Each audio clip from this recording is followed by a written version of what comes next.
Ch48, The Aftermath P2. Dumbledore was troubled. The events of last night weighed heavily on his mind. Not to mention the information he extracted from Barty Crouch Jr. did not sit well with him at all. Now, wasn't that a blow to his ego, finding a long-thought-dead Death Eater impersonating his old friend Alastor right under his nose? This incident was proof that he was slipping up in his old age. Oh, he had no notion that he was an infallible wizard despite his immediate friends thinking as such. Though exceptional in magical power and skill, he remains a flawed man like anyone else. When Harry's name came out of the goblet, he suspected Voldemort's involvement. When reading Bertha Jerkin's disappearance into the event, it was too much of a coincidence for anything else. He had suspected the Dark Lord was using the tournament as a distraction to harm Harry. That's why he had Alastor and some covert order members watch Harry whenever he was out of the castle. Never did he think Voldemort would have planned to take Harry toward the end of the third task. Of course, Barty Crouch's disappearance and the results of Sirius' trial made him focus more on finding old Barty. He suspected the former head of the DMLE was somehow involved and thus he had sent Remus Lupin and Kingsley Shacklebolt to find the absconding Barty Crouch. When in truth, Crouch Sr. was languishing inside a trunk here in Hogwarts along with Moody. He sat up straight behind his desk as the wards alerted him about the gargoyle standing guard to his office move. He was not surprised to see Minerva walk in closely followed by Severus. "Thank you for coming on such short notice. Please take a seat," he offered. "Albus, what are we to do with the Crouches?" McGonagall asked. "Their fate is out of my hands. My sources in the Ministry inform me the Aurors will be shifting them to a Ministry holding cell," said Dumbledore. "A holding cell?" Snape raised a curious eyebrow. "I'd have thought they were about to enjoy the hospitality of Azkaban." "That's because I suspect something much worse awaits both Crouches," said Dumbledore, looking far too tired rather than his usual cheery self. Minerva and Severus eyed each other uneasily with the same thought running through their minds. What could be worse than Azkaban? What does Fudge make of everything that has happened? "Did he believe you?" McGonagall asked. Dumbledore shook his head. "Cornelius is unwilling to listen to anything I say that might convince him of Voldemort's resurrection. The man is stubborn and insists that I'm trying to spread unnecessary panic. So, he won't even consider the information we gathered from Crouch Jr.?" Snape asked incredulously. "I'm afraid so, Severus. Cornelius is rather cross with me for interrogating the prisoners of Ministry without his permission." "Let me guess. Fudge thinks Crouch and his son planned it all out and made arrangements for assassinating certain upstanding members of our society?" McGonagall asked sardonically. "I'm afraid that's the official version of events the Ministry prefer under the circumstances," said Dumbledore patiently. "Besides, Cornelius and other like-minded Ministry officials believe Crouch Jr. has gone mad after years of Dementor exposure and living under the Imperius curse." "Then what about Potter? Our resident hero was in the thick of it, was he not? Questioning him should reveal exactly what happened at the graveyard," Snape suggested. Dumbledore looked at the potion master silently warning him not to cross the limits. "I had tried to explain the Tom Riddle Harry talked about was the real name of Lord Voldemort. But Cornelius would not listen to me. The minister believes that this Tom Riddle is some muggle in cahoots with Crouch Sr. who helped assassinate several of our wizards to sow discord in the wizarding world," Dumbledore said, dropping his shoulders disappointedly. "I find it odd that the Dark Lord would use muggle weapons to kill his Death Eaters. It doesn't make any sense," McGonagall said, looking thoroughly flummoxed. "I share Professor McGonagall's concern. That's why I suggest we find out what happened at the graveyard from Potter.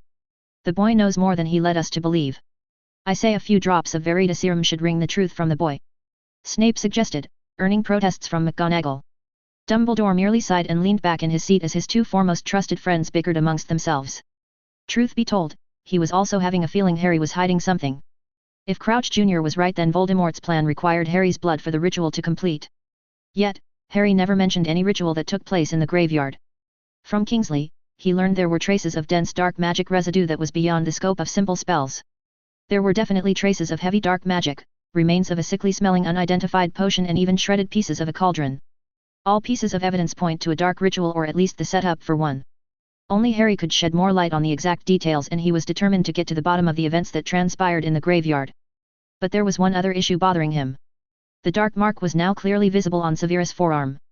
So, there was no doubt in his mind that the Dark Lord has attained a physical body. So, the question remained at large. Where is Lord Voldemort? XXXX. What happened out there? Neville asked quietly, sitting beside Harry in the common room staring into the smoldering fireplace with a peculiar expression on his face. Why do you ask? The Prophet pretty much has everything covered, said Harry, throwing a piece of paper that was sent by Fleur this afternoon. People might believe that but I don't, said Neville. Why not? Harry asked with a raised eyebrow. Neville looked at Harry searchingly before going back to stare at the smouldering fire. I just have a feeling, said Neville. Harry finally managed to identify the emotional turmoil that was gripping his friend. You are sad, Harry whispered with wide eyes. Why would you be sad? Neville hesitated and seemed a bit fearful of opening up. Harry thought Neville was going to shift the topic, but to his surprise, his friend did no such thing. Do you know what happened to my parents? Neville asked, his voice barely above a whisper. I know. Harry nodded. Seeing all those Death Eaters who died out there, I just can't help but wish the Lestranges were also dead. And Crouch, seeing him alive to know that he was impersonating Moody. He was so close, at an arm's length. Neville said, the flame in the fireplace wobbled before glowing brighter. Neville, settle down, Harry cautioned, rubbing his friend on the shoulder. Sorry. I think I'll just go pack my stuff. Harry watched Neville take his leave into their dorms. Sorry, Neville. I don't think you are ready for the truth just yet, Harry thought. For now, Harry only trusted 3 people with the truth of what transpired in the graveyard. And all those 3 people were involved in the murder of many Death Eaters in some form. Speaking of truth, he was in a dilemma of sorts. Harry looked into the fireplace where Fla's letter asking for a meeting after the leaving feast was burning into ashes. He didn't know what he should do. Rubbing his face, Harry stood up and decided to pay a visit to the chamber. It was long overdue, especially considering the prisoner he took from the graveyard. Harry teleported into the chamber with Dobby with the signature popping sound. The skeleton of the basilisk remained hung on the roof, remaining as intimidating as ever. But Harry's attention quickly went towards the large unbreakable glass prison where a gigantic python was sleeping soundly with Creaker standing guard. Creaker, is the snake under the draft of living death? He asked, looking at Nagini for any sort of movement. Yes, Master. Creaker thinks the Half-Blood Master would have been a strong black if he had been born in the House of Black, said Creaker. Creaker should apologize to Harry Potter. He is a great wizard even without black blood, said Dobby, folding his hands and looking challengingly at Creaker. Well, I do have some black blood.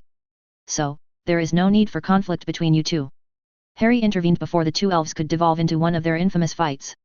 Harry stepped inside the rune-enforced ward perimeter and took a close look at the gigantic snake.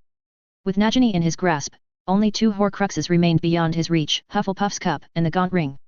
The runes and the wards would keep the snake bound even if the effects of the potion run out. The glass was also charmed to block the senses of the snake. Should Nagini awake from its slumber, it'd find only darkness and dead silence greet its senses.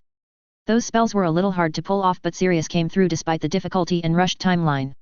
When Voldemort realizes that his pet Horcrux is missing, the Dark Lord would undoubtedly reach out through the Soul Shard to find Nagini. The wards should keep the snake disoriented and incapable of engaging Voldemort. Even if Voldemort can somehow feel Nagini is alive, the wards would still keep the snake shielded, leading Voldemort on a merry chase to find his pet or come to the conclusion that the Ministry has captured his pet. Either way, Harry was sure the disappearance of Nagini should keep the Dark Lord distracted, while Harry was left with some breathing room to take his plans to the next level. Good work, Creaker. Check in on the snake daily and make sure it is bound. As Master orders. Creaker bowed low. Trusting Creaker and Dobby to hold the fort here, Harry took his leave from the chamber. As Harry walked through the halls of Hogwarts, he was approached by many fellow Hogwarts students congratulating him on the win. He was even quite popular among the Beauxbatons students. As Harry suspected, a flashy display of magic was more than enough to impress the teen audience from the 3 schools. It seemed for the time being his star was ascendant. Time would tell how long that would last. If everything goes according to plan, not too soon. The plan he had cooked up painstakingly over many sleepless nights was not intended to physically injure Voldemort. The primary target has always been the Death Eaters. He believed that merely kicking down Voldemort was not going to accomplish anything. The huge age gap Voldemort already made the Dark Lord a dangerous opponent in a straight-out magical duel. So, Harry understood the only way he could truly strike deep into Voldemort's power base was to cripple his servants, which in turn would cripple the Dark Lord.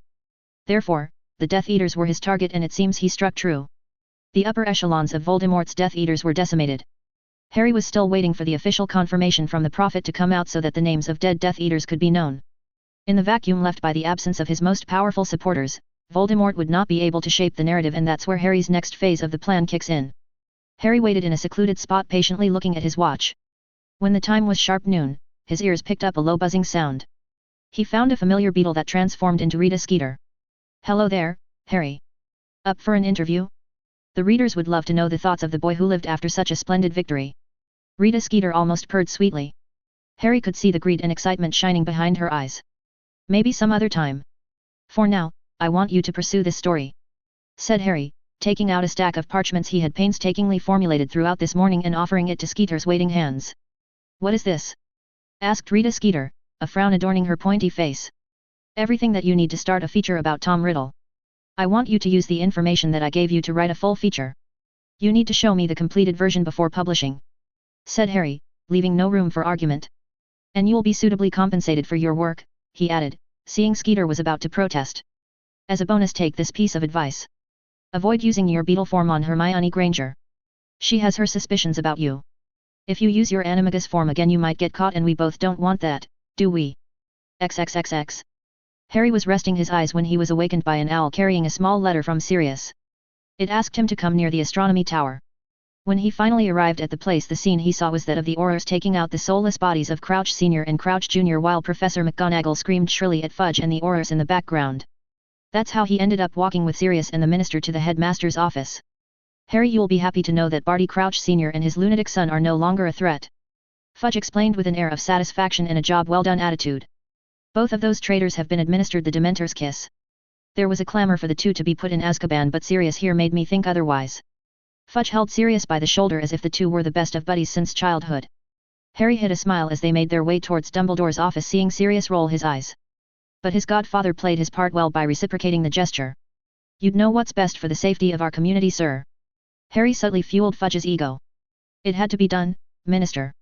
It is a terrible thing to do, but those two have gone beyond all norms of a civilized society like ours and acted to destabilize the Ministry. Strong action from you serves the enemies of the Ministry a warning that you'll not tolerate a civil war like the previous administration." Sirius buttered up Fudge further. Going by the preening Fudge was doing, it seemed to be working. "In times like these, we need a strong leader and protector. Professor Dumbledore acted in that position in the last war. But he is now very tired, the poor man. He has often said his positions are taxing and he often loses his presence of mind because of his responsibilities. In times like these, someone like you in the Ministry is a blessing from Merlin," Harry said, looking out of the corner of his eyes to see whether his words had the intended effect. "Of course. Albus always seems so tired these days. I never thought he was under such stress. He has always been so helpful all these years. I never realized Albus was suffering under the pressure of his duties." "Perhaps." Fudge trailed off, looking suddenly thoughtful. Harry exchanged a look with Sirius. Things were so far going the way they wanted. And now, they had conveniently managed to put the idea in Fudge's mind that Dumbledore is slipping in his old age. "We rarely see Headmaster Dumbledore these days. Most of his duties in the school are already shouldered by Professor McGonagall. Professor Dumbledore has already done so much for our world. He deserves some much-needed rest in these trying times. This is why most parents don't even come forward to complain about the school's flailing security standards. I mean, in my first year a troll roamed free and terrorized the school. The strange disappearance of Professor Quirrell was also a notable security lapse," Harry said, orchestrating a different version of events that happened in the past in a frame of his design to see whether Fudge would take the bite. And he did not a moment later. "Ah, yes. I've heard rumors about Quirrell. If I'm not mistaken, Dumbledore told me the man had made a run for it because of a vampire." "Of course, Minister. There are many such rumors. After all, the poor man has been wearing garlic and a talisman to protect himself all year. Some say, the vampire finally caught up with the poor man and chased him out of Hogwarts despite the famed age-old wards of the castle," said Harry. "There was also the whole fiasco with the Chamber of Secrets. As far as I'm aware, that was another attempt by this Tom Riddle fellow by using a cursed book, was it not?" Sirius asked, looking at Harry. "Indeed. Of course, Professor Dumbledore, or anyone for that matter, could not have guessed this Tom Riddle guy was working close with Crouch to spread chaos. By luck, I happened to come across the cursed book and handed it over to the headmaster. That's how I came across the Sword of Gryffindor, which helped in destroying the cursed book. You have certainly had a few adventurous years in Hogwarts, Harry. Also, I happen to know Pettigrew was living right under Dumbledore's nose." Fudge muttered, shaking his head at the failing standards of security at Hogwarts. "It seems poor Albus has done a poor job with this place. No wonder why Crouch Jr. was able to impersonate Moody and act with impunity over the course of the tournament. Speaking of which, Dumbledore won't be happy to see you execute the traitors, Minister," said Sirius. "Surely, Dumbledore would understand. Those two madmen killed so many well-respected wizards in that graveyard. Then consorting themselves with this rogue muggle-born criminal called Tom Riddle. Disgraceful." Fudge spluttered indignantly. "What else was I supposed to do? The families of the deceased are demanding justice, and as Minister of Magic, it is my sworn duty to act in the interest of our society. Not to mention, those two were raving mad. Crouch Jr. was shouting madly about you-know-who coming back from the dead. I know, Minister. You did the right thing. But Professor Dumbledore is an old man worn out after seeing 2 wars. He is after all famous for giving second chances to former Death Eaters like Snape. His heart is in the right place as the man just wants peace, which we all prefer. Sirius smoothly said to Fudge, who looked thoughtful. That makes sense. Albus has stood up to 2 Dark Lords in his lifetime, said Fudge softly. And he has no family to speak of save for his brother, who is not on good terms with the man. In his old age, he more than anyone else wishes for peaceful years ahead to quietly pass on with dignity. He is owed that much for his sacrifices, said Sirius, to an increasingly convinced Fudge, who now soundly believed Dumbledore was a poor old man prone to make mistakes who was on his last ropes. By the time they finally reached Dumbledore's office, Fudge was quite mellowed out. If Fudge had any notions that Dumbledore was after his job, then those notions were certainly much diminished.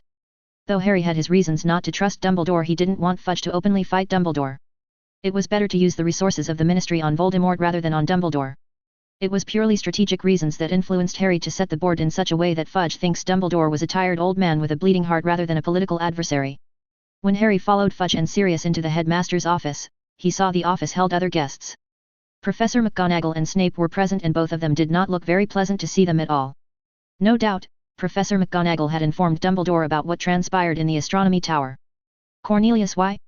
Why would you do such a thing to the Crouches? Dumbledore asked. What else was there to do? Old Barty has gone off his rocker and planned to wage war against the Ministry. His son is a raving lunatic who thinks he is acting under the instructions of you-know-who. The 2 of them conspired with another criminal and killed so many good wizards, said Fudge, firmly defending his actions. Harry only kept half an ear to the conversation going on. His attention instead went to the portraits of the previous headmasters in the room. They were keenly listening in on the back-and-forth conversation between Dumbledore and Fudge. The same was true for Snape and McGonagall. The 2 professors were shooting death glares at Fudge. If looks could kill, Professor McGonagall's stare was nearly approaching the levels of a basilisk. Harry was brought out of his musings when the argument between Dumbledore and Fudge reached a new pitch. You cannot seriously believe you-know-who is back, Dumbledore. That's simply preposterous. The man has been dead for nearly 14 years. Fudge shouted. Cornelius, see reason. We must not allow what happened in the past to repeat itself. You know of the bloodshed that followed as Voldemort unleashed his war on us. Heed my warning before it's too late, said Dumbledore, imploring Fudge to see the truth. Fudge shook his head and began muttering under his breath. Further conversations came to a halt when Snape suddenly let out a hiss, followed by holding his forearm as if in pain. Headmaster, the Dark Lord, Snape said dramatically. At least, that's how Harry took it. He was hoping that's how Fudge was taking it. Severus, if you'd please show us your arm, Dumbledore ordered softly. Snape pulled back his sleeve and showed everyone his forearm. On his pale skin, the dark mark of Voldemort could be seen as clear as day. The snake extending out of the human skull moved around as if it has a life of its own. Headmaster, it is as we feared. He has returned and he is calling me, Snape said, his voice barely above a whisper. I should answer the summons if I'm to retain my position. Dumbledore nodded in understanding. You may take your leave, Severus, Dumbledore said, a hint of pity shining in his eyes. After Snape left through the flue, Dumbledore turned to Fudge, looking far more serious. We must take necessary measures to counter the Dark Lord. We must reach out to the giants, werewolves, and vampires. We must send envoys to them and persuade them against joining the Dark Lord's side. We must also isolate the Dementors, as I believe they'll once again shift their loyalties, Dumbledore advised. Fudge stepped back as if slapped. Dumbledore, are you hearing yourself? Giants, werewolves and vampires. You can't be serious, Fudge said, moving further away from the headmaster and shaking his head. Cornelius, you saw the dark mark on Severus's arm. Lord Voldemort is back whether we like it or not, said Dumbledore. A tattoo. That's your proof. Insane, you've gone insane. Fudge stuttered towards the end as Dumbledore's magical power became all too palpable. You are blinded by your love and greed of the post you hold, Dumbledore thundered. Remove the veil that covers your eyes and see the storm that is about to wreak havoc upon our world. Time is of the essence and we must act now before it is too late. Act now as I have advised and your name will be revered by the future generations of wizards and witches. If you don't act now, you'll shame the office that you hold and forever carry the stain of the blood of innocence that's about to be spilt. Fudge let out a frustrated grunt before angrily leaving his office, shouting a few obscenities and threats on his way out. Well, that could have gone better, Sirius said, breaking the uncomfortable silence that was left in the wake of the minister's abrupt departure. While the adults continued with the discussion, Harry made up an inane excuse and extracted himself from the situation altogether. Things could have gone better, but he was satisfied with what happened. He might have to work on fudge some more and on a different angle, but he was sure Sirius could pull it off given time. XXXXXX. Harry felt as if the Great Hall was rather packed than usual, but that was just a feeling. It was a feast as usual, but the mood in the hall was not all jovial. The Slytherin table was deathly silent with many empty spaces in their table. Turns out, there were quite a lot of immediate families of fallen Death Eaters in the House of Slytherin. Harry felt only a small twinge of guilt, but it was fleeting like a gentle breeze. They chose their end by answering Voldemort's call and prostrating themselves at the feet of that lunatic. Harry justified in his mind. As far as he was concerned, he just saved many innocent lives offing those Death Eaters. Maybe their deaths will discourage their families from engaging in the war that was about to come. Not all would think so, but if even a few will, Harry would consider that success. The Gryffindor table on the other hand had ample reasons for being in a celebrative mode. One of their own has won the Triwizard Championship, and they have also won the House Cup even when Quidditch was cancelled. That greasy git was not able to take our points as he wished this year. Slytherin is third in points. The Ravens took the second spot by a substantial margin. And we have you to thank for that, Harry and Rita Skeeter as well. Katie said, quite happy with the Great Hall being decorated with Gryffindor banners. Harry nodded along even though he had not even paid any attention to the Inter-House Championship. It was quite a surprise for Harry to see Gryffindor win the House Cup, and Katie was not the only one happy about the outcome. The twins were selling their wares at a heavily discounted price to anyone who took the deal. They could now afford it after all. He had already given them a small influx of funds to keep them afloat through the next year. Harry wanted the two to take the Newts, although he doubted the twins were planning to stay that long. He was not going to advise them on continuing their education. They seemed to know what they were doing, and he promised them their deal will be finalized in the summer. Dumbledore stood up at the staff table, gaining his attention. As Dumbledore went about delivering a speech, Harry felt himself being watched. He looked at the Ravenclaw table where he saw Fleur eyeing him sultrily, which made him a tad uncomfortable. He had yet to make up his mind about the situation he found himself in with Daphne and Fleur.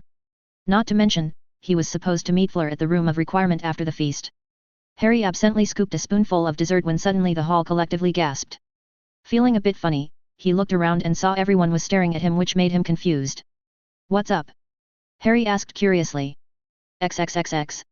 Harry felt like he wanted to wring Dumbledore's neck and squeeze the life out of that old man.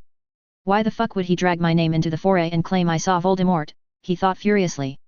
So, is it true? Neville asked. We'll talk later, Neville. Too many people can hear. Harry said, keeping his temper in check. Hermione can fill you in on the details. I have to go and speak with someone.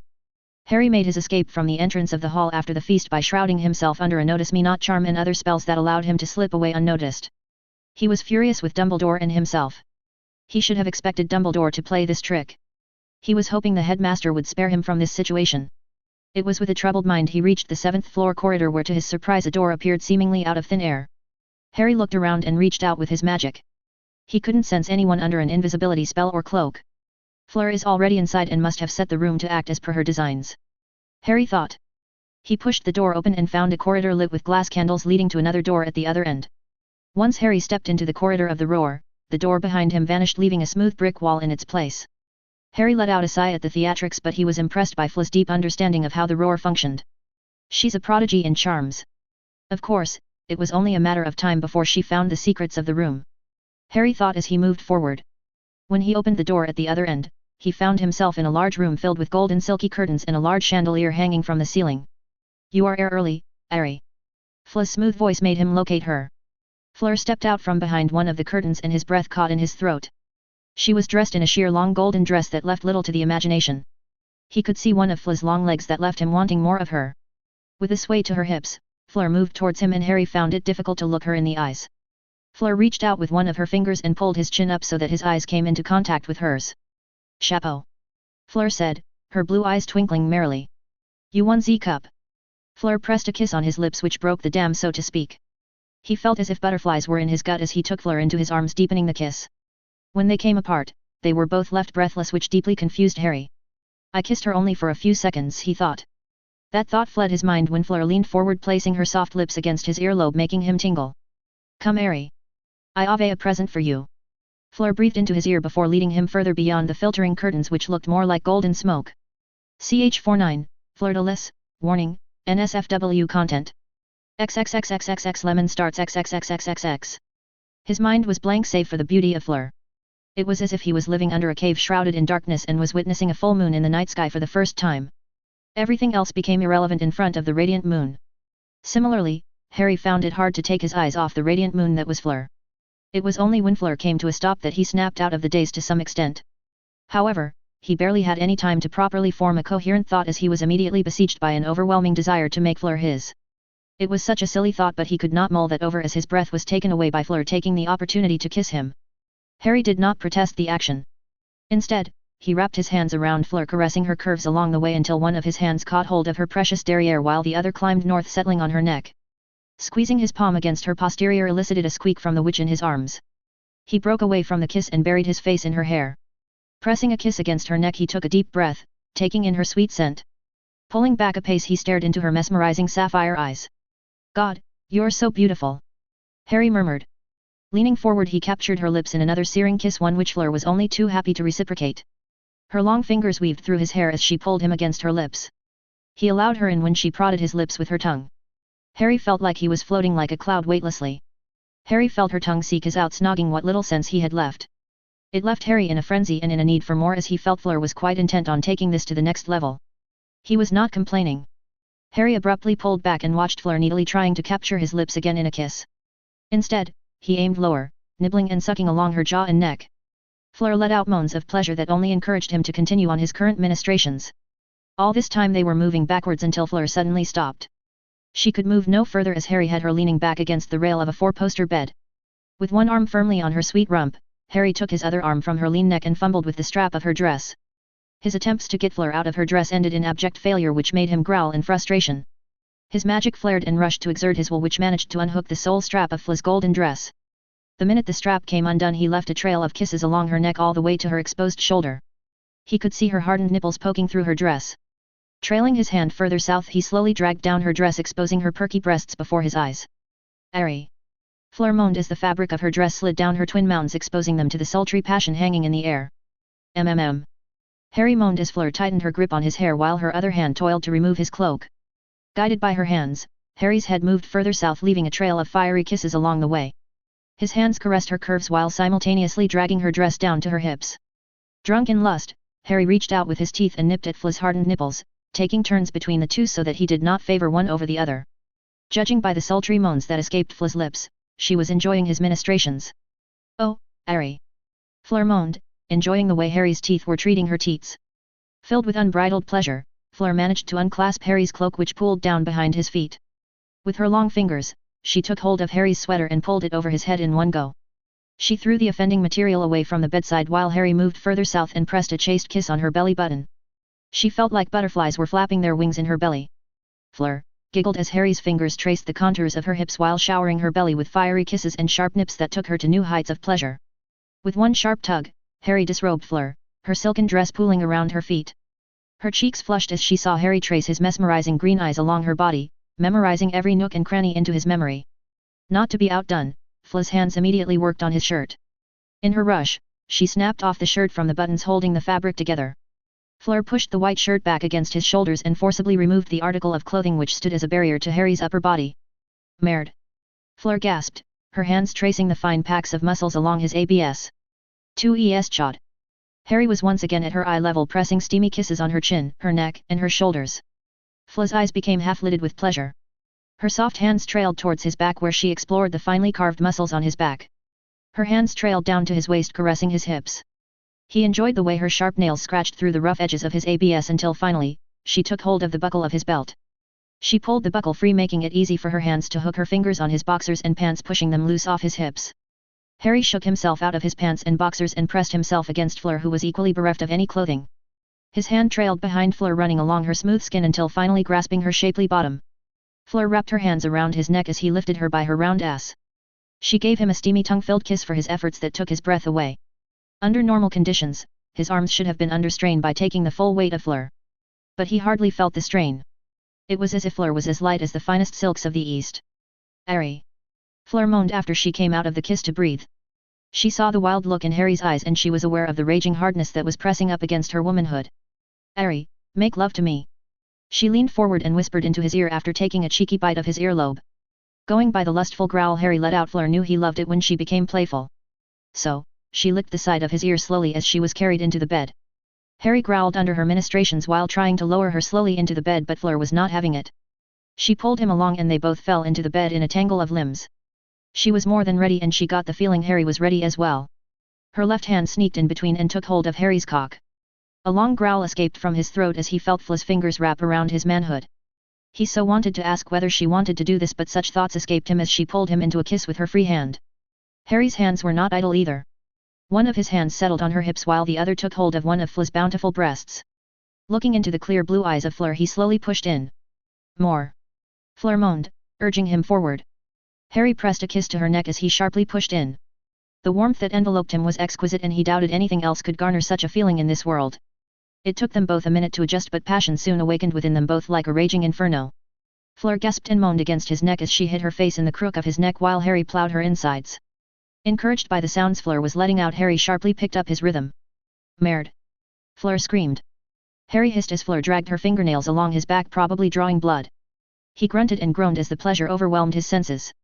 Fleur locked her legs behind him and pulled him closer. The bed beneath them creaked as they embraced. The frenzy that took over them both as nothing but lust remained in their minds, guiding their thoughts and actions. Ardor, Harry! Fleur squealed. Harry grinned down at Fleur, noting that she was dissolving herself in the vigorous lovemaking they were engaged in. Her tits were dancing to the tune of their movement. He leaned down and took one of her nipples into his mouth without compromising the pace by which he was spearing into her. Fla's fingers threaded through his hair and pressed his head against her breasts, appreciating his work on her bosom. Harry, I'm close. Fleur moaned. Harry trailed a slew of kisses along her breasts towards her neck. Oh, Harry! Fleur spasmed and squealed as she came all around his cock. Her back arched upwards while pulling him in with her legs. Her nails dug into Harry's back as she sizzled in the bed under the effects of her orgasm. Oh, mon amour! Fleur breathed hotly against his ear. Harry could no longer hold back as Fleur mewled in his skin. He pulled out at the last minute and sprayed the insides of Fla's thighs with his seed. He groaned against her neck as he finally found release. They both lay there panting, breathing hot air against their skins. Fla's legs came loose, allowing Harry to slide in beside her in the bed. Fleur pulled the covers over their sweaty bodies. Fleur reached out with her hand, tracing the fine lines of his cheekbones while staring into his green eyes. That was. Fleur trailed off, looking searchingly into his eyes. Magical. Harry supplied with a goofy grin. We. Fleur giggled, pulling him forward and smashing her lips against his. The air became saturated with Fla's allure again, but this time it was more sublime. It felt more like a soothing blanket of warm oil. Harry snaked one of his arms around Fleur and pulled her against his chest.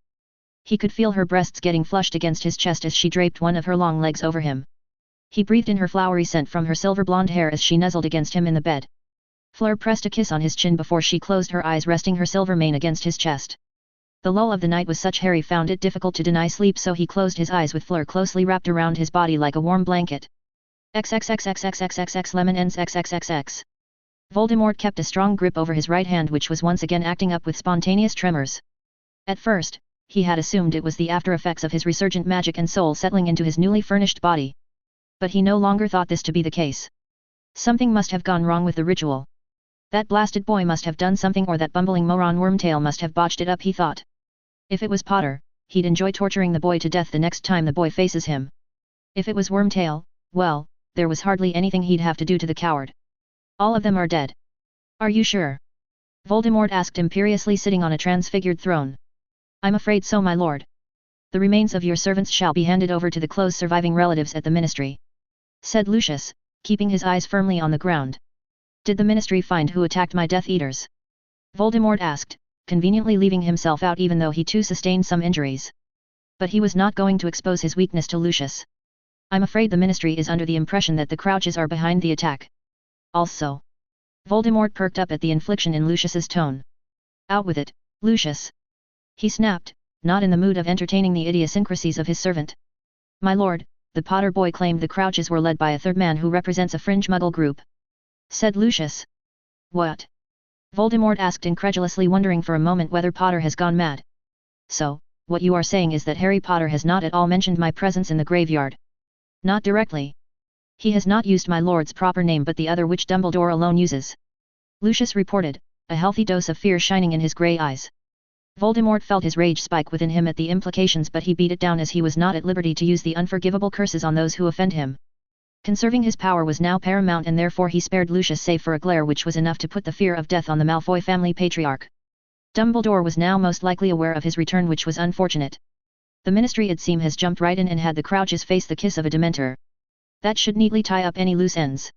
For some reason, the Potter boy was not keen on declaring his return to the public. He was not going to complain at the opportunity that his arch-nemesis has gifted him. As for what happened in the graveyard was still not making any sense. Who could have possibly found him and attacked him on the spot?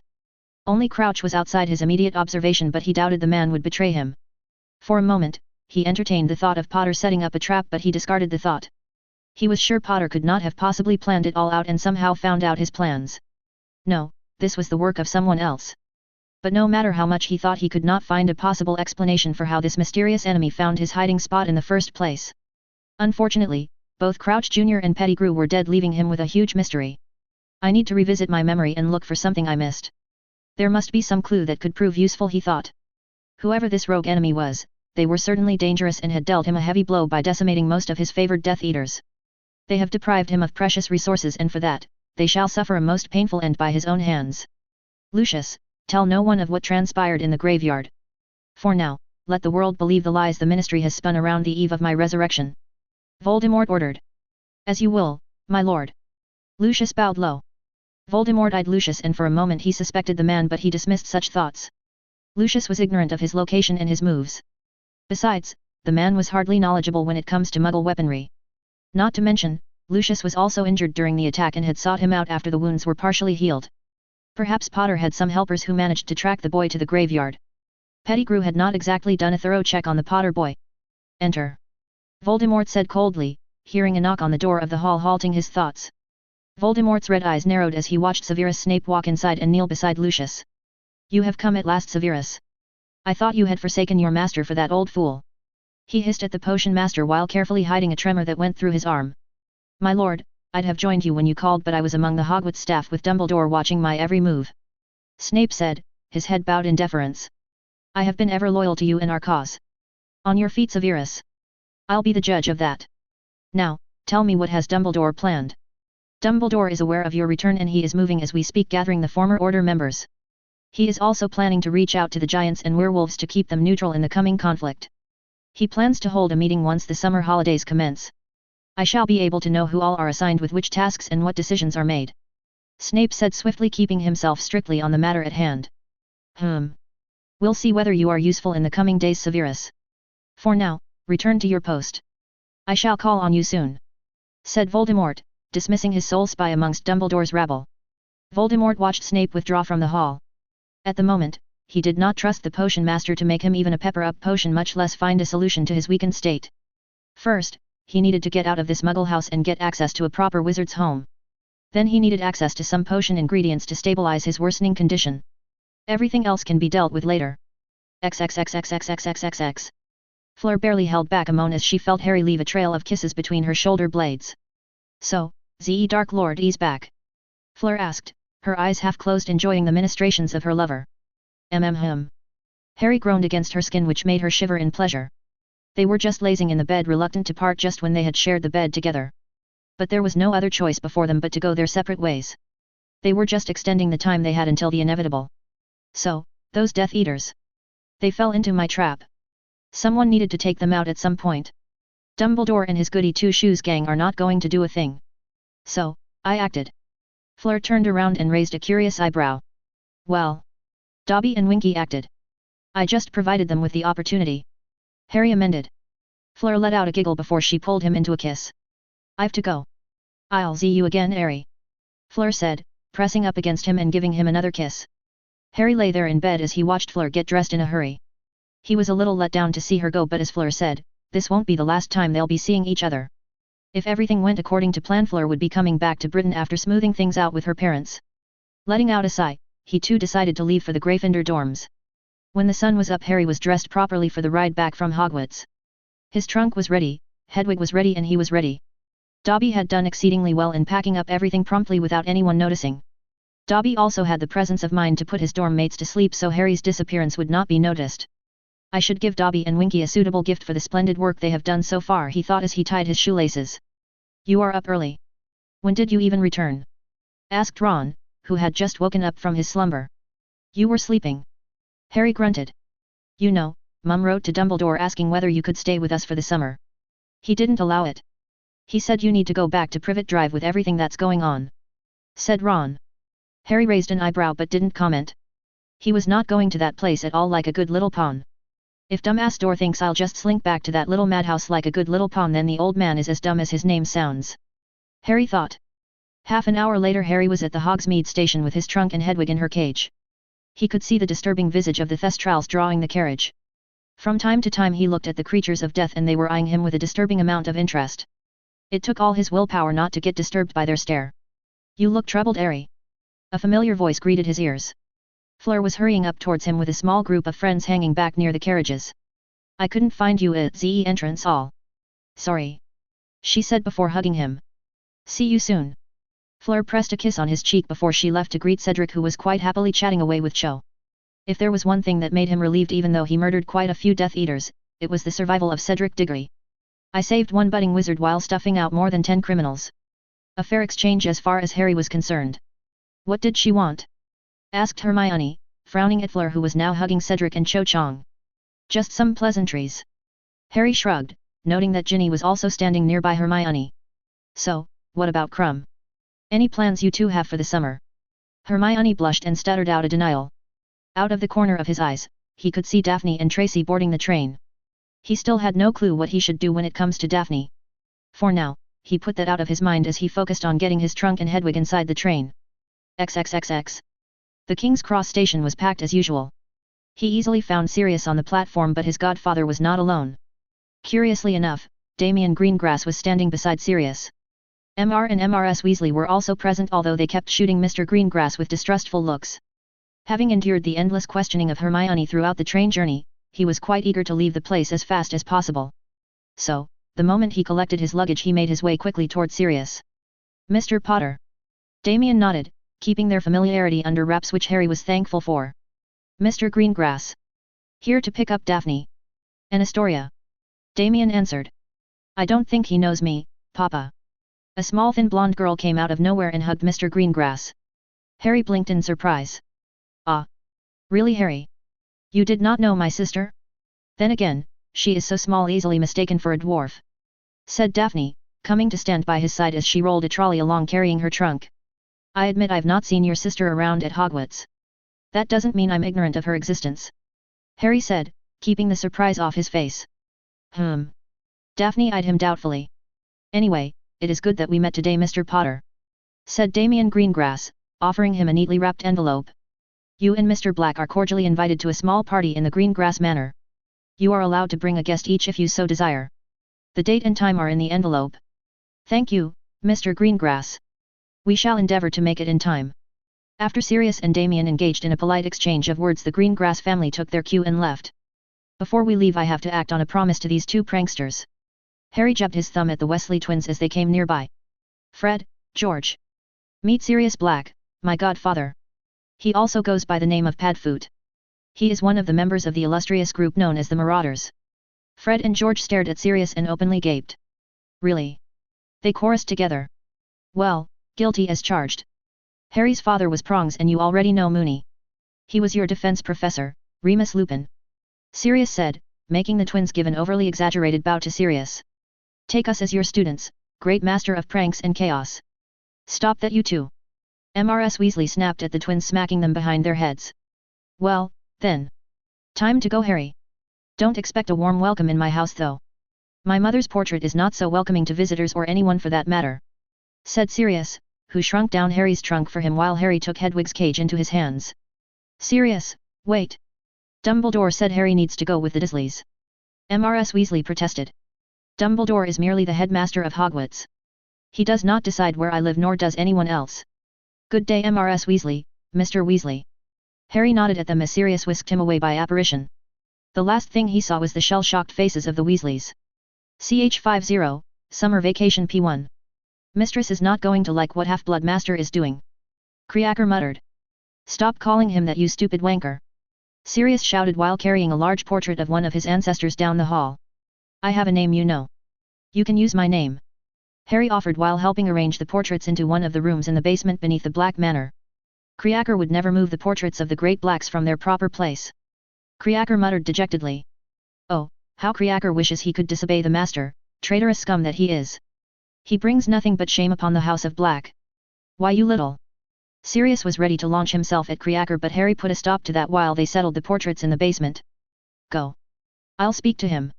Harry pushed Sirius out of the basement with some effort. Turning to Kriaker, who was muttering about blood traitors and whatnot, Harry sighed. You have to understand, Kriaker, we are at war with a wily enemy. The Dark Lord is a clever man who is not above enlisting the aid of old pure-blood families and use their portraits to spy on his enemies.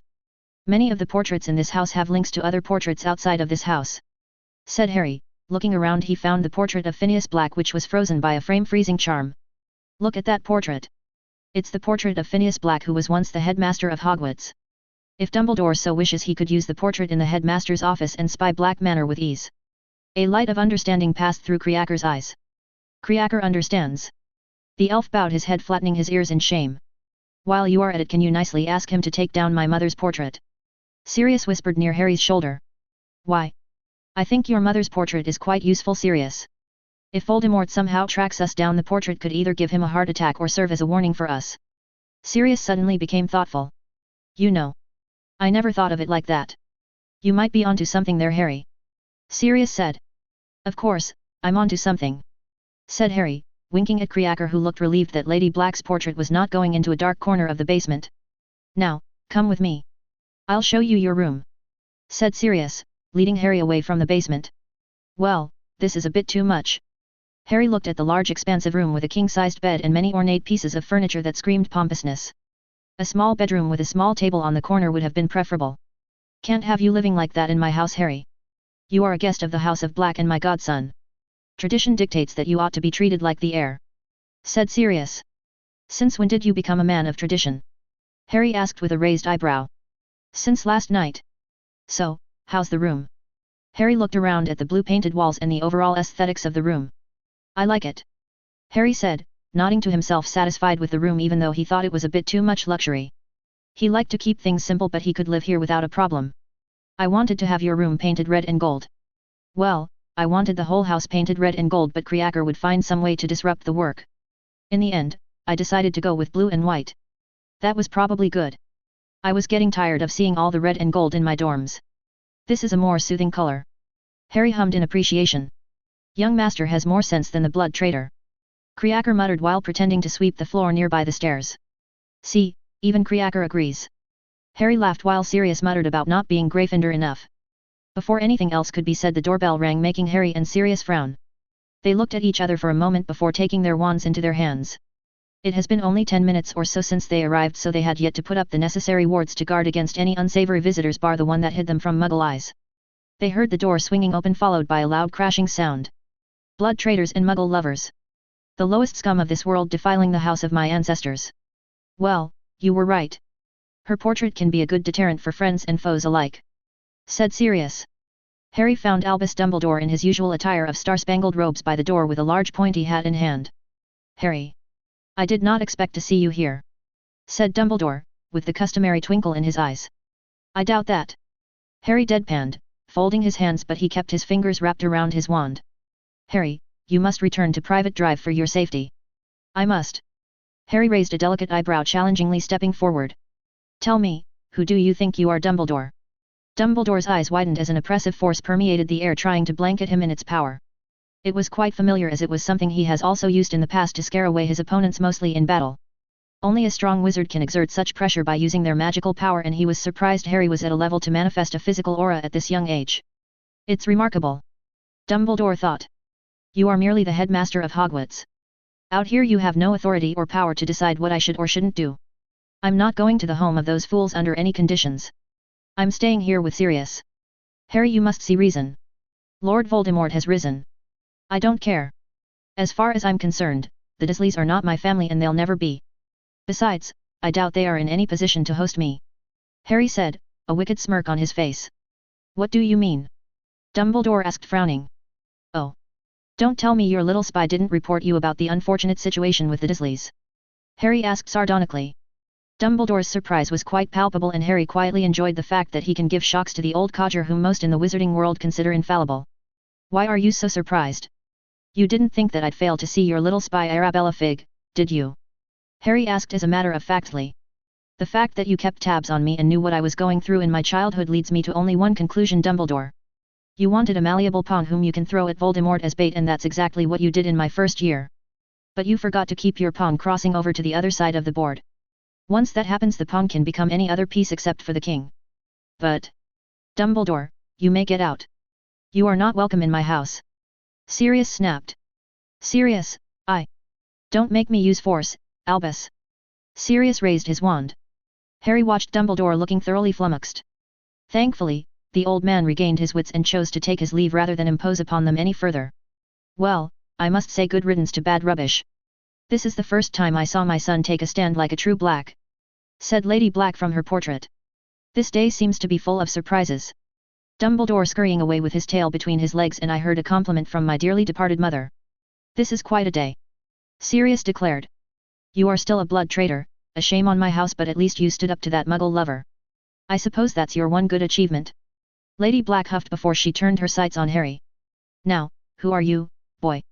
You could have known him earlier if you had not screamed like a harpy. Sirius growled. You. Shut up. You are the shame of my flesh. Lady Black screeched, wagging a finger at Sirius from her portrait before training her wild eyes on Harry. You boy. Who are you? I'm Harry Potter. A half-blood freak in my house. Lady Black screamed. Silencio. Harry shot the silencing charm at the portrait, cutting off the screaming voice. So, now that we have dealt with Dumbledore and my mother, what's the plan? Sirius asked, tearing his eyes away from the silently screaming visage of his mother's portrait after flipping her off, which riled her up even more. Now, we ward this place so tight that Voldemort won't think of looking for us. After that, we make plans for that trip to France I was talking about. That seems like a good plan. Sirius smiled, thinking of his chance to bag Avila just like his godson. I hope Fleur has more relatives. With you as my wingman, this old dog might score once again. XXXXXXXX. Vernon Dursley nursed the cold beer in his hand, looking forlornly into the dark screen of his TV. The TV screen remained blank, just like his life, which had taken a radical shift ever since that ill-fated Christmas night. So many freaky things happened that night which left him and his son in the hospital for many weeks with their behinds burned to a crisp. The doctors then reported the incident to the police, and Vernon has since been in a prison. The police concluded that he was some sexual deviant who found his jolly in burning his and his son's ass. He was humiliated in society, and it took a lot of money, testimonies from his wife and Dudley, and a blood-sucking lawyer to get him out of prison. And even that was temporary, as the police had also found out about his wife's freakish nephew. The police had gone through their home in Surrey like a pack of elephants. They found traces of that freak's DNA inside the cupboard under the stairs. It also became clear to the investigating officers that the freak was not in some special school for delinquents, as they had convinced their neighbors. His poor wife had screamed and pleaded with those officers that the freak was a wizard. It was the last attempt to get their life back. But those fools chucked Petunia in a mental asylum once some god-awful activists and journalists got wind of their story. His poor Dudley was now in the hands of child services. He was not even allowed access to his son because he was a bad influence on a growing child.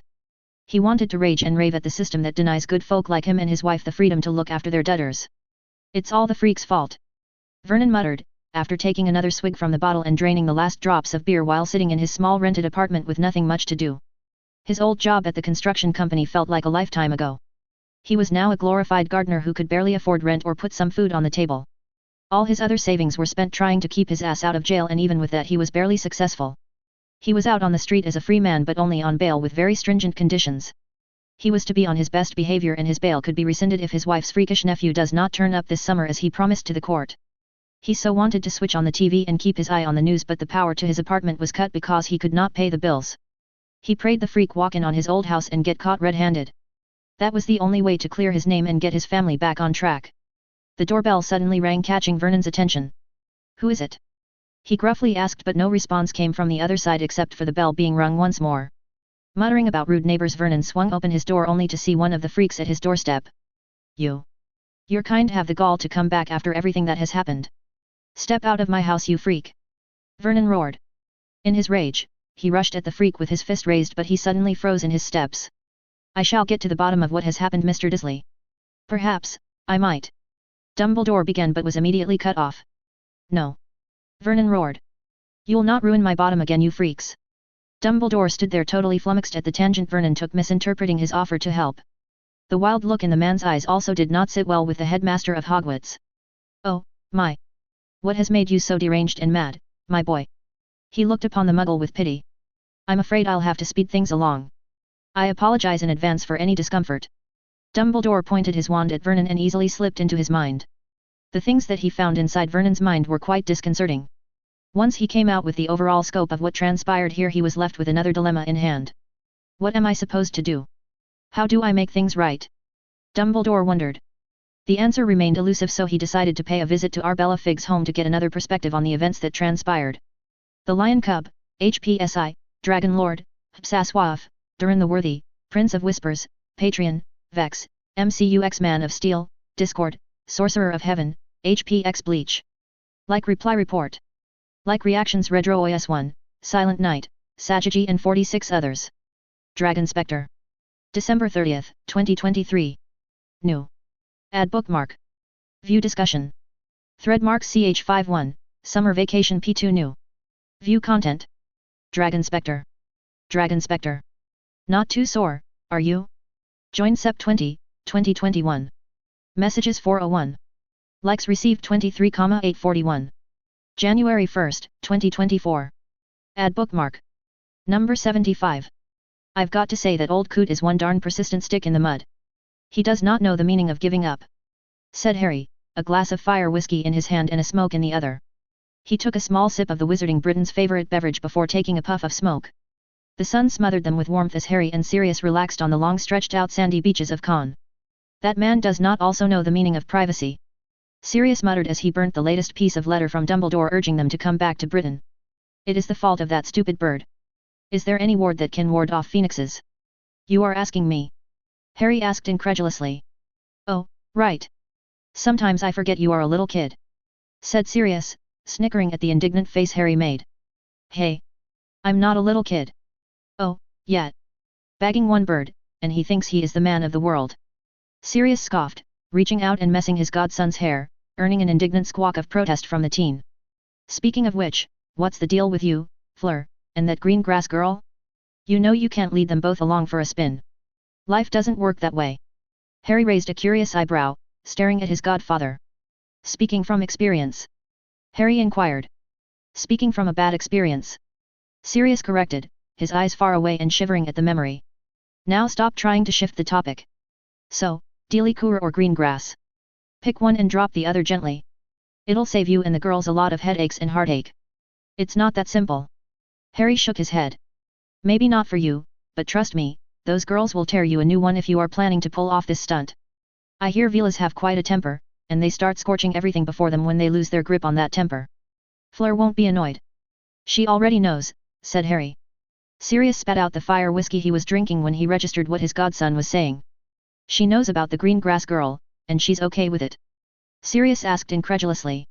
I wouldn't say she's okay with it, but she understands my position. I think she sort of sees this as a challenge. I suspect she thinks I'll never choose any other girl over her. Hey! Vila! I've got to find me one of those. Sirius said dreamily. Harry snickered, seeing the dreamy smile on Sirius's face. Well, I think I should take a dip in the sea to cool off. You coming? Sirius asked, his feet hitting the sands of the beach once more. No. Go and enjoy. I'll just hang out here. Harry said. He watched from his reclining chair as Sirius ran for the sea and jumped in, all the while hollering like a loon along the way. Harry shook his head at the antics of Sirius, but the man was right about one thing. Sooner or later, he'll have to own up to the troubles that would undoubtedly accompany with regards to Fleur and Daphne. I should not have asked Daphne out for the Yule Ball. Or maybe I should not have given her mixed signals at the ball. As far as he could see, the ball was the turning point when it came to his involvement with Daphne. Then again, he could have never predicted that he'd get in deep with Fleur after the second task. It was not as if he was planning every step. Some things just happen, and it is only in retrospection that you realize the mistakes that you made could have been easily avoidable. There was no point in thinking about what could have been at the moment. He was essentially tied up with the situation he found himself in, and the only silver lining so far had been Fleur keeping an extremely accommodating outlook. He was nonetheless worried about how long that would last. That was why he went through the trouble of sneaking into France using a freight train through the Channel Tunnel. It was not the smoothest ride, but Sirius was quite the prodigy when it came to charms and transfiguration, which made the journey hassle-free. A few careful applications of notice-me-not charms and apparitions later, they were safely inside French territory, away from some of those pesky butt-buddies of Dumbledore. It was quite a smart plan, and Harry was quite happy that his idea to use the freight trains to transit through the English Channel worked like a charm. The only hiccup in their plan was the blasted phoenix of Dumbledore.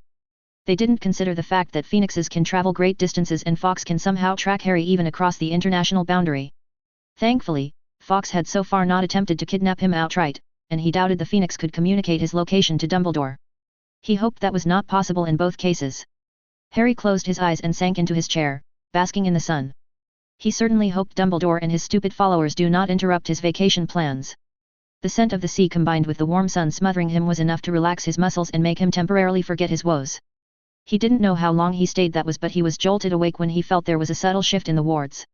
They were in a Muggle area, and Sirius had put up some detection wards and Muggle-repelling wards for some privacy and safety. Even if it was Sirius who put the wards in place, he could still feel the shift in the wards. Harry. Harry looked up to see Fleur standing there, her silver blonde hair dancing in the wind. The glare from the sun made her hair look like they were crafted in the crucibles of the stars. It's a dream, he thought. Fleur shook her head, muttering about English wizards and their inability to take on a little sun. She walked around his chair and placed herself on his right side. Harry blinked a few times as he adjusted to the sun and took in Fleur, dressed in a white flowery summer dress. Am I dreaming? He whispered as he slowly sat up straight. You are not Harry. Fleur let out a tinkling laugh as she sat beside him while enveloping him in a hug. Harry breathed in the scent of her hair, which sort of cleared up his head a little bit. Her smell had the effect of drinking tea as his mind got kick-started to work efficiently. You're really here? Harry whispered. Fleur pulled back from the hug to smile at him in a way that made him grin like a loon. Of course, I am Harry. You look beautiful. Harry breathed out the first thing that came to his mind. He barely stifled a gasp as he felt Fla's soft hands pressing against his abdomen, her nails dragging over his skin making him relieve the last time this sort of thing happened. He could feel her hands climb over his abs, and his chest until finally settle on the back of his neck. Soon he felt Fla's warm lips pressing against his own, stealing away his breath away. His hands didn't stay idle. He took hold of her hips, the white fabric of her dress being the only layer that shielded her skin from his touch. The moment their lips parted for much-needed air, Harry pulled Fleur into his lap while pressing a kiss against her neck. Harry flipped them over so that Fleur was lying on his beach chair on her back while slowly sliding over her. His hand, which was on her hip, slipped inside her skirt and steadily moved toward her inner thighs. This might sound weird coming from me, but can you two behave until we have a roof over our heads? Harry stopped what he was doing and sat back as he looked at Sirius, eyeing them with a smirk. You could not have just turned around and given us a few minutes now, could you? Harry harumphed. I don't think you were going to be finished in a few minutes, Harry. Sirius deadpanned. Mr. Black. Fleur adjusted her dress before hugging Sirius. You can call me Sirius, he said while returning the hug. Thank you. You can call me Fleur. Come, my papa and maman are waiting for us. XXXX. Voldemort was not having a good day, and the reasons were multifaceted. The reviving ritual was carefully designed not just to restore him to a physical form but also to achieve a physical form that allowed him to go beyond his original body. A wizard's body has certain limits, and he had augmented his body by using a series of rituals, alchemy, and potions. However, there was an extent to which all those augments could take him. The new body he had devised, taking the blood of his mortal enemy, the bones of his dead father and the flesh of his servant, should have been far more powerful. It should have allowed him to exert more of his dark magic and thereby grant him an overwhelming advantage over his chief adversary, Albus Dumbledore. But things were happening detrimental to his intent.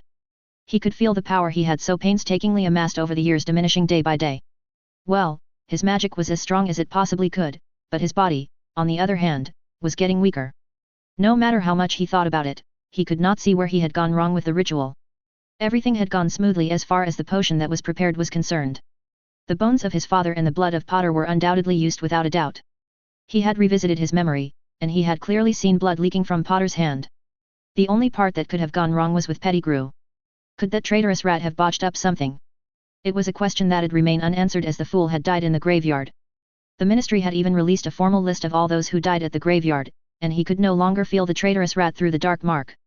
There was, however, another possibility to consider. The Mudblood mother of Harry Potter had given the boy protection using her death as a sacrifice. It was old magic binding through blood. Did I underestimate the nature of protection? Could it be that the protective magic cast by Lily Potter is acting against the enemy of her son? Voldemort mused, eyeing his shaking hand speculatively. If he looked carefully enough, he could see his veins starting to bulge in his hands, and they were slowly gaining a dark tint. Whatever magic that insufferable Mudblood had gifted Harry Potter, it was not circumvented as he had hoped. He did not even get a chance to test the protections in the graveyard because Potter had blasted him away before he could touch the boy. Perhaps that was for the best, he thought grimly. If he was right about Potter's blood being the cause of his deterioration, then touching the boy in the graveyard would have most likely ended up undoing him completely. It'd have been his shortest return to power, and he'd have been exactly where he was before Pettigrew found him, alone and as a powerless spirit. No matter how weak, I have a body of my own. Voldemort thought. He was in a bind, but Lord Voldemort was nothing but resourceful. If one child's blood was trying to bring him down, then he'd just have to counter that with the sacrifice of 1,000 children and their blood. My lord. Lucius walked forward and knelt before him. Lucius. Have you completed your task? Voldemort asked silkily. My lord, I've tracked down Greyback as you ordered. And? He prodded, his grip on his wand tightened. I've relayed your orders, but... Lucius trailed off, visibly gulping in fright. My patience wears thin, Lucius. Say what you have to say. Voldemort ordered sharply, his magic rising to convey his displeasure. Forgive me, my lord. Greyback demands gold for his services. He says he'll require gold to sway more of his kind for the work you have in mind. Lucius hurriedly said, fearing the sting of the torture curse from his master. I see. Voldemort looked thoughtful for a moment before his red eyes bored into the kneeling figure of Lucius Malfoy. Those rabid creatures have no finesse. But I require finesse in this particular job. Arrange the gold Greyback requires, Lucius. Voldemort ordered. Don't forget to play your part, Lucius. I expect you'll be instrumental in the ministry.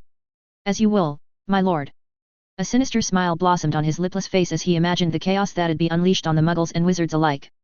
The werewolf packs shall make enough ruckus so that he can safely function in the shadows. It was time to seek out the giants and the dementors while also seeking out his precious Nagini.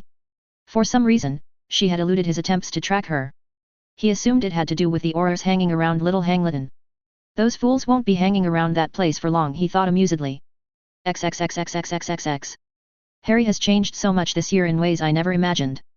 Said Dumbledore, looking sadly at his avian companion who refused to send another message from him beseeching Harry and Sirius to return from wherever they were staying.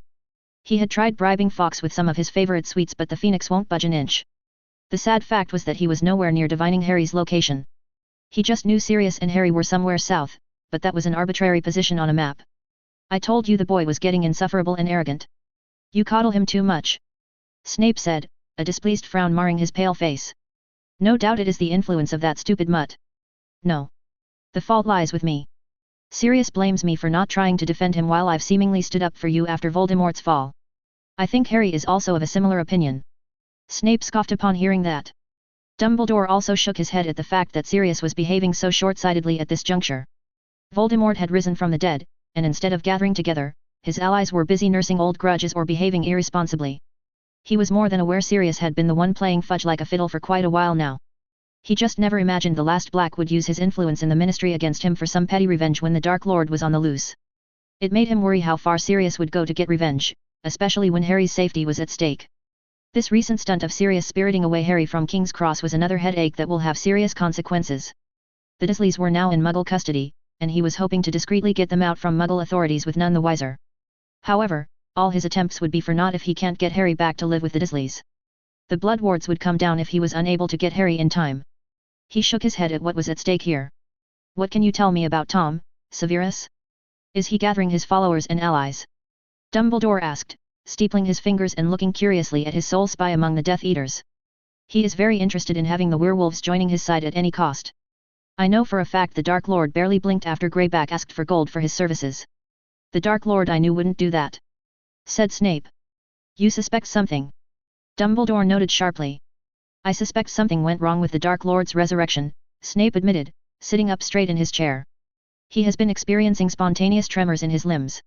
The Dark Lord hides them well, but his line of questioning on some obscure potions and potion ingredients the other day made me take a closer look at some of my previous interactions with the man. That's interesting. Could it be? He mused, thinking of the diary that was destroyed in Harry's second year at Hogwarts. The loss of one Horcrux could have some adverse reactions on the main physical body. Although, that was pure speculation at this point. There had never been anyone in all of wizarding history who dared to create multiple Horcruxes. So, he was more than aware of the limits placed on any speculation when it came to Tom. Could it be what? Snape asked. Nothing. Just some speculation on my part. Have you managed to glean anything about how Tom assumed a physical form? Dumbledore asked as that was something that truly bothered him. I'm afraid not, Albus. I've tried my best to appear as useful as I can to the Dark Lord, but he is cautious. He is not willing to trust anyone at this point, especially if my suspicions about the Dark Lord's condition are true. But I think I know who knows more on the subject of the Dark Lord's resurrection. You think Lucius knows? Dumbledore asked, standing up from his seat and moving towards the cabinet that holds his pensive. Yes, but he is not the only one. I suspect Black and Potter know more than they pretend to, said Snape, joining Dumbledore near the cabinet. Dumbledore merely eyed the potion master keenly before opening the cabinet. The silver light of the pensive shined brightly before his eyes as he took out the pensive. Your memory, Severus. I'd like to see Lord Voldemort with my own eyes. As you wish. Snape shrugged, pulling the memory from his mind with the tip of his wand.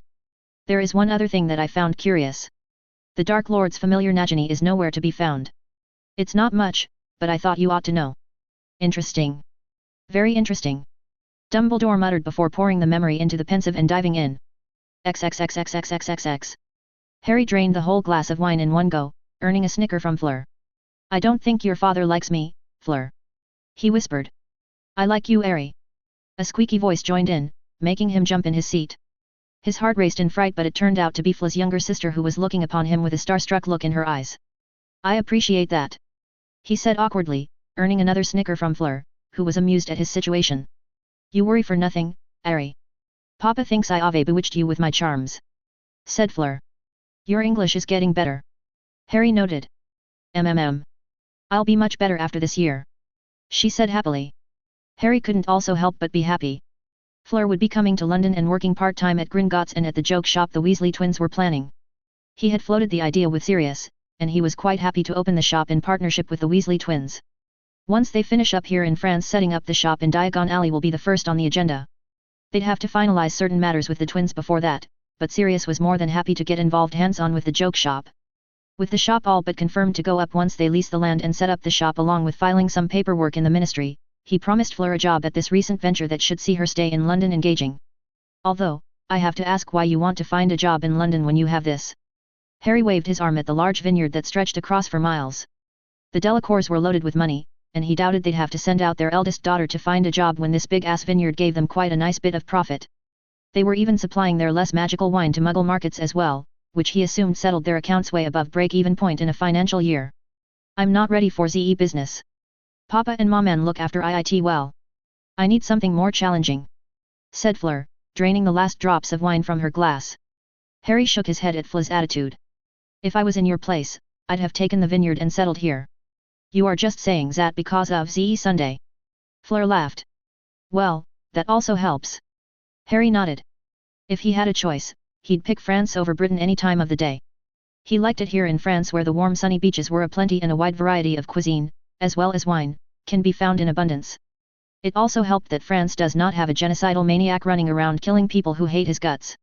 All in all, an ideal place to bunker down. Even Sirius seems to be enjoying the place, he thought, eyeing the older man who was enthusiastically chatting away with one of Fleur's distant cousins from her mother's side.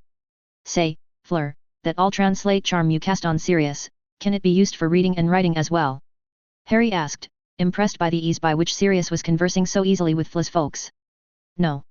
It'll only help with reading and speaking so long as there are people nearby that know the language or even a source like a dictionary or even a book. Oh. He was still impressed by the spell nonetheless. Can you teach me? Fleur smiled and pressed a kiss on his lips.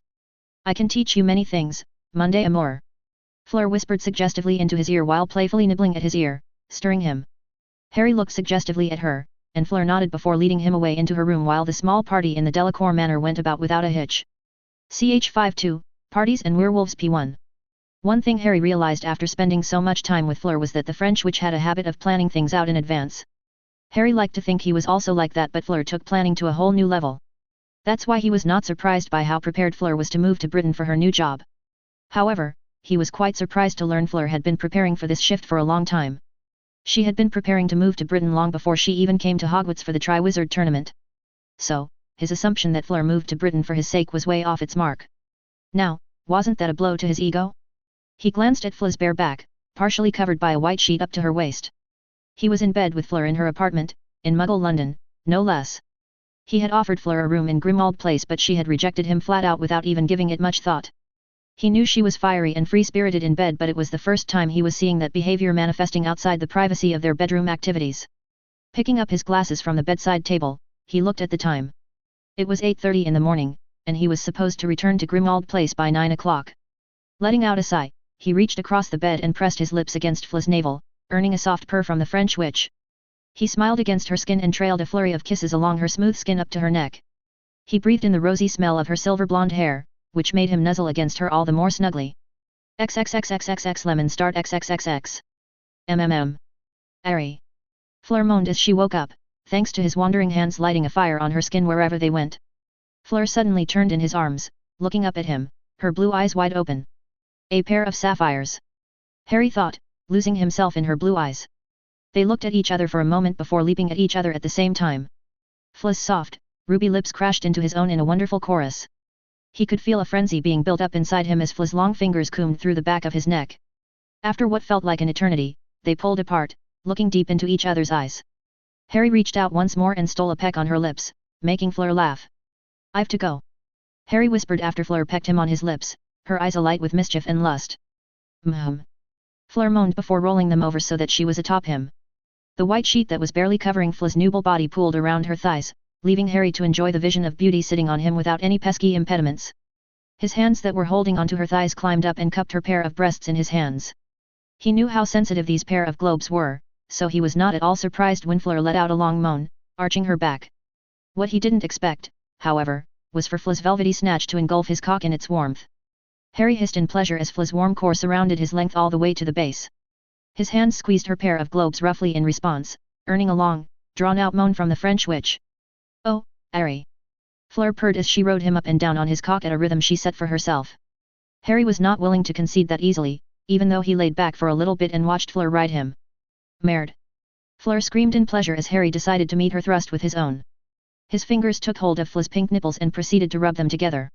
Fleur squealed and mewled as Harry began thrusting into her wet snatch from below with much more vigor, hitting several spots that she didn't even know were there inside her, waiting to be claimed and explored. He growled seeing the wild look in Fla's eyes and her disheveled hair that was pooling around her upper body. He picked up his pace, increasing the intensity of thrusts into her core. Fleur was almost purring as pleasure overwhelmed almost all her senses. Throwing her head back, she began gyrating her hips, taking the full length of Harry's cock for a wild ride. "Oh, Fleur. I'm coming," Harry warned, but the warning didn't move her. Instead, Fleur pressed her palms against Harry's chest, keeping him pinned down in the bed. She could feel she was sweating and was slowly getting out of breath, but she pushed on. Harry groaned loudly as his hips rose in a final thrust, driving his cock deep inside before climaxing inside her velvety snatch. Fleur threw her head back as her own climax exploded around her, joining Harry only a few seconds later. Her walls clamped around Harry's length, holding his length inside her as their bodies spasmed in the aftershocks of their respective orgasm. In the throes of her orgasm, the strength in her arms gave out, making her fall into Harry's chest. Harry quickly flipped them over so that he was on top this time. The moment Fla's head hit the pillow, she squealed as Harry took her left breast into his mouth. He took her nipple into his mouth, playing it between his teeth, making Fleur arch her back. She took hold of his neck with her right arm and pressed him tightly against her breasts. After repeating the same ministrations on her right breast, Harry locked lips with Fleur, forcing her to swallow a moan of pleasure. When they separated, they were both gasping for air and sweating profusely. For a moment, they remained in the bed, eyeing each other up. "I shouldn't have finished ins. Don't worry. It's safe," Fleur said, cutting off Harry. "Oh, okay," Harry mumbled, relieved that he was not going to endure more drama in his life if Fleur ended up being pregnant. Fla's shoulders shook with laughter before she captured his lips in another searing kiss. XXXXXXXX lemon ends XXXXXXXX. It was much later than they both preferred when they finally left the bedroom. Fleur rushed to get ready for her part-time job at Gringotts while Harry cleaned himself up to make his return to Grimmauld Place in time. "Harry, make sure Bridget returns to France," Fleur called out to him from the shower. Harry paused while tying up his shoelaces for a second before it clicked in his mind. Fla's cousin Bridget wound up traveling with them from France, all thanks to Sirius. Well, more like she traveled with Sirius and Harry as Fleur took a legal international portkey out of France. It was not like he could join Fleur as he was not legally inside the country. International portkeys tend to be monitored closely as magical nations are very keen on knowing who goes in and out of their borders. That's why Harry and Sirius took the freight train through the English Channel to cross into France. It was a smooth ride and less risky than taking a flight to France. There were no pesky security cameras, at least not to the extent of an international airport. The train ride to France was quite smooth, but the return journey was not so smooth for Harry. Mostly because Bridget Leroy, Fla's excitable cousin who was a full-blooded Vila, took a shine to Sirius's dark charms and decided to accompany them on their journey back to Britain. The mere fact that Sirius had him travel in a separate compartment keyed in Harry what those two were doing on their ride to Britain. "I'll try," he yelled back before calling for Dobby and teleporting away from Fla's apartment. Harry could feel the wards simmering as they accommodated his presence. "Thanks, Dobby. Dobby is happy to help Harry Potter, sir." Dobby happily crowed. "Has there been any trouble with the snake in the chamber?" Harry asked absently as he found the Black Manor eerily silent. "Oh no, sir. The bad snaky is sleeping away as Harry Potter sir ordered." Harry smiled amusedly at Dobby's colorful language, but he appreciated the effort Dobby was putting into the matter. "Tell me, Dobby. Are you confident that you can look after matters in the chamber on your own? I mean, do you require Winky's help in the chamber? Because you see, I've another job coming up for Winky, and I wanted to check with you first." Dobby bounced on his heels for a moment before looking thoughtful. "Dobby Bess a good elf Harry Potter sir. Dobby can look after Sir's mean snaky in the chamber," said Dobby. "Okay, Dobby. I believe you." Harry patted his elvish friend on the shoulder while thinking of sending Winky over to help with Fleur. From Christmas Eve, Dobby and Winky were engaged in a job of sorts that was intended to destroy the Dursleys' perfect life. Dobby would mess with their food by adding substances that'd leave Vernon quite busy in the bathroom. Winky would mess with their car every day by making sure the vehicle did not move an inch from the garage. In a short period of time, Vernon lost his job and the Dursleys were without a stable income. Then he left an anonymous note on the nearby police station in the guise of a concerned neighbor about the abusive and sexually deviant Vernon Dursley. He also implied that Vernon may have killed off his wife's poor orphaned nephew. When the cops launched a small inquiry, they must have inevitably come across the recent hospital records and the injuries the Dursleys suffered thanks to his prank. The rest could not have happened any better as the forensic team the cops sent into the Dursley home recovered his DNA samples from the cupboard under the stairs. That was the nail in the coffin for Vernon and Petunia, as they could not explain the signs of Harry's extended stay in the cupboard, nor could they exactly say where he was. Their usual story of Harry being sent to a school for special delinquents didn't hold for long before the incisive interrogation from the cops. Before they could so much as squeak, the Dursleys were taken into custody and charged with several crimes that should keep them away for quite some time. Seeing as he was not going to return to Surrey anytime soon, he was sure more severe charges would be heaped on the Dursleys, and that'd be the end of the story. Even Dumbledore, with all his resourcefulness, would be hard-pressed to facilitate the release of Dursleys from the Muggle authorities. With the Dursleys out of the picture, Winky and Dobby have had less work, and elves without work are more trouble than Harry imagined. The few days he stayed at Grimmauld Place were spent breaking fights that broke out between Winky, Dobby, and Creaker. Their competing nature to garner more praise for a job well done was a disaster waiting to happen. So, having Winky help out Fleur in her apartment was a temporary solution to the current labor upsurge. There was another more permanent solution, but that required some work from his side, and he needed serious aid before opening that particular can of worms in the ministry. "Where is Sirius?" he asked, looking around the house but finding it deserted. "The Blood Trader Master is in his room with his guest," said Creaker, who was suddenly standing behind Harry looking at him with his old grey eyes. Harry nearly jumped in surprise at Creaker's sudden appearance. "You like sneaking upon people, don't you, Creaker?" "Creaker does not know what young master says," Creaker mumbled, moving towards the dining table, pretending to polish the silverware. "Creaker, be a bad elf, Harry Potter, sir." Dobby saw Creaker take away Master Black's magic from the mean portrait. Dobby ratted Creaker out, pointing one long grey finger at the old elf accusingly. Harry rolled his eyes as Creaker began extolling the virtues of Lady Black, and Dobby began countering them, which led to a full-blown argument between the two. "I definitely need to find some heavy work for the elves, or I'll go mad. XXXXXXXXX. Percy Weasley was quite a happy man. The last few months after Sirius Black's trial were dark days for him. Mr. Crouch was on the run, and the whole Department of International Magical Cooperation was under the shadow of its absconding head. The days that followed were quite difficult for him, and the department as Minister Fudge had unleashed a full investigation into the workings of the department. As the personal assistant of Mr. Crouch, he suffered the most in the inquiry. But he cooperated to the fullest capacity, and he even managed to assist the Commission Minister Fudge in setting up the departmental inquiry. He must have really impressed many people because not only was he kept in the department, he was even given a raise and a promotion to boot, which landed him in the office of the Minister of Magic. A few days ago, he was worried about being fired from the ministry, and now he was working directly for the Minister of Magic. It was surely an unprecedented jump as far as his career was concerned, and he was quite happy about it. That was why he was in the Burrow with his family, joining in for a family dinner. And it seems he was not the only one with some good news to share. "Oh, it's wonderful, Bill dear. You finally managed to get transferred to London." Molly Weasley hugged Bill and pressed a kiss on his head. "Now, if only Charlie could find a job in Britain, I'll happily praise Merlin all day." "Yeah, that's not happening," Percy thought as he exchanged a look with his older brother discreetly.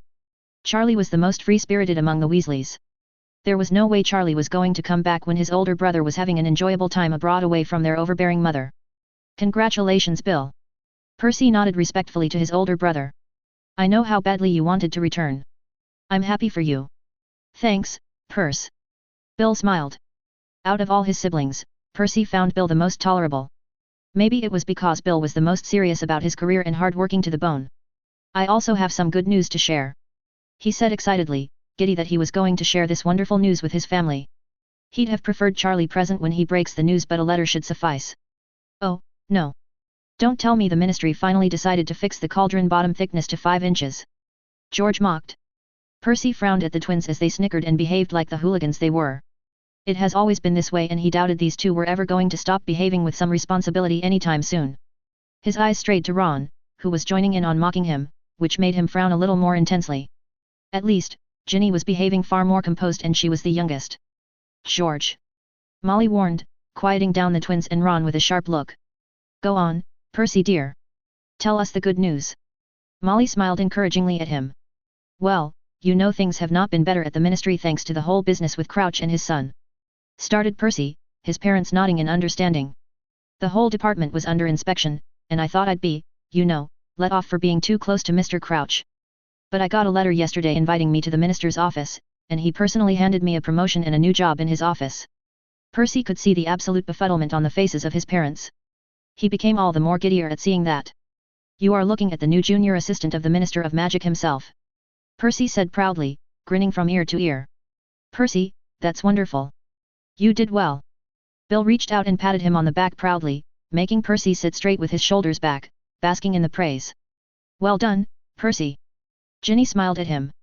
The twins gave him a thumbs up, and Ron just waved at him indifferently. But the reaction that he expected from his parents didn't come. Instead, his parents were looking rather concerned. Father? He asked, confused by their eerie silence and concerned looks. Percy, there have been certain developments concerning Headmaster Dumbledore and Minister Fudge. Dumbledore is convinced that you know who is back, and the ministry is trying its best to cover it up. Mother. What are you saying? Percy frowned.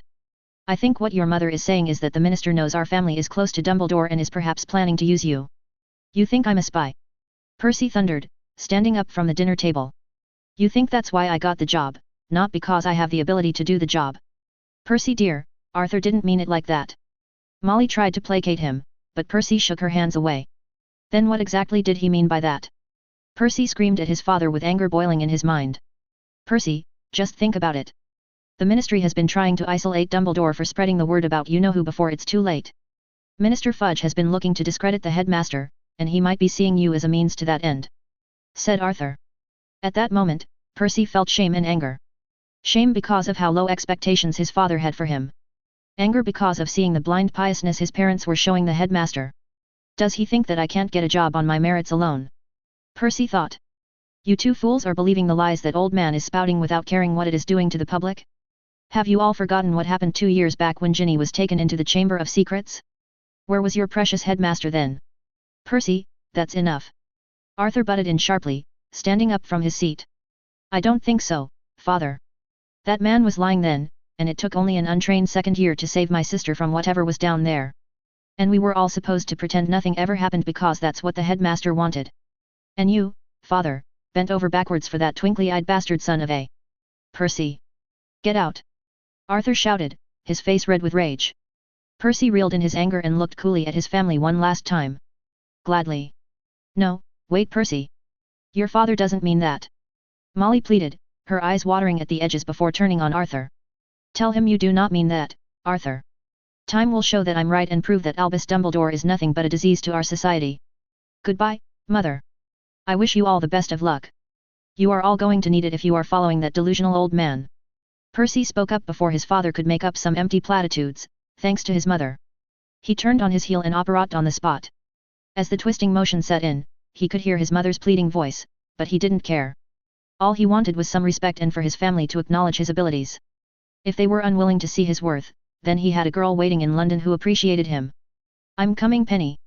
Percy thought as he operated away from the burrow. XXXXXXXX. Damien stood by in silence as Lady Lilith patiently listened to the report Lucius was delivering. The Dark Lord was acting brazenly if the man was truly leading by using werewolves as his muscle. But it was so unlike the Dark Lord to behave this way. Even at the height of his power, the Dark Lord never unleashed his werewolf allies on the magical populace indiscriminately.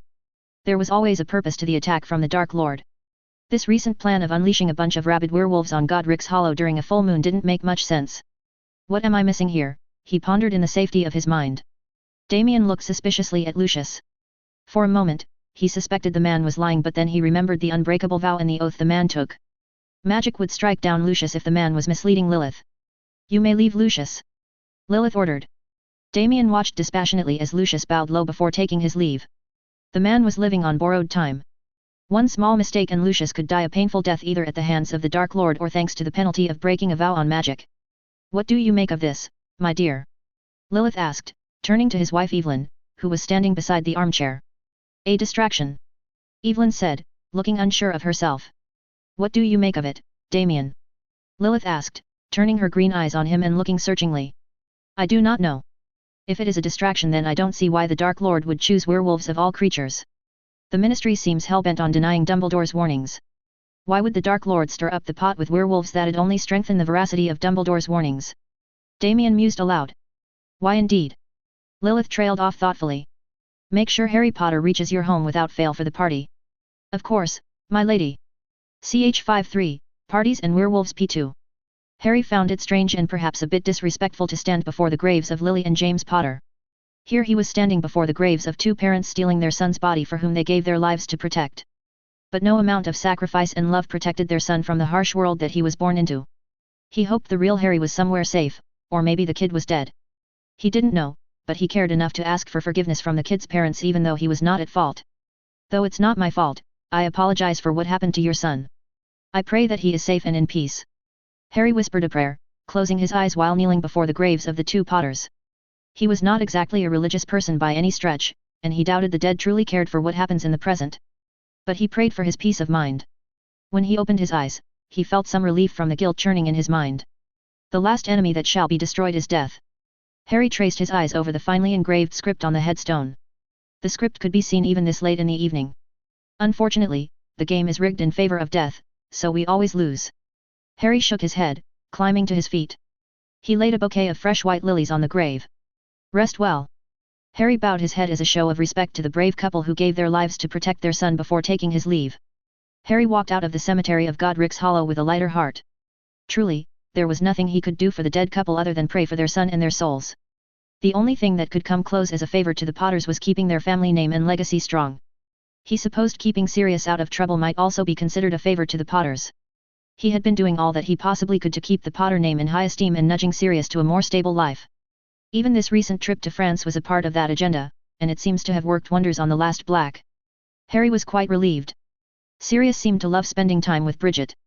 At first, he thought the two were just playing around and limiting their activities to just shagging. So, he was quite surprised when Bridget returned to London the legal way using an international porte-carte from the French ministry. Between the new joke shop and a full-time girlfriend, Sirius was a busy man these days, and most importantly, the guy was now more emotionally stable. Harry was confident that in a few more years, Sirius might just recover from the baggage he was suffering because of Azkaban. Harry gave one last look at the cemetery where many Potters were laid to rest before moving along. He moved towards the village square where the memorial statue stands proudly. It was a statue depicting the Potter family. For a moment, he wondered why the memorial was out in the open where even a muggle could come across it. Not that he thought the memorial statue would somehow reveal the wizarding world, but you can never be cautious enough. Maybe the muggles don't think much of a statue in the square, he thought, keeping his monkey cap firmly on his head covering the scar. Snuggling into his coat as a cold gale passed him by, Harry made his way toward the former home of the Potters. He passed by many small cottages where a lot of vegetation could be seen. He was not sure whether these families were magical or muggle, but most of the lot looked like small-scale farmers. He earned some curious stares as he walked the streets towards the place where Voldemort fell, and the story of the boy who lived truly began. This time, he could feel a sliver of magic as he neared the former hiding place of Potters. A muggle-repelling ward. Harry hummed as he divined the intention of the magic woven around the broken home. The former home of the Potters was a mess. It was half-burnt, with most of the windows remaining shattered. The front door was blown off its hinges, and the nearby walls were littered with holes. The gate was the only thing that looked relatively untouched by the tragedy that unfolded in this small cottage. He could even see most parts of the roof were also blown away, leaving the cottage open to the elements. They have not even used magic to preserve the structure. He thought, noting the wooden parts of the small cottage were rotting away. He suspected the ministry left it untouched since the night the Fideliu's charm was broken. The hedges around the cottage had grown wild, and he could see some creepers taking refuge inside the cottage. This place is a total wreck. Harry muttered, feeling a pinch of gripe seeing the sorry state of the former home of the Potters. Just one more thing that can be laid at the feet of Dumbledore. The man could have at least had the decency of taking the original Harry to his parents' grave before Hogwarts. Walking forward, he reached out and touched the gate to the cottage. A wooden board suddenly sprang up with bright golden letters written on it in an elegant script. On the night of October 31, 1988, James and Lily Potter lost their lives.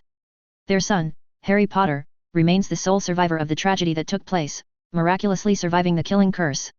This house remains a monument to the Potters and a reminder of the violence that rendered their family asunder. More and more letters of well wishes and graffiti were left behind by many witches and wizards beneath the board.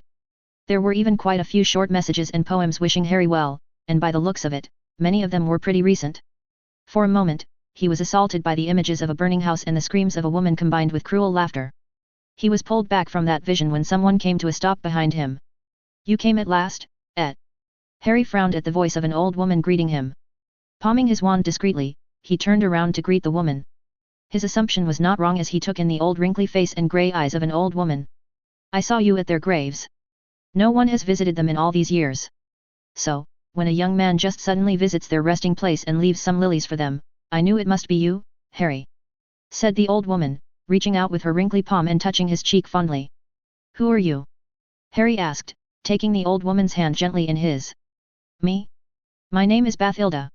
I suppose you may not remember, but you visited me with sweet Lily when you were a babe. How kind she was, your mother. Always cheered this old woman up, and she brought you along, which always lightened my heart. The poor dear." A stray tear fell from her grey eyes, which Bathilda wiped away with the back of her sleeve. Harry's eyes widened, and he gasped as he connected the dots. "You're Bathilda Bagshot, the author of A History of Magic. You look so much like your father, but I see you've inherited more of your mother." "Yes, I'm that Bathilda Bagshot." She nodded, a fond grin on her lips. "Come. Have a cup of tea with this old lady. I'd love to host Lily's son in my home once more." Harry was not supposed to stay this late, but he accepted the invitation nonetheless. This was Bathilda Bagshot, for crying out loud.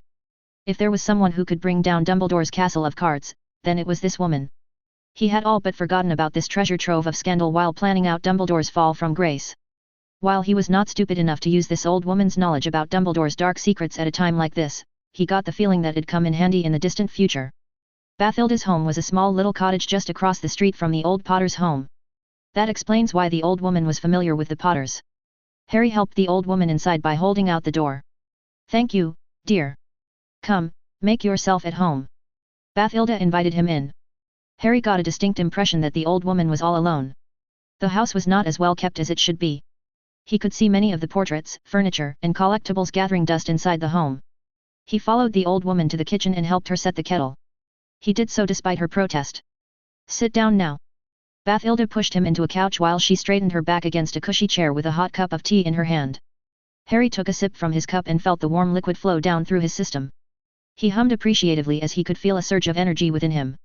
"These tea leaves are good, ma'am." Harry raised his cup towards her. "It is, isn't it?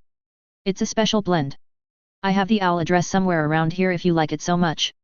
You can have them delivered once a week or a month." "Thanks. I'd appreciate that." Harry nodded, taking another appreciative sip of the warm liquid. It was fairly good tea. "Tell me, young man." Bathilda scrunched her eyebrows together as a serious look overcame her placid features. "Why did it take so long for you to pay your respects to Lily and James? I didn't even know they were buried here. Dumbledore had me imprisoned at my aunt's home. They are muggles that hate anything related to magic. I was only able to come here because Sirius is free from Azkaban, and I've so far avoided Dumbledore's claws. That vile cretin. Even now, he sows loss and despair wherever he goes.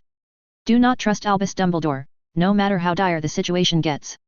My nephew made that mistake, and he suffered greatly, the poor boy," said Bathilda, pointing one of her bony fingers at a small photo of a young wizard on her wall. "Is he all right?" "Your nephew?" Harry latched on to the subject. "Oh, poor Gellert was a good boy, but everyone hates him now. He was a gifted young wizard, you see. But he fell into the wrong crowd, and now he is in prison," said Bathilda, looking up at the photo with a faraway look. Oh, Harry said, tearing his eyes away from the young photo of Gellert Grindelwald. Is he in Azkaban? Oh, good Merlin, no. If he was, this old bird could not have survived at the thought of the torture poor Gellert would have endured. Said Bathilda, holding her heart with a shivering hand. Gellert is in Nurmengard. Yeah, definitely Gellert Grindelwald. Harry thought. Are you saying Albus Dumbledore is the reason your nephew is in prison, ma'am? Yes. That vile boy and his delusions of grandeur twisted my sweet Gellert. Now Gellert wastes away in prison while that vile creature remains free. After everything I did for his family, this is how he repays me. Ungrateful hacks. Bathilda muttered under her breath. If you don't mind, can you tell me more about Dumbledore and his crimes? Harry asked tentatively. Ha! Where do I even begin? Harry listened pertinently as Bathilda Bagshot regaled him with tale after tale of Dumbledore's exploits in his youth. There was a goldmine of information that had the potential to ruin Dumbledore's reputation so long as the timing was perfect. All he had to do was stick Rita Skeeter on Bathilda Bagshot, or he could just give Skeeter the memory. For now, he'd be holding on to this particular arrow in his quiver until the right moment to nail Dumbledore's political influence on a cross. Towards the end of Bathilda's long tale about the Dumbledore family, he begins hearing screams of terror coming from outside the cottage. Is that normal? Harry asked, jabbing his thumb toward the door. He only got a confused look from Bathilda. Do people often drunkenly scream and make a ruckus in the streets? No. Why? Is someone screaming, my dear? Bathilda asked, looking aghast. Harry blinked a few times before realizing Bathilda might not be having the same range of hearing he was enjoying. Wait here, ma'am. Harry said, moving closer to the window, and he peeked outside.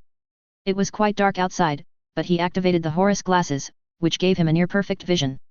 He saw a man running down the street as if his life was on the line. Suddenly, a nearby tree shook, making Harry zero in on the movement. A horrendous creature jumped down from the tree, pinning the man down with its hind legs. As the claws of the creature dug into the flesh of the man, a painful scream tore through the night sky. Werewolves! Harry realized. More screams tore through the streets as he saw more werewolves joining in terrorizing and mowing down people like wheat in a field. Ma'am, you should call the Aurors. Harry said, and not a moment later, he heard sounds coming from the roof. His wand was already in his hand and stood at the ready at a moment's notice. He thought about moving out of the cottage and helping the people on the street, but he dismissed that thought right away. There was a full moon in the sky. Even if he was extremely confident in his skills, he was not going to brazenly walk into the middle of a frenzied pack of werewolves without a plan and backup. So, he kept his wand at the ready and moved closer toward Bathilda as she ignited the fires in her fireplace and tried to connect with the flow network. Something is blocking the flow network. Bathilda panicked, trying to connect to the Aurors office or any other addresses. Wards! Harry hissed. At that moment, the roof of the cottage caved in, and a full-grown werewolf came crashing down. Harry reacted fast with a knockback jinx to create some room between them and the werewolf. Depulso. Thankfully, his aim was true, and the jinx properly bound against the brown skin of the creature, knocking it away. That seems to have enraged the creature as it let out a howl before breaking into a sprint toward Harry and Bathilda. Harry was a little surprised by the speed, and he was quite limited in reacting properly against the creature as he had Bathilda to protect as well. Indomitus. A sphere of magical energy surrounded him and Bathilda just as the werewolf jumped on them, only to get blown back by the shield. Adaro. A metal spike shot out of the tip of Harry's wand, punching into what he hoped were the lungs of the werewolf. The creature howled in pain as blood pooled on the floor. It began to heave and growl as it desperately tried to escape, but the creature was getting tired and weak. The stunning spell was just at the tip of his wand when he heard more cries of pain and desperate calls for help coming from the street. Stunners are for peacetime. Harry thought, dismissing the stunning spell. Sectum Sempra. He slashed his wand as if it was a sword. Fresh red blood spurted in gallons out of the deep gash that cut across the werewolf's neck. The creature let out a howl of pain before falling silent as its head was barely hanging by a thread on its shoulders. Oh, my! Oh, Merlin! Bathilda gasped, holding on to her heart. Harry rushed to her side and helped her into a nearby couch. Lie down, ma'am. You are just a little bit shocked. My head. It's spinning. She whimpered. It's just blood pressure. Keep your back straight and close your eyes as you lie down. Everything will be all right. Harry consoled her even as he could hear the desperate cries for help from the streets. Looking out of the window, he could even see a house burning a few blocks away. Harry shook his head and instead called for Dobby. Public safety was the duty of Aurors. I'm only responsible for my safety. XXXXXXXX. It seems congratulations are in order. I'm told from a very reliable source that you might just get an Order of Merlin First Class. Said Damien, smiling toward Harry's way, which he reciprocated. It's well deserving. You kept your wits amidst the rampage of those filthy creatures and even managed to put down one of those rabid dogs. Most full-grown wizards could not make such a claim. You should be proud, said Evelyn Greengrass, an impressed look on her face. I don't think it is a good idea to inflate Harry's ego any more, mother. He might just go back to behaving like an airhead Gryffindor, said Daphne. You won't waste a moment to score a goal at Gryffindor's expense, do you? How positively Slytherin of you. Harry grouched. Thank you. I'll take that as a compliment. Daphne grinned. Well, a toast is in order.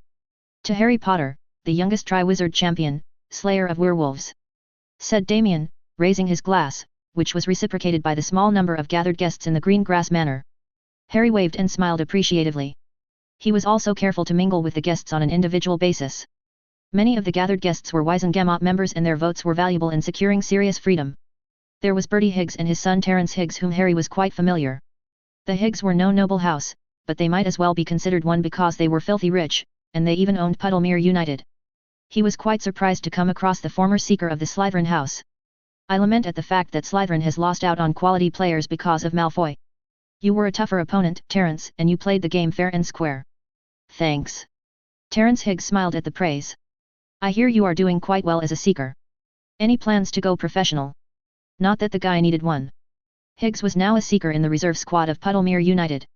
Harry gave it 3 to 5 years tops before Higgs got a spot in the playing squad of the club. Ah, no. I play fine at Hogwarts, but I don't have the temperament for going professional. Harry spent some time with his old rival seeker and Bertie Higgs, who was a Quidditch enthusiast, before extracting himself.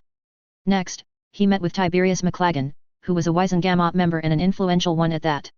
The man had a gaggle of supporters inside the governing body of the ministry and in many departments if Damien Greengrass was to be believed.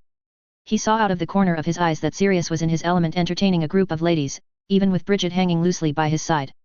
After a round of engaging in small talk with the guests ranging from topics of the rising prices of quills to the need for more stringent legislation against the werewolf population in the country, Harry was mentally exhausted. You look like you are about to faint, Daphne said, taking his arm in her own. It's that obvious, hey. Harry mumbled. No, not at all. You are doing a fine job at masking it, but I can see you are at the breaking point from your eyes, said Daphne. I'll have to work on that, I suppose, Harry said, smirking at Daphne, but they were interrupted by Damien. Harry, I'd like to introduce you to someone. She's someone very influential, and she helped us a lot with Sirius, said Damien, leading away Harry from Daphne to one of the balconies. He saw a woman with a flowing red mane standing alone on the balcony, showing him her back. Go, she's waiting for you, Damien whispered before pulling back. Come, Mr. Potter. I've been waiting for this meeting since the day Lily told me of her pregnancy, said the woman, her voice flowing like a gentle stream with almost a soothing effect. But Harry was quick to sense an undercurrent of magic that was in the works. Some kind of mind magic similar to the allure of Avila. Harry thought in surprise, immediately reinforcing his occlumency shields. Whomever you are, you can stop doing that magic trick. So, you do have some mental fortitude. That's very impressive for your age. But then again, you are your mother's son. The woman turned around, facing Harry with glowing green eyes that were very familiar. Which makes me wonder why you used those muggle weapons on those useless inbred cretins. Harry was shocked at the implications. Oh, yes. I know what you did to those Death Eaters. A word of advice, always ensure you kill your enemy, and the next time, don't depend on such crude weapons. Who are you? Harry looked upon the woman warily. Me? I'm the reason you survived the killing curse. I'm the reason that you exist. My name is Pernell Flamel. Some call me Lilith. But you, Harry, you can call me grandmother. Ch54, Bloodlines. Harry stared incredulously at the woman claiming to be his grandmother. You are my grandmother?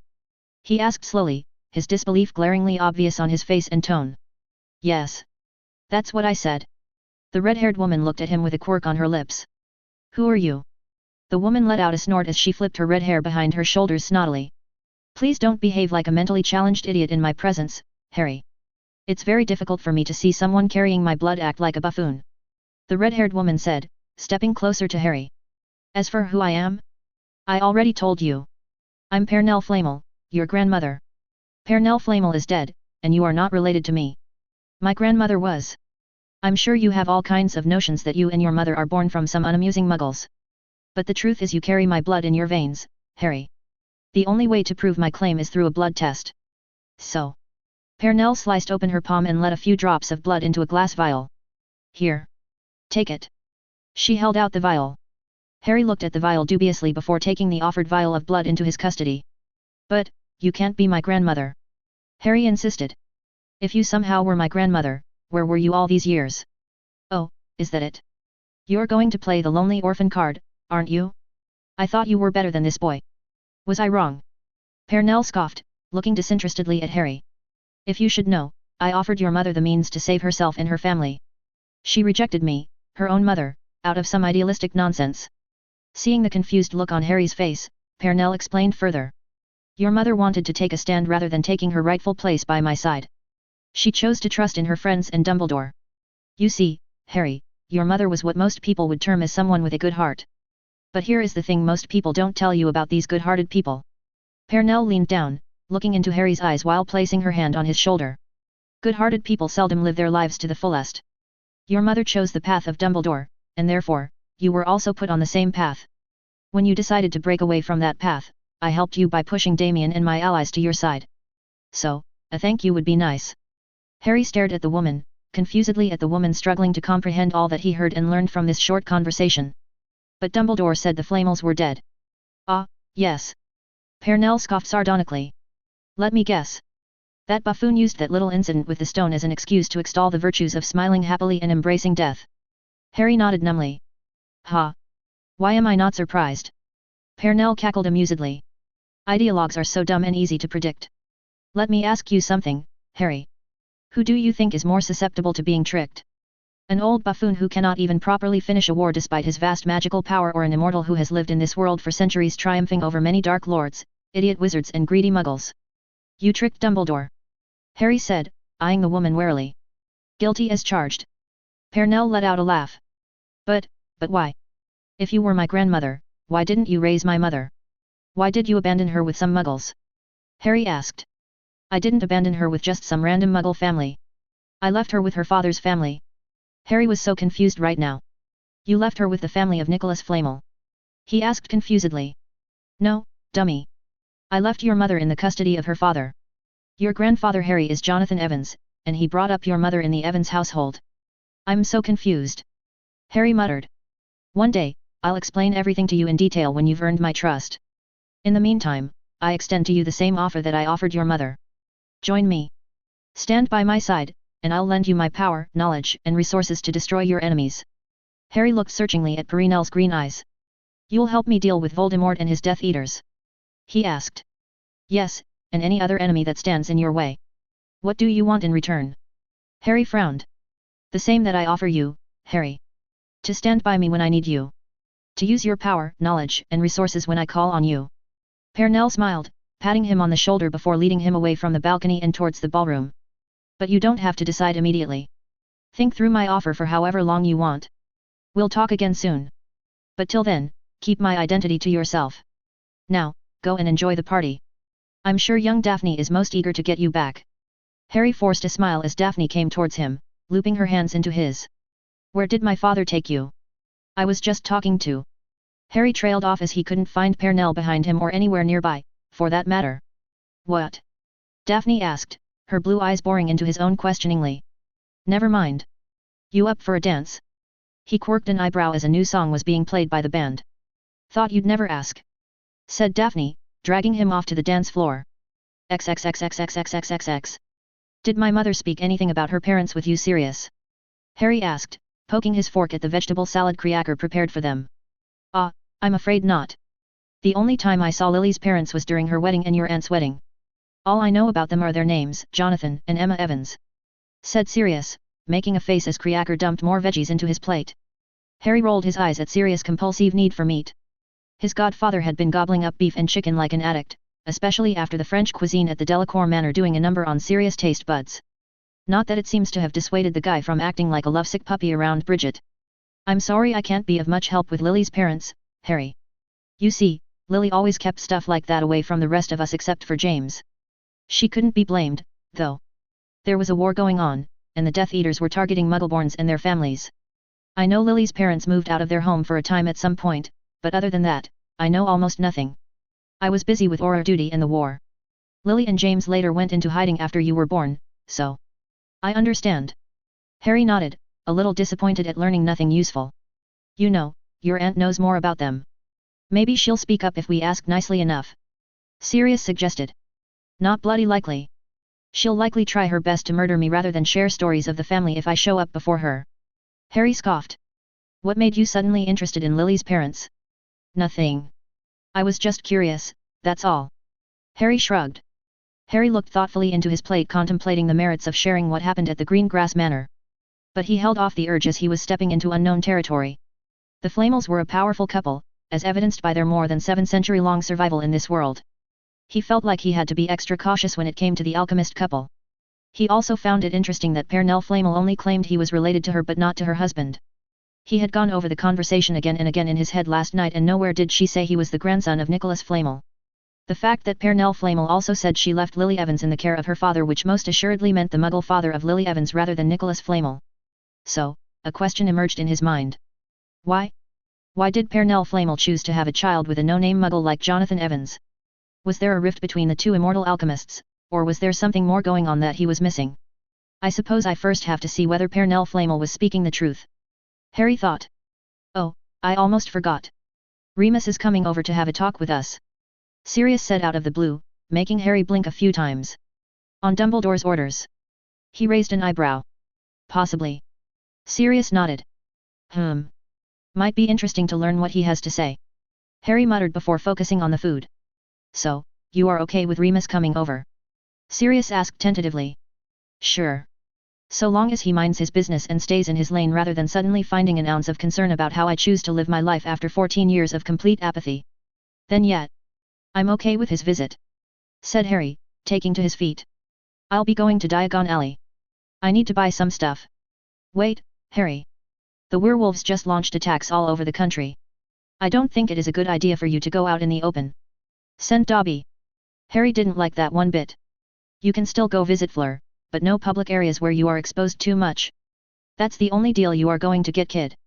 Sirius said, wagging his fork at Harry. Fine. Harry sighed. But you are going to start training me for animagus transformation. Okay, kid. If you think you can keep up with the training, then yet. I'll start it today. Said Sirius, only to explode on Kriaker, who chose that moment to dump more vegetable salad into Sirius' plate sneakily. XXXXXX. Harry looked at the innocent-looking sheet of parchment with a critical eye. It does not look like much, he thought, prodding the parchment with the tip of his wand. There was a faint magical presence in the parchment, but other than that, he didn't get much from the parchment. Thanks, Dobby. You did well. Harry patted his elvish friend's head, who grinned before popping away. The family tree finder kit Dobby bought from Diagon Alley was not exactly a professional kit that can trace generations of family members. But for Harry's use, it suited him just fine. The parchment could only trace his father's side of the family, but since he has Perinel's blood, he was hoping the parchment could trace his mother's side of the family as well. Okay. Here it goes. Harry muttered. He pricked his thumb and smeared the drop of blood on the top of the parchment. Then he picked up the glass vial containing Perinel's blood and poured it at the bottom of the parchment as suggested by the instructions in the kit. Black lines began to appear with his name at the top. First, the names of his father and mother began to appear. There were no hidden surprises there as the names clearly mentioned his mother's maiden name as Evans. Then the names of his grandparents on his father's side began to appear. There were no nasty surprises there as well as the names of Fleamont, and Euphemia Potter was clearly written. However, he found it interesting to note that his grandmother's maiden name was Roll. Roll, hey? That's interesting. I'll have to ask Sirius about them.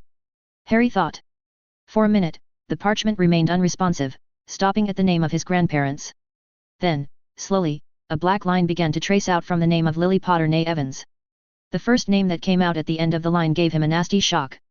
Instead of Jonathan Evans, the name that was written on the parchment was John Gaunt. Okay. Now that's not going to be peachy. He muttered, his eyes zeroing in on the name Gaunt. The Gaunt family's name finding itself in his bloodline was rather shocking. Oh, he was not surprised he was in some way related to the Gaunts, as old pure-blood families have intermarried for generations. So, he was totally expecting to be related to Voldemort in some form. But he never expected that particular blood relation to be so close to home. Before getting transmigrated into the wizarding world, he was a fan of Harry Potter books. As a fan, he had certain theories of his own when it came to the popular characters and events in the Harry Potter lore. So, one of his leading theories about Harry's ability to communicate with snakes was not just based on the Horcrux but rather because of the Slytherin blood in his veins. The reason he believed that theory was that the Horcrux never took over Harry despite being a baby. So, whatever protection Lily Potter's sacrifice gave to Harry was powerful enough to ward off Voldemort's soul from influencing or crushing Harry's psyche. If the protection was strong enough to keep the soul shard at bay, then it should not have given Harry any powers that were not already accessible to Harry. It was not a perfect theory, but he thought it was something that could not be easily written off, especially considering Harry was a descendant of Ignotus Peverell. There was no reason to write off that the descendants of Cadmus Peverell, which was the Gaunts, intermarried with their sister branch, namely the Potters, thereby giving Slytherin blood to the Potters. Or the ability of Parseltongue was kept a secret by the Potters not to get associated with dark magic and attract more attention when they were already keeping one of the famed artifacts of the Peverell brothers in their custody. His theory, however, only makes more sense when the reaction to the Sorting Hat in Harry's first year is also taken into consideration. Anyway, it seems he was nearly correct. Harry did get Slytherin blood, but not from the Potters but from his mother's side. Harry's attention was brought back to the parchment as another name joined beneath his mother's name. Pernell Celiac, the black ink formed itself near the name of his grandfather. Pernell Celiac. So, that's your true name? Harry muttered, noticing the distinct Gaelic touch in the name. Harry jerked his head as the glass vial containing Pernell Flamel's blood suddenly let out a hiss before breaking down into a pile of sand. The blood in the vial disappeared into thin air, leaving no trace. Even the blood on the parchment began to disappear as did the names that were displayed on the parchment. Okay. So, I'm an immortal alchemist's grandson. How about that? XXXX. Voldemort kept an ear out as Lucius narrated the recruitment drives and the effects of the werewolf raids that happened across the country. His eyes, however, trailed towards his budding new supporters from the pureblood families. There was Corbon Yaxley's son, Robert Yaxley, standing silently to the side of the room. The man was one of his less prominent Death Eaters, one of the unmarked ones he was forced to elevate thanks to the death of Corbon Yaxley. The skills of the father never touched upon the son in this particular case. Corbon Yaxley was an exceptional spy in the Ministry and someone he was hoping to make good use of to sow chaos and disinformation after his restoration. Sadly, that plan went up in smoke, all thanks to Potter. The other gaggle of Death Eaters that were gathered in the room were not worthy of much importance like Throffin Martin Friedman and many others. Most of them were his unmarked followers, and the years after his fall had certainly not made these good-for-nothing wizards worthy of his mark.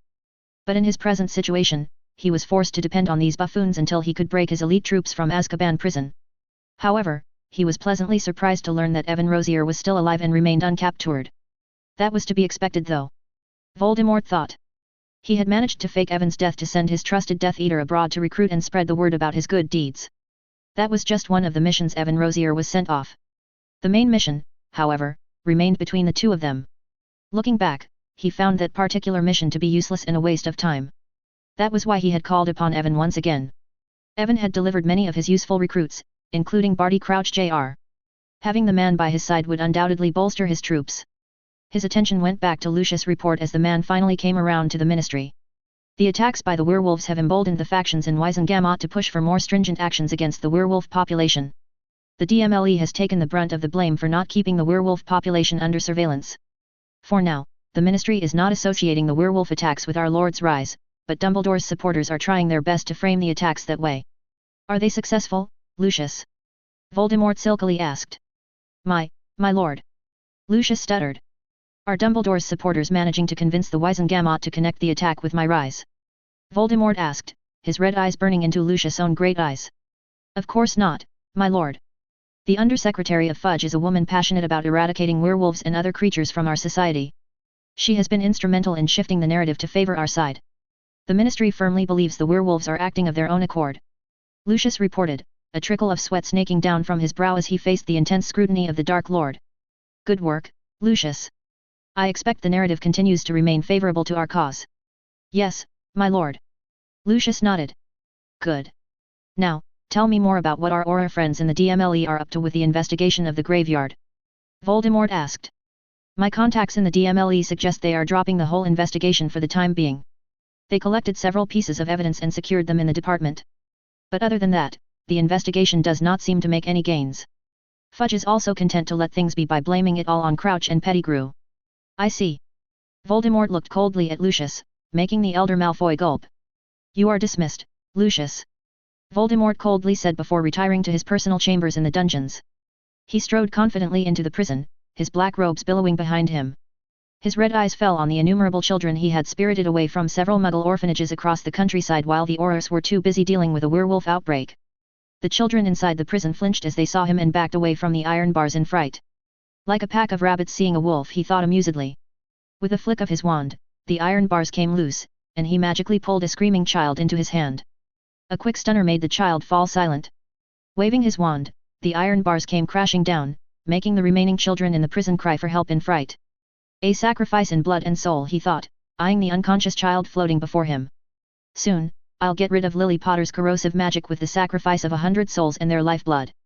Even protections of old magic will not hold power over the dark magic that I'll unleash. Voldemort muttered, laughing coldly.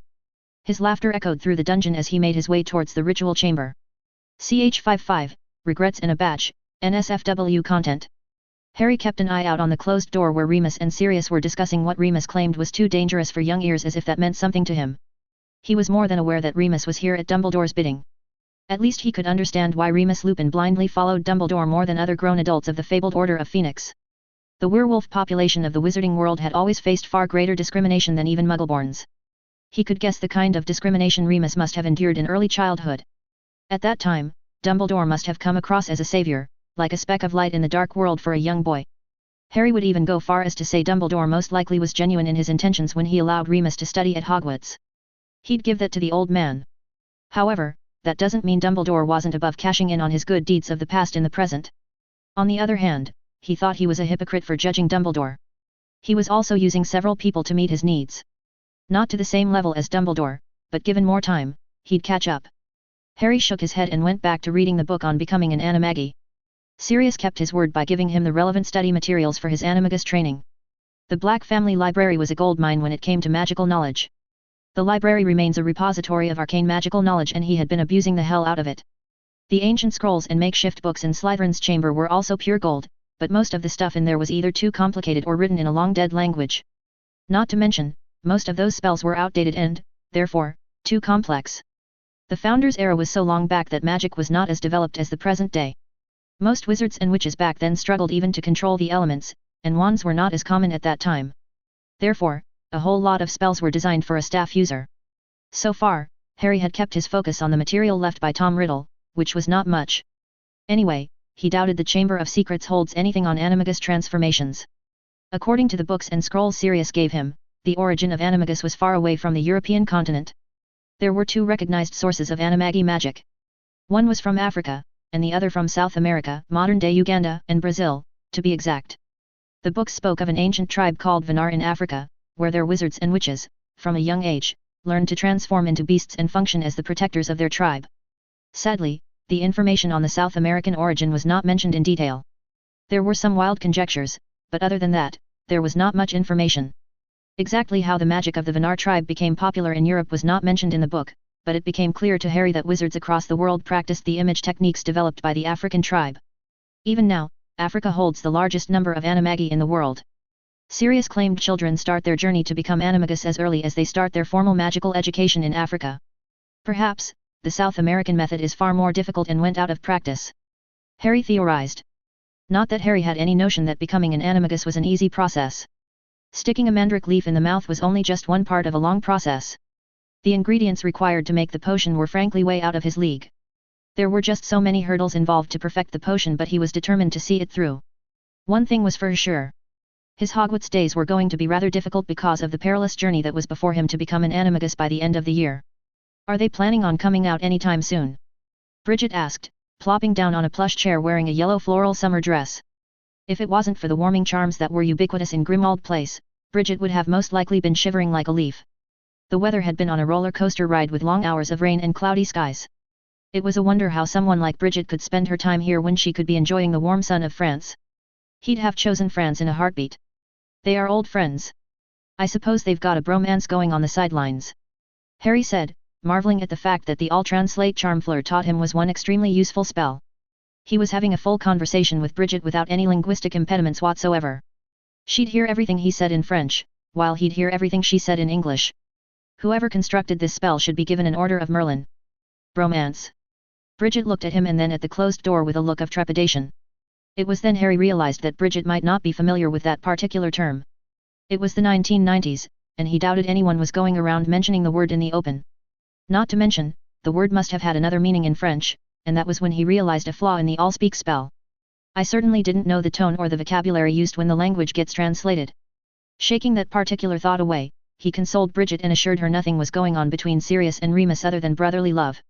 Thankfully, that seemed to calm her down, and soon after, Remus and Sirius emerged from their secret meeting. The pained look on Remus' face spoke volumes about how their talk went through. Harry felt a bit sorry for Remus. "That's a familiar book," Remus said tiredly, falling onto a couch facing Harry. You remember it then, Moony?" Sirius smirked. "How could I forget?" Remus looked at the book in nostalgia. A silent look passed between Sirius and Remus before Sirius let out a sigh. "Bridget, let's go look for that straw hat you said you liked in Diagon Alley," said Sirius. "In this weather?" Bridget asked incredulously, looking at Sirius as if he had gone mad. "Oh, come on. It'll be fun," Sirius insisted. "All right. While we are on the way, I'd like to know more about this bromance you are having," said Bridget, once she was nearly out of the door thanks to Sirius dragging her outside. Harry snickered as he heard the indignant growl from Sirius and the threats his godfather issued. "Do I need to know what that's about?" Remus asked bemused. "Just a little bit of fun." Harry shrugged. "How are you, Harry?" He could see the struggle Remus was in and took pity on the man. "I'm quite fine," Harry answered, shaking his head. Closing his book, he gave Remus his undivided attention. "You don't need to beat around the bush. You can speak candidly. You're here with Dumbledore's bidding. Harry, you're mistaken about Dumbledore. He does not intend anything bad to happen to you or Sirius. I don't blame you for believing that with all your heart. I won't even disparage the trust you have in the headmaster. But keep in mind, Remus, the trust and gratitude that you feel towards Dumbledore is born out of your personal experience. In that same vein, what I feel regarding Dumbledore is born out of my experience. Harry, Dumbledore is a good man. Has he confined you to a home filled with abusive muggles since you were 1 year old? Did he look on with complete apathy as you were treated like a slave without even knowing your name for well over 5 years? Did he confine you to a home where you are starved out most of your days while forced to cook meals, clean the gardens, wipe the floors, and wash clothes while getting beaten up for so much as looking in the wrong direction? Did he leave you at a house where its inhabitants call you freak?" Harry asked, his face a mask of cold indifference as the memories of those events resurfaced. The memories that lay asleep within the bell-bottom of his mind were suddenly resurfacing. He had pushed all of that down for a simple reason. He didn't want to murder Petunia and Vernon Dursley, not out of any familial love but fearing the attention their deaths would bring upon his head. Else he'd have quite easily killed those two wastes of space a long time ago. It was his charity that the Dursleys were breathing, and he hoped never to see those two ever again for their sakes. "Harry. What?" Remus sputtered. "Let me tell you something, Remus. Between Voldemort and Dumbledore, I consider Dumbledore my most hated enemy. It's because I know I'd have suffered a painless death at Voldemort's hand when I was a baby. But Dumbledore had me tortured by those monsters for 13 years. I'd have rather died than suffer the Dursleys," said Harry, taking to his feet and staring down at a shocked Remus. "You're wasting time if you are working as an emissary of that old coot. And Remus, the Dumbledore you know, is not the Dumbledore I know. Lines will be drawn in this war, and make no mistake, Remus, there is a line between me and all my enemies. When the war begins, I hope you have the presence of mind to stay on the right side of the line.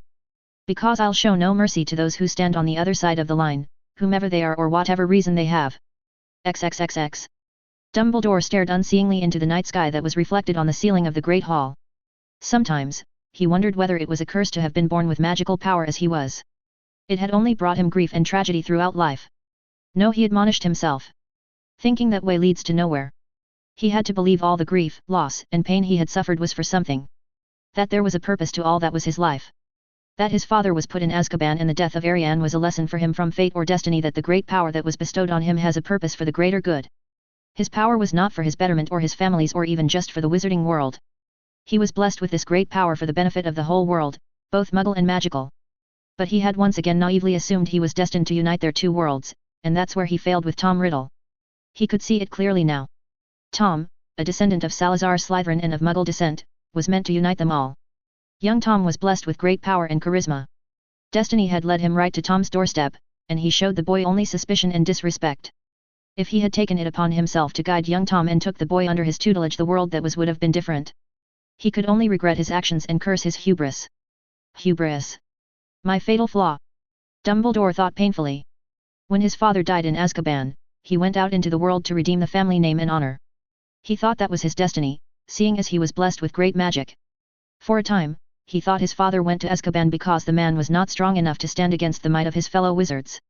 Since then, he had toiled with his magic, learning everything like a hungry beast with no limits or concerns. For the sake of power and power alone, he learned, never realizing the true gift of magical education was not power but rather grace. He thought falsely that might make him right. It took him the loss of Ariane to see what he had done to those whom he loved. He saw the pain he so callously inflicted on those he thought he was protecting with his great power. To this day, not a night goes by when he does not see the eyes of his dearly departed sister. Her cold, lifeless eyes always looked at him every night, bereft of love and life, all because he was such a fool. His sweet Ariane, whom he so loved and hoped to cure what she had lost to those who abused her, died because of him. Even today, after all these years, he never revisited that memory to see whether it was by his hand she departed from this world. His vision turned foggy all of a sudden. With a start, he realized tears were flowing from his eyes. No river of tears will bring her back or absolve me of my sin. Dumbledore thought with heart-wrenching pain while the image of his long-lost sibling vividly emerged in his mind. All the sacrifices and pain had to have been for something. He had led Tom astray, and now he feared that he was leading Harry astray. If even Remus had spurred him after talking with Harry, then he knew he needed to do some serious introspection. Have I gone blind once more? Have I made the same mistakes I made with Tom? Dumbledore thought worriedly. Looking back at his actions, he was reconsidering the merits of leaving Harry with his Muggle relatives. He had put the safety offered by the blood wards he erected over the concerns raised by Minerva and Arabella Figg. He knew Harry was treated as an unwanted child in the Dursley household. Arabella had told him as much, but he had always assumed Petunia would see Harry as one of her own eventually. After all, he had also been led astray, forgetting his family in his quest for power, but later realized the error of his ways. He had wanted the same chance for Petunia to see her sister's son as her own and treat Harry better in their home. But now I see how foolish I was to think so. Dumbledore wiped away his tears and took a deep breath. There was no point in wallowing in the mistakes of the past. No amount of regret on his side could restore Harry's happiness. As powerful as he was, he could not turn back time and change the past. However, he took a vow that he'd be better when it came to Harry. He'd apologize and prove he could be dependable in front of Harry. This academic year I'll make things right. Dumbledore thought, feeling a sliver of warmth and confidence return to his heart. I promise you, James and Lily. I'll not let your sacrifice be in vain. I'll not let your son fall into the dark like Tom. XXXXXXXX. You know you've been staring at that thing for too long, don't you, Harry? Fleur purred into his ears, making the hairs on the back of his neck stand up. Yeah, I know. He muttered, looking at the silver badge sitting on the bedside that arrived with his Hogwarts letter informing him of the books and other utensils required for his 5th year. He was quite surprised that he was chosen as a 5th-year prefect. That was so out of character for Dumbledore to give him any sense of power or control over his life both outside and inside Hogwarts. Something has changed. Harry frowned. Is this some kind of test from the old man? He couldn't help but wonder what sort of Ponzi scheme Dumbledore was planning right now. By the looks of it, the Ministry officials have been running around like headless chickens after the werewolf attacks across many parts of the Wizarding world and Muggle world. From what he has gathered so far from Sirius, who later filled him in on everything Remus said, the Ministry was covering up the true extent of the attacks from the werewolves. This has done a lot of harm to Fudge rather than keeping his ministry afloat. His own hardcore supporters were fracturing and demanding a far harsher werewolf legislation bill passed in the Wizengamot. Whatever Voldemort thought he was achieving with these senseless attacks, it seems to have taken the heat off of Dumbledore. According to Remus, more and more people were trusting Dumbledore as they saw and felt there was something seriously amiss. Even at the height of Voldemort's power, Greyback has not dealt the kind of damage he has left on the Wizarding world. So, people are convinced either the Ministry was doing a poor job, or Dumbledore was not as crazy as the Ministry was trying to paint. If you are going to stare vacantly, then I'm going. Fleur huffed, trying to slip out of his bed. Harry caught her by her waist and pulled her into the bed with him, making her squeal. The silky sheet that was covering her nude body slipped, and he immediately pressed himself against her, capturing her ruby lips in a searing kiss. Their tongues battled in a frenzy, and Fleur was not willing to concede the bout. He broke it off and took some much-needed air, conceding the battle. Fleur looked at him with a foxy grin, knowing that she won that round. XXXX warning, a small lemon scene XXXX. Harry smirked and dived straight for her breasts, taking her nipple into his mouth and making her let out a long moan. Harry loved hearing the sounds she made when he paid proper attention to her breasts. He knew it turned her wild whenever he went for her breasts. He could feel her toes curling on the bed as he lapped up at her breasts, sucking and biting around her areola. He could feel Fleur shiver in delight whenever he switched one breast to another and whenever he took more liberties with certain nips at the edges of her teats. Not wanting to come off as a one-trick pony, he moved up, kissing and licking his way over her cleavage into her neck. When he kissed her pulse point, Fleur let out a laugh that made him smirk against her skin. He couldn't wait anymore, so he pulled her up with him and made her sit on his lap with her legs wrapped around him and her arms wrapped around his shoulder. "Do it, Harry." Fleur ended up screaming his name as he plunged inside her warm core. He was shivering in excitement as Fleur began to set her own pace as she rode him without any prompting. He grabbed her ass cheeks for further leverage as she speared herself on his length. "Oh, Harry!" Fleur moaned, her silver hair turning wild as it danced enticingly behind her with each thrust she made. She dragged him down with her into the bed, and Harry allowed her. They made sweet love for the rest of the night, wasting not a moment knowing that his time with her was running short. Ch56, Blood of House Peveril. "Don't you have anything else to do other than play bodyguard with me?" Harry asked tiredly, feeling the shadow of a familiar woman falling on him once again. "What? You don't like me hanging around you anymore?" Nymphadora, or Nym as he calls her for his own safety, asked him while he was combing through the shelves of Flourish and Blots for some interesting books on charms. "Oh, I do. You're quite the fun character to be around, Nym. But you seem to have no idea about something called personal space." "Whatever do you mean, Harry?" Nym asked, batting her eyelashes innocently at him while looping her arm into his. "Exactly." Harry grumbled as she made sure he could not slip away from her again. "Sorry, Harry. This is not the time for the rebellious teenager in you to emerge. You know how precarious the situation is. So, don't act like a baby," said Nym, flicking his nose. "Ow! Stop abusing me, Nym. Then behave, you little troublemaker. You gave me the slip in the robe store. That's not my fault. You were taking ages in there fussing over robes and jackets." Harry complained, only to get flicked on the nose again. "Ow!" Harry blinked foolishly while rubbing his sore nose as he came face to face with a book with a peculiar title that read Charms, The Quizzer to Test Yourself. "Hey! Interesting," Harry muttered, looking at the description of the book written inside. The book was interactive, offering several quiz sessions along with a wide repository of spells in the Charms frontier. "Yep, I'll take that." He took the book into a collecting basket along with all the interesting books he found along with 5th-year prescribed books. Runes, arithmancy, and charms. "I thought you'd be hunting for books on curses and hexes. Just one look at the collected books in that basket paints you as a nerd," Nym commented from nearby, looking into his basket while leaning against a shelf. "I've got more than enough books on Dada. Besides, you never know when runes and wards can come in handy," Harry said, moving to the counter with all the books he had collected. "Yep. Definitely a nerd. How in the name of Merlin did you end up in Gryffindor?" Nym asked incredulously. "I'm brave and heroic. What more do you need to become a cub in the House of Lions?" Harry joked. As they were exiting the bookstore, Harry found himself facing Hermione, who was with her parents. "Harry."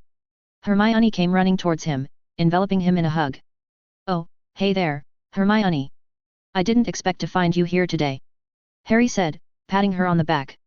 "You would have if you had written to me," said Hermione, pulling him aside from the earshot of her parents after he greeted them properly. "As I explained in my last letter, the new wards don't allow outside communications of any sort, and Hedwig was strictly told just to deliver your birthday present and return," said Harry, keeping Nym and Hermione's parents in his line of sight. "I'm thankful, though. You finally escaped those awful people." Hermione sounded genuinely happy for him. "Oh, yeah. I didn't get to say a proper goodbye to the Dursleys, but that's probably for the better." His expression must have shown something Hermione was uncomfortable with because she quickly changed the subject. "So, living with Sirius. How was that?" Hermione asked. "Can't complain.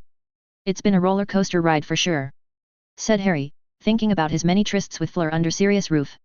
"We even managed to go on a Holyhead Harpies game a few days back, which was fun." "So, you like it then?"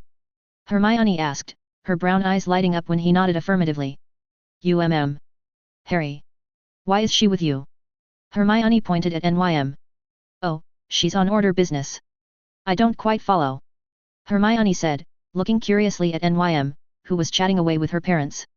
"The Order of the Phoenix. It's a group of wizards and witches led by Dumbledore in the last Wizarding War who fought against Death Eaters. My parents were also part of that group," Harry explained. "Oh, I see. So, Tonks is your bodyguard?" she asked. "More like an unwanted bodyguard. The only reason I allowed her to tag along is that she's family and annoying as hell if you cross her. The other characters of the Order of Fried Chicken are a bunch of pacifists or useless bums." At least, NYM is an order. Order of fried chicken. Hermione guffawed. Oh, yes. Want to hear the name I came up for our mighty headmaster? Dumbass door, that's what Sirius and I call him. Harry. Hermione hit him with a small velvet bag in her hand. What? That man made my life a hell of a lot more difficult with the stunt he pulled at the feast. As if anyone was going to believe Voldemort was resurrected after all these years. About that. You owe me an explanation. Hermione huffed, looking irritated at not knowing what really happened at the end of the third task or why Harry was keeping everything close to his chest. I'll tell you soon, but not here. Said Harry, looking around at the busy street of Diagon Alley. All right. Mrs. Weasley invited me to stay over at the Burrows, but I thought it'd be better to decline. So, we'll meet on the train, I suppose. At the train then. They parted ways, and Harry was quite relieved that he had the presence of mind to send a letter explaining his situation along with Hermione's birthday present during the holidays. Otherwise, it'd have been one awkward conversation that was waiting for him today. It was only after he finally returned to Grimmauld Place and was arranging the books he had brought that he finally remembered that he forgot to tell Hermione about the prefect badge. Oh, well. It'll be a nice surprise for her on the train. Harry thought, resuming his chores. XXXXXXXX. Harry had no shame in admitting that he found Quidditch wholly not interesting as a sport. For entertainment value, yes, Quidditch was one exhilarating sport to watch so long as the players were skilled with a broom. But the scoring system just did not make much sense. He thought that the sport would have been better off without that snitch messing up the game. It was ridiculous and stupid to assign the snitch so many points. Whoever created this game needed to be introduced to Karam. Though it is a board game, the Queen, Red Disc, only holds 5 points, the highest among the Karam men of either color. By keeping the point difference between the Karam men relatively low, the players have a fair shot at engaging the game with a battle of skill rather than luck. And that was the failing point of Quidditch. It was a battle of luck rather than skill most of the time. If the seeker gets lucky and catches the snitch early on, the game ends abruptly. The reverse was also true, as the game could go on indefinitely if both seekers failed to capture the snitch. Winning or losing, in the end, gets decided by the snitch, making the chasers and their hard work almost irrelevant in most games. In conclusion, the snitch was the funkiller of the game. Unfortunately, he was required to play the position of seeker when he returned to Hogwarts, which was something he was not looking forward to, given some of the issues he was required to face this year. Not that he was gunk at flying or anything. All things considered, he was quite good at flying, but the job of a seeker looks to be a boring one compared to a seeker. He found that out through experiencing the position of a chaser. Harry banked his broom to take a hard right, angling it in such a way that his left side was open to making a move. He punched the quaffle with all his might and managed to put it straight through one of the rings despite Sirius' best efforts to prevent otherwise. Woohoo! NYM celebrated, pumping her fists in the air as she soared toward his side. Nice one there, Harry. Oh, yes. This is definitely more fun than chasing after the snitch. Harry laughed, feeling the thrill of the game. Well, you certainly inherited James' skill with a quaffle. Said Sirius, coming down from guarding the rings on his broom. Wait. I thought he was a seeker. Harry asked, confused. He was both. You see, Harry, your father played both positions. He played seeker till his 5th year and later switched to the position of a chaser when he became Gryffindor's captain. No one found fault in that. Harry asked incredulously. Why would anyone find fault in that? Mind you, James was dab hands at catching the snitch, but he emerged at the top in chaser tryouts. Besides, your dad was convinced Edgar Stone was going to be a better seeker, which he was, by the way. We won the cup in the 6th year. It was one wild night of celebration. Sirius said wistfully, reminiscing of the good old days. Enough playing around, you three. It's nearly sunset. Go clean yourself up. Dinner is almost ready. Andromeda shouted from the kitchen, making NYM groan. She always finds some way to ruin my fun. NYM complained. Grow up, kid. You are an aura and a grown woman. Do you really want to spend your time playing Quidditch of all things? Said Sirius while securing the brooms and the quaffle in a cabin. Look who's talking. NYM growled. Hey. I'm free to play Quidditch and do all kinds of stuff. I was locked up in that hellhole for 13 years. I've got to make up for my lost time with all kinds of fun, but you're not like me or Harry. It's high time you get serious in your career and settle down with a family of your own. Said Sirius, walking past NYM and Harry. He's pulling my leg, right? NYM asked in a near whisper to Harry. He has to be. He's acting all responsible and mature, oh. A light of understanding passed through Harry's eyes, and he discreetly pointed at Bridget, who appeared out of nowhere, greeting Sirius with a kiss. He's acting like that for her. NYM asked amusedly. Oh yes. He's whipped. Harry and NYM shared a snicker at Sirius' expense. I heard that, Harry. Sirius called back. Damn his dog ears. Harry muttered, which made NYM laugh hard, and began teasing Sirius earnestly throughout dinner. The dinner in the Tonks household was a fairly decorous affair. The family dinner was largely for the benefit of Sirius as the old dog decided to take things more seriously with Bridget. Sirius was not the one to ask for the vetting of Bridget as Harry had first thought, but it was an initiative taken by Andromeda. Harry, NYM and Ted Tonks kept themselves out of Andromeda's way as she poked and prodded at Bridget and Sirius throughout the dinner. She's like a mother hen fussing over the chicks. NYM murmured against the napkin so that only Harry could hear. Watch and learn, dear cousin. It won't be long before you sit in Sirius's place. Harry muttered back. His quip earned a squeak of laughter from Ted Tonks, keying into the fact that their conversation was not as secretive as they had hoped. Harry, Sirius, and Bridget returned to Grimwald Place with their bellies full and just about ready to retire to bed. While Sirius and Bridget turned in for the night, Harry was up and about in his room with the information Andromeda discreetly handed him over before leaving their home. It had taken her a lot of time and resources, but she did manage to unearth some information from the goblins about the mysterious benefactor of Lucius Malfoy. There was not much to go by as Andromeda's source in Gringotts refused to hand over any names. Only the names of the many dwarven banks involved in the transaction across the world were mentioned in the parchment. While the information was wholly useless in identifying the source, it gave him a bleak picture. The names of the banks also gave him the names of the magical nations where the banks were located. A total of 16 transactions were made to Lucius Gringotts' vault. Most of the transactions came from the Kingdom of Thailand, the Chola Kingdom of southern India, the Principality of Oman and several scattered African nations like Mayotte, Madagascar, and Mozambique. There was even a bank of Alaskan origin. Harry was quite surprised to see these locations on the parchment. I didn't even know there were magical nations like these. Harry muttered, shaking his head at how small-minded he was. Of course, there is a diverse group of magical nations scattered around the globe. He frowned, however, at the select nations that housed these banks from where Malfoy got his gold to escape the debt trap. It looked as if someone went the extra mile to keep out banks of European origin from taking part in this plot. He just smelled something fishy going on.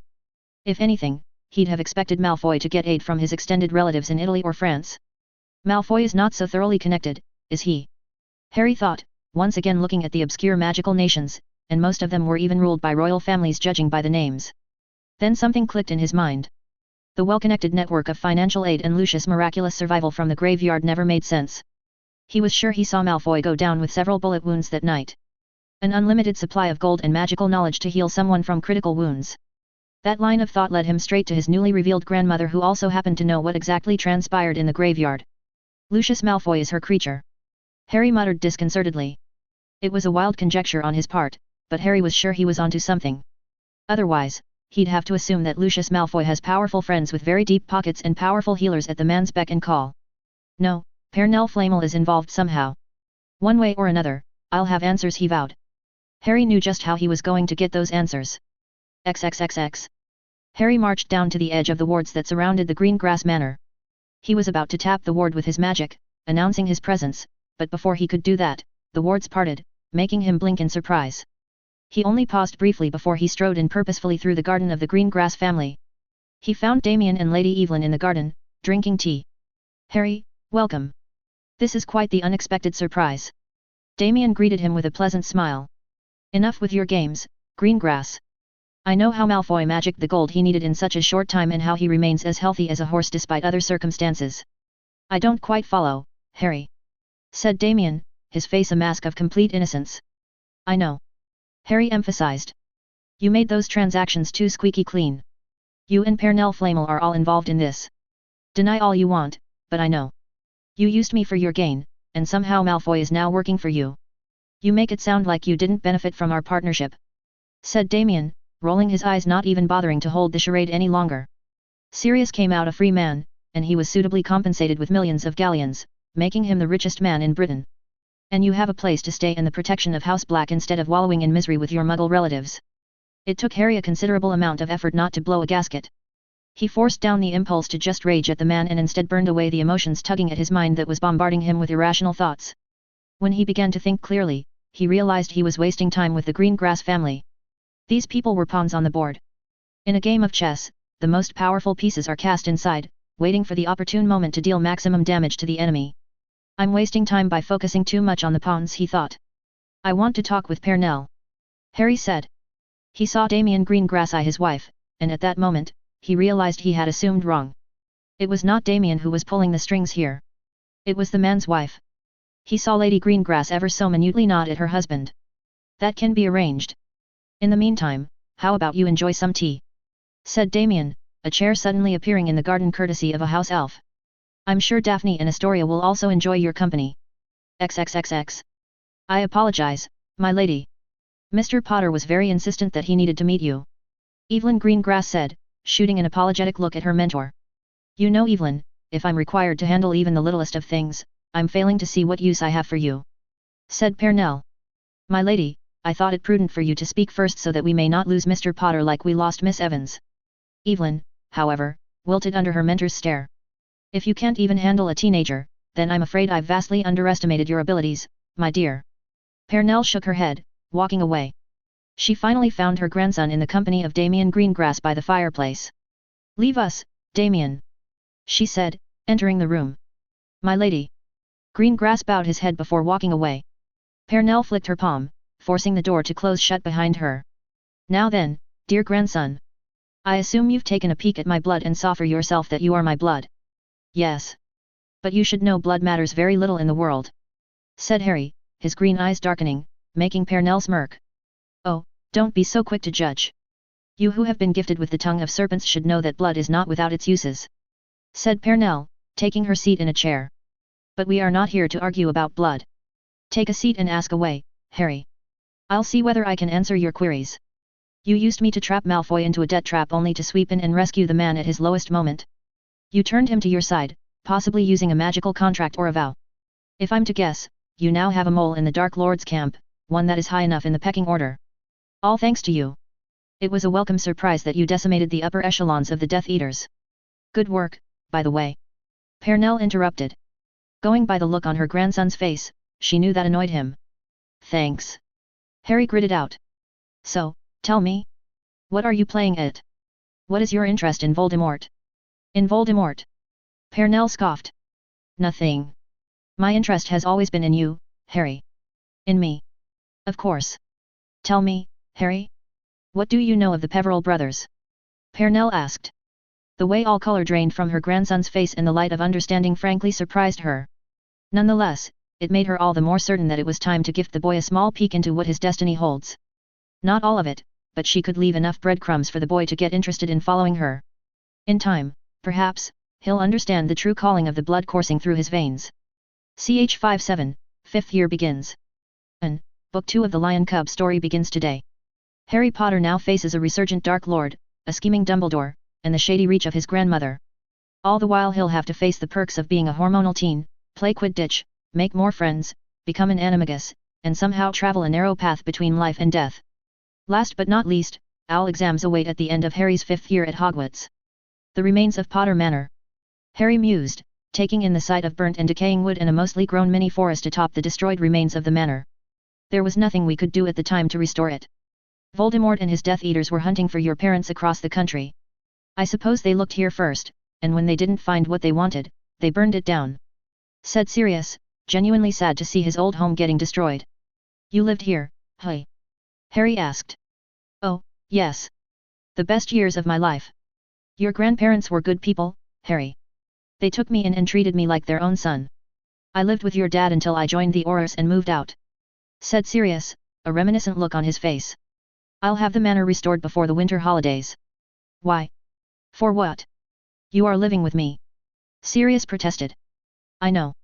But I don't want to leave this place in this condition. It's time for the home of Potters to rise again. Said Harry, frowning at the sorry state of the manor. Then I'll have it restored. I owe it to James and your grandparents. Said Sirius. And I'll not take no for an answer. He quickly added, seeing Harry was about to protest. All right.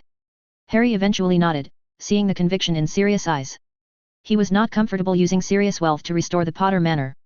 But he was not going to argue it out with Sirius now of all times. There was a time and place for that sort of thing. You know anyone in the business of building manors? Harry asked instead. I don't, but Andromeda might. I'll keep you informed. Said Sirius. Thanks. So, shall we go then? Harry asked. It's nearly time, huh? Sirius muttered, looking at his pocket watch. All right then, kid. You hold on tight. Harry took the offered hand of Sirius and gripped it firmly. The sensation of squeezing through a tube assaulted him for a minute and then his feet hit solid ground. Harry let go of his breath as the scenery around him changed. He was now inside the secret platform of the King's Cross station with a bustling crowd around him. The Hogwarts Express was right on time and was waiting on the platform as Hogwarts students steadily began to fill up the compartments. Seeing this big old lump of metal sure brings back memories. Sirius let out a sigh, smiling at the Hogwarts Express, which chose that moment to blare out its horn. Don't get too carried away with those memories, old man. Hey! I'm not old! Sirius shouted indignantly. Harry snickered and said his goodbyes before boarding the train. The one good thing he did before leaving Grimmauld Place was shrinking his trunk to the size of a matchbox that conveniently fit in his pocket. Hedwig was allowed to fly her way to Hogwarts, which left him with fewer things to worry about while boarding the train. He didn't know why most wizards and witches don't do the same. It was not as if the shrinking and unshrinking spells were difficult to perform. Unfortunately, he didn't have time to waste thinking about the habits of wizards and witches when he was required to report early at the prefect's cabin. So, the first compartment? Harry muttered, looking straight ahead. There was a lot of room to cover but he was early to arrive on the train. Maybe I should have just walked straight to the first compartment from the platform, he thought as he slowly made it to the front, traversing through a sea of students all looking for their friends or good seats on the train. It took him several minutes, but he finally managed to reach the first compartment. Just as he gathered, he was not the first to arrive. Reality smacked him down from his high horse. Hey, Harry! Hermione waved at him. Hey, Hermione! Hello there, Crookshanks! He reached out with his hand and scratched the feline behind its ears, earning an approving purr. Harry looked around the compartment and found nothing special in it except it was more open with fewer seats. The only thing that stood apart was the storage facility for their trunks with their names on the personal cabins. Yet. It's not much. I had the same look as you when I became a prefect, said Cedric Diggory. Harry smiled as he took in the new head prefect of Hogwarts. It seems congratulations are in order, Cedric. Oh, this? I think Professor Dumbledore didn't want the hassle of going through the 7th years and just dumped the position on me. Cedric said humbly. Don't be like that, Cedric. You deserve the position, said Hermione. Thanks, Hermione. Cedric smiled in appreciation. Keep in mind that just because I happen to become the head boy, there won't be any leniency in the Quidditch pitch. Oh, yes. So long as no Dementors choose to visit the pitch I promise we'll have a good game, said Harry. You are never going to let that go, are you? Cedric shook his head. Harry moved back with Hermione as Cedric went about welcoming other prefects. Oh, look! Malfoy and Parkinson made prefect. Hermione whispered to him. No surprises there. Snape will lose sleep if his bootlicker is not made prefect. Harry. Hermione hit him on the arm. Well, if it isn't Potter and his mud. Harry swatted his hand as if he was batting away a fly, and Draco's was swept off his feet, leaving the wannabe bully flat on his ass. The whole compartment looked at Malfoy for a moment and dissolved into laughter.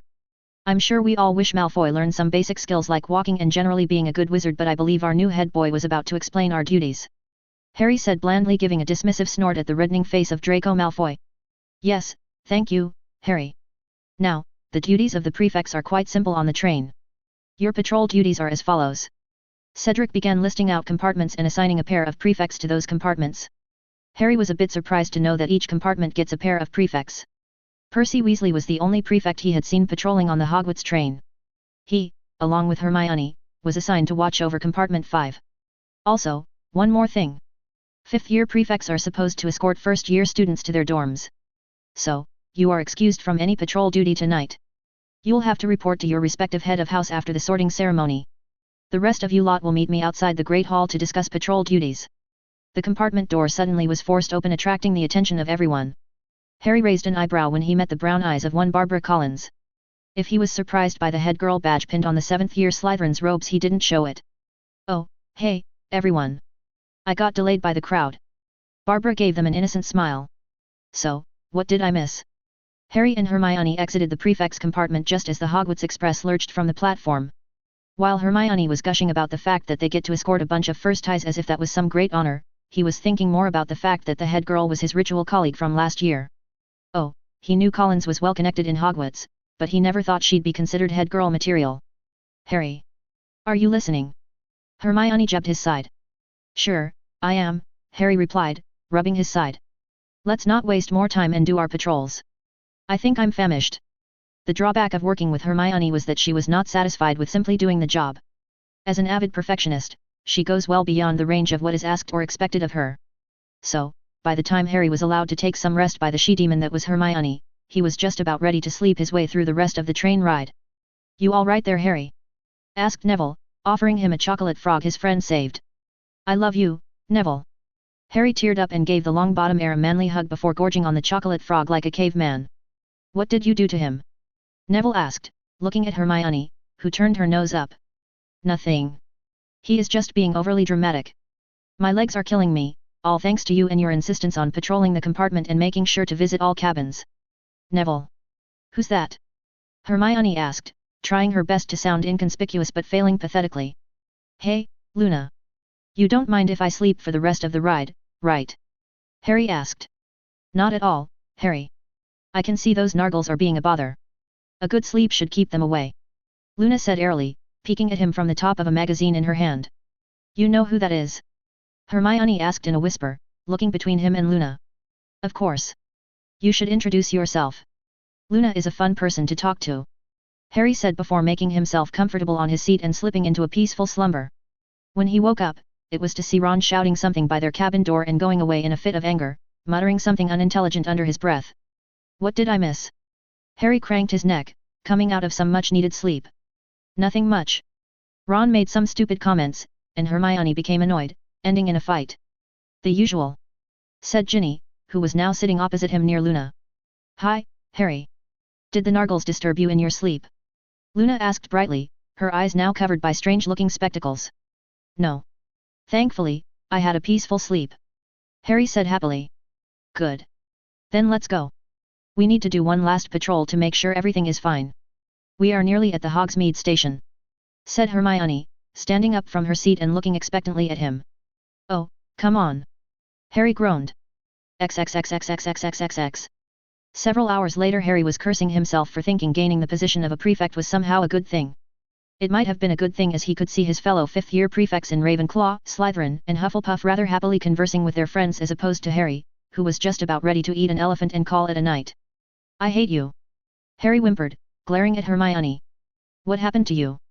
Katie asked, looking between Harry and Hermione. "Don't mind him. He is just being dramatic," Hermione said, waving her hand dismissively. "I think I've got a right to be as dramatic as possible, considering you had me patrol our assigned compartment more than 8 times and then patrol other compartments just for fun," Harry complained, rubbing his forehead, which was beginning to throb with a headache. "The other prefects were not doing their job. Because they were smart," Harry interrupted, but Hermione acted as if she never heard him. "And it is our duty as prefects to keep watch over the students, especially the young ones. I'm sure you remember how thankful a couple of first-year students were when we helped them find the washroom or helped them find their friends," said Hermione. Harry really wanted to argue against that, but his throbbing head and the sudden toning down of the buzzing in the feast hall made Harry sit up alert. Not a moment later, the doors to the hall opened as Professor McGonagall walked in, followed by several first-year students for the sorting ceremony. His stomach let out a growl of protest making Harry redden while Katie and Ginny snickered at his expense. "Here, Harry." Neville offered him another chocolate frog. "How will I ever repay you?" Harry asked, taking the offered chocolate with a grateful look. In the background, he could hear McGonagall calling out the names of the first-year students as the sorting ceremony commenced in earnest after a long song by the Sorting Hat emphasizing the need to stand united in darker times. He was not particularly interested in the new students or the unusual song delivered by the Sorting Hat, but he was interested in the teaching faculty of Hogwarts. Professors Babbling and Vector were as usual sitting side by side near Professor Flitwick. On the other hand, Snape was his usual greasy self, looking down from the high table with a look of thinly veiled contempt and the beginnings of a sneer on his pale face. Besides Snape, there was the horrid woman he was looking for, Dolores Umbridge. The fact that Fudge went with her spoke volumes of the man's ire at Dumbledore. While his sources in the Ministry had claimed there was some respite in the clash between Fudge and Dumbledore, it was certainly not enough to keep the Minister not to send his Undersecretary to undermine Dumbledore. He had hoped the pink monster wouldn't be saddled on Hogwarts students this year, but he gathered it was too nice an opportunity for the Ministry not to interfere, especially if Dumbledore was unable to find a suitable replacement for Mad-Eye Moody. By the looks of it, Dumbledore failed. Harry thought, shaking his head disappointedly as it was most likely going to be an unpleasant academic year with the pink monster hovering around Hogwarts. The hall descended into thunderous applause as the last first-year student was sorted into Hufflepuff, bringing the sorting ceremony to a speedy end. As Dumbledore officially declared the sorting ceremony's end, the plates began to get filled with delicious food. Harry enthusiastically cut into his food, taking great care to fill up his demanding stomach. When an hour passed, Harry was quite ready to find a good bed and forget this day ever even happened. Now that we are all well fed and watered, I'd like to make a few announcements. Dumbledore said, once again on his feet, looking at the hall through his half-crescent glasses. The Forbidden Forest remains forbidden for students as always. Mr. Filch has also asked me to remind you all that magic is not permitted in the corridors between daily classes. There is also a list of banned items that can be found pinned on Mr. Filch's office door. Also, we have 2 changes in staffing this year. Many of you might be already familiar with Professor Grubbly Plank. She'll be taking over the care of magical creatures, and there is Professor Dolores Umbridge, who will be your defense against the dark arts teacher. There was a round of polite applause after the announcement. What happened to Hagrid? Hermione asked, her eyes alight with panic. We'll know soon enough. Harry said, keeping his ear out for Dumbledore's words. Heedless of the scattered buzzing conversations going around, Dumbledore continued. Tryouts for the respective Quidditch teams of the 4 houses will take place on the 2nd week. Hem, Umbridge cleared her throat, loudly interrupting Dumbledore. And here it comes. Harry internally groaned, watching Dumbledore yield the platform to Umbridge, who was sporting a sickeningly sweet smile that screamed creepiness of the highest degree. Thank you, Headmaster Dumbledore, for those kind words of welcome. Umbridge gave the headmaster her branded smile, making the man take his seat gracefully. The new Dada professor was dressed in an unholy pink garb that was frankly exacerbating his headache. It forced him to look elsewhere. His eyes inevitably went to the Ravenclaw table only to remember that Fleur was not present among the House of Ravens. His mood took another dive on that realization, and the squeaky, high-pitched voice of the Pink Devil did not help one bit. Feeling eyes on him, he looked around until his eyes connected with a familiar shade of blue. Daphne raised a delicate eyebrow upon their eyes connecting, but Harry didn't respond in any way. He was suddenly reminded of the conversation that he had with Pernell Flamel about the Hallows. Some of the things the woman said about the Peverell brothers and the Hallows didn't make much sense with what he knew so far, which was admittedly not much. According to his immortal grandmother, the Peverell brothers predated the founders of Hogwarts by several centuries, which didn't make much sense because he had seen the headstone of Ignotus Peverell at Godric's Hollow.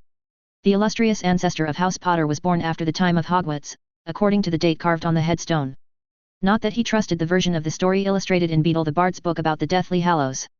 He already knew that the story of Cadmus Peverell was gunk, seeing as the second brother didn't die childless.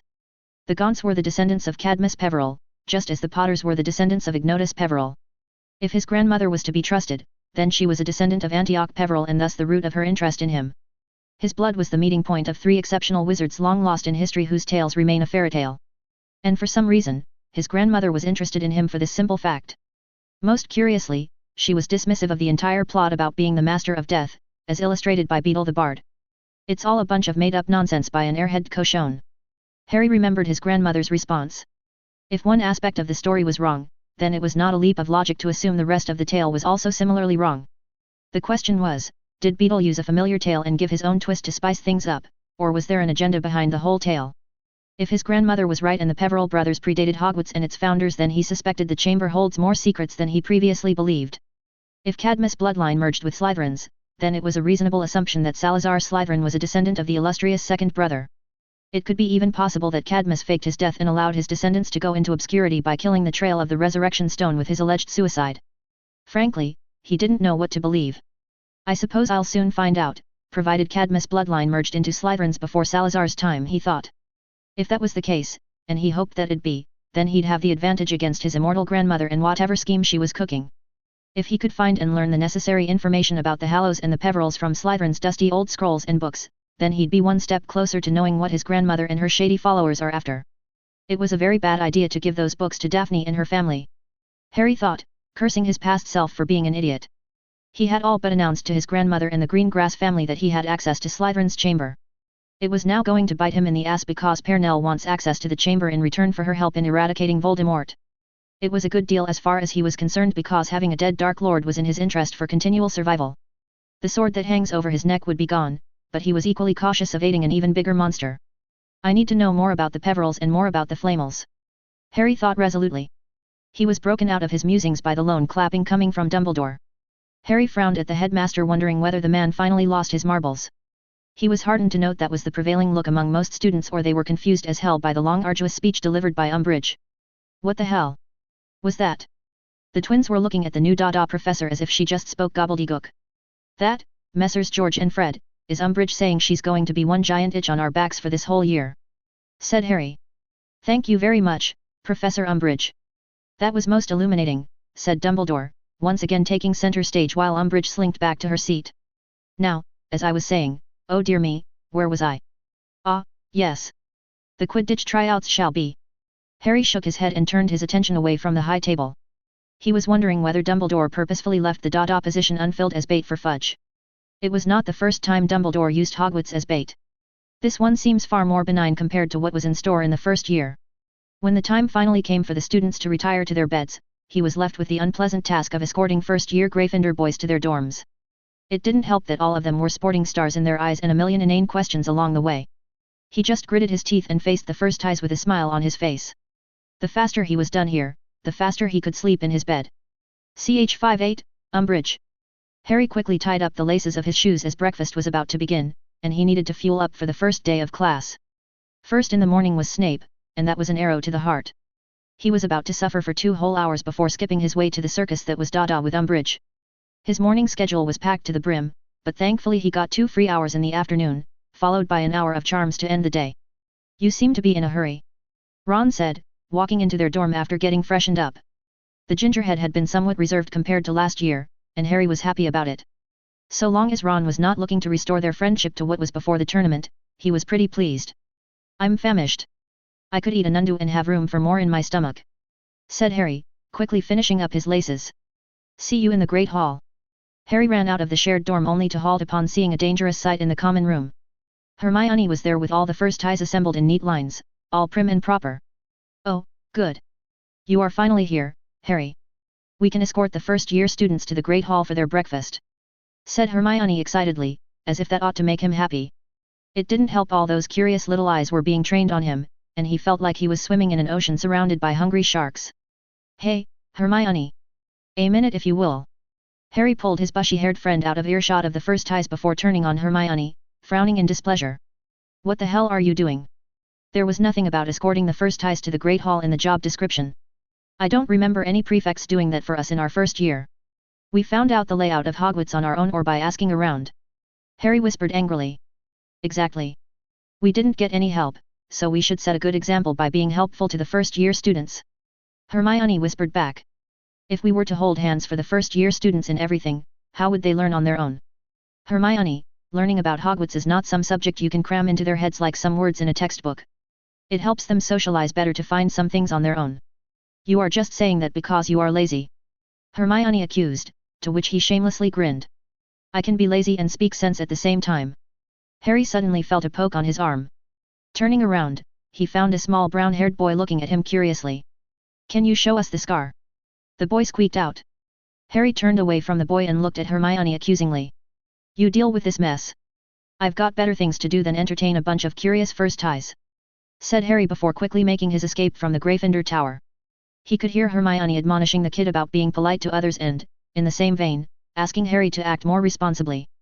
But he paid it no mind as he suspected Hermione would soon get bogged down by taking too much responsibility. Harry happily skipped over to the Great Hall, firing off a bunch of greetings to some familiar faces along the way. But his plan to make a beeline for the Gryffindor table was put on hold when Barbara Collins stopped him with a parchment leaf in her hand. Oi, Potter.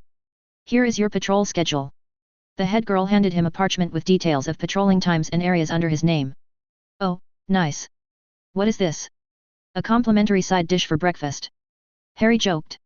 Very funny. Barbara deadpanned. I'm also supposed to tell you that you are limited to reducing a maximum of 50 points per month from other houses. Cedric and I will scrutinize anything more. If we find you have misused your position, we'll report you to Professor McGonagall, which may lead to revoking your prefect badge. Any questions?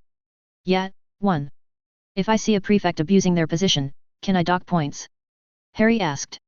Prefects are part of the student body. Their behavior reflects on the house they represent in the school. You are allowed to judge them. Harry nodded, thinking to himself that it'd come in handy soon enough with Malfoy and Parkinson as Slytherin prefects. However, prefects are allowed to protest and make their case before the head boy and head girl. We'll discuss the issue and may restore the points at our discretion. Barbara continued seamlessly. You know what? I think it'd have been convenient if all the do's and don'ts were listed in a rule book, Harry said, accepting the parchment and sadly looking over the schedule he was bound to follow during the patrols. Oh, that reminds me. Barbara suddenly reached into her backpack and pulled out a small handbook. There you go. Your rulebook. Read it properly before enforcing your prefect privileges. Harry accepted the rulebook with a smudge of surprise written on his face. Okay. I did not see that coming. Oh, I almost forgot. There'll be a meeting of prefects at 4 in the evening. Be on time outside the prefect's bathroom. We'll be discussing the usage of the bathroom and quarters as well as any issues that might come up. Barbara said matter-of-factly before skipping away to the Slytherin table in a jiffy. Just fantastic. More meetings. I'm hating this already. Harry thought morosely, making his way to the Gryffindor table for breakfast. You are here early, said Angelina as he passed by the Quidditch captain of Gryffindor. Oh hey, Angelina. I didn't see you there. Harry blinked owlishly. No one does. She let out an exaggerated sigh while peeking at him over the prophet with her dark eyes. Maybe you ought to keep the prophet folded instead of making a tent out of it. Harry thought, but he didn't dare air those thoughts.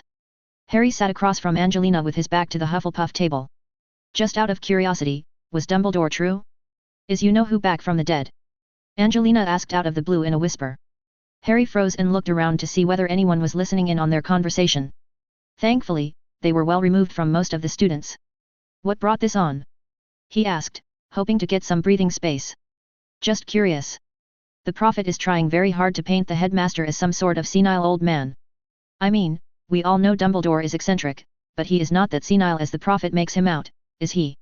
Angelina pondered, her eyes zeroing in on the high table where the headmaster's seat remained vacant. She quickly turned back to Harry and set aside the prophet. So, tell me. Was the headmaster speaking the truth? Harry gave it a brief thought. He was just about ready to give a noncommittal answer, but this was Angelina. He could play aloof with many people in Hogwarts but not with his Quidditch captain, who was also a close friend. Besides, Voldemort was not going to hide for long. Yes, Dumbledore is right. The Dark Lord is alive.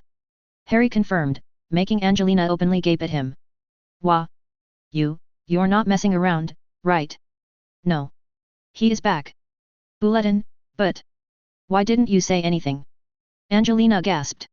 Say what? Harry asked, letting out a scoff. Hey, everyone. You know that dead Dark Lord, you are so afraid to say even his name. Yeah, he's alive. Enjoy the holidays with your family. Like that'll go over smooth with these bunch of wusses. Harry shook his head, loading his plate with some bread and bacon. Beg your pardon. Angelina looked at him with wide eyes. Harry sighed, seeing the fear and alarm written all over Angelina's face. You've to understand not all people know me as you do. They might find it hard to believe if I just come out and say the Dark Lord is alive and going to launch another war after a year or so. Look at what happened to Dumbledore. His credibility is being attacked, and I was not willing to put myself on the line so that some bunch of snot-nosed cowards who can't even say the name Voldemort get the better of me. Harry sighed, noting that he seemed to be sighing a lot these days. I just don't have the interest in having a repeat of last year again. Angelina was silent and just stared at him with her mouth agape for a full 2 minutes. I think I understand. But Harry, you're giving yourself little credit. A whole lot of people would have believed you. Said Angelina. I gave a whole lot of clues to the Ministry. I gave the real name of Voldemort, and the Ministry is blaming everything on the Crouches and Tom Riddle even though they have no idea who Tom Riddle really is. Are you saying the real name of you-know-who is Tom Riddle? Angelina asked incredulously in a whisper as the Great Hall was getting filled. Yab. So, those familiar with the Dark Lord will warn their friends and family. Besides, Dumbledore is talking about the guy to anyone who'd listen. For now, that's enough. Hey. You lead an interesting life, Harry. Angelina settled on saying after a moment of silence. Let's talk about something else. Tell me about the Quidditch tryouts.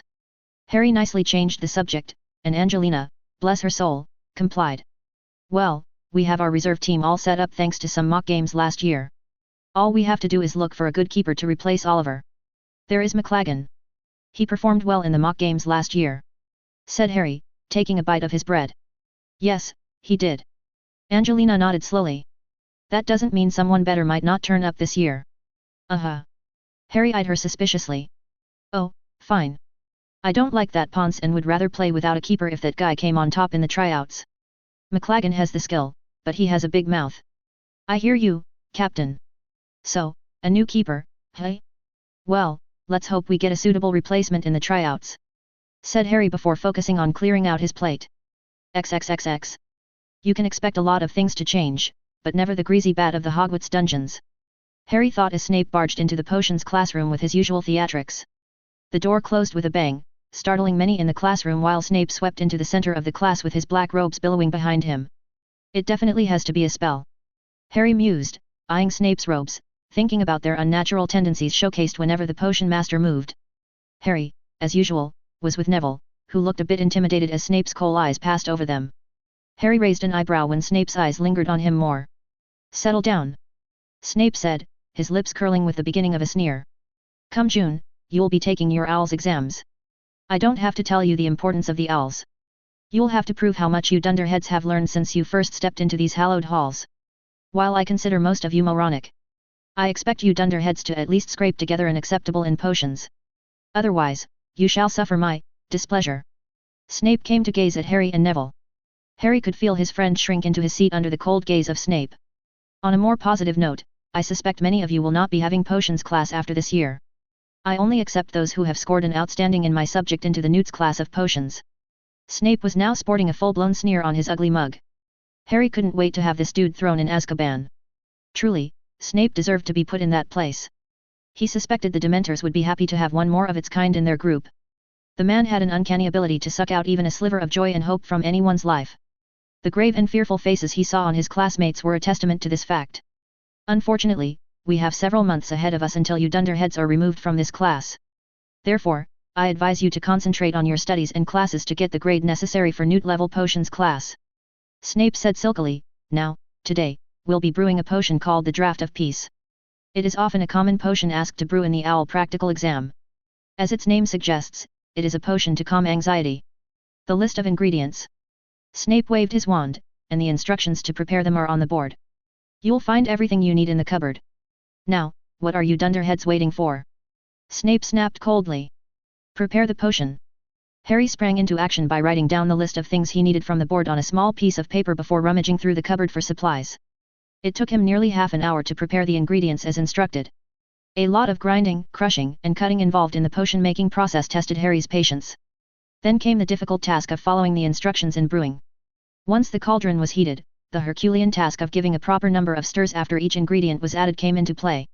It was the first day of the new academic year, and Snape chose one of the most challenging potions to brew. Yab! Snape will fit in with the Dementors of Azkaban, Harry thought, wiping away the sweat that was forming on his brow. After who knows how long, he added the last series of counterclockwise stirs that spelt the end of the preparation process. A pale white vapor could be seen rising from his potion as he took the cauldron from the fire, allowing it to cool off. Phew! Harry let out a relieved sigh, seeing that his efforts were not in vain. It at least looks like a potion of some sort.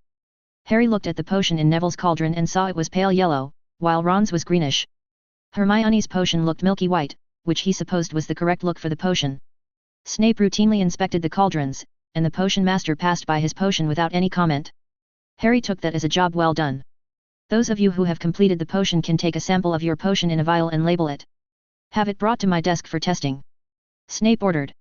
Harry quickly scooped a portion of his potion into a vial and submitted the vial after sticking a label with his name. Snape didn't even bat his eye, and Harry quite happily skipped back to his seat. It made his day when Goyle screamed as his potion spilled outside the glass vial and the boy's robes caught fire. He didn't know how the Draught of Peace could end up working as an accelerant, but it was a pretty funny sight to see. So, it was with high spirits that he came to Umbridge's class with his fellow fifth-year Gryffindors despite getting a boatload of assignments from Snape. A class with Snape that didn't end in a shouting match or some sort of drama was a good time spent in his book as far as potion classes go. The Dada classroom didn't disappoint him in the slightest. An annoying scent was in the air as he walked into the room.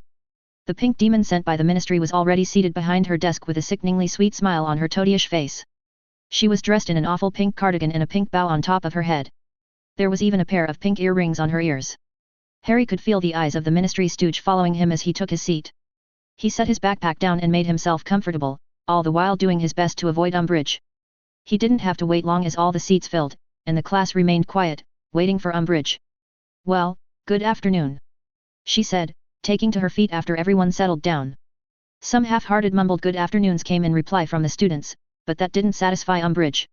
"Tut tut. That won't do," Umbridge said, a pout on her thin lips. "That's not how you greet your professor. Now repeat after me, good afternoon, Professor Umbridge." "Well, come on. Say it, children," Umbridge urged sweetly. "Good afternoon, Professor Umbridge. They chorused after a brief moment of hesitation. Now, that wasn't so difficult, was it? You won't need wands for your lesson. Take out your quills. We'll begin from the basics.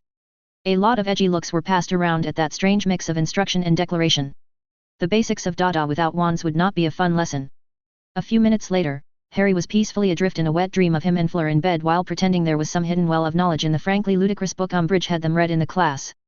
Defensive Magical Theory by Wilbert Slinkhard was a book that Harry thought deserved an award of some sort for the dumbest book ever written by a wizard. He was frankly wondering if this Slinkhard fellow must have been a blessed soul by the god of idiots to have written this book. At some point, Harry was even seriously considering the author must be a magic-hating squib who wanted the wizards and witches to do as much magic as this guy could muster. No other explanation made sense to Harry. A cursory look at the book's first chapter revealed to Harry a general gist of the author's aim. According to the author, the best thing a wizard could do when confronted with a dangerous situation is to run away and let experienced people handle the situation, namely the ministry. It was also the author's sincere wish that ordinary witches and wizards do their best never to come in contact with dangerous creatures for their safety. Seeing as he got the general gist, Harry was quite happy to daydream about Fleur and spend the time productively. He didn't even bat an eye when Hermione and others began questioning Umbridge about the integrity or even practical use of the book. Harry, however, had to bite his cheek when he heard Hermione ask about using defensive spells. The answer Umbridge gave was truly epic. Defensive spells? Umbridge asked in faux horror. My dear, whatever do you need to use that for? Here was a witch boldly claiming with a straight face that there was no need for young wizards and witches to learn defensive spells in a school that was supposed to teach them magic. It was with some effort that he managed to bottle in his laughter. Not only did he manage it, but he also maintained his focus on the book. I suppose I could convert Dada classes into occlumency practice sessions or something. Harry mused. Ch59, the all-translate charm. Fleur sighed as she saw out of the corner of her eyes the looks William Weasley was shooting her. Her part-time job in Diagon Alley had made her frequently run into the redhead wizard who was a Gringotts curse breaker.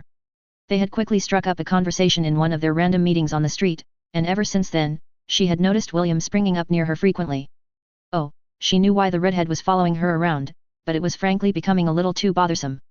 She was waiting for the wizard to gather the courage to ask her out, and then she could let him down gently. It wasn't as if she was starving for a relationship right now. Her arrangement with Harry was quite satisfactory even though she didn't like Harry holding on to the green grass girl. To be honest, she had her doubts in mind that Harry holds some feelings for Daphne Greengrass. Exactly the extent of those feelings, she didn't know, but it was there, and it was starting to bother her a little. A few days ago, she wouldn't have probably felt this way because Harry always went out of his way to spend time with her during his summer vacation.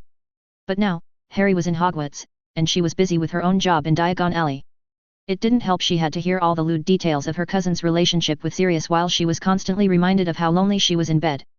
Fleur took another sip of her tea to calm her nerves, feeling the eyes of Weasley trained on her person.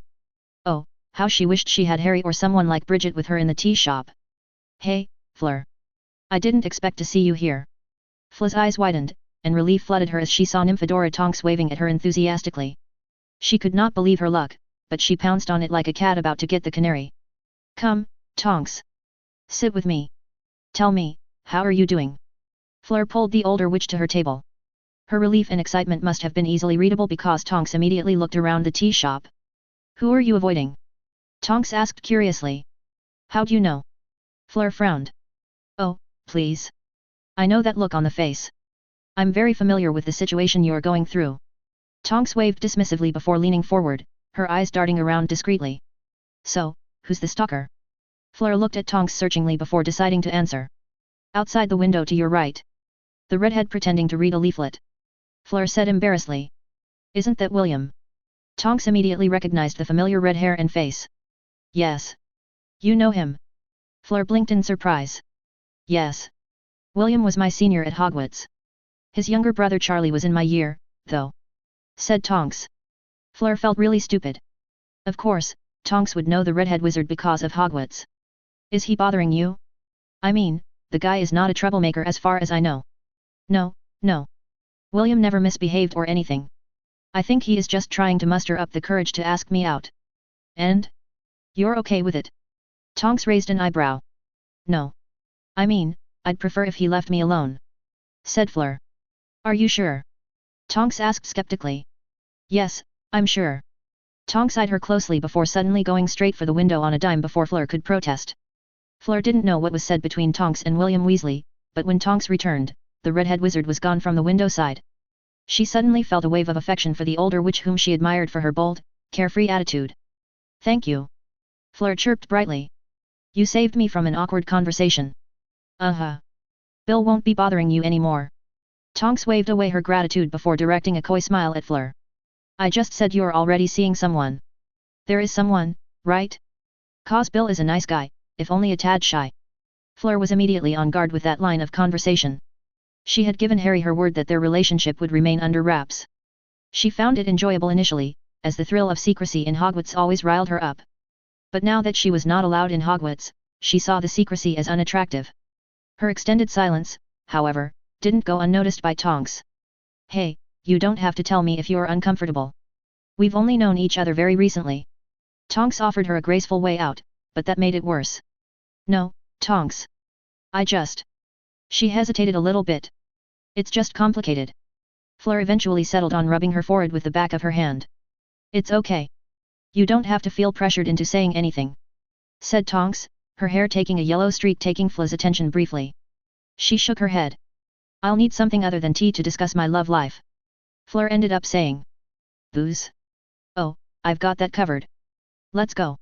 Tonks was quickly on her feet, teeming with excitement, while Fleur slowly realized she had fallen into a trap. But she could not rethink her decision as Tonks happily pulled along Fleur, and she was not immune to the charms of the resident metamorphmagus. At least I got a friend out of it. I think. Fleur thought as she left the cafe together with Tonks. XXXX. Harry angled himself forward on the broom before he went for the dive. The air that rushed past him pumped up his blood. It was way better than the feeling of riding a bike. He missed that thrum of the engine as the piston got smacked down after each stroke. The soothing vibration and weight of the bike beneath him were something he dearly missed, but he'd happily trade it over for the magical broom because he was flying. Bikes sadly could not fly, at least, normal bikes could not. He was hoping Sirius would restore his bike before the Yule holidays. Harry suddenly had to veer off to the left, arresting the dive he was attempting. The air seemed to have pressed down on his sides heavily, but the adrenaline pumping within allowed him to ignore such minor inconveniences. Oh no, you won't, you stupid piece of metal. Harry thought resolutely as he chased after the snitch, accelerating fast enough to be a blur to most observers. The snitch rose slightly in its linear path, and Harry deduced it was once again preparing to dive as he was closing in on the troublesome metal. Harry made a snap decision to go into an early dive at full speed, and his arm reached out like a coiled snake. He could feel the weight of the snitch comfortably resting in his palm. Ha! Gotcha!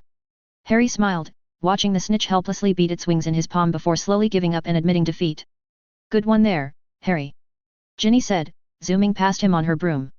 No surprises there, Harry. Our pal, said George. Our friend. Fred also joined in. Our benefactor. The twins chorused together.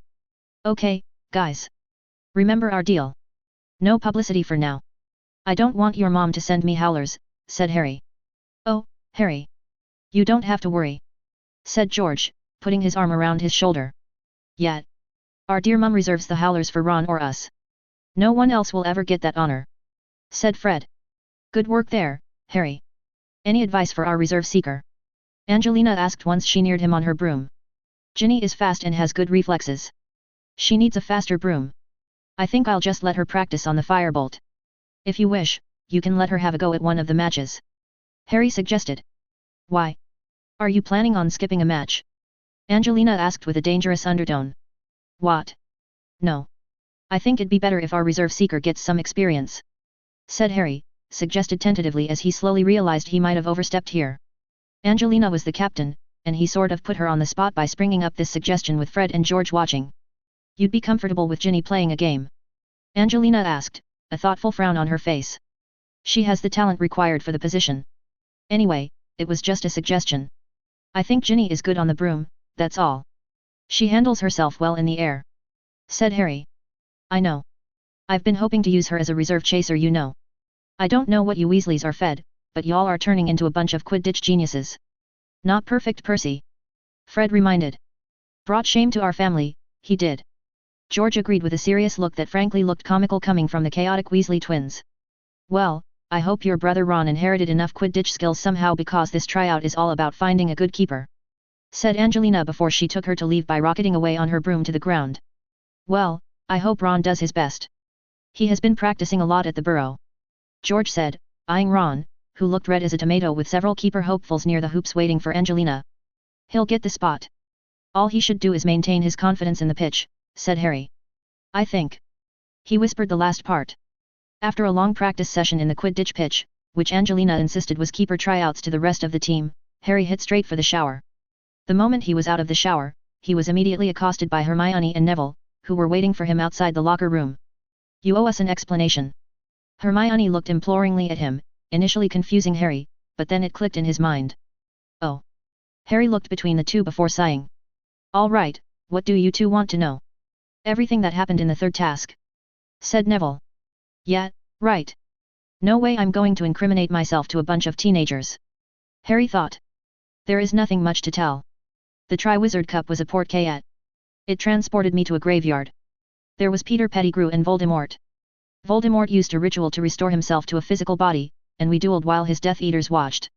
I managed to get out of the graveyard by finding my way to the Triwizard Cup and returned to Hogwarts while the Death Eaters got mowed down in the graveyard by some gunner." Harry summed up the story so fast Hermione and Neville were left gaping at him. "So, that's it. Now, let's go." "Now, just you wait. We need more details." Hermione ran after him, breaking out of her stupor, closely followed by Neville. "Okay. I'm amicable to continue this talk in the kitchen." "The kitchen?" Neville asked confusedly. "Oh, yes. The house elves are such loyal creatures, you see, and I bought them some gifts for being very kind to me last year," said Harry. A few minutes later, Harry, Hermione and Neville sat in the Hogwarts kitchen. Harry was nursing a cup of hot chocolate, happily taking a few sips rather greedily. The gifts he had brought the house elves of Hogwarts were a bunch of cookbooks, boxes of chocolates, some magical sanitizers, which Dobby said most house elves loved, and finally, painting kits. He never thought the house elves were such enthusiasts when it came to paintings, but he should have seen it coming a mile away. House elves paint most of the magical portraits in the wizarding world. The elves have an innate ability to adequately capture the character of the family members they serve in a wizard's house, and they can pour out this slice of magic into a portrait to give it life and character. He learned that little tidbit of detail from Creaker, who was obsessed with keeping the portraits in Grimmauld Place safe and sound. Some wizards also have replicated the process, but they need to be commissioned early, and the process remains to this day challenging and time-consuming.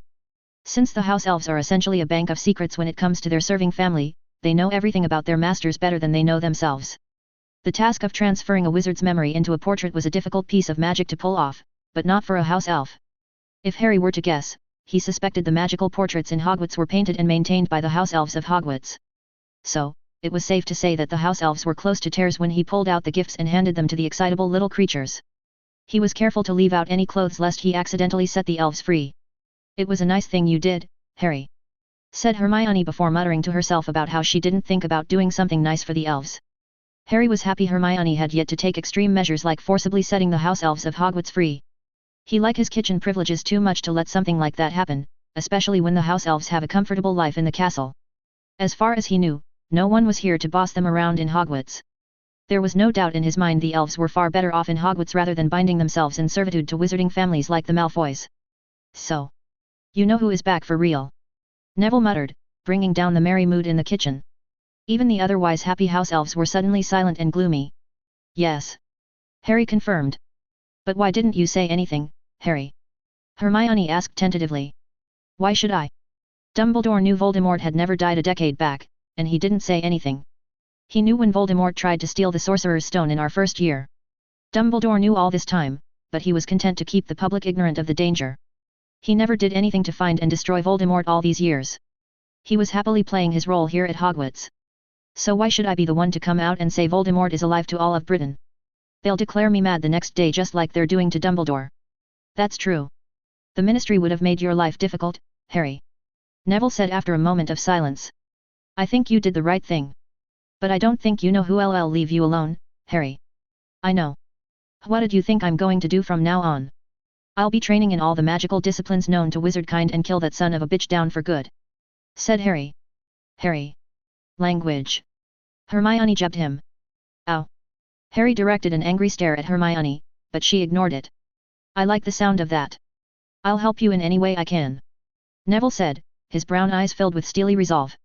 Revenge won't change anything that happened to your families, Hermione said softly, looking concerned and sympathetic at the same time. No, it won't, Neville whispered. But we can ensure it won't happen to more families. Well said. The werewolf attack in Godric's Hollow was a precursor to what is to follow. Voldemort is gathering his old allies, and soon he'll try his luck in breaking out his most loyal followers from Azkaban," said Harry, noting out of the corner of his eye the way Neville froze up. "I'm sure Azkaban won't be easily breached. There are the Dementors and the Aurors." Hermione tried to reassure Neville. "No. Harry's right. If you know." Neville took a deep breath to gather himself. "If Voldemort wants to break out his loyal Death Eaters, then Azkaban won't stand a chance." "What are you planning to do, Harry?" "Me? Nothing. At least, not yet. I can only train myself to surpass Voldemort and his cronies. Realistically, that's what any of us can do right now." Harry shrugged. "Then that's what we'll do." Neville nodded, as did Hermione. XXXXXX. Harry's footsteps echoed throughout Slytherin's chamber. He had often wondered why Salazar Slytherin would leave a basilisk in his secret chamber. Some of the legends claim Salazar's monster was supposed to eradicate those he considered impure from Hogwarts. In a sense, the basilisk tried to do just that at the bidding of Voldemort. But Harry doubted this particular tale. The basilisk won't be differentiating those with pure blood from other impure students of Hogwarts. Its gaze was a death sentence for purebloods, half-bloods and muggleborns. There were more subtler ways of making sure purebloods alone were allowed to attend the school if that was indeed Slytherin's intention. For one, Slytherin could have stolen Ravenclaw's magic quill and registry that finds all magical children born in Britain. It'd have considerably cut down the intake of muggleborns into Hogwarts. To Harry's mind, his idea would have worked far better than the basilisk, which only ever worked in Tom Riddle's time, and it only managed to kill one muggleborn. Not what someone would call a stellar record for the supposed secret weapon of Salazar Slytherin. There was another argument that Salazar Slytherin quarreled with the founders over the issue of muggleborns. But he left the school after leaving a guardian in his secret chambers so that whenever the school was in danger, his heir could awaken the beast and defend the school. Now, this version was much more believable as there was sound logic in the thinking. However, Harry didn't think this tale was also accurate.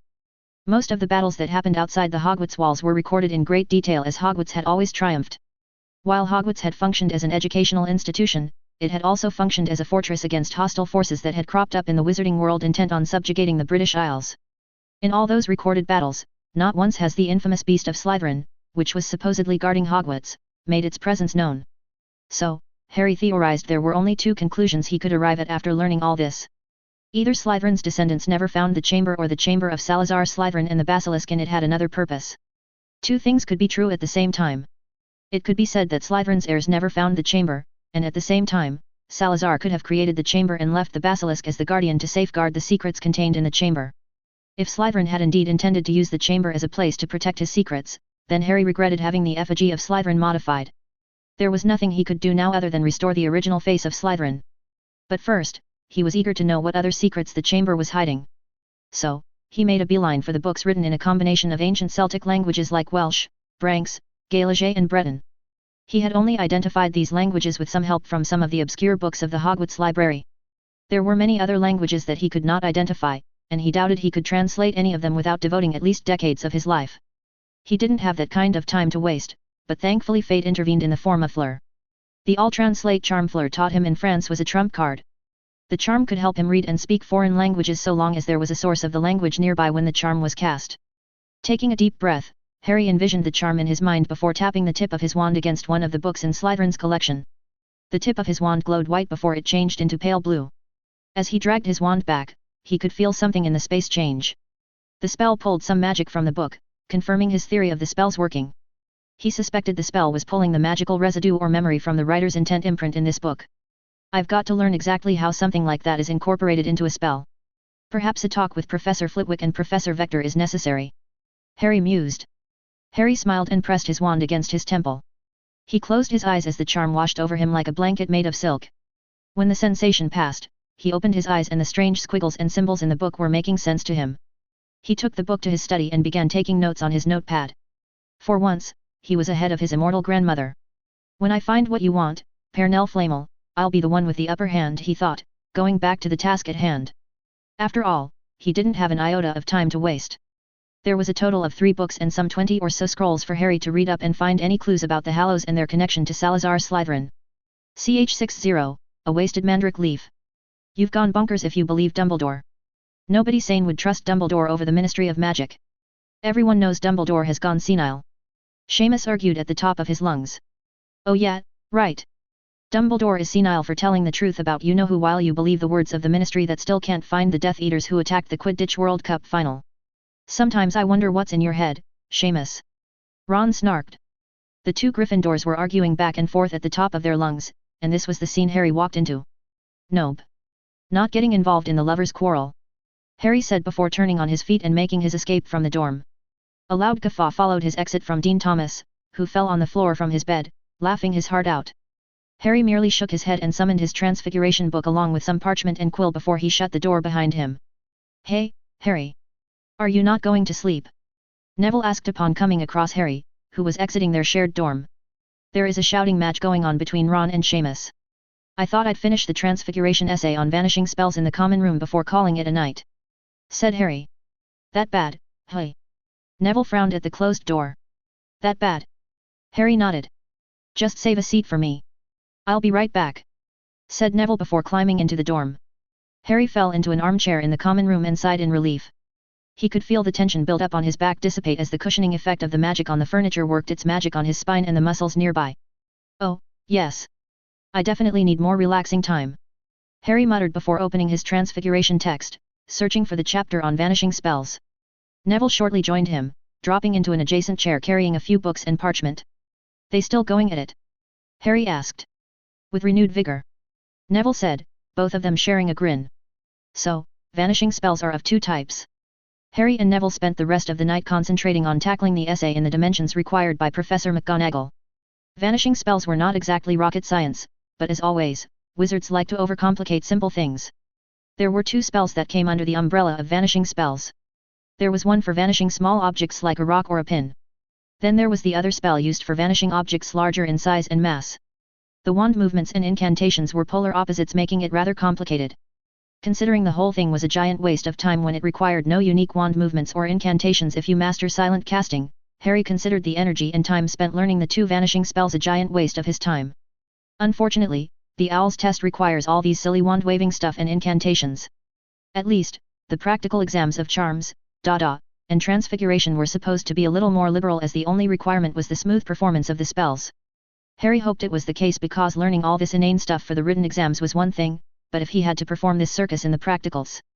I hope that's not the case, he thought. It'll be like asking a pilot to fly a plane using the theory of bicycling. In the end, both are modes of transportation, but the scope between the two was not the same. Harry. Oh, no. The boss lady is back, Harry muttered, making Neville shake with laughter. Putting on a pleasant face, he faced Hermione, hoping to use the excuse that he was working on the transfiguration essay instead of patrolling the third floor as he was supposed to. Did you see this? Hermione slammed what appeared to be a flyer of some sort on the table they were working on. Harry exchanged a look with Neville when he saw the familiar-looking flyer that the Weasley twins distributed in the Gryffindor Tower. The flyer asked students to take up a part-time job as their guinea pig in return for gold. Well. Harry coughed into his hand, trying to gather himself under Hermione's scrutiny. This seems to be one of the Weasley twins' special brand of pranks. You don't know anything else about this? Hermione asked suspiciously, looking between Harry and Neville. Why would I? Harry shrugged innocently.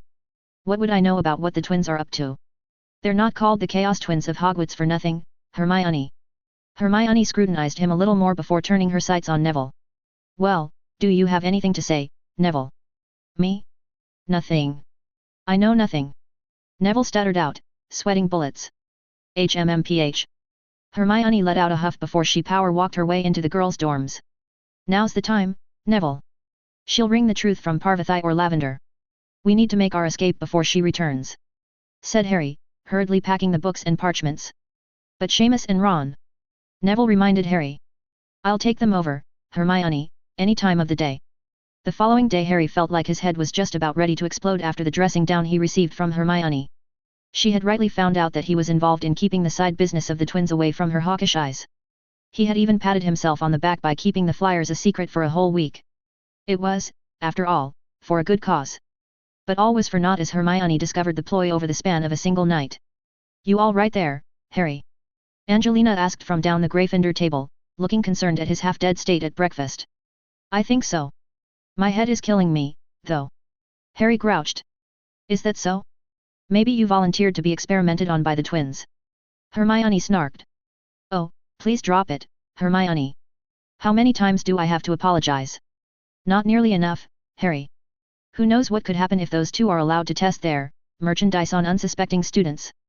Hermione fiercely argued. But they are not unsuspecting students. The twins made clear the risks involved in helping them out refining their prank items. Not to mention these prospective volunteers are promised suitable compensation for their time. Harry defended the twins for the umpteenth time, as any good investor should, considering the situation. He could not afford to have Hermione spill the beans, so to speak, to someone like McGonagall. He certainly didn't want the news to spill into Umbridge's ears. While the resident ministry stooge has so far given him a wide berth, Harry didn't want to provide the woman with any reasons to go after him.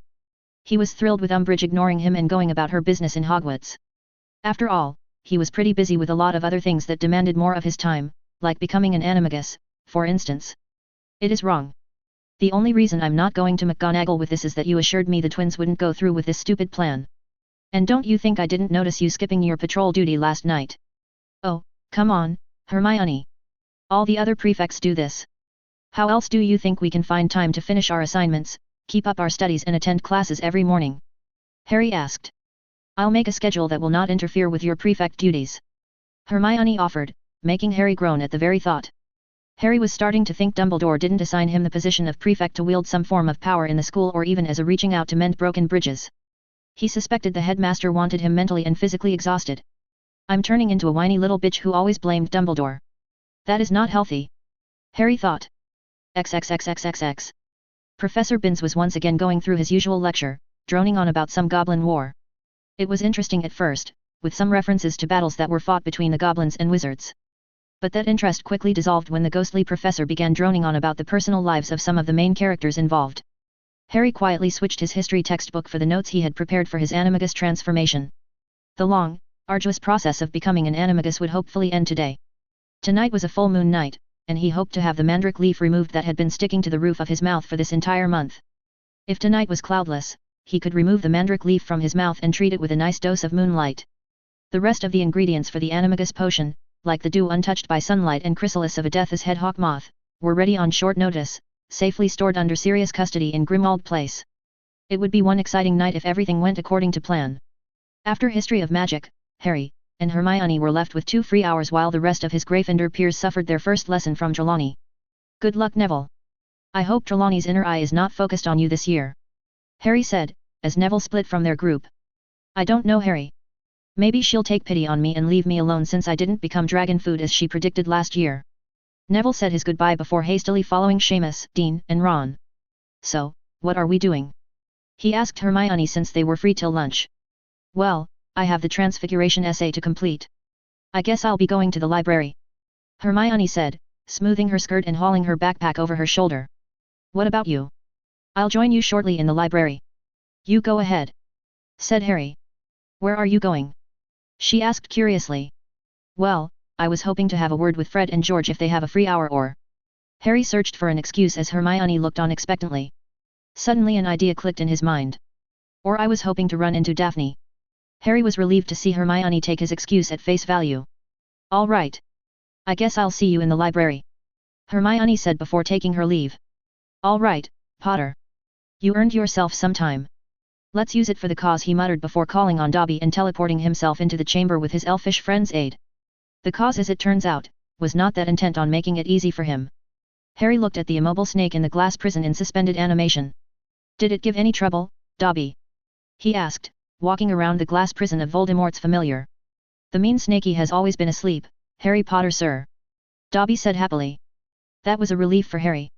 So far, Nagini looked utterly out cold, leaving it open for experimentation. The only trouble he found was the time of feeding the snake. That was when the glass prison was most vulnerable. Nagini was fed using essential nutrients in fluid form, just enough to sustain the snake's life. All right then. Time to get to work. Harry rubbed his hands together excitedly. Dobby, open the glass.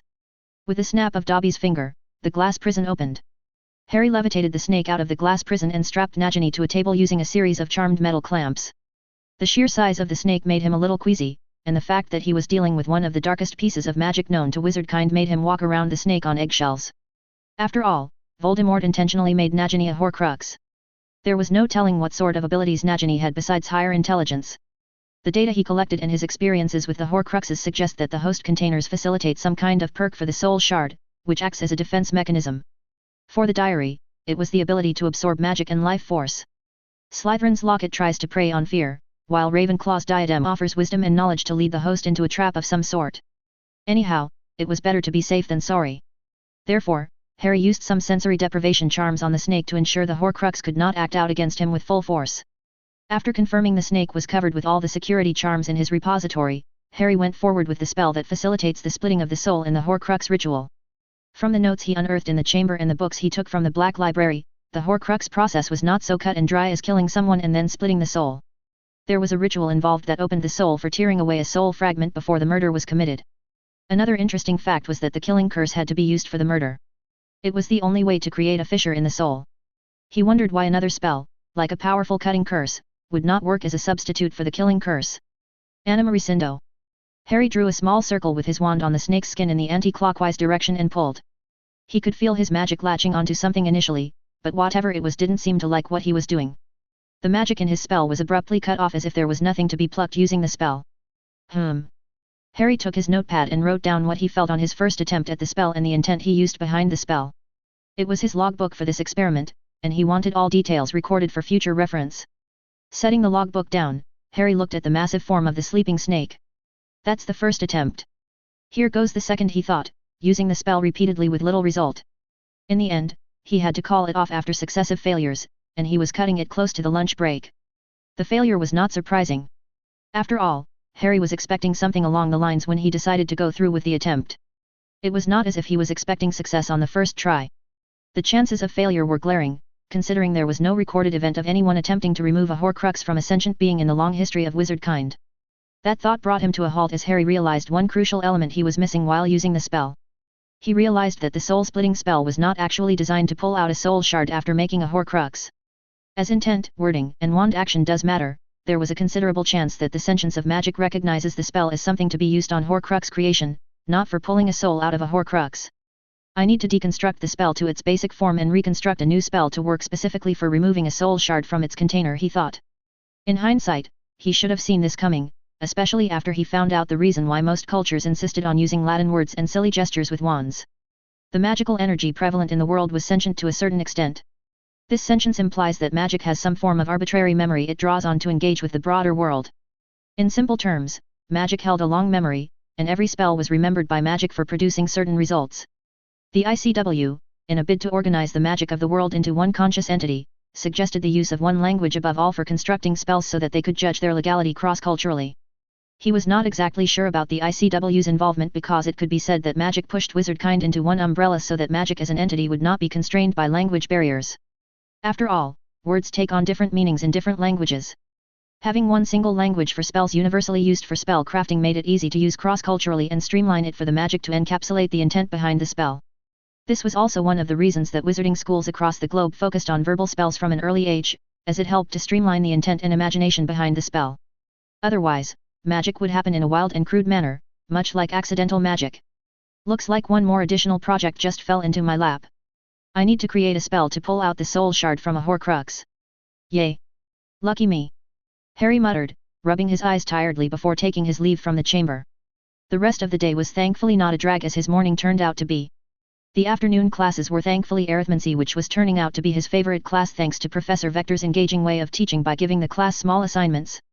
There were no page-long essays in arithmancy, only small arithmetic codes and keys used in designing spells and wards. The all-year curriculum of arithmancy focused heavily on combination keys used in some of the most popular charms, like the summoning charm. The most challenging portion of the OWL's exam, according to Professor Vector, was the arithmetic framework commonly used for wards. Anyway, he was just happy to end the day without any assignments that would consume too much of his time during the night. After an hour of Quidditch practice, where once again Angelina was drilling them non-stop to find a worthy keeper for the team, Harry was back in Hogwarts with more patrol duties. Of course, he once again escaped the patrol duty halfway in preparation for the first significant step in brewing the Animagus potion. Everything was prepared beforehand, and he was quite giddy at the prospect of starting his journey to becoming an Animagus. So, when the time came as the night settled in, all of Harry's hopes lay crushed into fine dust. Out of nowhere, the night sky was covered in rain clouds, and he could not see an ounce of moonlight on what was supposed to be a full moon night. He waited as long as he could, but the moon remained elusive throughout the night. When Harry finally turned in for the night, he was not carrying the mandrake leaf in his mouth, nor was he pleased about the prospect of once again starting over with the mandrake leaf from the next day till the next full moon. Now, I understand why Sirius said the need for a lot of patience for this to work, he thought morosely as he lay in bed with his eyes trained on the night sky. On a more positive note, he did have another ritual he could try out, thanks to Riddle's notes in the chamber. He had secured all the ingredients needed beforehand during the summer vacations, but one more crucial ingredient was needed. Fortunately, Hogwarts was rampant with that particular ingredient, but it would not be easy to acquire. I'll worry about that tomorrow, Harry thought before closing his eyes and slipping into sleep. Ch61, Love or Power? Fleur tried to suppress her giggle as she saw William Weasley standing alone in a Muggle cemetery even after the sky had turned dark. She shook her head and leaned back against the wall by the window side of a bell tower. He is quite persistent, isn't he? Tonks chuckled, eyeing the elder Weasley brother from a good vantage point. You were the one who told me he'd leave me alone, said Fleur. My mistake. I think this will settle things for William. After tonight, I doubt William will bother you again with job offers in Gringotts or inviting you to dinner, Tonks said confidently. Fleur hoped this was the case. While she was flattered by the lengths to which William Weasley was trying to get a date, she found it creepy, especially after she repeatedly turned down the redhead wizard. Oh, look! It is starting! Tonks excitedly said, immediately using a pair of omnioculars to track better what was going on down in the cemetery. Fleur did the same as she brandished her own pair of omnioculars she received from Harry when they went on a date during the summer to watch a Quidditch game. She looked through the omnioculars and nearly dissolved into a fit of giggles. She had to clamp down hard on the urge as she watched Winky, dressed in a tiny pink flowery summer dress and a pink straw hat, carry a square cardboard box wrapped in bright pink paper towards William Weasley. When Weasley took the box, Winky quietly escaped, leaving William looking around the cemetery like a scared child. Fleur exchanged a smile with Tonks before going back to watching what was coming next. Just as William Weasley opened the box, a red-gloved hand delivered a swift full punch straight on the nose, which took the redhead wizard off his feet. Fleur and Tonks broke into peals of laughter as William Weasley landed on his back, groaning in pain, holding his bright red nose. But it was not over. The red-gloved hand turned into a flock of birds and began attacking the downed Weasley. The redhead wizard screamed like a little girl seeing a ghost and tried to take out his wand, but one of the birds captured the wand in its talons and flew away. No! William screamed, somehow managing to climb to his feet, holding his bleeding nose and chasing after the bird, only to stumble on a grave and fall face first into the ground with the birds once again surrounding the wizard and making quick work of him. Fleur was holding her stomach as she laughed heartily at the scene down below. This was far more fun than she imagined when Tonks first floated the plan after she complained William was once again bothering her. Thank you, NYM. The drinks are on me, said Fleur, hugging her best friend in Britain. Yay! Tonks let out a whoop of joy before they operated away from the Muggle cemetery. An hour later, Fleur stumbled into her apartment with Tonks, who was giggling spontaneously while wobbling on her feet. Ow! Tonks cried as her head struck the door as Fleur tried to close it behind her. Oops! Sorry. Fleur winced, seeing a small red cut on Tonks's forehead. Let me take care of that. Fleur immediately helped her friend to a couch and pressed the tip of her wand against the metamorphmagus head using a simple healing charm. The skin knitted itself back together hastily, leaving no sign of the wound. There. As good as new, said Fleur, patting Tonks on her head. She giggled when Tonks' hair turned neon pink with a few yellow streaks. She had to admit she was a little jealous of Tonks' shape-shifting ability. It'd have been quite comfortable if she could change the color of her hair whenever she wished. She could adjust her height or even her nails if she so desired. Maybe longer eyelashes could have also been an option for her if she was gifted like Tonks. Her musings were cut short when she felt the long smooth fingers of Tonks trace a fine line over her right cheek. You know, you are so beautiful. It's like seeing a fairy, Tonks said, her words slurred a bit towards the end thanks to the amount of whiskey the older witch consumed that night. Are you a fairy? No, I'm not a fairy. I'm Fleur, she said, rolling her eyes at the attitude of Tonks. It was so British of the older witch to drink well beyond her limits and simply incapable of holding herself together. She had to pull Tonks out of the Muggle bar they hit off right after the prank because Tonks was losing her control over her shape-shifting ability. Come on. Let's get you into bed. Fleur stood up and tried to pull Tonks to her feet. But the older witch had other plans. Fleur was pulled onto the couch right over Tonks, who smashed her lips against hers in quick order to give her a wet sloppy kiss. For a moment, Fleur was so shocked she just sat there like a petrified unicorn. When she finally came out of the shock, Tonks gasped and pulled back, looking mortified. It was. Tonks searched for words, her eyes darting around the room, too embarrassed to look at Fleur. Well, I suppose I can cross that off my bucket list. Fleur shrugged. You're okay with it? You're not mad? Tonks asked, looking thoroughly surprised and with a hint of relief on her face. I admit I was a little taken back at first, but... Fleur shrugged, it was enjoyable. Oh. Tonks looked thoughtful for a moment before pulling Fleur down with her onto the couch, once again smashing her lips against hers. This time it was not just their lips that were engaged but their limbs as well. They fell on the floor in a tangle of limbs, tearing away each other's clothes while their lips were engaged in a heated battle. Fleur could feel her grip on the allure slacken just as she could see NYM's hair cycle through colors at a fast pace. Fleur groaned as Tonks pulled back slightly and began leaving a trail of kisses from her lips to her neck. She belatedly realized this night she wouldn't be alone in her bed. The following day, Fleur slowly blinked awake. She was surprisingly in her bed underneath a warm sheet. She tried to stretch herself in the bed, and that was when she noticed an unfamiliar weight that was on her body. She slowly parted the bed cover to see NYM sleeping soundly, using her upper body as a pillow. Oh. That happened. Fleur muttered, noting that they were stark naked under the cover. The memories of last night came back, even if most of her memories were hazy and lacking much detail. NYM. You need to wake up. Fleur shook Tonks, trying to wake her. Just a little more.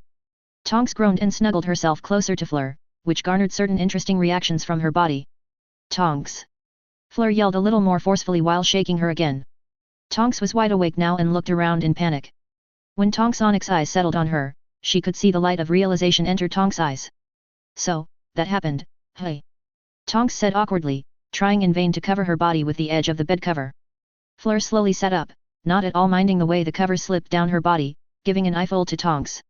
Going by the appreciative eyes that were raking over her body, she was sure Tonks appreciated the gesture. Yes. That happened. Fleur giggled. So, what will we do now? Tonks asked, shamelessly eyeing Fleur's nubile body. Fleur thought for a bit before reaching forward and pulling the sheet that was covering Tonks' body, making the older witch let out an embarrassed squeak. Now, we continue where we left off last night, said Fleur before jumping on Tonks and kissing her soundly on the lips. They didn't leave the bed for quite a while, and when they did, they continued to enjoy each other in the shower as well before they went their separate ways. What they didn't realize, however, was there was another pair of eyes watching all that happened in Fleur's apartment. XXXX. Thank you for informing me, Winky. Harry patted the little elf appreciatively on the shoulder. Should Winky have the bad aura chased away from Mistress Fleur's home, Master Harry? Winky asked, her big green eyes holding an edge in them that was lacking when she first came into his service. It was to be expected, of course. Winky had mowed down a handful of Death Eaters like wheat in the field just 2 months back. That experience would not get wiped away so soon, especially since they pulled off that stunt with none the wiser. No. Nothing of that sort is needed, Winky. Fleur is. Harry pursed his lips for a moment before sighing, Fleur is entitled to live her life as she sees fit. If there is nothing else, you may leave. He went back to going over the scroll he was reading while Winky teleported away with the customary popping sound.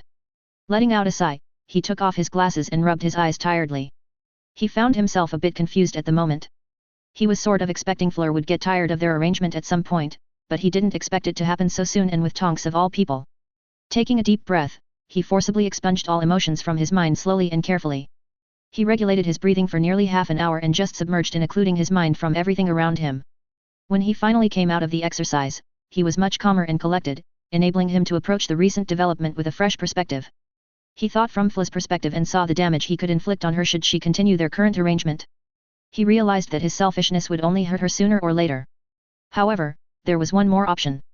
He could let go of his ambitions of accumulating vast political power in the short term and focus on living a comparatively mundane life. He could focus on starting a business and not bother with politics too much, which would free him up to focus on his relationship with Fleur. He was confident he could restore the relationship with Fleur even now. He'd have to publicly declare their relationship, and he could apologize to Fleur for the position he put her, no matter her initial blessings. So, 2 options stood before him. Love or power. Fleur or Daphne. An unimpressive life of obscurity or the cutthroat dance of politics that'd pit him against an endless wave of enemies. If he was to choose love, then he knew where he'd end up in a few years. He'd start a business of his own, invest in a few businesses along the way, marry and then have children. He'd only have to worry about the usual family drama that plagues most people, provided he survives Voldemort and his pack of sycophants. But if he were to pursue power, Harry found the scope of that future with endless possibilities. He could fail spectacularly, but if he were to scale the mountain and reach the peak of political power in Britain alone, the possibilities were immense. He could rise to great heights, far greater than any wizard had dared to tread. But such ambition always comes at a price. The price in this particular context was the sacrifice of any notion of normalcy or even an illusion of normal life in his future. His eyes strayed to the scroll on his table, and his mind went to the secrets of Salazar Slytherin. He had only scratched the surface, but what he unearthed so far in this chamber was more than his petty life or even the entire wizarding Britain could ever amount to. Power it is, then. Love is for children. Harry muttered, going back to reading the scroll and putting other issues out of his mind. XXXX. Sorry for not visiting you sooner, Hedwig. Harry muttered, stroking Hedwig's feathers as she picked on the treats he brought for her. The owl gave him a searching look before turning up its beak in a snotty manner and focusing on the treats. What is this? The silent treatment? You could come to the Great Hall and say hello instead of hanging around here with your... Harry looked around the tower and sighed. Foolish friends. Even as I speak, I realize how lame I'm sounding, so I'll just shut up. Yeah, you do that, Harry. A new voice chirped, making him nearly jump. When he turned around with wand in hand, he was faced with the unimpressed stare of one Astoria Greengrass. Oh, it's you.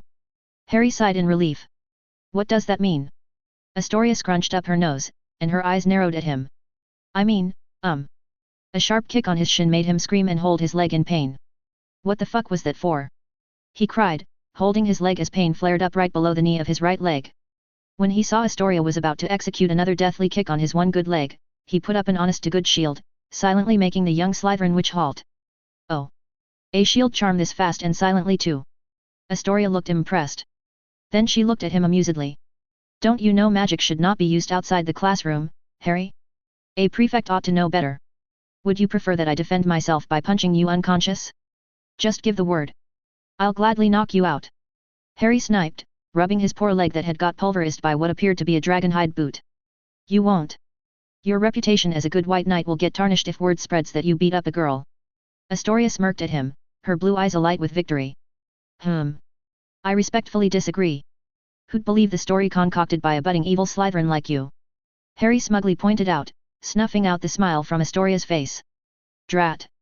Astoria muttered. He smiled indulgently. Harry -1, Astoria -0. So, what brings you here? What else? She looked at him as if he was mentally challenged to ask such a silly question. I'm here for my owl. Harry got the urge to pinch the girl on her ear for the sass, but he reined in that urge. Daphne had often told him Astoria tends to be an annoying firecracker that refuses to settle down once she gets in a mood. All right. I'll just leave you to it. Harry said, cancelling the shield charm and continued petting Hedwig, who looked strangely satisfied for some reason. Osiris. Come down here. I've got a letter for you. Astoria yelled. You named your owl Osiris? Harry asked amusedly. Yeah. What's your owl's name?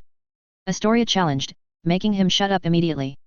Harry -1, Astoria -1 he thought morosely. So, Harry. Who's going to be Gryffindor's keeper? Astoria suddenly asked out of the blue. Harry looked at the younger Greengrass curiously. What is it to you? Just curious. It's well known Gryffindor is searching for a keeper. So, who is it? I don't discuss the strategies of the Gryffindor Quidditch team with outsiders. Said Harry. Astoria looked at him funnily before saying, you have no clue, hey. Harry didn't respond to that statement, although Astoria was spot on. He had no idea who Angelina would go for at this point. All their Quidditch practice sessions as of late had been keeper trials as she called it. You know, I hope you guys find that keeper real fast. I'd hate it if Slytherin ends up winning the Quidditch Cup. Said Astoria. Why wouldn't you want your house to win the cup? Harry asked suspiciously. Ever since Malfoy got into the team, he decides everything, no matter who ends up being the captain. I had hoped to get into the team, but Malfoy didn't even allow me into the tryouts, thanks to you. Me? Harry asked with raised eyebrows. You are courting my sister, are you not? She asked as a matter of factly. I see. He muttered, eyeing the girl. Don't pity me, Harry, Astoria said. I'm not. I'm just wondering why you'd lie. 'Cause I happen to know you dislike Quidditch. He saw the way Astoria froze, confirming the young witch was just pulling his leg. Darn. He heard her mutter under her breath. I suppose you've some grudge against Malfoy, and you want me to beat him up, right? Well. Astoria shrugged her shoulders. It'd have been nice if you did that for me. Tell that to your sister or learn a few good jinxes if you are itching to see Malfoy suffer. Harry suggested. Will you teach me then? I'll be a good and dutiful student. Astoria said, looking at him with wide doe eyes. Yeah, right. Harry scoffed, walking away from the tower. Wait. I'll be a good student. I promise. Astoria followed him out of the Olori. Oh, come on, Harry. What can go wrong? Besides, that horrible woman cannot teach us even a color-changing charm if she tried. Find someone else to play your games, little green grass. Harry shot back as he made his escape. Somehow, he managed to evade the Slytherin witch only to run headfirst into Daphne as he rushed to tune into a corridor. Ow! Daphne cried, holding her forehead. She nearly fell, but he caught her arm and pulled her against him, catching her by her waist. Phew! You nearly fell. Harry said, helping Daphne steady herself. Nearly fell? You nearly killed me. Daphne frowned, why were you running like that? Filch, or is it Peeves? Oh, no. This is much worse. Your sister. That's not good. Daphne mumbled, looking over his shoulder. Where is the little devil? On her way. Harry mumbled as he could hear footsteps closing in on their position. Harry quickly pulled himself and Daphne against the opposite wall and covered themselves under his invisibility cloak. What are you? Daphne began to ask, but he covered her mouth with his hand, cutting her off. He adjusted the cloak a little bit so that their feet were not left open to be seen. They stayed inside the cloak, looking into each other's eyes, clamping down on even their breathing. Just a moment later, Astoria came running into the corridor. Drat! Astoria pouted, seeing an empty corridor. Thankfully, she didn't wait for long and ran away, possibly chasing after Harry. Well, that was a close, MPHH. Harry was cut off mid-sentence thanks to Daphne's lips smashing into his. Sorry. Couldn't help myself. She said hastily once they pulled back, Daphne's cheeks flushed red like a tomato. Oh, don't stop now, said Harry, pulling her against him and kissing her soundly. He made a choice, and he was sticking with it to the end. The only thing left to do was to mitigate any fallout that could happen. If he was lucky and were to plan ahead accordingly, there might not be any fallout. But first, he had to speak with Fleur and see how much she shared with Tonks. After all, Fleur knew some of his secrets that most people don't. He'd have to plug those gaps before anything untoward happens. CH62, a ghostly ritual. Voldemort was worried, and rightly so. He misplaced one of his Horcruxes. Never in the past he'd have thought something like this was possible. And yet, he had most assuredly lost Nagini. The worst thing was he was unsure whether Nagini was captured, dead, or absconding. There was, however, a much more dangerous possibility. The piece of his soul inside Nagini could have decided to take complete control over his familiar and make a run for it. All his other Horcruxes were inanimate objects, and therefore he could control the behavior of those Horcruxes. Nagini, on the other hand, was a fiercely intelligent creature. There was no telling how much influence his soul could exert over a creature like Nagini. There was even a distinct possibility that his soul could have assimilated Nagini's soul and magic to strengthen itself. The nature of a Horcrux was such that it stood in defiance against all natural laws. Since Nagini was the first sentient Horcrux to have existed, it was unknown how far it could change from its fundamental state. I should not have created a Horcrux in my reduced state. Voldemort thought as he overlooked the graveyard. Abandoning the search for now, he looked towards the Gaunt Shack. His body suddenly became black smoke as he took on his spectral form and flew towards the Gaunt Shack. He easily bypassed the obstacles of overgrown trees and other creepers surrounding his mother's old home. As his feet touched the ground, he could feel his enchantments activate. Small metallic snakes began to crawl out from the soil, their silver bodies gleaming under the moonlight. Stop! Voldemort hissed in Parseltongue. The snakes paused and eyed him warily, waiting for the next order. Return to your posts and guard my treasure. He moved forward unchallenged while the guardians of his Horcrux crawled back deep into the soil. The wards and enchantments he tethered to the shack welcomed him. It was comforting to know that his protections were left untouched, which means his source of immortality remains intact even after all these years. Perhaps, I misjudged Dumbledore as an adversary. The headmaster remains ignorant of the Horcruxes even after 13 years, he mused. Voldemort flicked his U-wand making the floorboards move aside, and a small wooden box floated up towards him. Slowly, the box opened, and he saw the Gaunt ring. It was his inheritance, the last piece of worthwhile heirloom the House of Gaunt possessed. There was nothing else to the name of House Gaunt other than this rundown shack which was worthless in his eyes. Letting out a scoff, he set his Horcrux back in its place before operating away to Malfoy Manor. His trusted Death Eaters were waiting for his arrival, gathered at the base of his throne. There was Lucius, Severus, and many lower-tier Death Eaters like David McNair, Amicus Carrow, and Electo Carrow. He lamented at the fact that he only had 3 competent Death Eaters in his service. Out of which, Lucius was the only one that had so far been of any significant use. Severus was useful in keeping tabs on Dumbledore, but the old man was, as usual, barely making any moves that threatened him. Seriously, he wondered what was going through Dumbledore's head when the man sent emissaries to the giants, werewolves, and vampire clans. It was not like these creatures were ever going to stay out of the opportunity that he offered to spread carnage. Then there was Evan Rosier, who had kept his activities a secret. Evan worked better in the shadows anyway, and he didn't want word of Evan's survival reaching the Ministry's or Dumbledore's ears. The rest of the Death Eaters were useless in his eyes. Perhaps, they'd be useful once he gained a grip on the Ministry and a favorable position in the war that was about to come. Until then, their use remained in raising the gold he needed to keep the werewolves happy. Lucius, you start. What news do you have for us from the Ministry?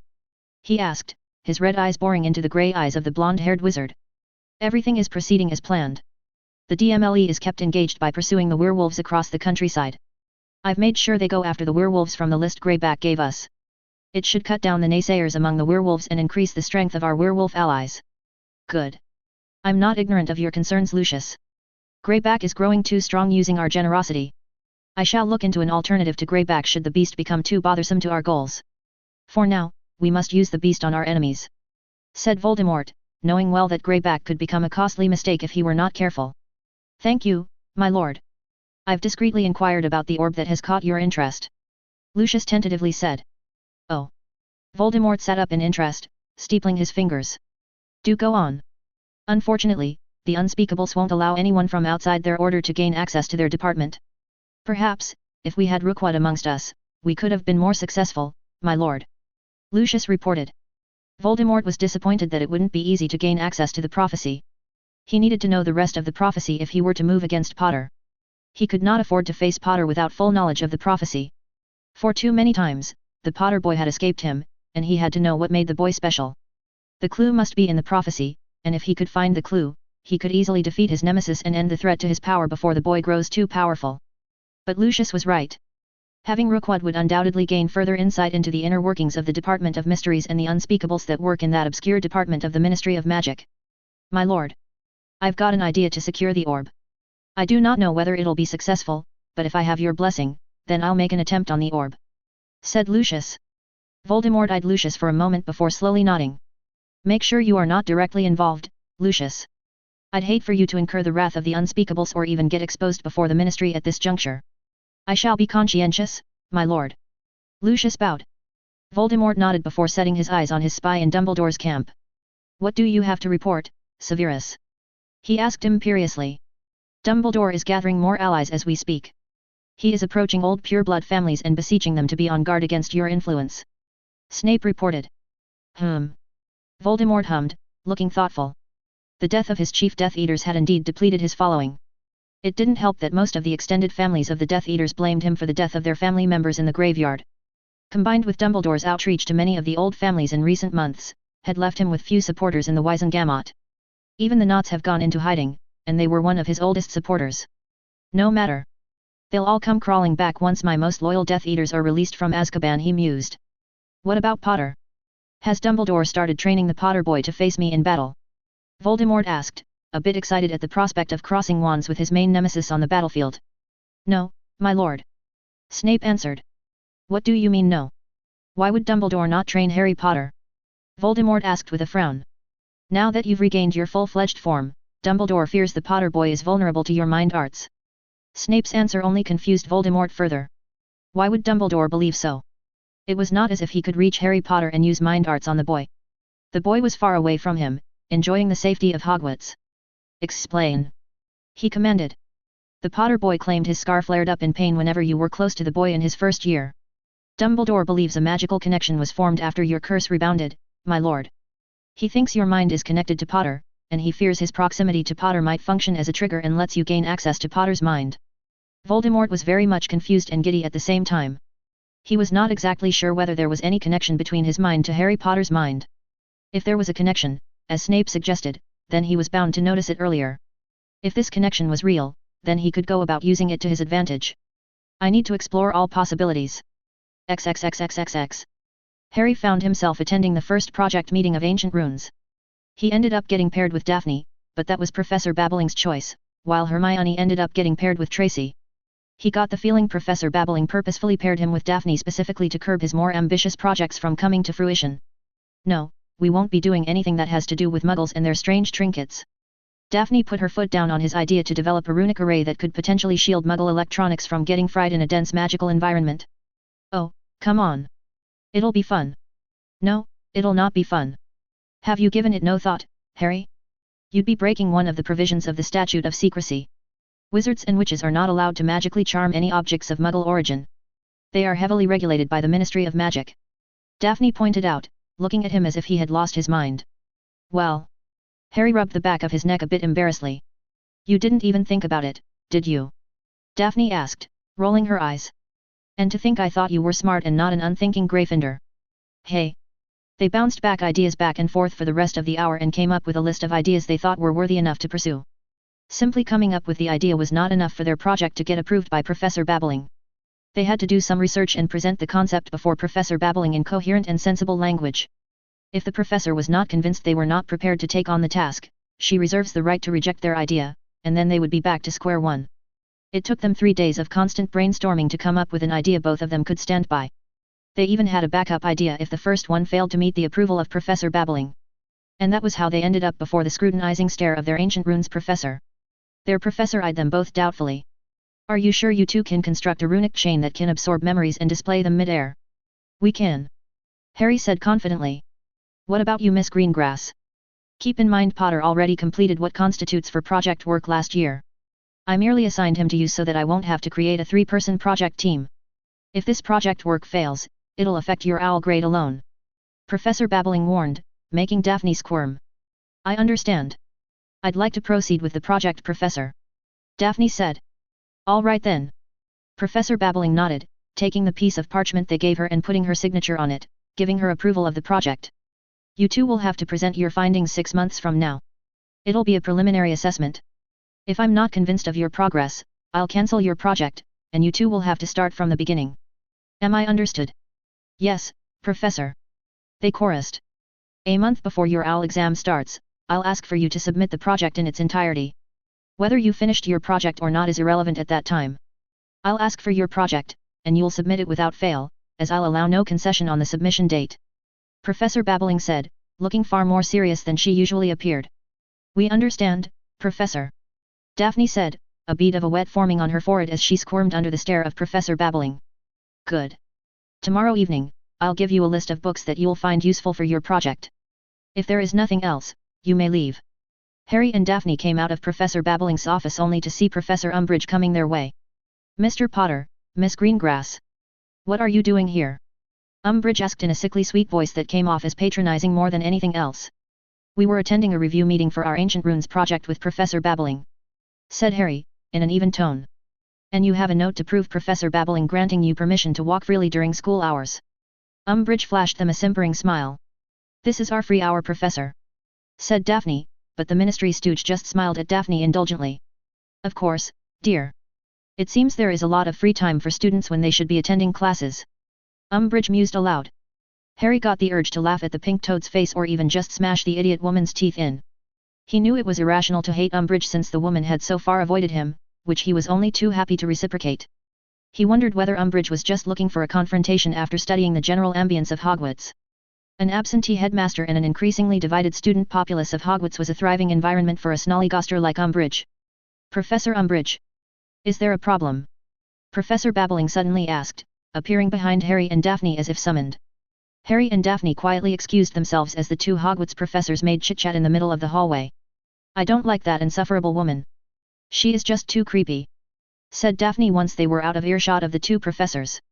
What else is new? Harry muttered. Harry suddenly paused, forcing Daphne to stop walking.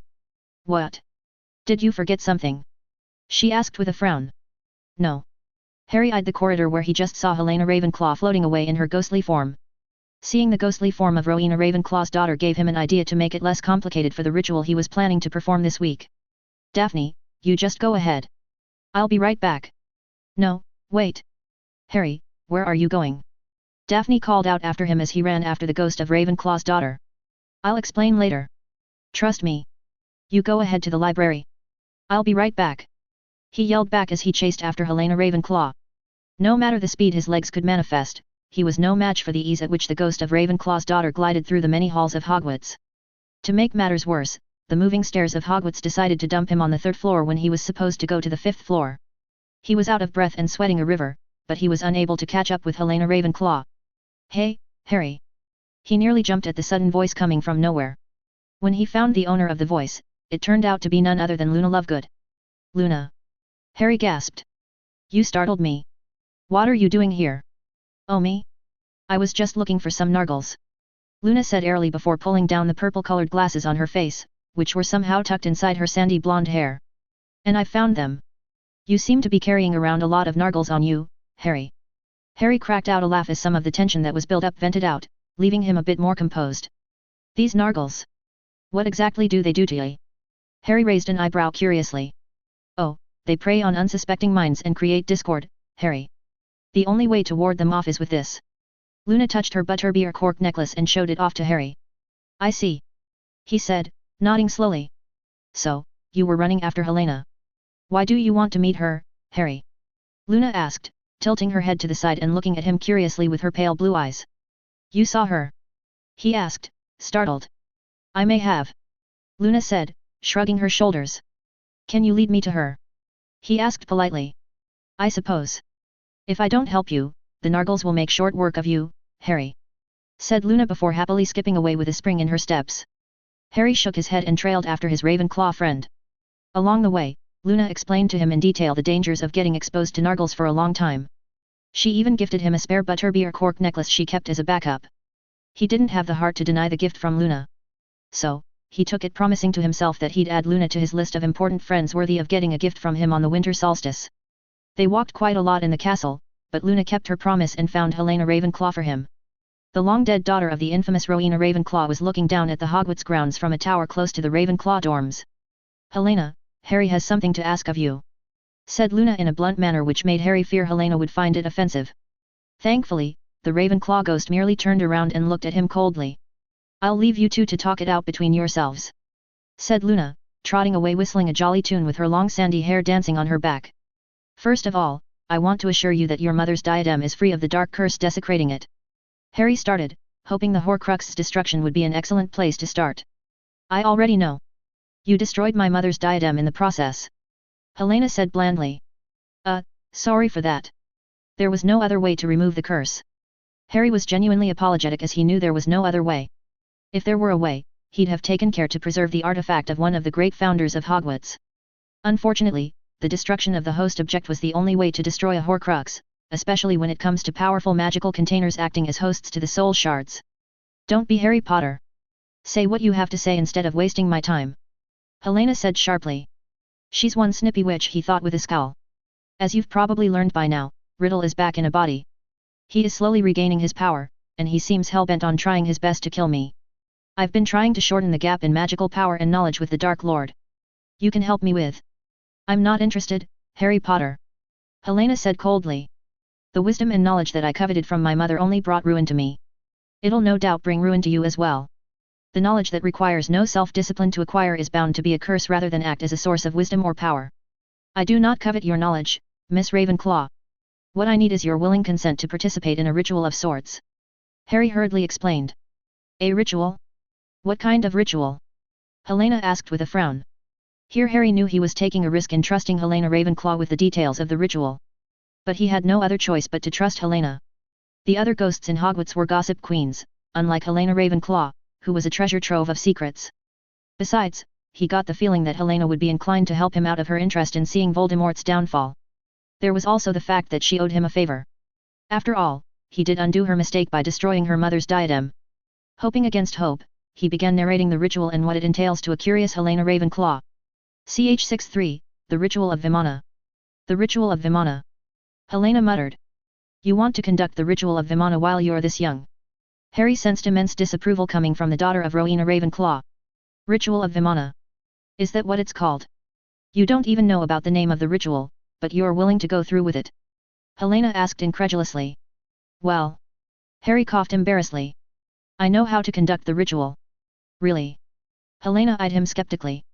And you have done proper research on the consequences of the ritual? Harry trailed off, looking anywhere but at the ghostly face of Helena Ravenclaw.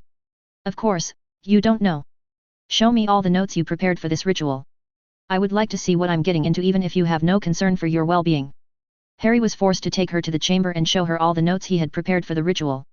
By the time he explained and showed all the notes, he was lucky Helena Ravenclaw looked like she was just about ready to bludgeon him to death.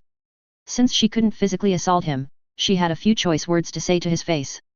After getting an earful of colorful vocabulary from a 1,000-year-old ghost, Harry decided it was better to recalibrate the design and overall progression of the ritual, even if it pushed the schedule. It was not like he was lacking in time. He only had to complete the ritual before the next moon phase.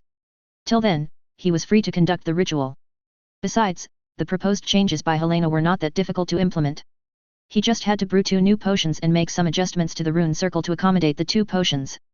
With the ritual pushed to a later date, he went back to concentrating on Quidditch and schoolwork. Angelina continued to push for more keeper trials, but no matter how far she pushed the last 3 keeper hopefuls, she could not pick one. On the bright side, the 3 permanent chasers and reserve chasers were able to get in some good practice with their shooting skills going up against 3 keepers. Angelina was a slave driver during practice sessions, therefore, Harry was quite happy the first 2 hours of the next morning was history of magic. The physical fatigue due to Quidditch practice and the lack of sleep, thanks to patrol duties combined with his extracurricular activities the night, left him deprived of hours of sleep. He compensated for last night's lack of sleep in the history lesson, with Binns droning on about some stupid battle in the past. Harry! Hermione jabbed at him with her notebook, breaking him from his peaceful slumber. What? He snapped awake, looking around wildly. The class is over. Hermione hissed, not liking his attitude. Oh, that's a shame, said Harry, rubbing his eyes underneath the glasses. What do we have next? Why? Are you planning to sleep through the next classes as well? Hermione snarked. The thought did cross my mind. Harry muttered, picking up his backpack and following Hermione out of the classroom. We have 2 hours of herbology and then 1 hour of arithmancy in the afternoon. Only 1 hour? Harry raised an eyebrow. Yes. We have an hour of astronomy at night. So, the rest of the evening is free, said Hermione. Ah, an hour of studying the stars with Professor Aurora Sinistra. Now, that's something to look forward to, he thought, the image of the beautiful Aurora Sinistra lighting up the sleeping corners of his brain. Turns out it was not something to look forward to because he ended up being paired with Tracy for the astronomy class out of some fluke. His plans to spend the night freely ogling Professor Sinistra came to a swift end with Tracy so close to him. He gathered it was a bad idea to act like a pig when he was so close to Daphne's bestie. But sitting close to Tracy, he felt the eyes of Goyle and Crabbe being trained on him. Upon closer inspection, he realized they were looking at Tracy instead, with a healthy dose of fear shining in their eyes. May I ask you something, Tracy? Sure, she said merrily, adjusting the telescope on the Aries constellation. Why are Goyle and Crabbe looking at you like you are the incarnation of Morgan Le Fay? Harry asked curiously. I don't know, Harry. Maybe I'm a dark lady in training. Tracy winked playfully. As a matter of fact, where are Malfoy, Nott and Zabini? Tracy looked around to see whether anyone else was listening to their conversation. Seeing nothing amiss, she leaned closer and whispered quietly. They are in the hospital wing. Hey. Harry was quite intrigued now. What for? They were just being a bother for the last few days, so I brought some Bulbadox powder from the Weasley twins and sprinkled them all over their robes. Nice. Harry was genuinely impressed and noted to himself not to annoy Tracy. What were they bothering you about? You don't need to know or fight my battles for me, Potter. Tracy scowled. All right. Harry raised his hands in surrender. You made your point. You are a big girl capable of standing your ground against those idiots, which makes me wonder. How did those 2 escape your wrath? Harry asked, pointing at Crabbe and Goyle. I prefer my enemies to have a minimum level of intelligence. There is no fun in attacking dumb people, Harry. Harry looked thoughtfully at the 2 Slytherin boys. I can see where you're coming from. So, what's the plan tomorrow? It's Hogsmeade weekend, after all. Tracy asked all of a sudden, her eyes focused on the star chart the telescope was tracing on the parchment. I suppose I should take Daphne someplace nice, Harry said thoughtfully before eyeing his partner pointedly. You know her better than most. What does she like? Any preferences that I should know about? Like most girls, Daphne likes an adventure. She might behave all prim and proper on the outside as demanded by her position as the green grass heiress, but she is attracted to the unknown and danger. That's one of the reasons she likes you. Well, I'm flattered she thinks I'm dangerous. Harry smirked. Pfft. Don't get too flattered, Potter. You better keep that mysterious vibe going for as long as possible. XXXX. I was promised a very secretive and thrilling place for our date, but this is neither secretive nor thrilling. Daphne looked at him, not at all impressed with their date amounting to a simple visit to Madame Putafoot's tea shop. I was under the impression that you liked this place. Harry said with a slight grin as he took a sip from the teacup. I don't know. It just looks and feels so. She searched for words for a moment until she settled on, tacky and asinine. All right. I'll take you somewhere that is not tacky or asinine. But you are not allowed to share any details of this place with anyone else. Not even Tracy. Daphne stared at him for a long moment before reluctantly agreeing to his demand for secrecy. A few minutes later, Harry led Daphne to the secret place he promised. He only received an incredulous stare from her when she realized exactly where he was taking her. This is the secret place? This is Moaning Myrtle's bathroom. Daphne deadpanned, looking unimpressed. Yes, it's Myrtle's bathroom, but the place we need to go lies beneath it. Beneath it? Daphne was now looking at him as if he was mad. Yab. Let me show you. Harry walked into the lavatory until he was near the sink opposite Myrtle's toilet. Hey, Harry. He nearly jumped in fright as Myrtle jumped out of her toilet and came towards him. He was not the only one weirded out by the sudden appearance of Myrtle because Daphne was holding her heart, looking frightened out of her wits. Hey, Myrtle. How are you doing? Harry waved awkwardly. I'm fine, Harry. Myrtle let out a giggle before her whole demeanor changed on a dime as she laid her eyes on Daphne. Who's this? This is Daphne Greengrass. He left the introduction at that, but Daphne suddenly skipped over to his side in fright as Myrtle suddenly zoomed towards Daphne in a hostile manner. Why are you hanging around with Harry? What is he to you? Myrtle asked, mustering up an angry face. Myrtle. Harry warned. Letting out a fake pout at being denied her fun, Myrtle disappeared back into her toilet. She likes to keep newcomers stepping into her lair on their toes. She's friendly once you get to know her. Harry explained. By the look on Daphne's face, she was not amused or satisfied with his explanation. Anyway, let's put that behind us and get this done. Harry turned back to the ordinary-looking sink. Open. He hissed in parcel tongue. The tap on the sink glowed a brilliant white color and began to spin slowly. The sink started to move aside, and a large pipe hole was exposed right before their eyes. Harry heard Daphne gasp as she looked down the endless pit of a dark hole with palpable fear in her eyes. Wah! What is this? Daphne stuttered. It leads to a secret place that you'll find quite intriguing. Come. Harry offered her his hand, but she just shook her head and stepped back from the hole in the floor. Harry smirked at her as he moved closer to Daphne. Stop looking at me like that. I'm not jumping into that giant hole with, Daphne screamed as Harry quickly caught her in a vice grip by her waist and jumped into the hole together. The pipe was cleaned off all the filth and layered with cushioning charms, making their journey smoother. That doesn't mean Daphne didn't scream all the way to the end of their journey. They twisted and turned all the way inside the pipe, with Daphne screaming his ears out. He could only laugh as she held onto him for dear life. He could feel his shoulders bleeding thanks to Daphne sinking her nails into his skin. Their long slide through the pipe ended abruptly as the pipe leveled out, and they were promptly dumped into a thick woolen carpet. Daphne was still holding on to his body with her eyes screwed shut, her nails digging into his shoulder, and her face hidden at the crook of his neck. Hey, it's okay to open your eyes. We've safely landed. Harry whispered. Daphne slowly raised her head and looked around. The stone tunnel ahead was brightly lit with candles all the way to the entrance of the chamber. But those details were not immediately noticeable for Daphne because she gave greater priority to knocking some sense into Harry. Therefore, she immediately began hitting and clawing at Harry to show her protest at being dragged through a giant tunnel without her consent. Hey! Ow! Stop that! You idiot! Daphne hissed, slapping again and again until her hands hurt. Where in all the hells have you taken me?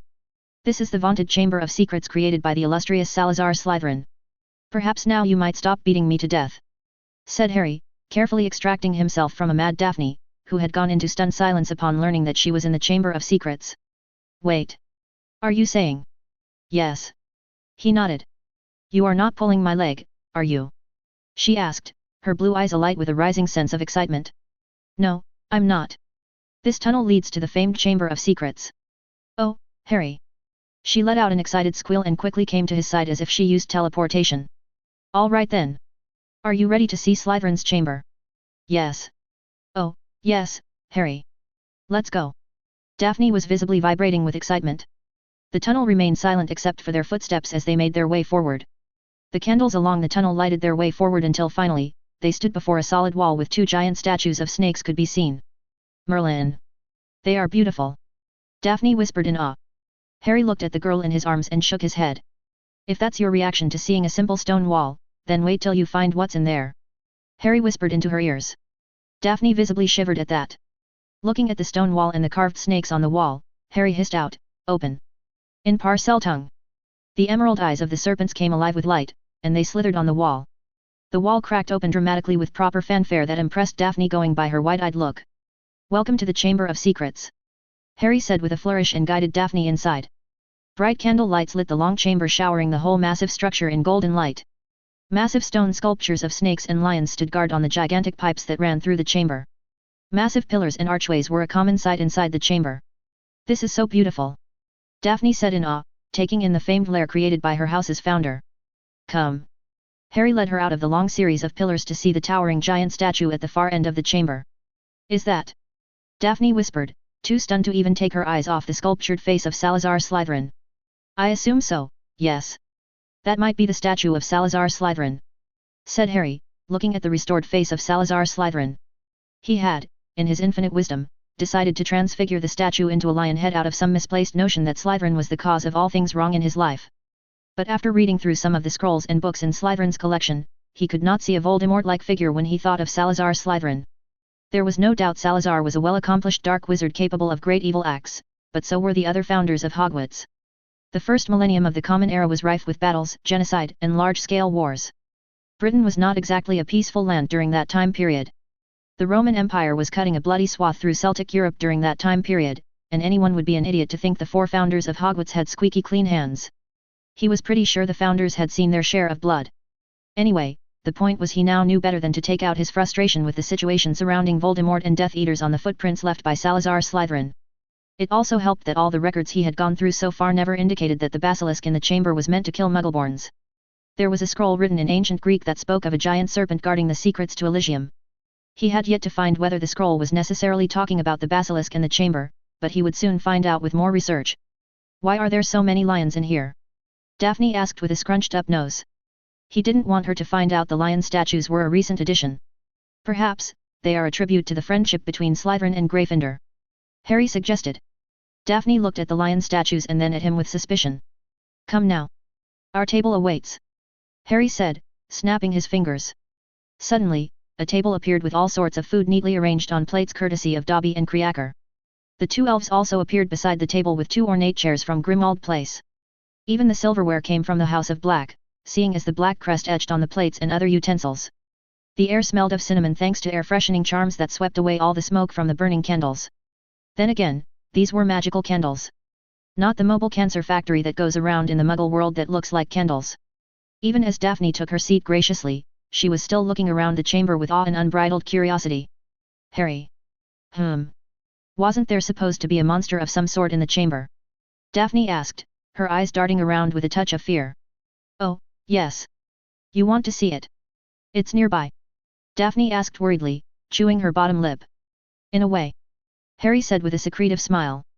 Daphne frowned at him and thought it over for a time before expressing her wish to meet the monster of Salazar's chamber. Harry took great pleasure in bringing down the Notice Me Not charm on the basilisk skeleton hung from the ceiling before he directed Daphne's attention upward. The shrill girlish scream Daphne let out was quite entertaining. He had to dodge a curse later down the line, but it was still worth it as Dobby managed to capture that moment using a magical camera. XXXXXX. A perfect half-moon was visible in the night sky. The runic circle was drawn on the forest floor without any blemishes. He had triple-checked the runes, and the arithmancy also checked out. The potions were all brewed as per the requirement, and so were the special items required for the ritual, like thestral hair and a single white feather of a Lolarswil na rain, eagle with a sunlit eye. "Has Pluto come to the position as per the star chart?" Helena asked. "No, not yet," Harry answered, looking at the current pattern of the 9 celestial bodies orbiting the sun. "It needs one more minute for the perfect alignment." Harry looked around the dark forest, and in the distance, he could see the lights coming from Hogwarts.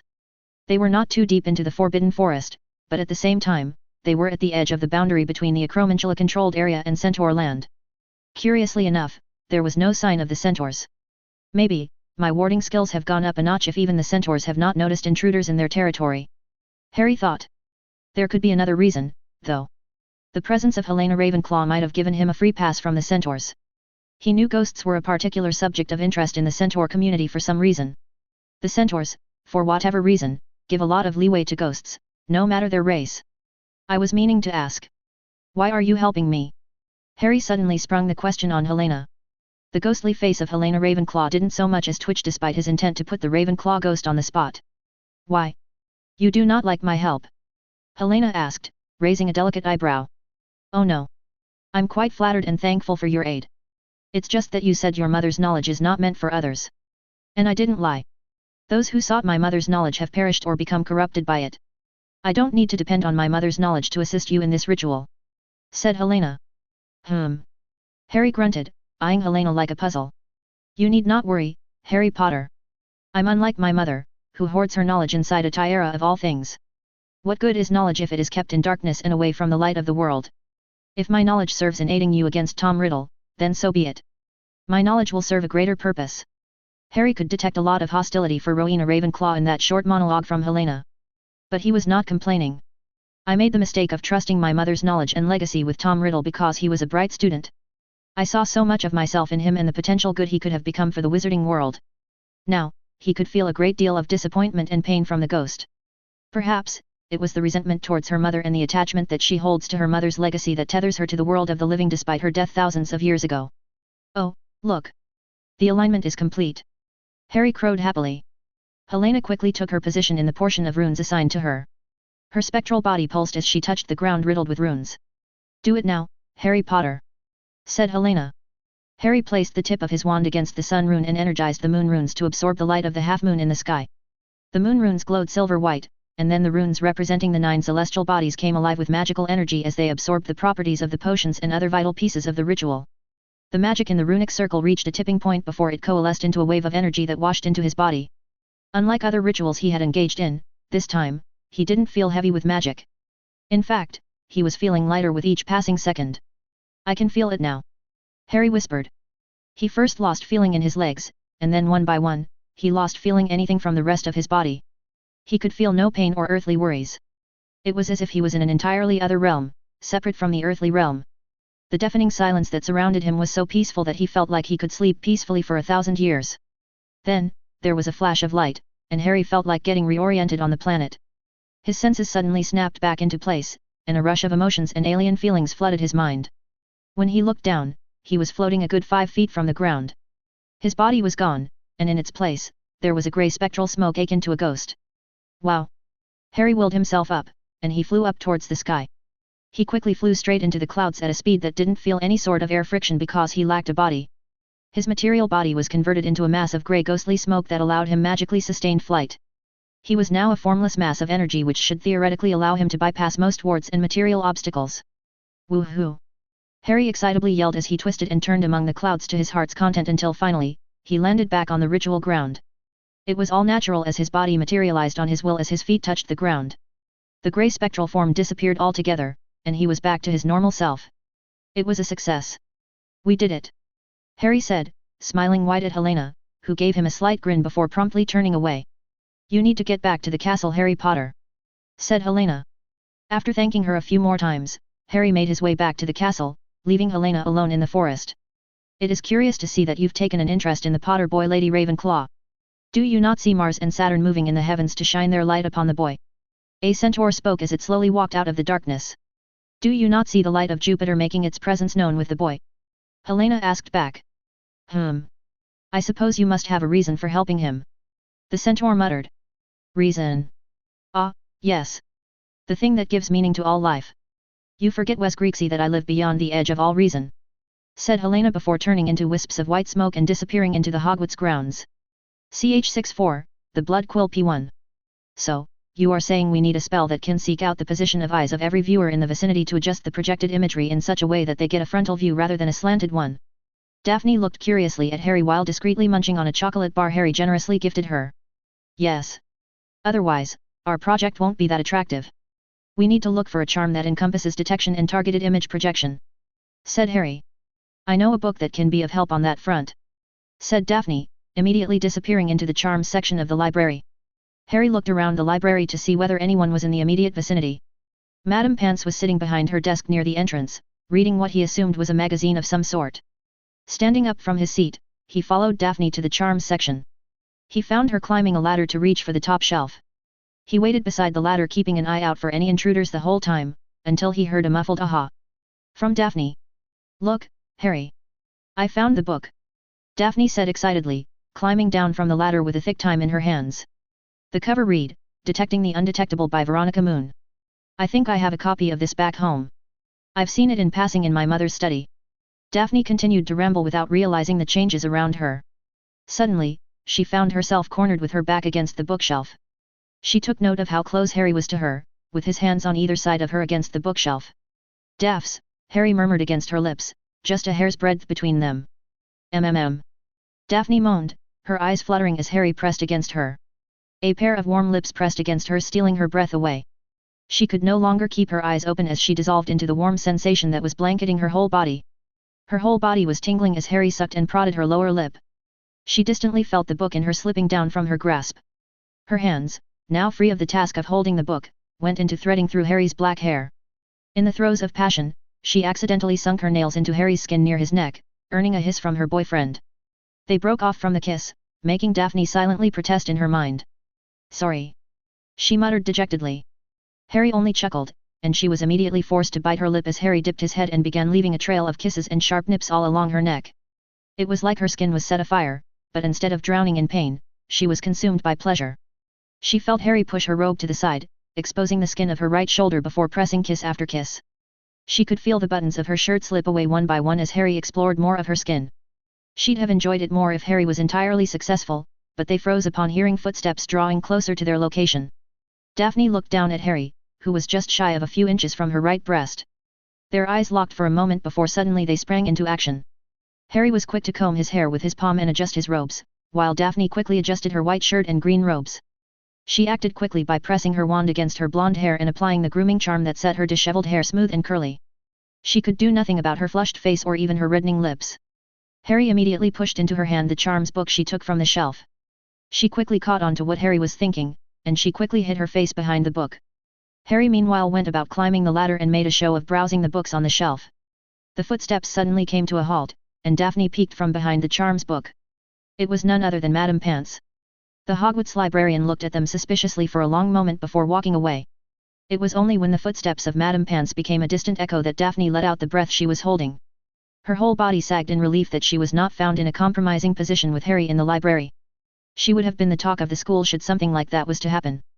Not to mention she couldn't bear to think what her mother would do to her should she bring shame to the house of Greengrass and Regensburg. Daphne let out a gasp as Harry pressed a chaste kiss against her hair just right below her left ear. She felt his hands against her waist and steadily climbing up. Before she got immersed in pleasure, she immediately stopped Harry's hand just as he reached her ribs by hitting his hands with the charms book. Stop that! Daphne muttered and tried to wiggle out slowly from his grasp. Harry once again tried to move his hands up while nipping at her skin on the neck with his teeth. She resisted the urge to give in and managed to wiggle out from his grasp. No. She said sharply, but her eyes softened when she noticed Harry froze at her tone. No. She said much more softly, reaching on her tiptoes to press a kiss against Harry's cheek. Let's go, Harry. Fine. Harry let out a frustrated sigh but, with silent acquiescence, followed her out of the library. They walked through the corridors of Hogwarts in relative silence until Harry chose to break it. Hey, Daphne. I'm sorry if I was too forward. It was not my intention to put you in an uncomfortable position. Harry came forward and apologized, making Daphne look at her boyfriend with wide eyes. You weren't too forward. She immediately said before she could control herself. Oh. Harry now looked intrigued, while Daphne felt like she dumbly jumped into a pothole and got stuck. There was no other recourse for her but to plow on. I just don't want anyone to see us, you know. She stuttered out lamely, searching for words to adequately describe what she was feeling. Oh, I get it. Harry smiled brightly, taking her aback, but then, he leaned in close and whispered into her ear, making her blush. You just want us to get frisky when we are all alone, hey? I think there are a few broom closets on the way to the dungeons. Daphne looked scandalized at the suggestive undertone. Shut up. Daphne whispered, blushing up a storm at Harry's insinuation. Hey. If you don't prefer broom closets, we can spend some quality time in Slytherin's chamber. Harry wiggled his eyebrows suggestively. The scandalous look on Daphne's face set Harry off into peals of laughter. All right. Not the chamber because you seem to worship Slytherin. Then how about another secret place that only I know? It can be another date. Harry smirked, throwing his arm around Daphne's shoulder. So, what do you say? Daphne merely hid her blushing face behind a veil of her blonde hair and muttered under her breath about how much of a rogue he was. Harry chuckled heartily at the reaction he garnered from Daphne, and he didn't let up on the flirting till he escorted her to the dungeons. XXXX. Ow! Harry yelped as Katie Bell applied a healing salve on his forearm. Stop trying to move the arm too much, Harry. Angelina fussed over him like a mother hen. Hey, it's just a small injury. I only have a slight pain, and I'm sure it'll pass within a day. You don't need to make it a big issue. Harry complained.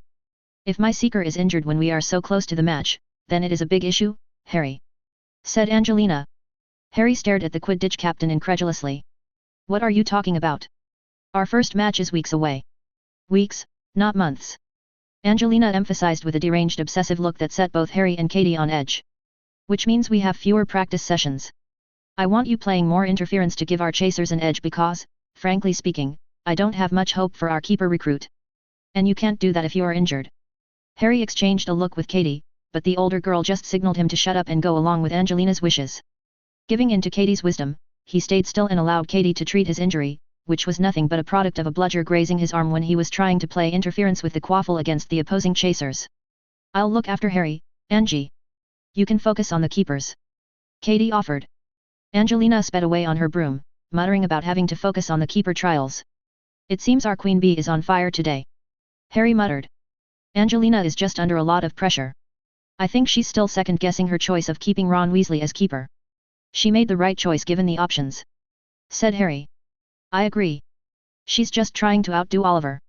Katie chuckled at the thought of anyone surpassing their former Quidditch obsessive slave driver captain. I'm told professional Quidditch is a cutthroat sport. Oliver will most likely thrive now that he's in Puddlemere United. Don't be so sure, Harry. I think Oliver is dead, and his ghost is possessing Angelina. Katie joked. Harry promptly burst out into peals of laughter. Why are you two slacking off? Join us now before time runs out. We need to practice your coordination a bit more, Katie. Angelina shouted at them, making them scramble to get their brooms and take their positions up in the air. Harry took a good long swim in the room of requirement after the Quidditch practice session as he was barred by Angelina from participating in the evening football matches. He had tried to protest, of course, but Angelina was pretty much adamant about keeping him out of the game to preserve his Quidditch spirit, whatever that meant. After getting freshened up, he decided to spend some quality time in the roar to get some training done. His spell repository had been rather stale ever since the academic year began. He hadn't learned any new spells that could prove helpful in the wars to come. He was sort of busy with animagus training, researching Horcruxes, Quidditch, and school work. However, he decided it was better to spend the little free time he managed to squeeze out by circling back to what he learned last year. Last year, he had mastered 2 shield charms, a select few hexes, and some spells from 3 elements.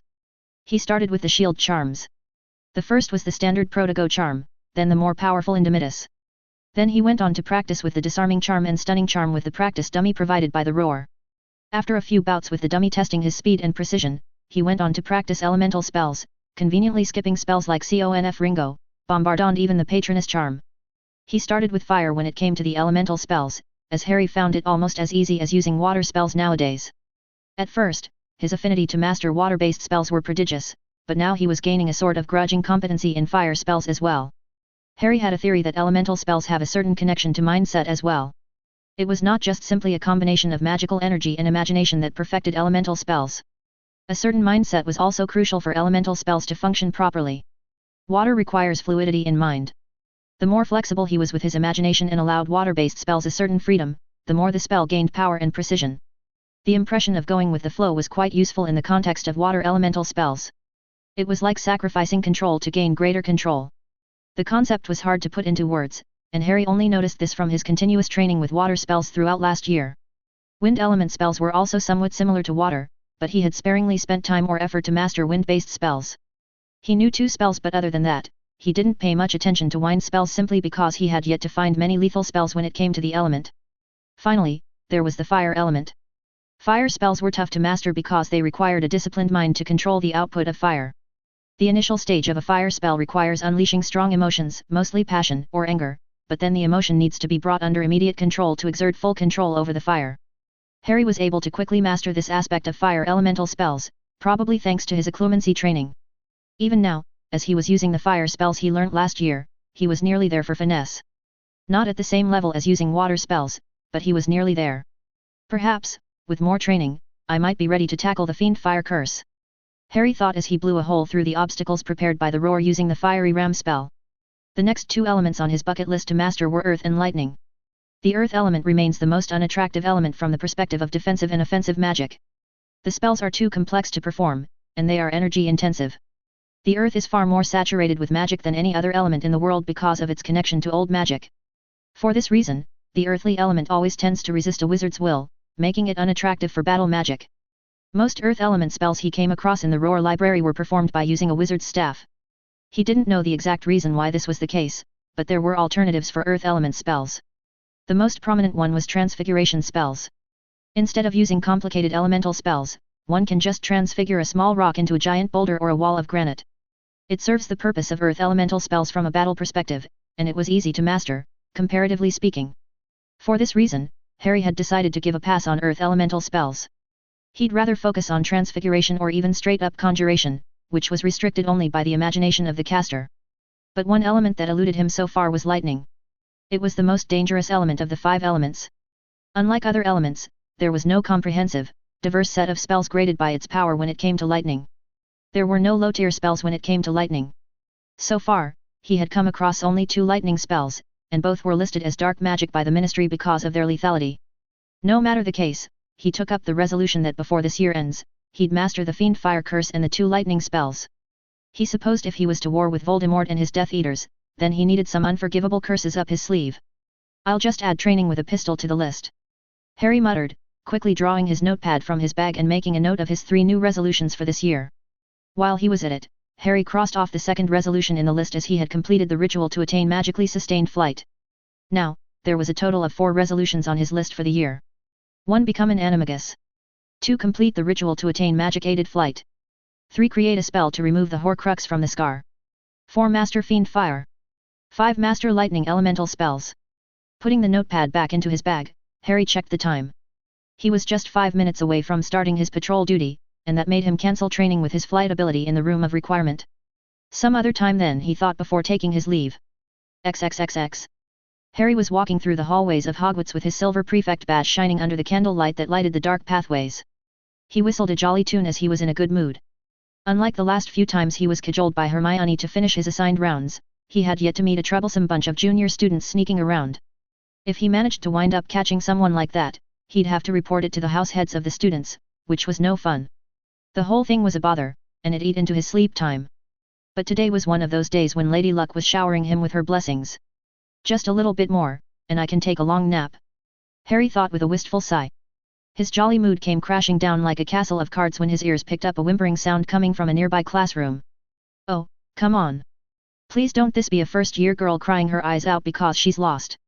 Harry prayed earnestly as he slowly approached one of the abandoned classrooms from where the sound was coming. Hey, you all right in there? Harry asked, pushing the doors open and looking inside. To his surprise, no lost first-year girl was bawling her eyes out. Instead, it was Colin Creevey, the mousy little fellow who functioned as the resident paparazzi and his most obsessive fan suffering from a bad case of photography compulsion syndrome. Even if that was the case, Harry had learned to tolerate Colin Creevey. He even found the little guy useful because Colin helped him get a lot of cool photos of him attempting the tasks of the Triwizard Tournament. Colin. What are you doing here? Hey, Harry. I was just lost. Colin said lamely, trying to wipe his tears away. It was then Harry noticed an angry red scar on Colin Creevey's right hand right below the knuckles. What is this? Harry asked, taking Colin's hand into his own, already getting an idea of what was going on. It's nothing. Colin trailed off as Harry looked at him coldly. I'll have the truth. Tell me everything. Harry commanded, and Colin spilt the beans. Colin began narrating the incident that happened in his Dada class and the altercation that cropped up between Colin and Umbridge. I was just, minding myself and keeping my head down as everyone said we should in that woman's class. Then she said bad stuff about Professor Dumbledore and Professor Lupin. She called Professor Lupin a freak, and Harry didn't know how, but he somehow managed to perform a passive form of legilimency on Colin Creevey. It was quite an experience because he was suddenly assaulted by a wave of impressions alien to his senses. He became instinctually aware of what Colin was trying to articulate. He could feel as Colin felt when Umbridge just casually demonized muggles and other magical creatures. He could feel and see in his mind the exact moment Colin snapped, unable to get chafed under the verbal diarrhea, abuse, and bigotry that vile woman spewed. He saw the hour-long detention where Colin was forced to write lines with the blood quill. What enraged him further was the sick look on Umbridge's face when she gave a week's detention to Colin. He could see the vile creature adorning the face of a witch, enjoying the pain she was inflicting on Colin. I must obey my betters. The angry red scar on Colin's hand read. Taking a deep breath, Harry clamped down on his emotions and adopted as much stoicism as he could muster. Lashing out with emotion was not going to do anyone any good. Come, Colin. We must go to the hospital wing to get this treated, and then we'll be seeing someone. Harry muttered. Hey? Meet who? Colin asked with large brown eyes with dried tears. Professor McGonagall. We'll move through proper channels. Harry said, with steel in his eyes. For now. CH65, the Blood Quill P2. Harry arrived before a familiar-looking door that led to the office of Professor McGonagall with Colin Creevey in tow. He was not naive enough to assume that he would be leaving this office with even 1% satisfaction. The reason he was taking Colin to McGonagall's office was that he was following the rules and procedures that were expected of him as a prefect of Hogwarts. There was also his need to see the incompetence and wimping of the Dumbledore brigade that was infesting the higher echelons of the school. Just seeing it up close should be enough fuel for what he was planning for them all in the future. Taking a deep breath, he reached out and knocked twice on McGonagall's office door. Come in. Harry pushed the door open and let himself in, closely followed by Colin Creevey. Potter. Creevey. What seems to be the problem? McGonagall looked between the two students searchingly. It is my understanding that Hogwarts faculty are legally not allowed to punish students with physical harm. Isn't that right, Professor? Harry asked, adopting a calm and placid face as he looked into the grey eyes of his head of the house. Yes, that's correct, Potter. McGonagall nodded and sat up straight, her eyes shining with alertness. I also understand the headmaster has the power to dismiss such a member of the staff who uses cruel, unusual, and invasive abuse that causes physical harm to students. Isn't that so, Professor? McGonagall took a moment to think it through and slowly nodded, looking between Colin and Harry, showing a ton of hesitation. Then I want you and Headmaster Dumbledore to act against Dolores Umbridge for using a blood quill on Colin Creevey. He'll provide memory evidence if that's what you need, and the scarring is quite visible as he had just come out of his assigned detention with Umbridge. Harry said all that with a straight face, carefully keeping out any shred of emotion from bleeding into his tone or mannerism. McGonagall looked stunned and just stared at them open-mouthed for a while, doing a perfect imitation of a gaping fish. Harry cleared his throat, snapping McGonagall back to reality. You, Potter. What did you just say? McGonagall looked at him with wide eyes. I said Dolores Umbridge used a blood quill on Colin. Here, look at this. Harry showed the bleeding and scarred back of Colin's hand to McGonagall. I must obey my betters. This is what Umbridge made Colin write with her blood quill. Will you take action or not? Harry asked coldly. McGonagall took off her glasses and rubbed her eyes. Potter, you don't understand. Professor Umbridge is. Will you take action against Umbridge or not? I need a straightforward answer, Deputy Headmistress Minerva McGonagall. Harry switched to a more formal wording, with his tone going cold. McGonagall took a deep breath and just let out a sigh. I can't. The Ministry of Magic backs Professor Umbridge. She is. I don't care about any of her connections. I want to know whether you'll move to act according to the law and principles that govern Hogwarts. As I said, Potter. My hands are tied. McGonagall said with a straight face. I see. Harry whispered. He slowly took to his feet and led Colin out of the door. But before he closed the door, he let himself in and looked at the spineless woman who was sitting behind her desk. Do you remember our conversation in this room last year, not too long after the Yule Ball? You accused me of not acting rationally or raising my concerns in a well-defined manner. Harry reminded the woman of that conversation where he pretended to be chastised for the sake of saving himself the headache. The resounding silence and the flinching eyes of McGonagall let him know that she remembered that conversation all too well. I didn't argue with you that day and just nodded along like a properly chastised child, not because I found great wisdom in your words. I didn't say anything then because I knew a day would come when I could just show you a mirror and see the incompetence, apathy, and all-around nonsense I see when I look at you. Harry said coldly before he flicked his wand and conjured a giant mirror in McGonagall's room that was facing her. Now, you see what I see, Professor. Enjoy. With that parting shot, he slammed the door behind his back and walked away, taking Colin with him. He was not done, not by a long shot. He had one more place he got to visit before taking Colin to the infirmary. The gargoyle that guarded the stairway to Dumbledore's office refused to budge, but a patroness message he sent to Dumbledore made it stand aside.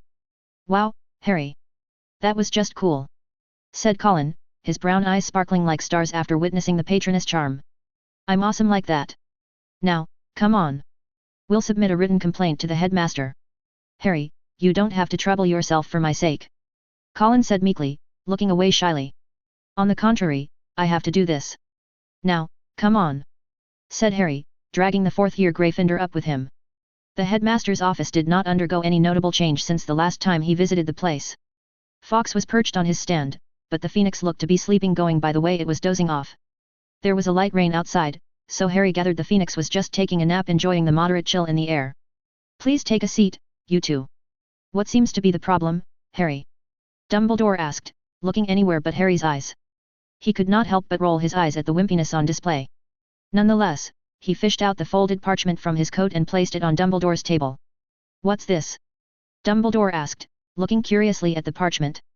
"It's a written complaint by Colin Creevey with I as witness demanding disciplinary action against Dolores Umbridge for using a cruel and unusual punishment on Colin by the use of a blood quill, making him write this," said Harry, taking Colin's hand, showing the words etched on the skin. The scarring remained bright red, and the words were quite easily visible. Dumbledore looked from the tear-stained eyes of Colin Creevey to the cold, calculating eyes of Harry. Then uncharacteristically, Dumbledore accepted the parchment but sagged in on himself. "I'll take up this issue with Dolores and then the board. But I'm afraid she'll remain in her post no matter what I do. The Ministry was the one to appoint her, and she won't go away without the Ministry recalling her from the post," said Dumbledore. "Then convince the Ministry to pull her back," Harry said imploringly. "Trust me, Harry, Mr. Creevey. I'll do my best to make them see reason." Harry was a little bit surprised at how easily Dumbledore caved in and put up no considerable resistance. It was only 5 days later that he saw just how useless Dumbledore was in the grand scheme of things. Even after giving a complaint with a written testimony by his own hand and the evidence to corroborate it, Umbridge was not only strutting around Hogwarts as if she owned it, but she got a promotion. The giant headline on the front page of the Daily Prophet was quite a shock for Harry. Whatever reaction he expected from the Ministry or the Board of Governors, this was not the one. Educational reform in Ministry agenda, Dolores Umbridge appointed High Inquisitor.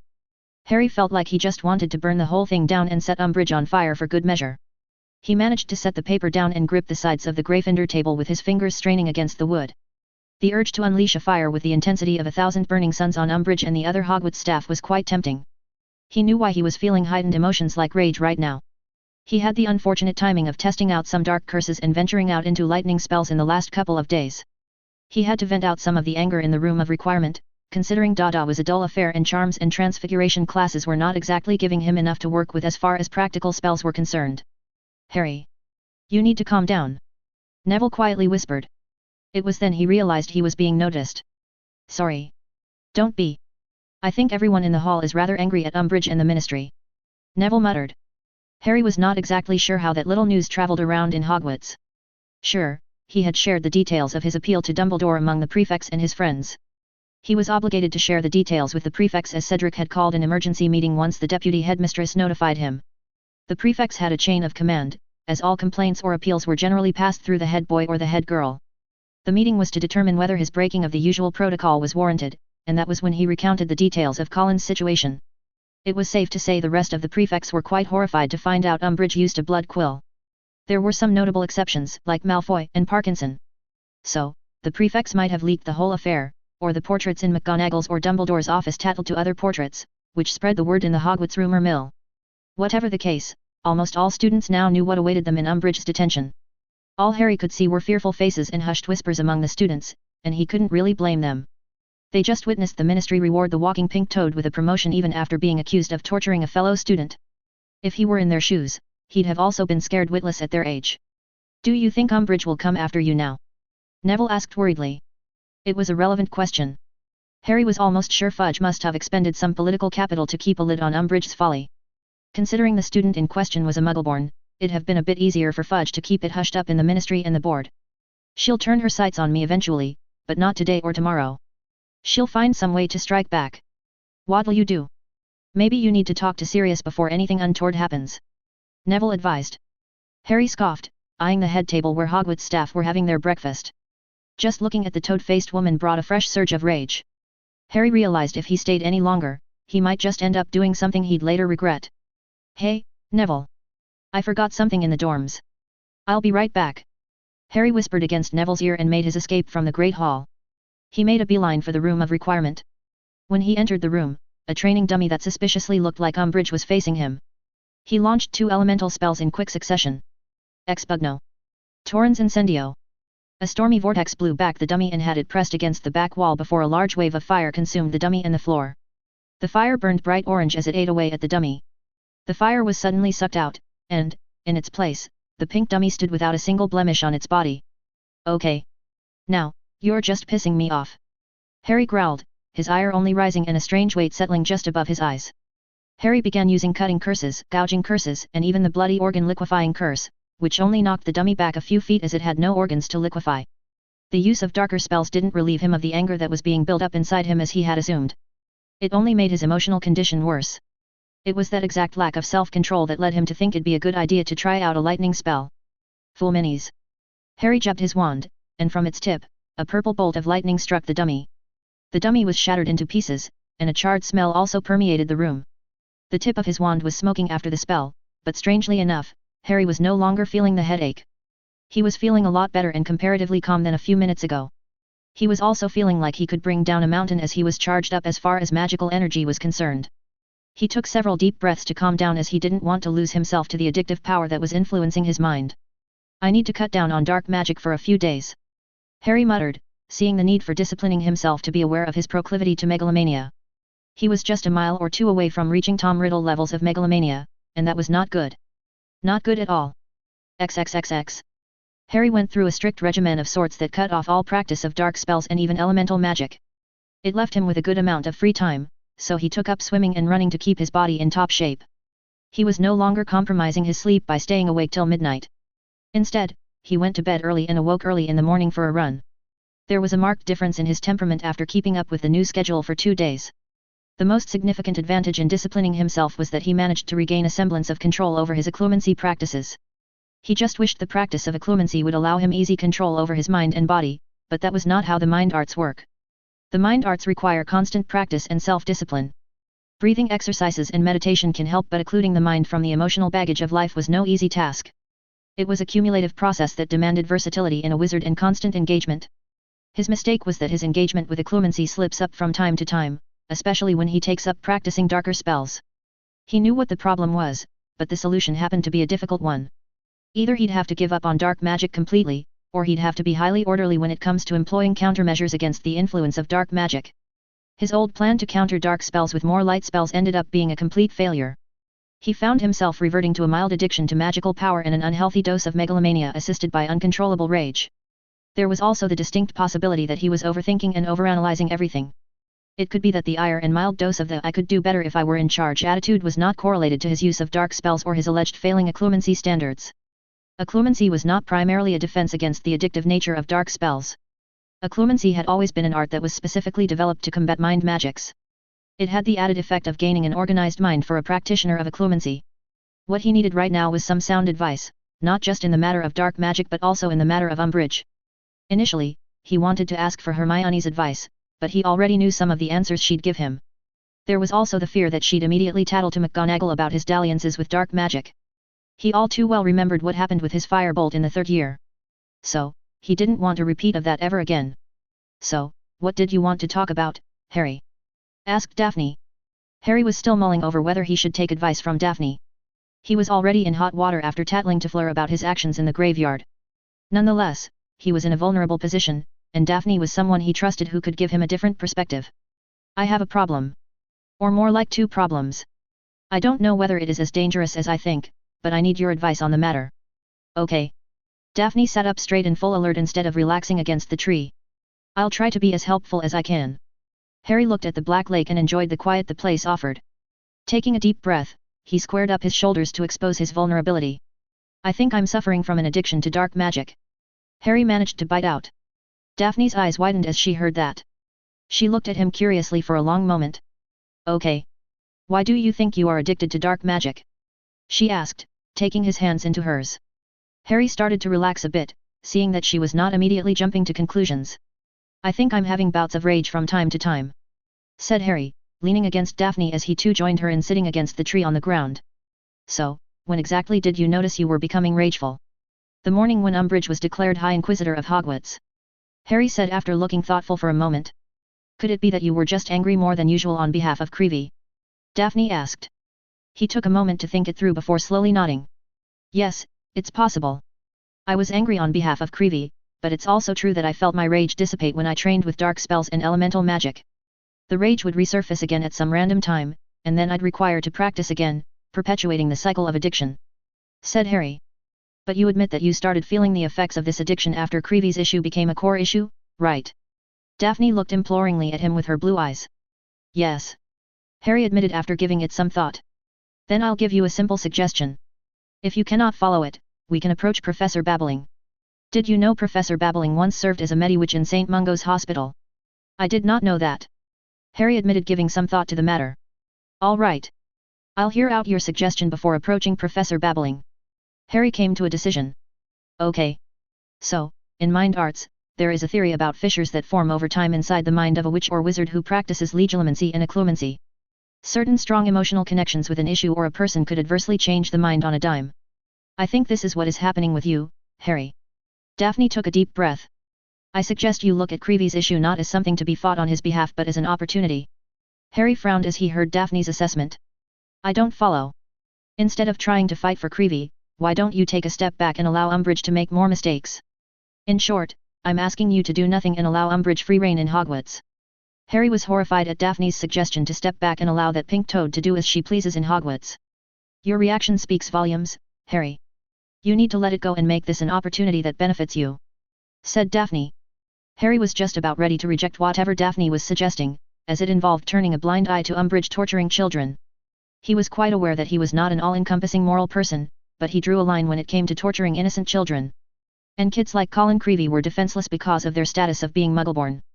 Nonetheless, he was intrigued by what Daphne cooked up in her little head within this short time frame because he knew she was also a practitioner of occlumency.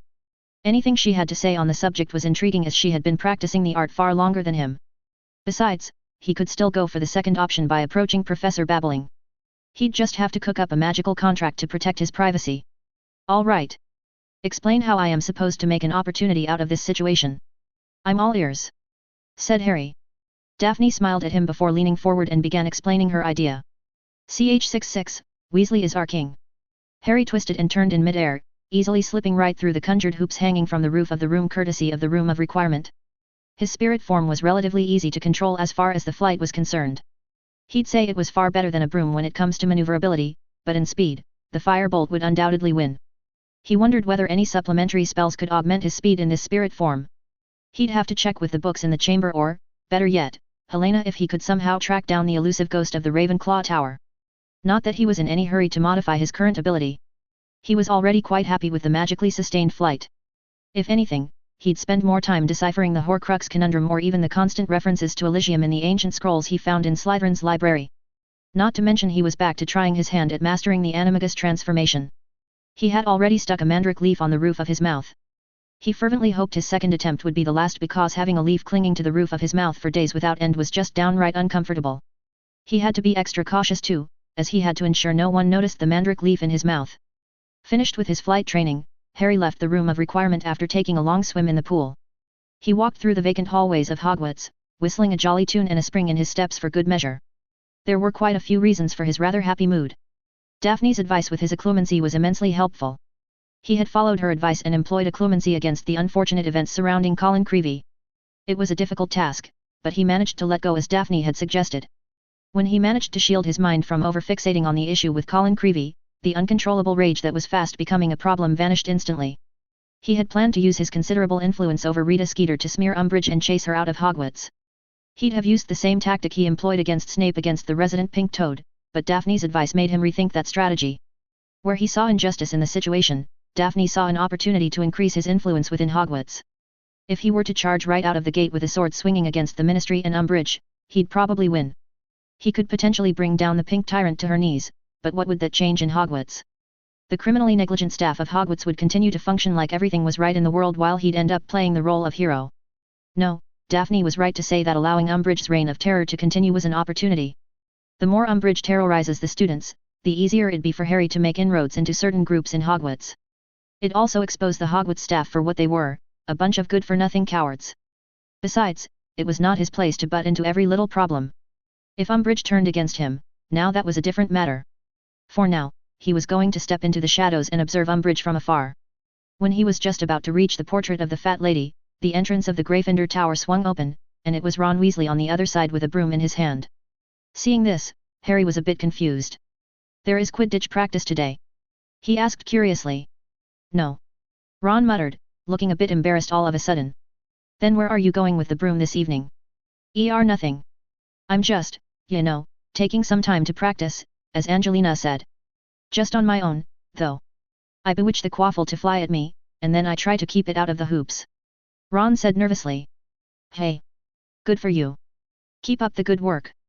Harry patted Ron on his shoulder and entered the Gryffindor Tower, leaving Ron outside. Before the portrait closed behind Harry, he heard a hasty thanks from Ron, making him smile. The following day Harry was invited to take a stroll along the viaduct as they had a common free period. He'd have preferred to spend some time in the chamber working over Nagini, but Daphne rarely asks for anything, so he obliged readily. Besides, there was ample time tomorrow as today was the last working day of the week. They walked hand in hand from outside the entrance to the Great Hall towards the viaduct, taking in the many sculptures and suits of armor that stood guard on either side of the gatehouse. You feeling all right, Harry? Daphne asked as they strolled out from the gatehouse. I'm quite fine. Thanks for that, by the way. Your advice was quite valuable.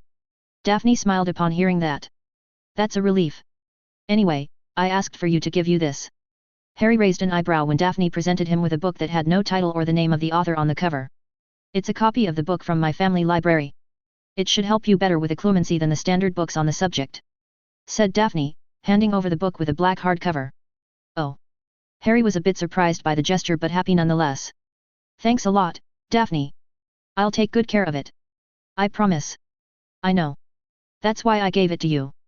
Besides, you showed me the chamber. It'd be remiss of me if I didn't give you something in exchange for the honor of seeing Slytherin's chamber, said Daphne. Really?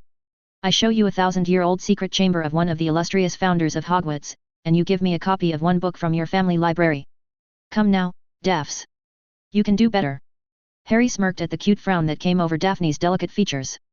Daphne came to a halt and looked at him searchingly. Then what do you want? She asked, tilting her head to the side, her blue eyes sparkling with interest. Don't get me wrong. I like the book. It's just that we could spend some quality time alone, preferably in a broom closet if you're okay with it. Harry said in a soft purr, breathing hotly against Daphne's ear, making the blonde-haired girl shiver at the sudden proximity. She let out an embarrassed squeak when Harry took hold of her by her hips and boldly raised her, and set her down so that she was sitting on the railing of the viaduct. The wind from the chasm down below blew away her hair to the front. Daphne nearly screamed in fright as she realized she was at the very edge of the railing and a small mistake could leave her at the very bottom of the chasm.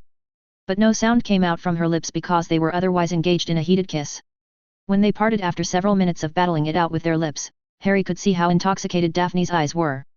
His eyes strayed to the deep chasm just behind Daphne, and he felt a little bit adventurous. Do you trust me? Uh-huh. Daphne moaned, reaching out and kissing him again. Harry smirked against her lips and pushed them both over the railing. He silenced her screams by locking their lips while he consumed them both with his spirit form. He had only tried taking something along for the flight with inanimate objects but was confident he could take Daphne with him. By the time Harry pulled back from her lips, Daphne was just about ready to pass out. She looked around wildly and saw to her befuddlement she was somehow climbing up high into the sky instead of falling to the bottom of the chasm as she imagined. Wah! How? Daphne sputtered, lost for words, as her blue eyes shined with a combination of wonder, fear, and pleasure. I'm the boy who lived, love. Nothing is beyond my reach. Harry winked. Harry took her for a spin for a few more minutes in the sky and around the bridge until finally, they decided to cut it short. They spent the rest of the time on the ground until it was time for their class. Daphne was shooting him impressed looks from time to time as they walked toward their potion class in the dungeons. So, what spell was that? Do you want to know? He asked, a smirk slowly growing on his face, which put Daphne on edge. I'd love to fly, yes. She answered warily. It's going to cost you, though. Harry whispered. I've picked out a perfect broom closet if you really want to learn to fly like me. Daphne's ears and cheeks turned red, and she hit him before walking away with long strides. Hey! I'll compromise and let you choose the broom closet. Harry shouted after her while chuckling all the way. When they finally reached the potion class, there was a crowd forming right outside the classroom. At the center stage was Draco Malfoy waving around a parchment while strutting around like a peacock. I went and asked for permission on behalf of the Slytherin Quidditch team, and we got the permission right away. It's no surprise, really. I have known Professor Umbridge for a long time, thanks to my father. He's always popping in and out of the ministry. Minister Fudge always asks my father for advice on important matters, you know. What is the Pons talking about? Daphne whispered to Harry. It must be a new educational decree. All clubs in Hogwarts require the permission of Umbridge to function. Harry whispered back. Oh. Umbridge can do that? Daphne asked incredulously. She seems to think so. Harry shrugged. It'll be interesting to see whether the Gryffindor team is allowed to play this year, won't it? Draco asked with an arrogant smirk. Why? Did your father whore himself out to the ministry to make sure his useless son can boast a victory this year without us in the game? Harry asked seamlessly, earning roars of laughter from Gryffindor students. You won't be laughing for long, you blood traitors. You'll all get what's coming for you. Draco threatened, his eyes glinting maliciously. It won't be long before the Mudbloods and blood traitors get their due. The ministry will deal with Dumbledore and his ilk while you, Potter, you and your friends will get the real deal. Maybe, if you are lucky, they'll just leave you lot in the care of St. Mungo's hospital permanently. I hear they've got a special ward for mental cases like you lot. Hermione and Ron had to physically hold down Neville as he was trying to go for Draco with burning rage in his eyes. Harry, on the other hand, looked coldly at the Slytherin students, that laughed at Draco's little threat. I see. Then let me give you a fair warning, Draco. When giants battle, worms should hide under the soil, or they'll get destroyed and dismembered, which makes them unrecognizable even for their families. If you doubt that, ask your friends Knot, Crabbe, and Goyle whether I'm wrong. Harry smiled coldly at the Slytherins. After all, they're intimately familiar with such a situation, considering what happened last year. Crabbe and Goyle were scowling while Knot withdrew to the back of the crowd with his face chalk white. Please do extend my warm greeting to Mr. Malfoy. The last time we met, I didn't get much time to speak with him or with anyone else for that matter. Harry said, eyeing Crabbe, Goyle, and Knot before settling on Draco. I'll correct that mistake in the future. What is going on here? Snape barked, opening the door with a bang. His dark eyes immediately zeroed in on Hermione and Ron, who were holding Neville back. Fighting in the halls Weasley, Granger, and Longbottom? 5 points each from Gryffindor. Now, get inside. The greasy-haired potion master snarled. Harry took his usual seat at the back of the potions class with Neville, who looked like he was just about ready to murder Malfoy. Calm down. This is not the place or time to settle scores. Harry whispered to his friend. Your time will come. Trust me. Neville let out a deep breath. He opened the potion textbook and stared at the page silently. You'll note that we have a guest with us today, said Snape, his eyes glinting darkly, but his face closed off, giving nothing away of his thoughts on the matter. The potion master gestured to one of the dim corners of the room where Umbridge was sitting with a clipboard and a quill in her hand. Now, what is this bitch doing here? Harry muttered. Neville cracked up a little upon hearing that. She was in our divination class as well. She was not particularly impressed with Professor Trelawney. Neville muttered. Who is? Harry and Neville shared a smile. They went back to concentrating on the strengthening potion they were supposed to brew and the instructions Snape had written on the board. While working on the potion, Harry eyed Umbridge from time to time whenever the Ministry stooge popped with a question or two for Snape on his teaching methods. He even heard her asking about the probation Snape suffered last year. Snape grinding his teeth in frustration could be heard across the room, making Harry smile. He supposed there was some fun in watching Umbridge tear into Snape. XXXXXXXX. Harry carefully took each breath, mindful of how much he inhaled, then slowly exhaled the air trapped inside his lungs. He repeated the process a few more times until he was confident that he had managed to suppress the pre-game jitters in his body. When he opened his eyes, he noticed his knees had stopped shaking, and he was almost back to his normal self. Breathing out of his mouth, Harry leaned back in his seat and made sure the protective gear on his elbows was strapped in nice and tight. If he was having pre-game jitters, then Ron's condition was much worse. You all right there, Ron? Harry asked, seeing the pale white face and the occasional shivering the red-haired boy was going through while waiting in the locker room. Why, yeah. I think so. Ron stuttered, his cheeks turning tomato red, sinking into his seat with his head bowed. You should take a few breaths and calm yourself. You'll do fine out there. Harry consoled the guy, taking pity on the roughened-up Ron. Angelina, Alicia, and Katie are very good with the quaffle. You'd barely get many shoots from the Slytherin team. What happened to our wee brother today? Harry shook his head, seeing the Weasley twins plopping down on either side of Ron. They threw their arms around Ron and began to try their best to pull Ron out of his shell. What are they doing? Angelina asked once she came out of the dressing room in her Quidditch gear. I think Ron is getting the motivational talk for the game. Harry commented. Not on my watch. He has been motivated enough. Angelina went straight for the Weasley twins and pulled them away from Ron. I won't have you two jokers mess up the game by being hard on Ron. Angelina shouted at them as she pulled the twins away by their ears. We were just trying to help. The twins chorused, but Angelina was having none of it. She pulled those two away from the locker rooms by her lonesome. Well, I didn't expect to see that. I thought we were supposed to beat up the other team, not our own. Alicia deadpanned, watching their captain tearing into the Weasley twins just before the game. Met. Those two can handle it. Katie said, joining them in watching the spectacle. Angelina is just worried because we didn't get enough time to practice, said Harry. All thanks to that vile woman, Angelina said, her face twisting in fury. Umbridge was adamant about cancelling all our practice sessions and giving more to Slytherin. I might be responsible for that. She most likely didn't like the fact that I complained to Dumbledore about her practices during detention, said Harry. And no one will blame you, Harry. You did the right thing, said Angelina, waving away the issue. I was really expecting them to fire Umbridge, said Katie. The blowback from the inaction in the case of Colin Creevey didn't affect Umbridge too much. Already, most students in Hogwarts hated the pink toad with a passion. The ire of the students was mostly focused on the faculty and even the ministry to some extent for rewarding Umbridge with a new position as the Inquisitor of Hogwarts. It's time, Angelina suddenly said, hearing the crowd making noises from the stands. Let's go out there and put those snakes down for good. Shouldering their brooms, they walked out of the locker room and into the pitch. A roar came from the stands, and Harry found the sound coming from Luna, who had a lion head for a hat which opened its mouth and let out another roar. That's an impressive piece of magic, Harry muttered. He even gave a thumbs up in Luna's direction for the incredible piece of magic and support shown for the team.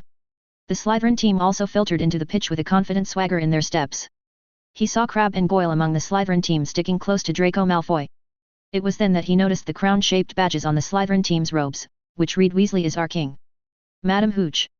I understand that Quidditch has a strict code of conduct and prescribed uniforms, do they not? Harry asked innocently. Yes. Hooch slowly nodded. Then please do take necessary action against the Slytherin team. They seem to have broken the decorum and rules of the sport, Harry said softly. Madam Hooch frowned at him and then looked closely at the Slytherin team. What are you all wearing? Montague. What do you have to say for yourself? Hooch tore into the Slytherin team captain, who sputtered upon being put on the spot. Remove all those badges. Right now. Hooch shouted at them, making the Slytherin team flinch and obey speedily. 7 fouls are awarded to Gryffindor, Hooch declared, blowing her whistle 7 times. The Slytherin team protested, but Madam Hooch was having none of it and asked Angelina to prepare for the penalty shots. It's either that or your captain gets benched for the game, said Hooch when she became tired of the complaints. You see, there are consequences for acting juvenile, Draco. I thought you learned that lesson last year, Harry said, smirking at the embarrassed Malfoy. He flew high into the air and made a few spins with his firebolt. The crowd was roaring out in approval as they realized the Slytherin team was starting with a huge disadvantage early in the game. Good one, Harry. I never even thought of appealing those insufferable badges, Angelina excitedly said, whooshing past his side with a broad smile on her face. Met. I just have more experience when it comes to stupid badges.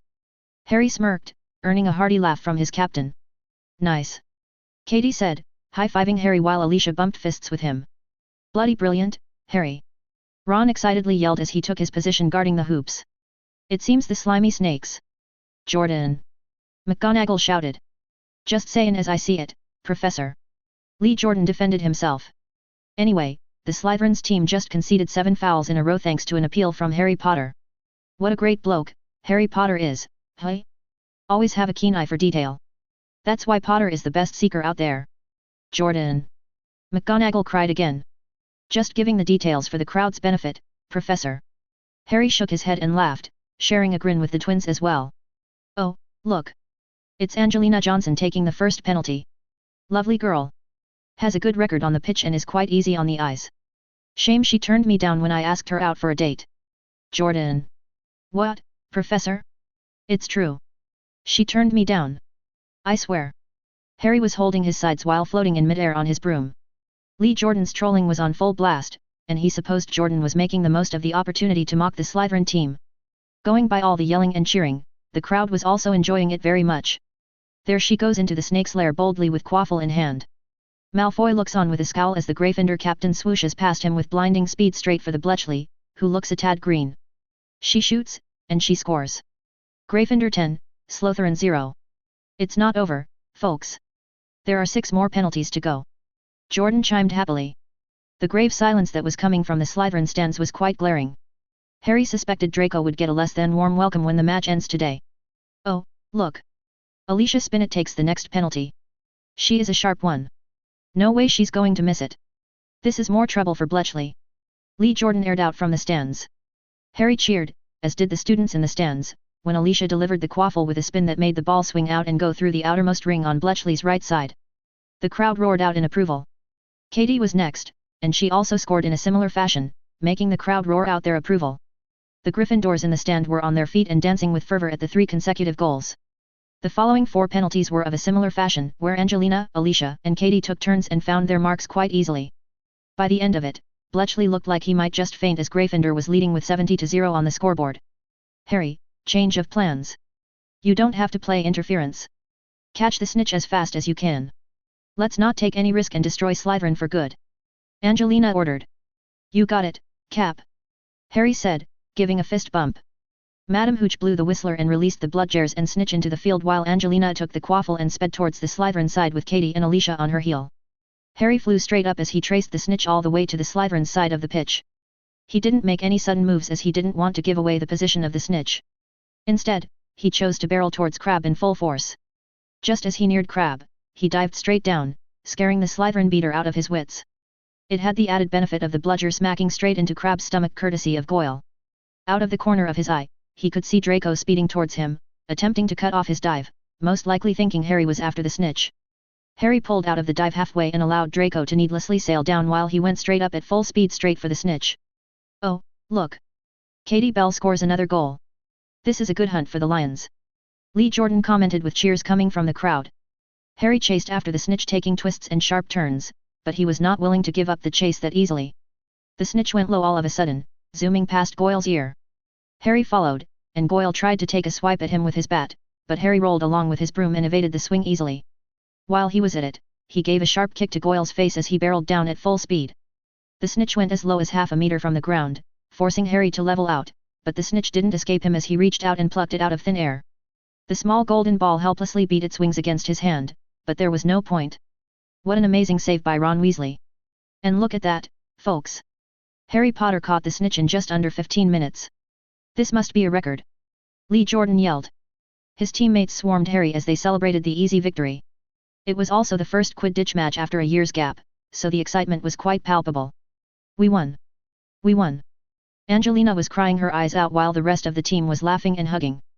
Harry looked searchingly at the stands and found the owner of a pair of blue eyes. I suppose I'll have to properly thank her for giving a heads up about Malfoy's stupid plan with the song and badges. Harry thought amusedly. Not that the song even saw the light of day. It was drowned out by the crowd's roars thanks to the stellar performance put forth by the Gryffindor team. He supposed there were also the celebrations to look forward to. After the gloomy cloud that was hanging around Gryffindor Common Room after the issue of Colin Creevey, this was something to celebrate.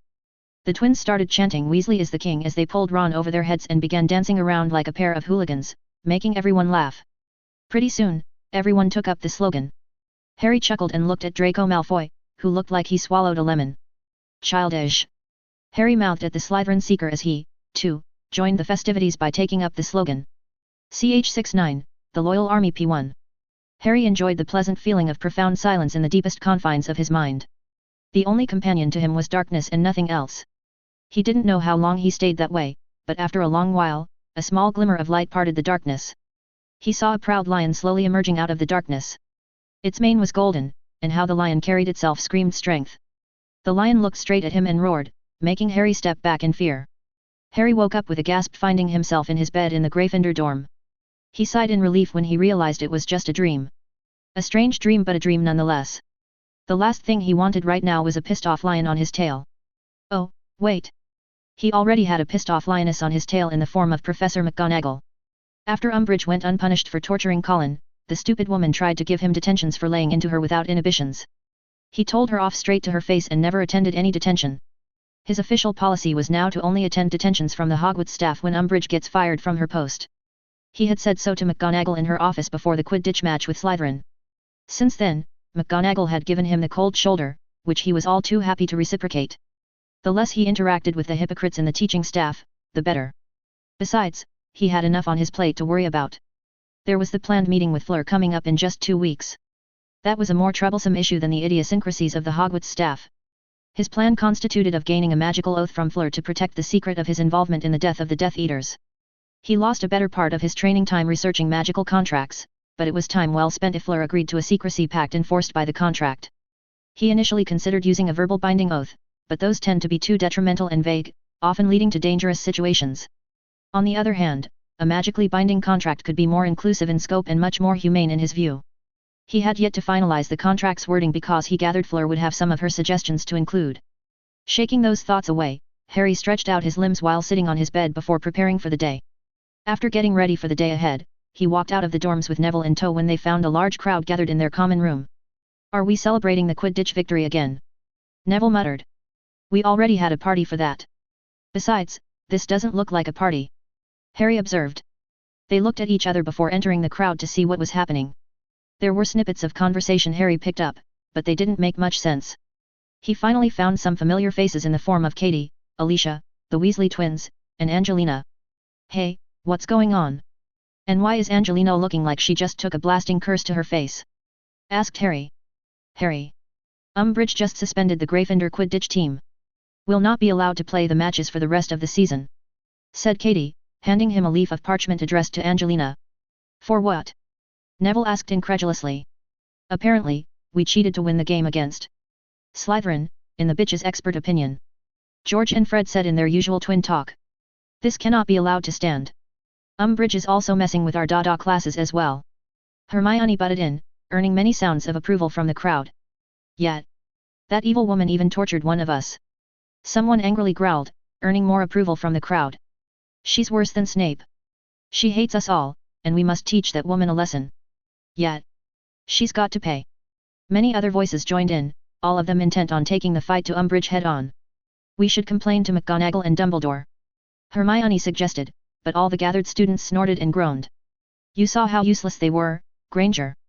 They don't care about us," an upperclassman said with a derisive snort.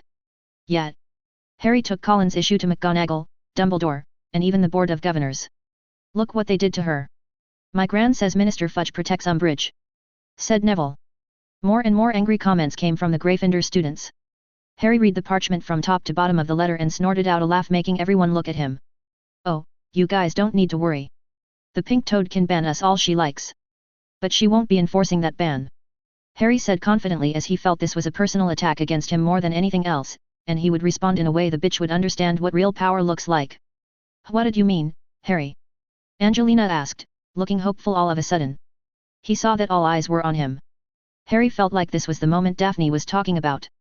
He had waited oh so patiently all this time, subtly inflaming the emotions of Gryffindor students against Umbridge, McGonagall, and Dumbledore. It was quite an easy job, thanks to Umbridge and the resounding silence from the Hogwarts staff. The woman had an uncanny ability to piss off people in a way that frankly astonished him. He supposed he should also thank all those stupid educational decrees that had made Hogwarts feel like a prison camp for the students. "When we live in a lawless land, we need to gather power to protect ourselves," Harry said in a lackluster manner while keeping his eyes on his fellow Gryffindors for any change in their attitude. Unfortunately, Harry just got a sea of confused faces, making it abundantly clear that his suggestion was not making much sense to his fellow Gryffindors. You can't be serious," Hermione sputtered. "Are you seriously suggesting that we use force?" "Force is always necessary for change," said Harry. "Harry is right," said Neville, coming to his support. "You all saw the Prophet. All those strange happenings in the Muggle world, the Death Eater attack during the World Cup, all those wizards dying last year, Crouch Jr. impersonating Professor Moody, and then the werewolf attacks.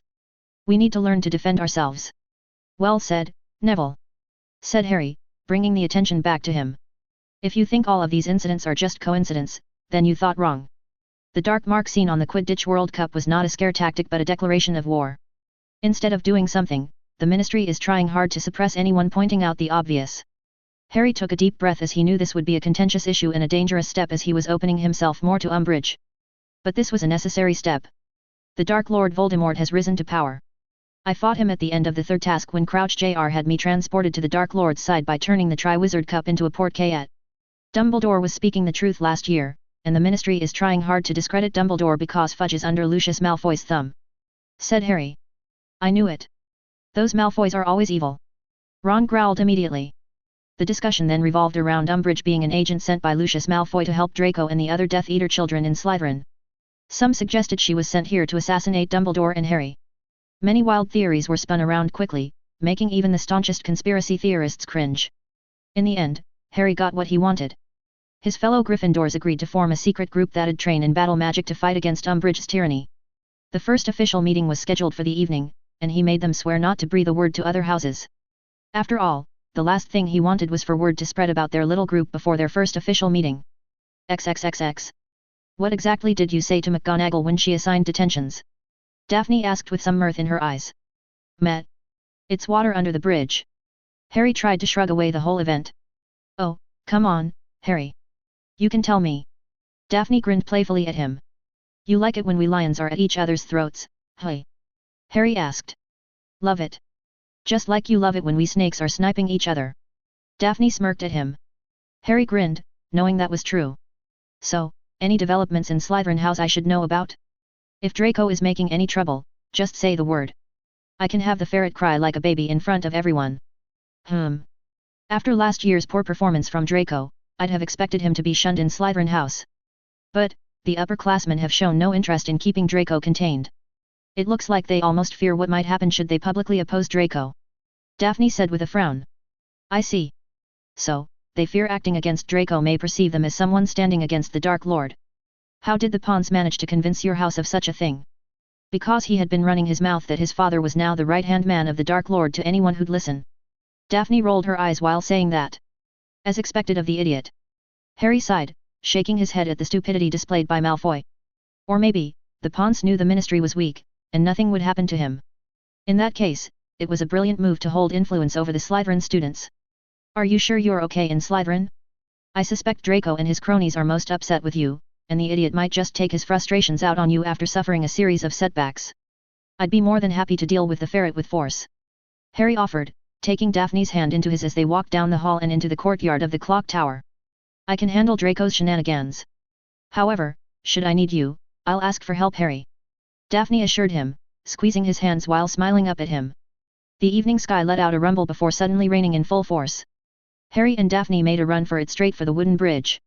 They ran past the sundial garden while the rain poured down on them with a fury until they finally managed to cross over to the other side and enter the safety of the wooden bridge. Well, that was rather abrupt.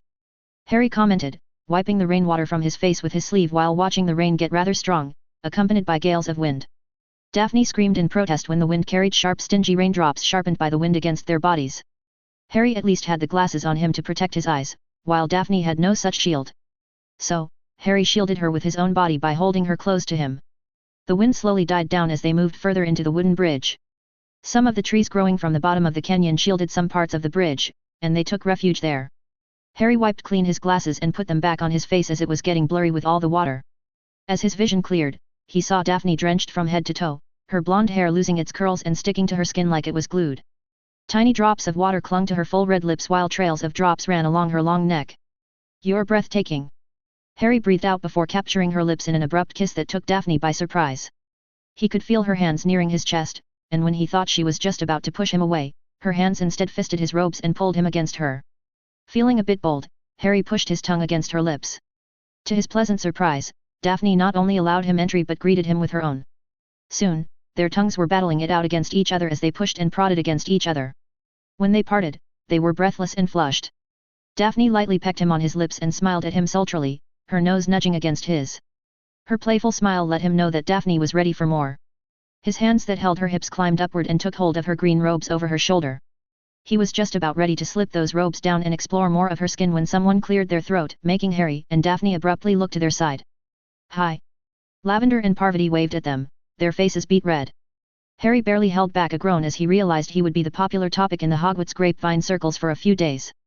His prediction came true a few hours later as he watched a group of Ravenclaw girls passes by, giggling and whispering while eyeing him like an animal in a zoo. As thick-skinned as he was, there was a limit to being the topic of discussion, especially considering the nature of his recent fame. Why are they doing that? Neville asked, frowning as another pair of girls from Hufflepuff walked by doing the same. Doing what? Harry asked, feigning ignorance. That. Neville pointed at a group of giggling Gryffindor girls by the Great Hall's entrance. Girls are a mystery, mate. Who knows what's going on inside their heads? Harry shrugged. Do you think someone tattled about the meeting? Neville asked worriedly, keeping his voice as low as possible. Harry patted Neville's shoulder but otherwise didn't respond. He was further saved from the awkward situation when Hannah Abbott approached them and held out a red scroll toward him. It's from Headmaster Dumbledore. Hannah squeaked out before she skipped away in a hurry. Oh, Merlin. Someone must have leaked our plans. Neville whispered worriedly. Harry merely patted Neville on the shoulder after reading the message in the scroll, which told him to meet the headmaster in his office and the password for the gargoyle. There's nothing to worry about. I'll be back in a jiffy. Harry traversed the hallways of Hogwarts until, finally, he stood before the gargoyle guarding the stairway to Dumbledore's office. After saying the password, he was allowed entry. He found Dumbledore standing by the window, looking out into the darkening sky. Sir. Come sit, Harry. I was just enjoying the sunset. Dumbledore smiled. Harry said nothing, merely taking the seat offered to him and started intuitively at the headmaster. How are you, Harry? Dumbledore asked, once the old headmaster took his seat, steepling his fingers together. I get by. Harry shrugged, then raised a lone eyebrow at the headmaster. May I know the purpose of this meeting, sir? Dumbledore stayed silent and eyed Harry for a long minute. Harry was perfectly willing to let the silence stretch out as he took that time to eye the trinkets in the office and the many portraits of the past headmasters. You are still dissatisfied with what happened with Professor Umbridge. I'm dissatisfied with the fact that you and the rest of the Hogwarts staff didn't throw out Umbridge from Hogwarts. Harry said blandly. We don't have the power to do that, Harry. Dumbledore said gravely. Of course you do. You are just choosing not to use your power. And what power is that, Harry? Your magical power. Harry said coldly. You'd have me use force to dislodge Umbridge from Hogwarts? Dumbledore asked with wide eyes. Force is always necessary. Harry parroted the same line he used on his fellow Gryffindors. Nothing changes if there is no force to facilitate that change. Changes that are brought about by force seldom lasts. Dumbledore said sagely. That is a loser's argument and a convenient one for your inaction. Just as action has a price attached to it, inaction also incurs a debt to the wheel of fate. In time, you will be held liable for your inaction. Harry warned. You've changed greatly, Harry. Dumbledore observed with a sad sigh. You've said that often as if I'm supposed to stay unchanging. Harry snorted, leaning back in the chair. Anyway, did you call me to discuss philosophical matters, headmaster? If that's the case, I'm afraid I tire of these talks. I see. I shall come to the matter at hand. Please do. Said Harry sassily, which Dumbledore chose to ignore. Lord Voldemort gains strength as days go by, and I suspect Tom is aware of the unique connection you two share. Tell me, Harry? Has your scar reacted in any way this year? No, it has not. Harry answered. Are you sure? Dumbledore eyed him suspiciously. Positive. Dumbledore looked like he didn't believe him. It is my strong suspicion that Lord Voldemort may choose to employ mind arts against you, Harry. Therefore, I've charged Severus to teach you the basics of occlumency. I'm afraid you are under the misconception that I'll spend a second more with Snape outside the class hours. Besides, I've no need for Snape of all people to teach me occlumency. Harry stood up from his seat, realizing this was a giant waste of time. Harry, be reasonable. I'm afraid I'm unreasonable when it comes to my personal matters. If Voldemort chooses to use the mind as the battlefield, I'm more than prepared to face him on my terms. Good day, Headmaster. Harry exited the headmaster's office with a frustrated frown on his face. He could only shake his head at Dumbledore's schemes. It was as if all the conversations in the past with the old man had never happened. The old man was smoking some strong shit if he thought Harry would take lessons about occlumency from Severus Snape. He couldn't help but snort at the thought of him working with Snape. The first chance he'd get, he'd have Snape packed off to Azkaban. He suspected the man was a vile crazy son of a bitch, and a dose of Veritaserum should make the man spill all the crimes he committed as a Death Eater. Rather than waste his time on Dumbledore's fallacies, he focused on cultivating a loyal army inside Hogwarts. He was sure it'd come in handy in the future. 68, Loyal Army P2. The Gryffindor common room was packed with students. Only third years and above were included in the meeting, mainly because the prefects of Gryffindor House insisted on keeping an age barrier for the meeting. Some pragmatism was also involved as first-year and second-year students were not what some would call army material. Nonetheless, Harry would address that particular issue at a later date as Umbridge's stupid class would deal more damage to the first years and second years than anyone else. Instead of studying small jinxes, and dangerous magical animals and plants prevalent in the wizarding world, they were taught to run away instead of using their magic. Truth be told, Harry was more concerned about the gossip queens and the loudmouths in Gryffindor than some snot-nosed firstie. His eyes strayed to the corner where he saw the gossip queens of his year huddled together. It was good that he came prepared with the means to plug the gaps to keep the information about this meeting a secret for as long as possible. All right, everyone. Please make yourself comfortable with the seats available. And those who don't have a seat, please sit on the floor. Harry started, standing at the center of the common room and waiting for everyone to settle down around him. He looked at the Weasley twins, and they gave him a thumbs up for the go-ahead.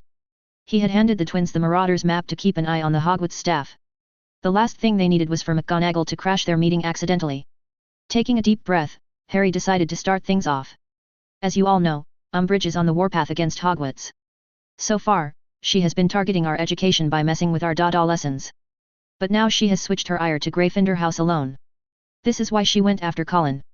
When we didn't react strongly, she went after our Quidditch team. If we don't react this time, she'll only get more aggressive with us in the future," said Harry. "But why is she after us?" someone in the crowd asked. "To make an example. Everyone knows we are the most proactive house in Hogwarts. If Umbridge manages to wind us up, the other houses will naturally go along with what she's doing.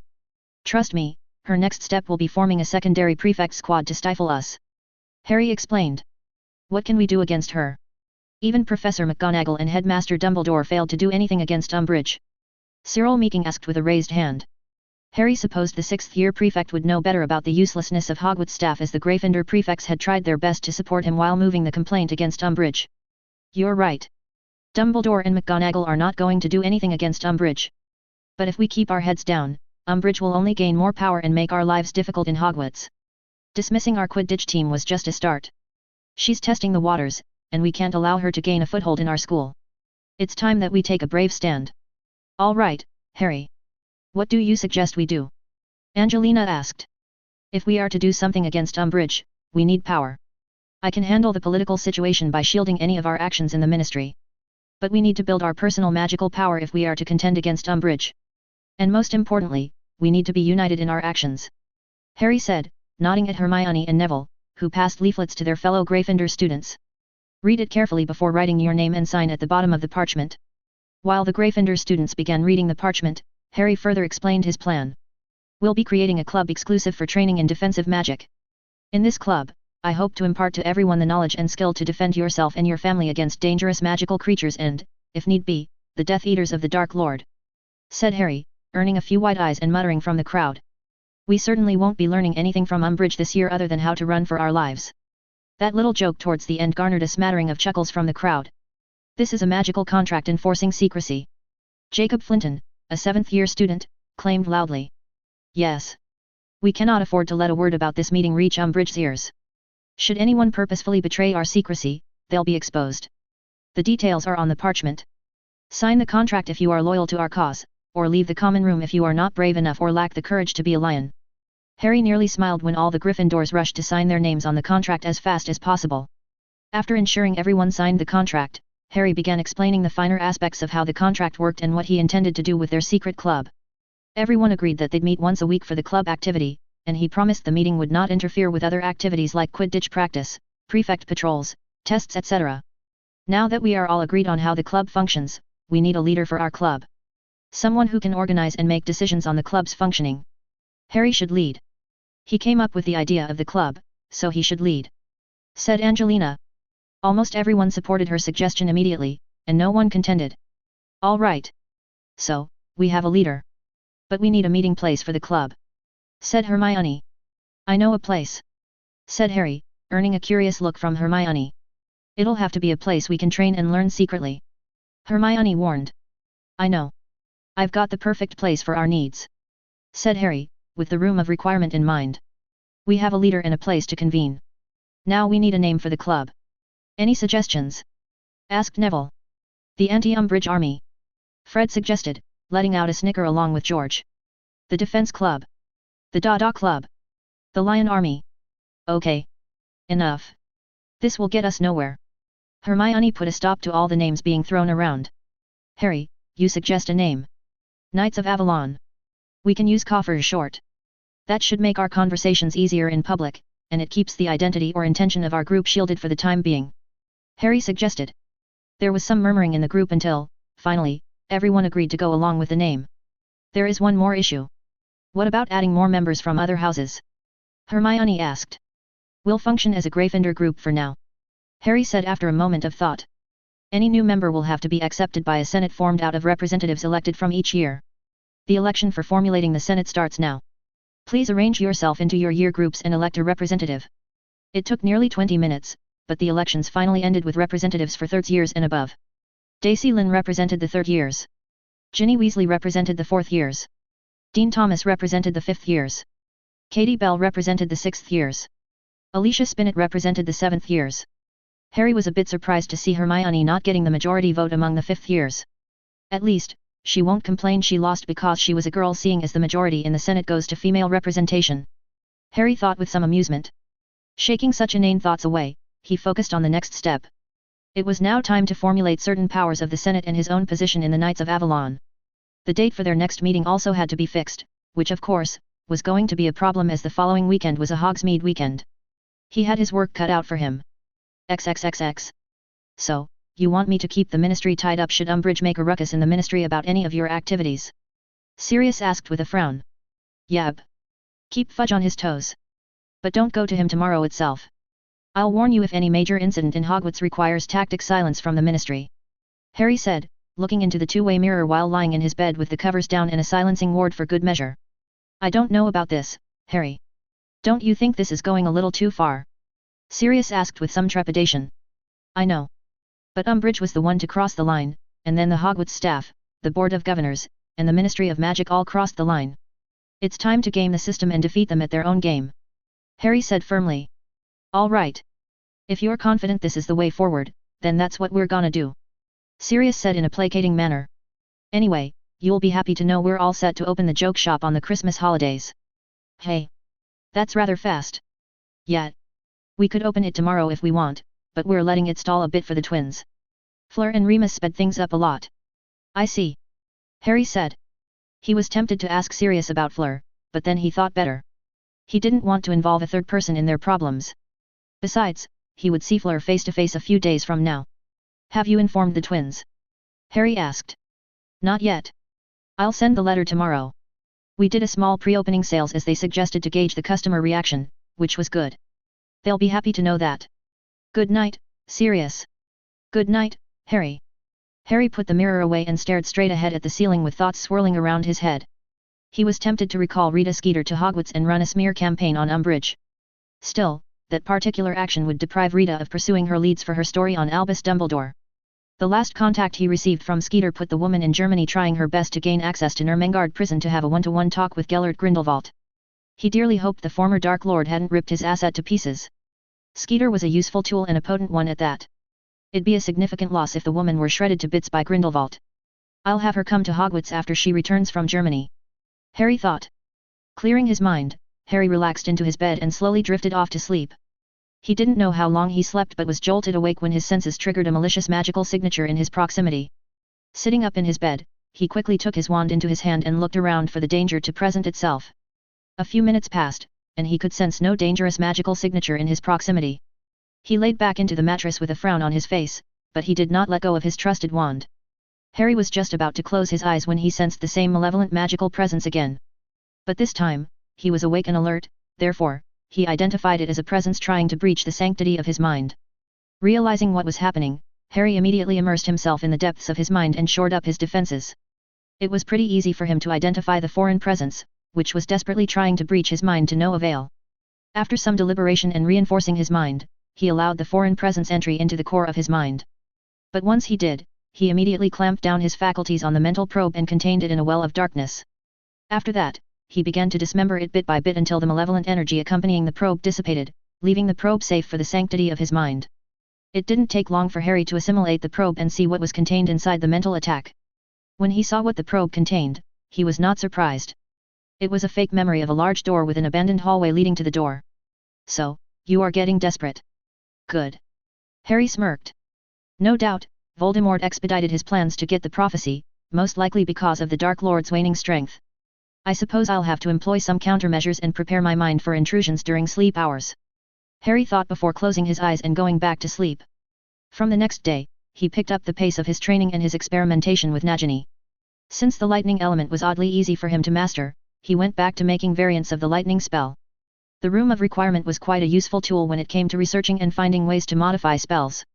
Within 3 days, he found a way to tweak the lightning spell to create a new lightning spell which had a wide area effect. It was now only a matter of time to perfect the spell and master it so that he could use it in battle. It was unfortunate, though, because the roar was not that helpful when it came to creating a spell to extract the soul shard in Nagini. Slytherin's chambers contained a lot of information on Horcruxes, but he was still in pursuit of any substantial breakthroughs. Days passed until finally, the meeting day with Fleur came, coinciding with the first meet of the Knights of Avalon. So, Harry had to rush the meeting with Fleur if he was to oversee the first meeting of the Knights in time. Therefore, he was forced to switch their meeting place from Muggle London to the Room of Requirement with Dobby's help. His trusted elf teleported out of the room and collected Fleur from her apartment, and then returned with her to the Roar. All of that happened within 5 minutes, saving a lot of time. "Hey, Fleur." Harry greeted her by giving her a loose hug before directing her to a seat across from a table. Harry sat across from her on the other side of the table and saw Fleur was looking somewhat awkward. If it weren't for Daphne, he would have never drifted apart from Fleur. Even now, he could feel his heart churning against his mind for the decision he was about to make, but his survival mattered more to him. The need for shoring up every scrap of power was a necessity. There was no room for even small mistakes when his life depended on amassing all forms of power in a short time. Clamping down his occlumency shields, he purged all emotions tugging at his mind while facing Fleur. "Hi, Harry. How've you been?" Fleur asked tenderly. "I'm okay. I'm just busier than usual with the Owl's exam and my preparations for the Dark Lord." "Oh. I see. Harry, I wanted to tell you something. I know. Our relationship is not working as we had hoped. It's in our mutual interest to pursue a healthy friendship between us instead of being lovers," said Harry. The brazen openness briefly shocked Fleur, but her mind quickly caught on to what he was saying. "Harry, I don't mean to hurt you. And you never will. I'm the cause of our failed relationship. You don't have to blame yourself," said Harry. "You'll always be a treasured friend, and I hope you'll see the same in me." Fleur was speechless for a long moment but finally relented and let the matter drop. They shook hands and vowed to become good friends. After that, it was only too easy for Harry to cajole her into signing the secrecy contract, which helped him keep her silent about his actions against the Death Eaters. In return, Fleur got negotiated a favor she could ask of him so long as it was within his abilities to grant. By the time the meeting ended, they had parted on friendly terms without any emotional trauma lingering behind for either of them. Once Dobby teleported away with Fleur, he immediately went outside the Room of Requirement and changed the room to his wishes. He had tested out with the room for this precise moment, and the room didn't disappoint him. The Room of Requirement was tethered to a nexus point in space, connecting it with all of Hogwarts. This feature of the Roar also facilitated in the building of secret pathways to any part of the castle.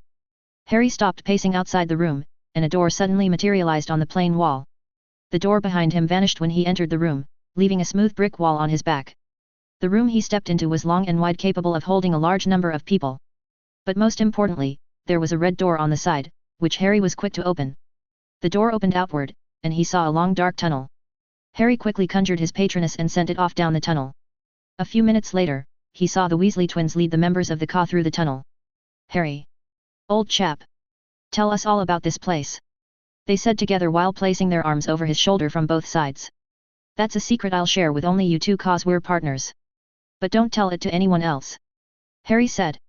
Once Fred and George vowed to tell no soul, he quietly explained about the Roar to the twins.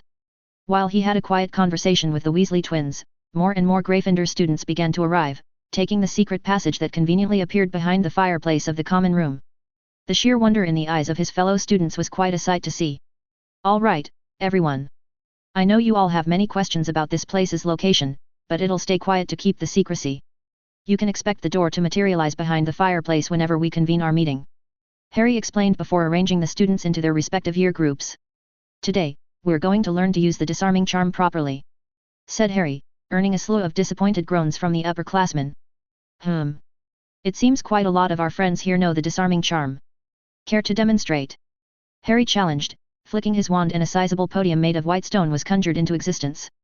He jumped into one side of the podium and looked pointedly at his housemates. "Come on. Don't be shy. We won't get anywhere today without volunteers," said Harry. "I'll do it." Cormac McLaggen happily jumped aboard the stone dais with a wand in hand. "Fantastic. Now, all you must do is disarm me," said Harry, looking pointedly at McLaggen. "All right. You asked for it, Potter." McLaggen smiled confidently and flourished his wand in a way that looked like the guy was using a sword. Expelliarmus. A jest of red passed harmlessly by Harry's left side and splashed against the wall behind his back. "You missed," Harry cheerfully observed. McLaggen used the spell again, and this time Harry moved a step to the right, letting the spell pass by harmlessly. "Missed again." McLaggen used the spell again and again, but Harry maintained a firm hold on his wand. After a while, Harry took pity on the guy, and he silently cast the disarming charm which wrenched McLagan's wand away, and Harry caught it easily with a levitation charm. He let the wand float in midair for all to see. You only think you know how to disarm a wizard. Merely knowing the spell is not enough. It would be best if you learned to use the spell in any situation and fast. The disarming spell is fairly low tier, but you'll have the advantage if it's used correctly. Harry said, looking into the sea of eyes trained on him. All right. Let's do this again with someone else. Fred, George. Let's start with you two. Harry spent the rest of the evening training the Gryffindor students in effectively using the disarming charm. It was a start, and the next time, he would make things more fun by using the roar to its fullest. By the time the day was finished, he had managed to improve the casting speed of some students. In the next class, Harry was sure he'd have to focus more on aiming, and he had a fun training method for improving the aim of the students. Harry supposed this was a good start for his loyal army. Ch69, the true meaning of power P1. It was a grueling process, and he was almost getting impatient with the whole process, but his struggles were finally coming to an end. The full moon cycle was over, meaning it was time to take out the mandrake leaf in his mouth. Kriaker was waiting by his side with a phial of dew from a place untouched by human feet or sunlight. Taking out the mandrake leaf from his mouth, Harry placed it inside the crystal phial along with a single strand of his hair saturated by the captured pure light of the full moon. Harry corked the crystal phial and let out a relieved sigh. Nearly half the struggle to become an animagus was now over. The next part was keeping the phial in a quiet dark place, untouched and unseen until the arrival of the next lightning storm. He supposed there was no better place than the Chamber of Secrets. He stored the crystal phial safely in Slytherin's secret library. How did it go? Sirius asked once Kriaker returned to Grimmauld Place. Everything went smoothly. Harry said happily, looking into the two-way mirror. I've stored the phial in a safe, dark place. Good. Make sure the phial is left undisturbed. Also, don't forget to use the incantation every sunrise and sunset until you see the lightning storm. You know the incantation, right? I know. Amato animo animato animagus, said Harry. Don't forget to keep your wand's tip against your heart while chanting the incantation. It's important that you repeat the procedure without fail. You'll start to hear a second heartbeat if you're consistent. If you don't hear a second heartbeat within 2 or 3 weeks, you'd have to redo everything from the start. I know, Sirius. I'll make sure to follow your instructions to the letter, said Harry. After wrapping things up in the chamber, Harry made his exit from the secret chamber with a sense of accomplishing something monumental. He was not anywhere near becoming an animagus, but he was on the right track. Half the battle to become an animagus would be over in just 1 more month. He spent half an hour more in the chamber reading up some books, and then he was off to patrol duty. When he was done with the patrol, he went straight for Gryffindor Tower, crossing paths with Hermione along the way. I was thinking, Harry. We should create a medium for discreetly communicating with each other in the nights, said Hermione. Like the dark mark of Voldemort's Death Eaters? Harry asked with a raised brow as they turned a corner. Yes. Hermione chirped. Are you trying to turn me into Dark Lord 2.0? Harry asked, his shoulders shaking with laughter. Of course not. We don't have to brand the members of the Knights. Instead, we could use an object of some sort that won't look suspicious. Perhaps a watch or a locket. And how exactly would we send messages through these watches and lockets? Harry asked. I've been researching since you told me about how Voldemort used the Dark Mark to summon his followers.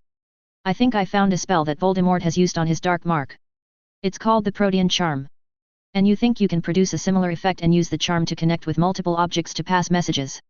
Harry asked. Very short messages. Hermione added. We'll have to talk with Fred and George before we put the idea before the Senate for approval, said Harry, after thinking it over in his mind. I need a second opinion for possible security measures in case of theft of the charmed object or even betrayal. I meant to ask this sooner, Harry. Are you sure you want a Senate to function in the Knights? Hermione suddenly asked. Why not? Representatives from each year would ensure the opinions of our members are heard and involved in the decision-making process of the Knights, said Harry, shrugging his shoulders. If I don't involve everyone in the running of Knights and allow dissenting opinions to be heard, then there'll be hardly any difference between Voldemort and me. PFTT. Hermione snorted. You can't be similar to Voldemort by any stretch of the margin, Harry. Power corrupts, and absolute power will always corrupt. No one should have tyrannical power, even if it's for the right reasons. If history has shown us anything, we humans tend to do crazy things when we are left unchecked, said Harry, as he had given it much thought on the issue. Just look at Voldemort and Dumbledore. Voldemort has become deranged enough to believe his rule will change the wizarding world for the better, while Dumbledore has made a career out of doing nothing despite seeing the magnitude of the disaster his inaction has already wrought. All right. You convinced me. Let's ask the Weasley twins for their expert opinion. Hermione said rather angrily before sprinting off, leaving Harry to stare confusedly at Hermione in the corridor. Ah! Misplaced anger. Harry shot a knowing look as Hermione ran away from him. You should have been nicer to our year mates if you wanted to get elected. Harry smothered a chuckle that threatened to escape his mouth and chased after Hermione. The next day, Harry was having a deep discussion with Angelina, Alicia, and Katie about their next strategy regarding the Quidditch team when he was interrupted by Hermione, who looked like she was excited about something. Harry, the most amazing thing just happened. Come with me. Hermione dragged him away from the twins. Just think about what I said, and let's have this talk later. Harry shouted at the three senior players as Hermione dragged him out of the common room. Okay. Where are you taking me? Harry asked, struggling to keep up with Hermione. Hagrid has returned, Harry. I saw lights in his hut. Hermione said excitedly. That made Harry keep up with Hermione as he also wanted to see Hagrid, who had disappeared off for the entire term. When they finally managed to reach Hagrid's hut, the light of the fireplace being lit could be seen from the window. Hagrid! Hermione called while knocking on the door of his hut. There is no point in hiding. We know you're there. We saw the light. Let us in, or we'll break the door. There was some smuggling inside the but and the door swung open with the large form of Hagrid presenting himself on the doorway. Should have known you two would be the first to come. Come in now before someone sees you two, said Hagrid, inviting them into his home. Harry and Hermione were immediately accosted by a happy Fang who was quite enthusiastic to see familiar faces. Harry reached out and hugged the trusted companion of Hagrid, who was wagging his tail in happiness. Oh, Fang! I'm happy to see you as well. Harry rubbed the dog's neck before he sat on one of the stools Hagrid offered. Hagrid! What happened to your face? Hermione gasped. Then, Harry noticed all the bloody wounds on Hagrid's face. The skin under all that hair looked purple and black, bruising. There were many scars on his face, which were freshly bleeding. A thick black traveling cloak covered the rest of his body, but Harry could see dried blood on the cloak. Hagrid was also favoring his right leg more than usual, which meant the friendly half-giant had an injured left leg or a few broken ribs going by the cautious movements. Hagrid! Did you get into a fight? Harry asked. Me? Fight in? PFTTT. Hagrid waved his hand but flinched in pain because of the movement. Hagrid limped over to the fireplace where a copper kettle was getting heated up with hot water inside. So, you were fighting someone? Was it the giants? Harry asked, moving closer to Hagrid, and helping the guy with the tea kettle. How'd you? Hagrid trailed off, looking at Harry in shock. Let me guess. You were off to appeal to the giants on behalf of Dumbledore, asking them to stay out of the war. Hagrid just gaped at him for a long while until the kettle whistled. You're too smart for your own good, Harry. You two are too nosy. That's why trouble follows you everywhere. Hagrid grumbled. That's the story of my life. You just sit back and let me handle the tea. Harry said, taking charge of the kettle to make tea from Hagrid. Hagrid slinked back to a corner and noisily sat down, letting out groans of pain along the way. You should go to the hospital wing and get these wounds healed, Hagrid, said Hermione anxiously. Some of those cuts look really nasty, especially your eye. Harry meanwhile found the tea leaves Hagrid had lying around and prepared the tea. He poured the hot liquid into Hagrid's giant cup and put 2 cubes of sugar just as Hagrid had always done. After some stirring, the tea was ready, and he handed over the cup to Hagrid, who took a greedy gulp. Ah! Good old tea. I can already feel me pain going away. Hagrid sighed happily. So, did you convince the giants to back off? Hermione asked eagerly. SHHH. That's supposed to be secret stuff. It's for Dumbledore's ear only, said Hagrid. So, you met them then? How are they doing? Harry asked, earning strange looks from both Hagrid and Hermione. What? We don't see giants anywhere near wizarding settlements. I'm just curious how they've been holding up. Harry defended himself, but he had an ulterior motive in asking for the well-being of the giants. The ancient scrolls and books he found in Slytherin's chamber spoke of the giants and cyclopes a lot. According to some of the scrolls, these great creatures reshaped the world somehow, and they were intrinsically tied to magic in ways that went beyond the understanding of ordinary wizards. There were also many mentions of the mysterious Elysium and the role of the giants in guarding and oftentimes hiding away some of the old pathways to this mysterious realm. So far, the only remotely mysterious thing he found in the old scrolls and books that'd interest his grandmother was this Elysium. Nothing else he found in the scrolls was remotely connected to the Deathly Hallows. This Elysium was supposedly important for magical creatures, and the Hallows were made to be keys for opening up a path to this mysterious realm. Or at least, that was what he discerned from hours upon hours of reading. He still had no idea exactly what Elysium was supposed to be or why Pernell was interested in the place, but he knew it was somehow tied to some of the elder magical races. I suppose they're getting by somehow. Hagrid said, suddenly misty-eyed. There was loads of them once. Must have been hundreds of tribes from all over the world. Bulletin, they've been slowly dying out for ages. Some died in the war with wizards, of course. We chased them away for some reason. Dumbledore say it's our fault. They're supposed to guard the forests and all, but we chased them away.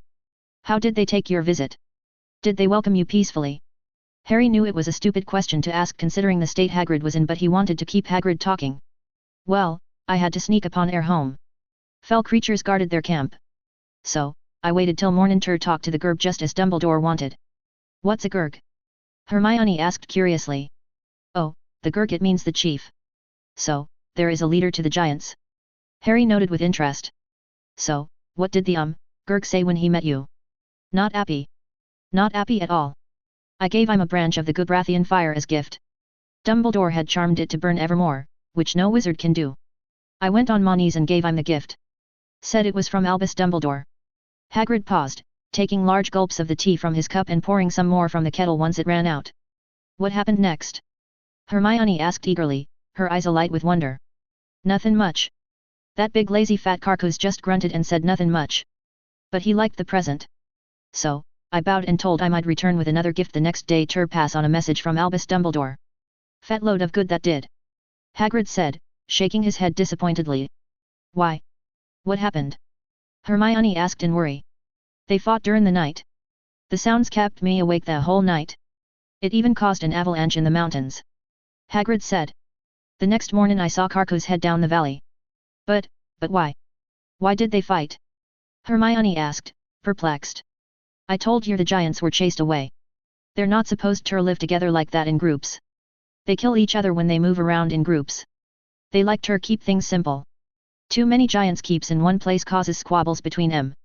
They fight over trees, mountains, food, and sleeping places, things like that. Hagrid shrugged helplessly. So, with their chief dead, they selected a new chief. Harry said more as a question, as it was fascinating to get an insight into the inner workings of the giants. Yeah. 'Twas more like they fought over each other for the whole night, and the meanest of the lot became the new Gurg. Hagrid explained rather awkwardly, looking down in shame. I take it the new Gurg didn't like you hanging around their home. Harry muttered, looking thoughtful for a moment about the possibility of taking control of the giants through a show of strength. You're right, Harry. Golgomath became the new Gurg, and he didn't like me one bit. Didn't care much for Dumbledore's message either. Besides, the place was flawed with those Death Eaters. They had nasty ideas about what the giants should do, and Golgomath was interested in their mad ideas. I knew I was not welcome there anymore. So, I escaped from there somehow. Said Hagrid, guiltily looking in the direction of the Forbidden Forest. Harry could see Hermione had hundreds of questions to air, but the light was dimming outside and the more time they stayed over, the chance of getting caught only increased, even if they were prefects. Hagrid, we'd love to talk more, but it's getting late. A word of warning, though. A horrible Dada professor goes by the name of Dolores Umbridge is teaching in Hogwarts. She's looking to oust anyone close to Dumbledore from Hogwarts, and she's a blood purist. Don't say anything remotely related to Dumbledore in front of her. We'll talk more tomorrow, yet. Said Harry. Harry and Hermione ran from the hut to the castle. Did you hear what Hagrid said about the giants? Hermione whispered worriedly on the way. Yet. Voldemort is recruiting an army of dangerous magical creatures. He is preparing for war while our side is twiddling their thumbs doing nothing. Harry snorted derisively. I'm sure Dumbledore is doing something. After all, he sent Hagrid to the giants. Hermione said rather half-heartedly. Harry just shook his head. Clearly, Dumbledore was out of his depth. But that didn't demoralize him one bit. He was not going to wait around for Dumbledore to grow a pair of brain cells. He knew what he had to do to deny Voldemort an army of giants. I suppose I know what I must do during the Christmas holidays. Harry thought grimly. XXXXXXXX. Dolores Umbridge walked with long purposeful strides as she was rather upset over the recent action of Minerva McGonagall in capacity as the head of her house. She had thought she had made it clear that Gryffindor House was now banned from forming their Quidditch team.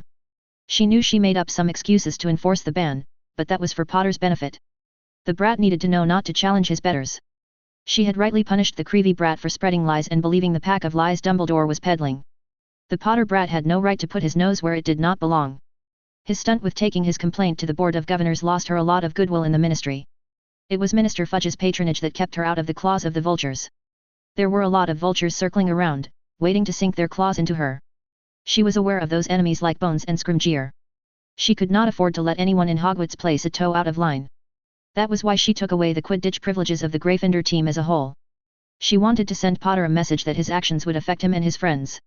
It seems the message had yet to sink in properly. But first, she had to take care of the rogue Hogwarts staff that were making her job difficult. How was she going to discipline the children and save them from Dumbledore's lies if the rest of the staff were working against the greater interests of the Ministry? Dolores didn't bother to knock and just pushed open the office doors of the deputy headmistress. "I'm told the Gryffindor Quidditch team is practicing on the pitch," Dolores said with a smile, but her eyes held only contempt for the older witch. "I see. I'm afraid you're mistaken, Dolores," said McGonagall, looking at her imperturbably. "Are you saying you're not the one who granted Gryffindor students to have the pitch for Quidditch training?" Dolores asked with gritted teeth. "I said you're merely mistaken. You've ordered the disbandment of the Gryffindor Quidditch team, and therefore no such team exists. This means no Gryffindor Quidditch team is occupying the Quidditch grounds at this moment," McGonagall said nonchalantly, leaning back in her seat. "Let me rephrase my question then, Professor McGonagall." "Please do," McGonagall said dispassionately. Dolores nearly screamed at the older witch in frustration but kept that inside her mind. "Did you or did you not allow the former members of the Gryffindor Quidditch team permission to play Quidditch on the Quidditch grounds?" Dolores asked, her lips set a firm line. "Yes, this is true," McGonagall admitted. "So what? Really, Professor? Have you not read the circular banning the Gryffindor Quidditch team?" "Yes, I did." McGonagall nodded. "You'll be happy to note that I followed your circular to the letter. I've dispatched the letter detailing the disbanding of the team to the former Gryffindor team captain Angelina Johnson." "But..." Dolores made to intervene, but she was ignored and talked over by McGonagall. "But, that circular does not imply that I can't give permission to a group of students to hold Quidditch matches outside of regular practice sessions or matches in Hogwarts. Miss Johnson approached me, along with a number of students requesting permission to hold a mock game with a bunch of friends. I gave them permission. You'll see I acted within the confines of the law, Dolores," McGonagall said coldly. "Now, if you'd be kind, please leave. I've got some essays to grade and a lesson plan to prepare." Dolores felt like her head was about to explode, but she turned on her heels and marched out of McGonagall's office with a thunderous expression. She was going to issue a complete ban on the Gryffindor house from playing Quidditch in Hogwarts. "Let's see what'll you do when I force your students out of the pitch by their ears, Minerva." Umbridge thought vindicatively. Ch70, the true meaning of power P2. Harry flew right beneath Katie, who tried to intercept his stride by blocking his path and capturing the quaffle Angelina threw at him. He veered off to his left side when a bludger rushed at him with force, barely managing to escape getting hit. He rolled in midair to throw off Alicia's attempt to relieve the quaffle from his grasp and immediately threw it straight into Ginny's hands. However, the quaffle was intercepted by Angelina, who swooped in out of nowhere and plucked the quaffle just before Ginny could catch it. And just like that, the chase was on. Angelina and Alicia worked in tandem to keep the quaffle in between them, while Harry tried to keep Katie out of the picture by shadowing her throughout the pitch. Ginny and Edwin Baker attempted to interfere with the play between Alicia and Angelina, preventing them from scoring another goal into their hoops. In between, the beaters kept the chasers on their toes throughout the game by expertly using the bludgers. Halfway through the game, Harry noticed Umbridge marching in with the Slytherin Quidditch team closely following behind her back. "Hey, the Toad is here!" Harry shouted to his fellow teammates, capturing their attention. They stopped playing the game and huddled together in midair as Umbridge crossed into the Quidditch pitch with the gear-cladded Slytherin team following her closely like henchmen. To fit the villainous theme, the Slytherin team all had cocky smirks plastered on their faces as they huddled behind Umbridge, who was sporting a nasty smile on her face. "You sure this is what you want? Once we start, there won't be any going back," Harry said to his fellow Gryffindors. "We'll show the Toad her proper place." Ron growled, glaring at the Slytherin Quidditch team. Harry received similar reactions from the rest of his housemates. Therefore, he waited patiently with them for Umbridge to catch up. When the pink woman was near hearing distance, Harry lowered down on his broom, hovering just above Umbridge's head, forcing the Ministry stooge to look up. "Is there something that matters?" Harry asked blandly, his eyes fleetingly looking to the edge of the Quidditch pitch where he could see a crowd was starting to form, all according to plan. Other Gryffindor students were tasked with gathering as many Hogwarts students from other houses as possible for the showdown. That's why he had waited for Umbridge to walk all her way to the middle of the Quidditch pitch so that his housemates get the necessary time to gather enough crowd. "Yes, Mr. Potter. You see, the Quidditch pitch is for Quidditch teams of Hogwarts. Other students cannot use the pitch, and as you can see, Slytherin team has been granted permission to hold practice sessions for their upcoming match with Hufflepuff House. Umbridge said sweetly, with a smile on her face. To my knowledge, no rules prohibit students outside of Quidditch teams of Hogwarts from using the pitch, said Harry. We have permission from Professor McGonagall to use the pitch. Angelina chimed in. I'm afraid the rules have just changed, Mr. Potter, Miss Johnson. Umbridge said with a smug smile, fishing out a sheet of parchment from the pocket of her pink jacket. This is a new educational decree that I just issued disbarring all students outside of official Quidditch teams of Hogwarts from using the Quidditch pitch. Umbridge said, in her squeaky voice, looking far too accomplished herself. Harry cocked his head to the side as the pink-garbed woman waved her little parchment in the air as if it was some divine ordinance with magical powers. Good for you, I suppose. Harry drawled out, noticing the crowd of students was now within earshot and observing the confrontation between them. Now, if you'll excuse us, we have a game to get back to. When Umbridge opened her big mouth again, Harry made it look like he was flying back to join his fellow housemates. Mr. Potter. Did you not understand what I said? The new educational decree. I heard what you said, you stupid bint. I don't give a rat's ass about your stupid decree. Harry said firmly, looking straight into the eyes of the little psychopath who took her jollies in torturing children. What did you say?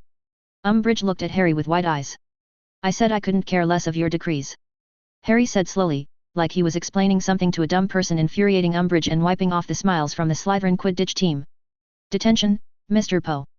Umbridge didn't finish the sentence as she faced 14 wands with their tips glowing with magical energy. Harry smirked at the gobsmacked look on the stupid face of Umbridge and her Slytherin lackeys as they got surrounded by all 14 of them in their broom.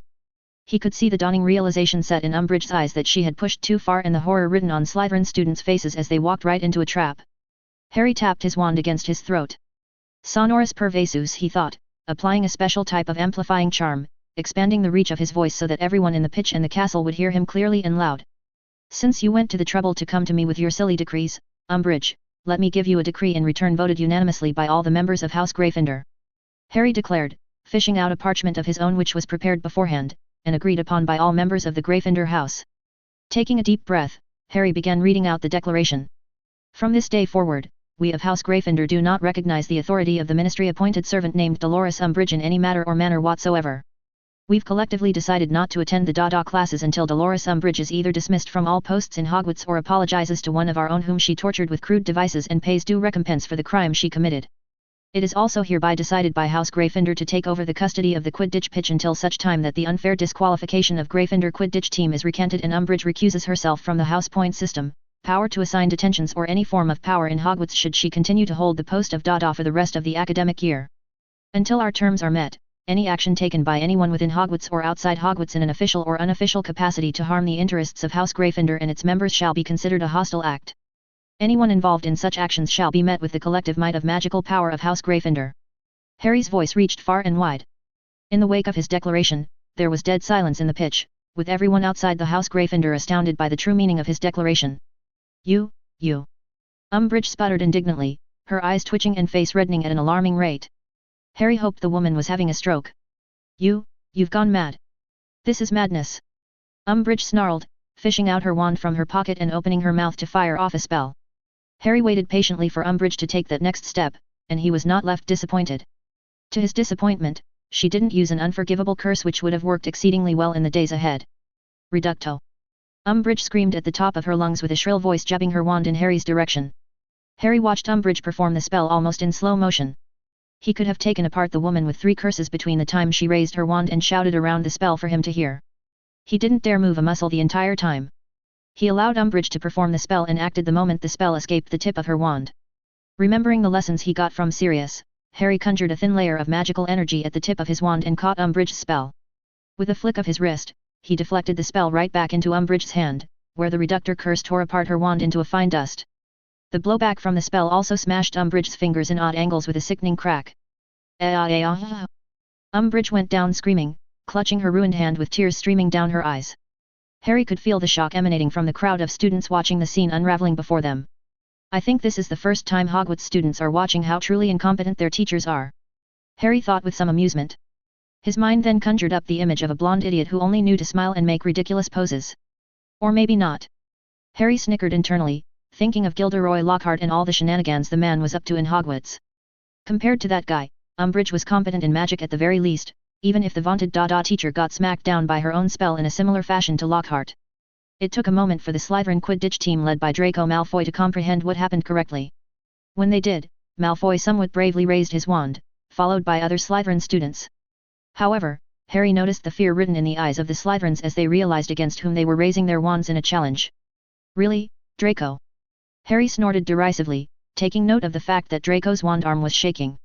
Do you think yourself at a level to challenge me openly where your true worth can get exposed before hundreds of witnesses? Harry also started to raise his wand. No. Dumbledore shouted, running into the Quidditch pitch with the other professors in tow. Harry was rather impressed by the speed Dumbledore was running in his old age. But that didn't distract him from the main objective. The time for kitty gloves was over, and a statement had to be made. I've told you this before, Draco. The difference of power between us is like the difference between the sky and earth, said Harry, his wand raised all the way so that the tip of his wand was pointed straight into the clouds. Tenitruum fluminata. A thin ray of pale white lighting escaped out of the tip of his wand with a thunderous roar. The smell of ozone permeated everywhere in the wake of his lightning spell. The pale white lightning bolt touched the sky, immediately splitting off into hundreds of miniature bolts of lightning striking into the many clouds in the sky. It took only a few seconds for the white fluffy clouds to darken and cover Hogwarts under its oppressive shadow and power. The dark clouds rumbled with thunder as bright blue arcs of lightning split the sky open with hundreds of miniature fissures. It was quite a beautiful sight, but it was also a warning. In the wake of his spell and show of power, even Dumbledore remained silent. There was a silent understanding between them as the headmaster realized that talking out in the open would not yield any tangible results. XXXXXXXX. Dumbledore walked back and forth across his office, deep in thought. As usual, the object of his worries was Harry Potter. He hoped to mend fences with the boy this year and start anew. Unfortunately, he suspected the chances of that happening were becoming slim as days went by. It didn't help that the preparations to keep Voldemort's machinations at bay distracted him from the school's happenings. As if that was not enough, he had to retrace Tom's past to glean the truth about his immortality. Oh, he knew Tom had survived to date using Horcruxes conclusively in Harry's second year. When brave Harry went to the chamber and saved poor Ginny Weasley, he returned Tom Riddle's diary. The moment he heard the tale of the diary's enormous abilities even to drain poor Ginny Weasley's life force, he knew it was the vilest form of dark magic. It only took him the summer holidays to confirm beyond doubt that the secret to Voldemort's immortality was Horcruxes. On the one hand, he was happy to have found the secret of Voldemort's method of immortality. At the same time, he also realized the nature of Harry's scar was a cause for concern. The events of Harry's third year only further cemented his doubts as Harry reported to him about the visions regarding Voldemort. It was fervent hope that Harry would remain immune to the shard of Voldemort's soul lodged in his head. His only hope of saving Harry from becoming a vessel of Voldemort was to find and destroy the other Horcruxes. If he could manage that, he hoped fate would swing in favor of Harry and somehow save the poor boy from a cruel ending. It pained him to even think of what must be done in the event of failing to weaken Voldemort. And right now, he felt that pain all the more significant because he feared the soul shard was gaining undue influence on Harry's mind. With the recent events in mind, he feared the worst and suspected Voldemort was gaining undue influence in Harry's mind. Perhaps, it had been a bad idea to let it slip there was a connection between Harry's and Voldemort's mind through Severus. Dumbledore mused. Then again, it was a desperate attempt to shift Voldemort's focus from sacrificing countless children in the vain hope of escaping whatever was ailing the Dark Lord's body. But he regretted doing that to Harry. He was in a desperate position and had a difficult choice to make. He either could have ignored the plight of countless children or allowed one child to suffer at the expense of saving countless more. Ultimately, he chose the latter and succeeded in shifting Voldemort's focus away from sacrificing numerous innocent children to studying the connection between the Dark Lord and Harry Potter. But, he didn't expect Tom could have so easily influenced Harry into doing his bidding. Or maybe, he was overthinking himself. It could be just as quickly could have been Harry's own intent to take on the authority of Dolores Umbridge and the Ministry of Magic through using force. No, not mere force. Overwhelming force. Dumbledore corrected himself, thinking of the spectacular magic Harry displayed today. There was no doubt in his mind that Harry had performed some of the most challenging magics he had ever seen performed by a young wizard of Harry's age. Even he was not so well versed in elemental magic in his owl years. But Harry had proven himself to be an expert in elemental magic. The young wizard had already displayed mastery over fire, water, and wind last year during the tasks of the Tri-Wizard tournament. But mastering lightning spells at such a young age showed the great heights Harry could climb given time. It heartened him to know that the young scrawny-looking boy he had met 4 years back had grown into a resourceful young wizard capable of spectacular magical feats. Such young raw talented students were needed to secure the future of wizardkind in the days to come. However, how much of that was Harry's raw talent or Voldemort's obstinate influence on Harry's mind was up for debate. And that was what concerned him the most. It was also why he hesitated to discipline the young wizard and his fellow Gryffindor housemates for essentially forming a parallel authority inside Hogwarts. He feared that if he were to take any action, that'd perhaps be the tipping point that'd skewer Harry's mind into the hands of that sliver of Voldemort's soul living inside Harry's body. Keeping all of this in mind, he decided it'd be better to resolve the issues peacefully with dialogue. Therefore, he called for an immediate staff meeting to discuss the issue at hand and address the grievances raised by House Gryffindor. Once the staff voiced their opinions, he would invite the Gryffindor house to the discussion. Dumbledore felt the wards alert him of guests arriving outside his office. With a flick of his wand, he opened his office door, meeting the eyes of his colleagues. His eyes fell on the pink-garbed woman who was the cause of a lion's portion of problems this academic year. Nonetheless, he invited them all in and conjured their seats with a wave of his wand. Please sit. If we are to resolve this small misunderstanding, we have a lot to talk about with Gryffindor students.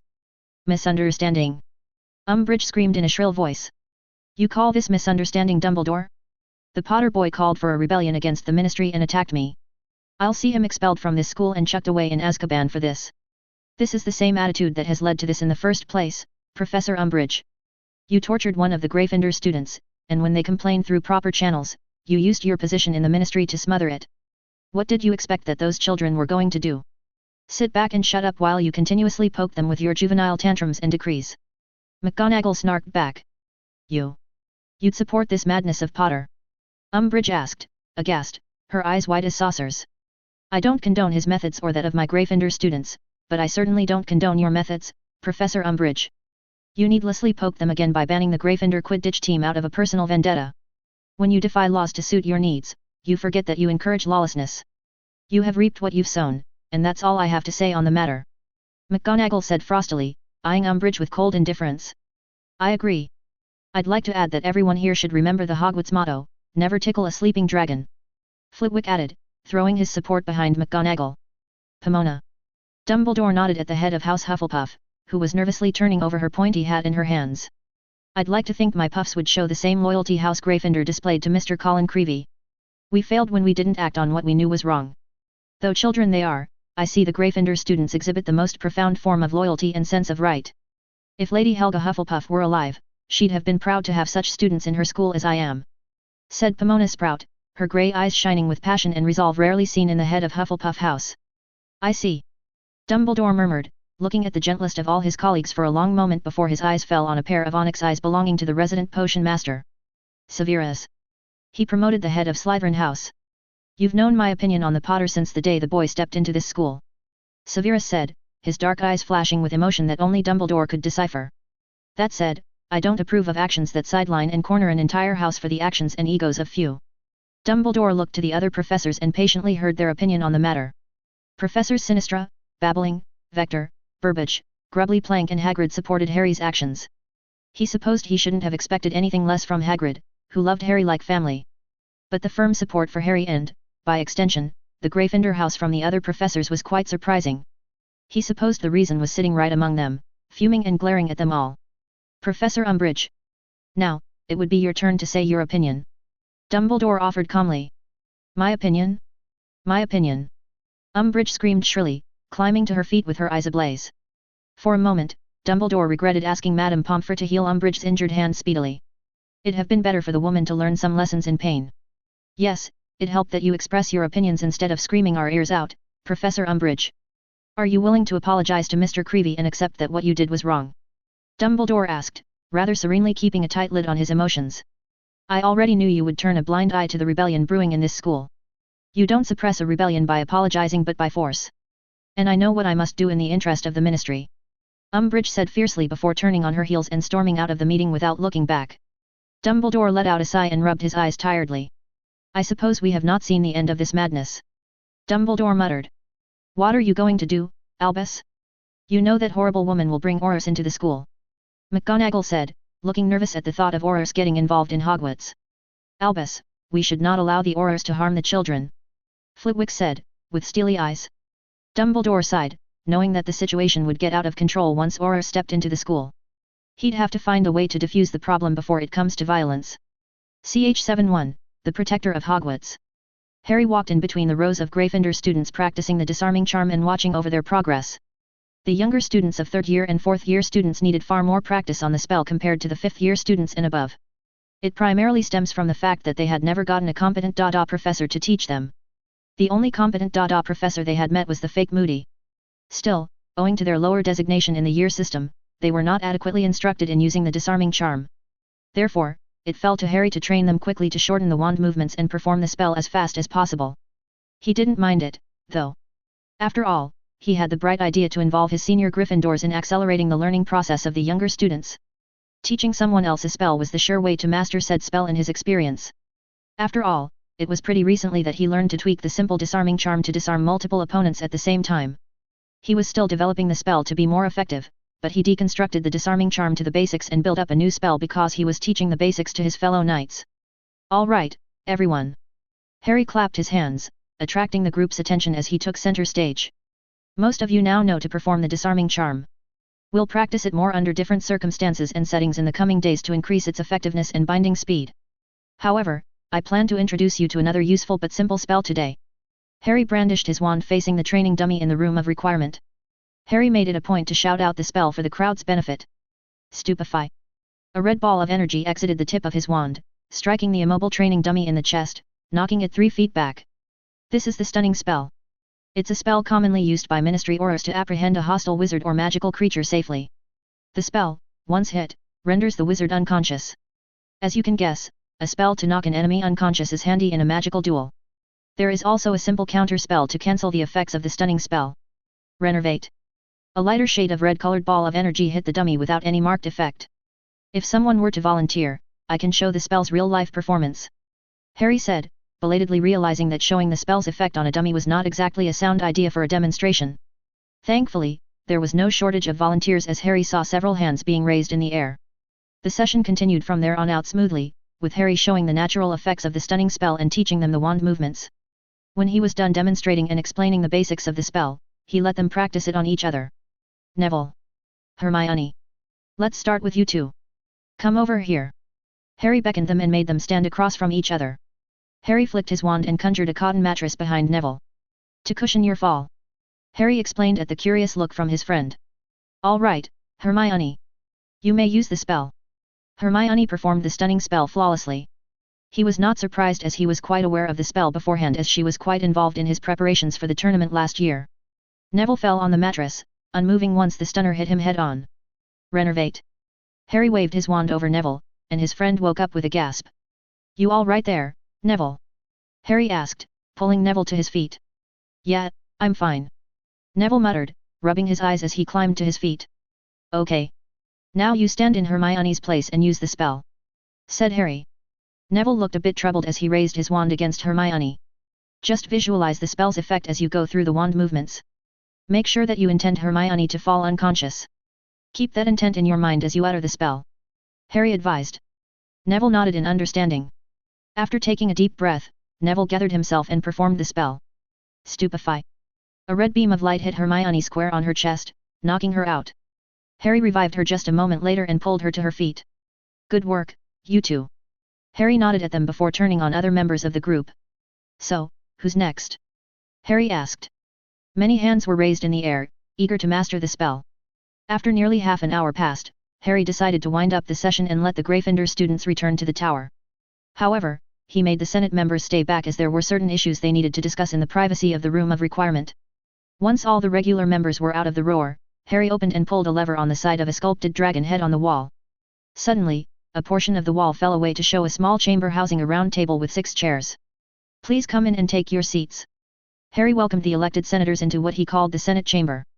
Harry took his seat and waited until Daisy Lynn, Ginny Weasley, Dean Thomas, Katie Bell, and Alicia Spinnet took their seats. This is our first official meeting, and I suspect we shall have many such meetings in the days ahead. But first, we must pledge our oath before the commencement of the session, said Harry, looking intently at Dean Thomas, who had brought up the idea of a verbal oath for the knights.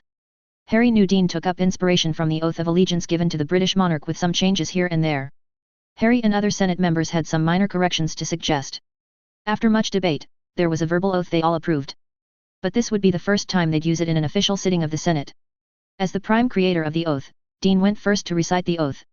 I, Dean Thomas, do swear that I will be faithful and bear true allegiance to magic and adopt the responsibility of safeguarding magic's might in the world. The oath was quite simple and to the point. Harry also knew it was a bit vague towards the end, but that was purposefully designed that way. In 2 years, he suspected the nature of the oath could be changed to reflect the role of the Knights of Avalon. For now, this oath was more than enough for a secret club to learn defensive magic. Everyone else recited the oath, including Harry, and then they were on the issue at hand. Harry. What's that? Daisy Lin pointed at the fast-moving quill, furiously scribbling down everything on a piece of parchment. That is a charmed quill that'll transcribe everything said on the Senate floor. These records will be safely stored in this room for future reference. Harry explained. Oh. Daisy Lin looked at the quill apprehensively as if it was going to do something horrible. Anyway, I've called you all to inform you about establishing a mass communication method. We won't need it for now, as the Knights only have members from Gryffindor. But before the month is out, we'll slowly induct select students that the Senate approves into the Knights. We'll need a secure communication method with all our members when we do that. My current plan is to use the protean charm on an object like a ring, coin, or locket and pass on the message of our meeting place. Harry explained. Is it essential, though? We could inform the members by word of mouth. Katie suggested. It could help us communicate instantly with all members even when we are not in Hogwarts. Harry pointed out. If we happen to conduct a meeting during the summer holidays, we could communicate easier if we have this capability. Ginny said, looking thoughtful. I approve. If we are getting communication channels open to all members of the Knights, then I suggest we create a separate one exclusive for the Senate members. Alicia suggested, earning several curious looks from everyone around the table. If we want to conduct a meeting during the summer holidays and can't conduct it, then a communication channel connecting all Senate members could be quite handy. Alicia explained somewhat awkwardly. She's right. It also must be considered that Alicia and the rest of the 7th years will not be at Hogwarts next year. Keeping them in the loop is also important. Harry mused aloud. So, what will we use for this protean charm to work? As a matter of fact, how does that charm even work? Dean asked, leaning forward in his seat and looking curiously at Harry for an explanation. The protean charm allows objects to be connected and make changes on it through changing one object, which reflects the change on all the other connected objects. This allows the charm to be used in mass communication. In fact, it's used in connecting the flow network of Wizarding Britain. Think of it as radio waves in Muggle terms. Harry explained the charm as best as he could. Oh, okay. Thanks, Harry. Dean gave him a thumbs up with a grin. So, what object will we use it on? It must be discreet and protected from outsiders accessing any information we pass through this channel. Katie pointed out. We could use it on a locket. We can tie it on a chain around our neck. With the locket under our shirt, it'd be hidden from curious eyes. Ginny suggested. There was a murmur of agreement on Ginny's suggestion. A coin is also a good option. Daisy Lin commented, twirling a lock of her sandy blonde hair between her fingers while her green eyes looked thoughtful. A coin could get easily misplaced. If we keep it out of our usual coin pouch, it'd stand out, and let's not forget that anyone can access the coin if they search our pockets or bags for some reason. As Ginny said, a locket would remain safely hidden underneath our shirts. Said Dean. Won't lockets be small for our use? I assume we communicate with written letters on the locket, right? Daisy asked. That's right. But we can use enlarging charms and other sophisticated charms to make it function to our needs. Said Harry. As there was no further objection to the idea, they unanimously agreed to use a locket as their communication device. After that issue was settled, Harry suggested establishing a 3-layered hierarchy within the Knights of Avalon. He wanted the group split into 3, senators, squires, and knights. Then the knights had to be further divided into defenders, attackers, and healers. But that suggestion was not accepted as there was no immediate need to establish a hierarchy within the group. There were also differences in opinion about what constituted earning the designation of a knight, senator, and squire because the designations could overlap. A knight could become the senator in an election, and there was uncertainty in the term of an elected senator in Harry's position. In the end, Harry was about to conclude the meeting so the senators could discuss some of the issues raised with their fellow year-mates and formulate a consensus. But just before Harry called off the meeting, Alicia raised a question. Harry. What's our next plan with Umbridge? I don't think she'd ignore what happened on the pitch. You're right, Alicia. Umbridge would not bow down to our show of strength without a fight. I suspect she's trying her best to get us expelled through the Board of Governors. Harry said truthfully. There was a round of gasps and worried looks exchanged between the 5 senators at the prospect of facing expulsion. You don't need to worry. She's going to find that it's quite hard to expel even a single student from the school. Trust me. It's been taken care of. Harry said confidently. What did you do? Katie asked curiously. Harry just smirked and winked at them all. XXXX. Dolores was livid. No, not livid. She was frothing with anger at the Board of Governors. She had gone straight to the board with her grievance, assured that her treatment at the hands of Potter and Potter's public display of dark magic as well as rebellion, was grounds for expelling the boy. She had even prepared a long list of Gryffindor students who raised their wands against her to be expelled from the school. She was even quite sure she'd dislodge Dumbledore from the headmaster position when she could connect Potter's rebellion and actions to Dumbledore. After all, the old headmaster was complicit in the crimes of Potter and refused to act. The old man even had the gall to suggest that she bow down to the demands of a delusional teenage boy. Yet, nothing of the sort happened. She had presented her demands and grievances before the board. She had formally appealed to the board to take disciplinary action against Potter and Dumbledore. Instead of acting against those two and the Gryffindor students, the board rejected all her demands and said an emphatic no. She had screamed in rage and threatened them with the might of the ministry, but the board refused to budge. Instead, she was given advice. Advice. She was advised to make amends with Harry Potter. She could still hear the words of one of the governors ringing in her ears. We did not take action when your discretion was brought forth to our attention by Harry Potter. For that reason, the situation has developed to a stage where the entire House of Gryffindor has declared open rebellion against you. You should have treaded carefully when you brazenly walked into the lion's den, Madam Umbridge. Your influence at the ministry shielded you last time from our action, but that doesn't mean the ministry has blanket power or influence over us, madam. Another governor had this to say. There is a storm coming your way, Madam Umbridge. You are playing with forces beyond your reach. Talk to Mr. Potter and resolve the issues speedily. Otherwise, you'll be swept away by the whirlwind that's forming around you. Those cowards were speaking as if they were afraid of Potter. No, it was not just fear. The board must be under Potter's influence somehow, she reasoned as she walked back and forth in her room stewing in anger. But the real blow came when she asked for Lucius Malfoy's help. The man had abruptly cut off the Flow network after warning her not to bother him with issues related to Potter. She could have sworn she heard fear in Lucius's voice. She could not fathom why Lucius would fear Harry Potter so much. Dolores looked at the Flow once more and thought about taking her grievances to Minister Fudge. But she thought better of it. Cornelius had warned her not to annoy Potter and that her target should be Dumbledore. She had tried to convince the minister that Potter was also a problem that needed to be tackled early before the boy grew too powerful. Yet, Cornelius refused to listen to her sound advice. The boy was already frighteningly magically powerful. She could still feel goosebumps when she thought of that day with Potter performing such dark magic in front of the whole school. She paused in her step as she wondered whether Potter was using some obscure dark magic to influence the Board of Governors. Maybe, the Potter boy was using the Imperious Curse, she mused. A thought suddenly struck her. She'd have trouble seeking the service of the Aurors if it were to suppress Potter's rebellion in Hogwarts. But, she could coerce a few Aurors to apprehend Potter for practicing dark magic in the open. Maybe, she could even go a step further and have Potter thrown in Azkaban. Her giddiness, however, stopped as she realized she'd have to go around Cornelius in this matter. She was sure the minister would never approve. Nor did she think Amelia Bones would help her in this particular matter. Bones had always been too cautious in the ministry. It was one of the reasons why the woman got to keep the DMLE all these years. No. I'll have to be discreet. Once I have the Potter boy under custody, I'll have him under Veritaserum and force the blasted boy to confess all his crimes. That'll be enough for Cornelius to act. Dolores nodded to herself at the plan she devised on the spot. She immediately used the Floo, connecting it to the ministry atrium. She needed to find 2 loyal Aurors without tipping off anyone in the ministry. And Dolores knew just the 2 people who'd be perfect for the job. She only needed to find John Dawlish and Robert Emerson. XXXX. Harry was sitting at the Gryffindor table reading the Daily Prophet. There was an article about some more werewolf attacks happening around the countryside. But the attacks did not leave many casualties, mostly because wizards were operating away at the first chance they got. But the prophet was leaving out what happened to the Muggle victims of the werewolves. He supposed Muggles were not counted as casualties, or maybe the ministry was quietly disposing of some newly created Muggle werewolves before they became a problem. Suppose the latter was the case, kudos to the ministry. From a pragmatic view, it made sense for the ministry to cut down the werewolf population, especially the Muggles who became werewolves. The threat of the statute of secrecy being broken was too high, with Muggle werewolves running around in the Muggle world.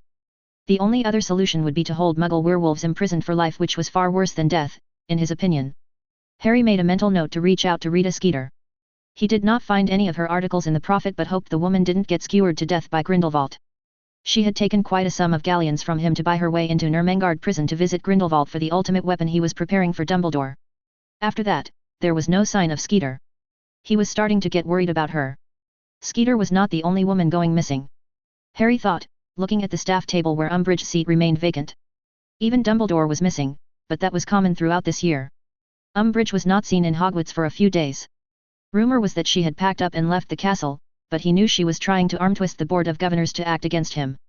Unfortunately for Umbridge, the board would not be of much use in her fight against him. He had secured that front before he took action against her. The advantage of a corrupt system was that it was corruptible to all influences. All he had to do was find the correct leverage to make the wheels of bureaucracy turn in his favor. In this case, he cut deals with the board members using Sirius and Daphne's father as proxies to secure majority votes in his favor. Then adding in the board's inherent dislike of Umbridge, who was cutting into their sphere of influence, was all he needed to get a majority consensus from the board. I suppose I'll learn how the board meeting went through from Sirius tonight. Harry mused. With a sigh, Harry changed the page of the Prophet when the great hall doors were opened noisily with a bang that reverberated across the hall. Harry leaned away from the table to take a good look at what was going on. To his immense joy, Umbridge stood at the hall entrance with 2 Aurors behind her back. Dolores! What is the meaning of this? McGonagall thundered from the high table. Umbridge turned up her nose and completely ignored McGonagall. Dressed in an unholy amount of pink, Umbridge strutted forward like a victorious general as if she had won some great war and looked at everyone imperiously. Aurors Dawlish, Emerson. Arrest Mr. Harry Potter for using dark magic and exposing said dark arts before the eyes of these misled children. Umbridge declared for all to hear. The gasps that rang out through the hall were quite fascinating to hear. Harry fought so hard to keep the grin off his face as this was something that he hoped the unhinged woman would try. He was not sure she'd manage to pull this off, but he had to give her points for sheer foolishness. He could use this most splendidly in the days ahead to tear down the Ministry to its last leg and leave the rest to Voldemort and Dumbledore. And in the chaos that'd follow, it'd be his time to commandeer the sinking ship that was the Ministry of Magic. Harry stood up from his seat, turning many heads in his direction. All of you, stay. Harry whispered to his housemates as he stepped into the gap between Gryffindor and the Hufflepuff table. I find myself curious. It requires a certain type of courage or stupidity, in this case, to bring them into Hogwarts to arrest me. Harry said as he leisurely walked towards Umbridge. Why, Mr. Potter? You never thought I'd bring Aurors to take you into Ministry custody after you attacked me? Umbridge sneered. Yes. I never thought you'd bring so few. Harry said coldly. Harry acted swiftly as he brought up his wand and batted away the 2 stunners that were sent his way. Attack him! Bring Potter down! Umbridge screamed at the top of her lungs. The students on both sides ran for a safe place to hide as spells rained down in the hall. Harry put up a shield using the Protego charm as more curses and hexes rained down on him with impressive speed, as expected of Aurors like Dawlish. One particular spell broke his shield, which made Harry assume his spirit form to evade the spells that followed, as he didn't have much room to dodge. His body dissolved into silver-grey smoke, and he flew into the air zooming around the hall, and he settled away from the house tables. Okay. This is better. Harry shouted, firing off chains of spells that forced both Aurors into defense. He kept a steady barrage of Reducto Stupefy Bombarda combination that forced the 2 Aurors to defend using Transfiguration and Evasion rather than shield spells. While his eyes were on the 2 Aurors, that doesn't mean he was ignorant of Umbridge trying to take a pot shot at him from the side. So, he switched straight to elemental spells where his true strength lay. Expugno. Harry said in his mind. A fierce storm was spat out of the tip of his wand that swept his 3 enemies back. Harry used the opening the spell created to quickly disarm Umbridge, followed by trapping her. Ebublio. A yellow jelly bubble enclosed Umbridge, which trapped her on the spot making her immobile and unable to speak. This made Aurors Emerson and Dawlish focus on Umbridge to get her out of the bubble. And Harry didn't let that chance go to waste. Fulmen Fulminata. Harry crowed that spell out for his satisfaction as it was his favorite spell. A long arc of white condensed electrical energy struck straight for Dawlish. The Aurors' instincts might have kicked in because the man put up a strong shield that managed to keep his spell at bay. But Harry only grinned and flicked his wand to the side, and a thin arc of lightning broke off from his spell and struck down Auror Emerson. The brown-haired Auror was blown off his feet and fell unconscious on the floor. Your mistake, Dawlish was thinking you were here to arrest an orphaned 15-year-old boy. When in fact, you were here to take on the destroyer of the Dark Lord Voldemort. Harry shouted as he pushed his magic to greater heights, strengthening his spell beyond the norm. His lightning spell roared with power, and it smashed through Dawlish's shield, submitting the Auror to a painful few seconds.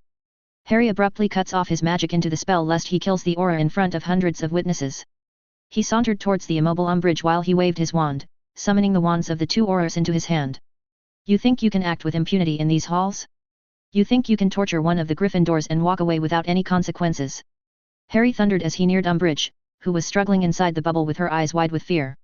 Hogwarts and everything in it is under my protection, Harry declared in the spur of the moment. Suddenly, Harry felt a weight settle in his free left hand. Looking down, he saw the sword of Godric Gryffindor materializing in his hand. For a moment, he was stunned, but he didn't waste time thinking about the sword and rolled with it. I'm the last Potter. The line of Gryffindor has not yet broken. So, until that happens, scum like you have no place in my school. Harry snarled and swung the sword of Gryffindor, but not at Umbridge but at the spell that was coming towards him from his blind spot, which he could feel.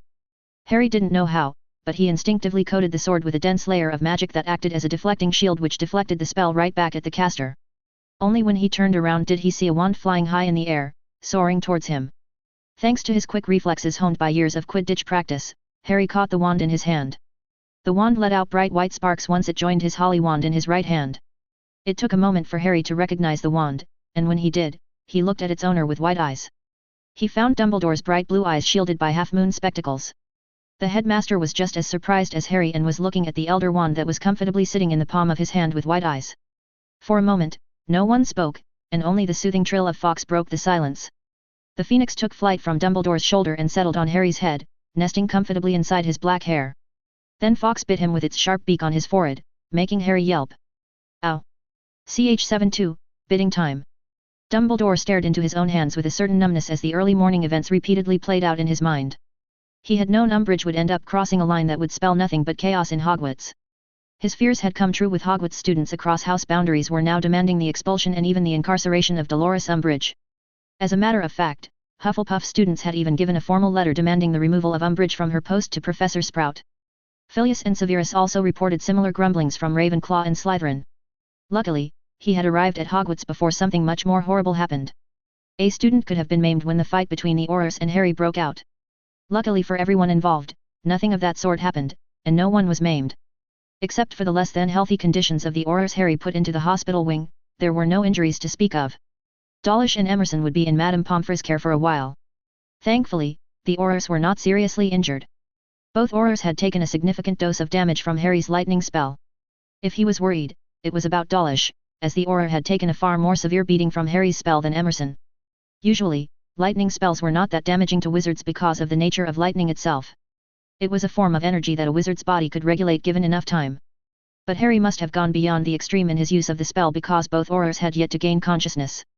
He had asked Filius to draw out the excess energy circulating in the body of the Aurors to ensure their quick recovery. Removing the burns they suffered was easy, but drawing out the excess energy within their body was far more complex. It was one of the reasons why he didn't immediately transfer Emerson and Dawlish to St. Mungo's Hospital. He wanted their excess energy bled away, and there was also the matter of the troubles that shall befall everyone should word get out about what happened. He had gone even a step further by cancelling all classes and confining students to their respective dorms. Letting out a sigh, Dumbledore tiredly leaned against his chair. His eyes inevitably fell on his wand. No. Not my wand anymore, he thought, staring thoughtfully at the elder wand. Dumbledore couldn't help but think he was misreading the prophecy on some level. His eyes strayed to the sword of Gryffindor as well. Both the sword and the wand were steeped in ancient magic. The wand was imbued with the magic and skill of countless wizards, starting from Antioch Peveril. The sword of Gryffindor, on the other hand, was steeped in the magic of Hogwarts and one of Hogwarts' illustrious founders, Godric Gryffindor, a mage of unparalleled skill, power, and charisma. Could it be the power the Dark Lord knows not was referring to the Elder Wand and the sword of Gryffindor? Dumbledore muttered to himself. Both were ancient magical weapons of mysterious origins unknown to most wizards. The sword was said to be goblin-forged, but wizards had not seen it for thousands of years until Harry pulled it out of the Sorting Hat. The Elder Wand had disappeared into legend, and very few knew its existence. Both were powerful magical foci capable of fitting the mold of the prophecy, granting an advantage to Harry over Voldemort. He had briefly thought of letting Harry keep the wand but dismissed that idea almost immediately.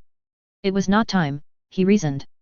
The bloody history of the wand made him afraid to leave it in the hands of Harry. Perhaps, I could give it to Harry when he reaches his majority, he thought. Dumbledore shook his head and rubbed the bridge of his nose. The will of magic and prophecies were tricky and quite challenging to discern. But he could not help but think Harry was shaping up to be a phenomenal wizard of unparalleled skill and strength. Perhaps most significant of all was Harry's adamant refusal to bow down in the face of tyranny and political power for justice. There was no doubt Harry's methods of fighting injustice were deplorable, but he could admire the boy's steadfast response rooted in protecting those who can't defend themselves. Harry had shown that sense of concern and morality many times in Hogwarts. But this time, Harry had passed on that sense of morale fiber to his fellow housemates, which was no easy feat for a teenage boy. Truly, Dumbledore was proud as the headmaster of Hogwarts to see such loyalty and conviction among students to stand for one of their own. He was more than aware that Harry was also stepping into a new arena. The sense of right and wrong shifts so quickly in public opinion. Harry, as well as his friends, were so young not to see the pitfalls that were along the way in their pursuit of justice. A sense of right and wrong was a desirable quality in a growing young wizard. Still, the world would not see morality in Harry's movement but rather a rebellion against the established order of things. After all, that was why Umbridge turned against Harry. Dumbledore sat up straight as he felt the wards alert him of guests climbing the stairs to his office. His office doors were pushed open with force, making way for a livid-looking Cornelius Fudge to barge in, accompanied by a number of Aurors and even Amelia Bones. "What is the meaning of this, Dumbledore? Why have you insisted on this meeting?" Fudge growled and huffed as he plopped down on a chair on the other side of the table. "Because your undersecretary thought it wise to bring 2 Aurors into Hogwarts and attempted to arrest Harry Potter, which ended up in a fight in the middle of the Great Hall." "What?" Fudge screamed, staring at Dumbledore with his eyes bulging. "I warned you, Cornelius. Madame Umbridge and her ways will not be welcome in Hogwarts. Yet you did not listen," Dumbledore said slowly so that the minister could come to terms with the situation before he divulged more details. "Wah. But she promised me. She gave me her word that she'd never again harm the children." Fudge spluttered, shock written all over his face. "More than anyone, you should know the worth of a politician's word, Cornelius," Dumbledore said, looking at the flushed face of the minister, who refused to meet his eyes. "What happened to Mr. Potter? Is he all right?" Amelia Bones asked, a visible frown on her face. "Harry is quite fine. Your Aurors, on the other hand." Dumbledore trailed off, looking pointedly at the brown eyes of Amelia Bones. It saddened him to see someone like Amelia Bones not show an ounce of emotion as she maintained her iron grip on her composure. The woman had entrenched herself in the cesspool of corruption within the Ministry after he denied her the opportunity to go after the Death Eaters after the fall of Voldemort. Madame Bones wanted the former Death Eaters hunted down and killed off. She wanted their families torn asunder and their wealth seized. He knew why she wanted to do all those things. She wanted revenge for the murder of her entire family. And he had stopped her from doing so as he knew it'd one day make her the monster she despised. He supposed it was one of the many reasons Madame Bones became an apathetic figure holding one of the highest offices in the Ministry. Also, it was one of the reasons why she managed to hold on to her post as the head of the DMLE for all these years. All the factions in the Ministry knew Amelia Bones could be counted on to keep the bureaucratic wheel spinning unimpeded. Therefore, he was not surprised to see the complete apathy and disinterest shown by the head of the DMLE in the fate of 2 Aurors under her command. "What happened to the Aurors?" Fudge asked, his face going white as if he was about to faint. "They are in the hospital wing recuperating from their injuries sustained from engaging in a magical duel with Mr. Potter." "Come now, Dumbledore. You are pulling our legs, aren't you?"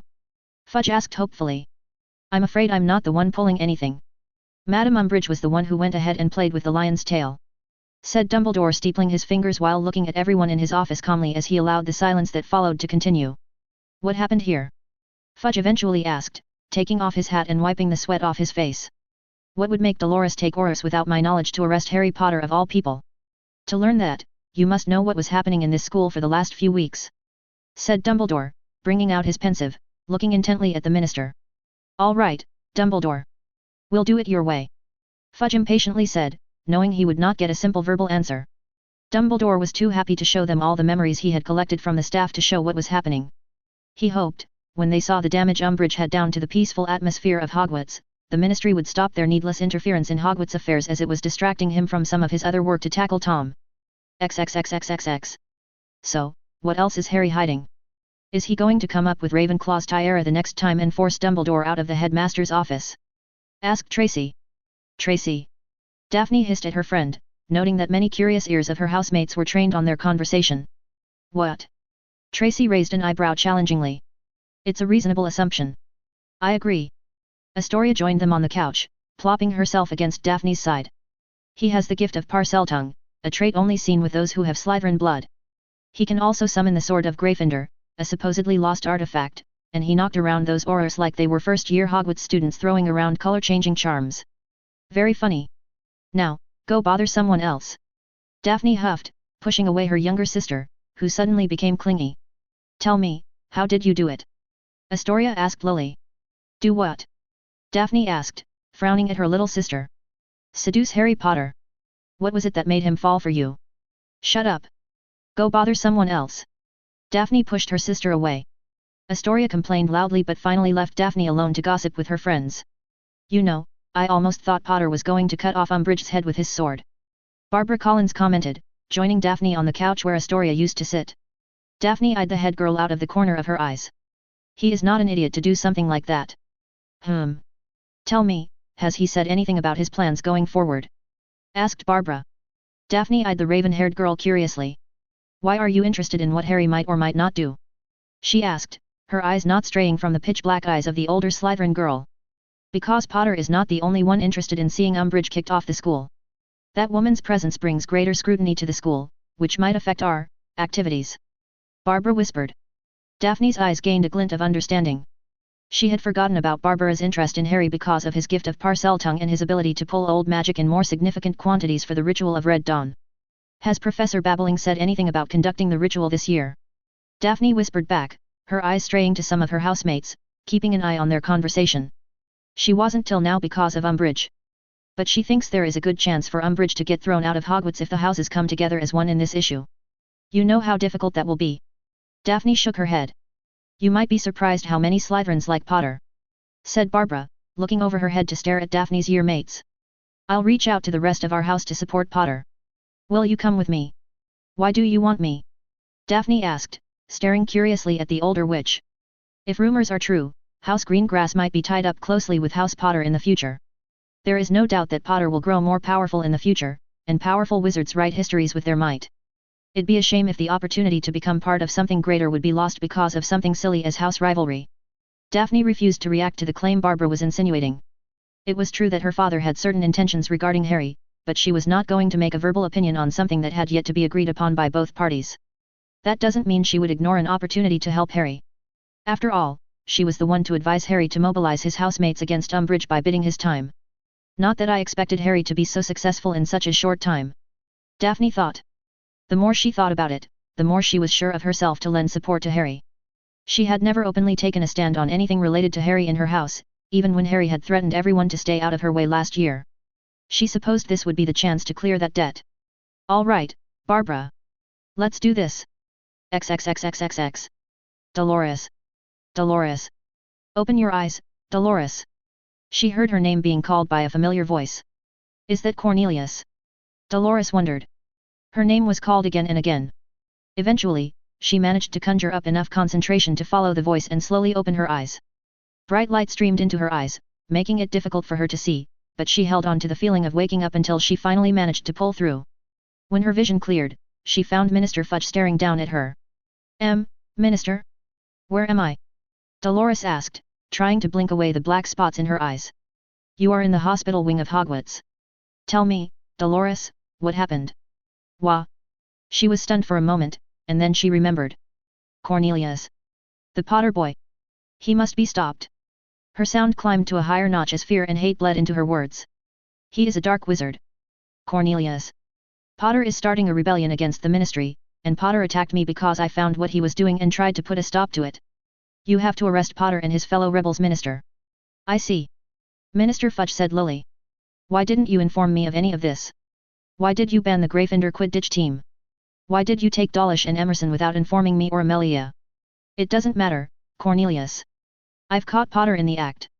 You now have proof that Potter is practicing dark magic. You must expel and sentence him to Azkaban for a few years. Dolores shouted, kicking up her arms and legs in a violent fashion. I see. Calm down, Dolores. You take your rest now. Leave everything to me. On that assurance, she calmed down. She even accepted the potion Madame Pomfrey poured down her throat. Once again, she saw black spots clouding her vision. She had no choice but to succumb to the lull of sleep, dissolving herself into nothingness.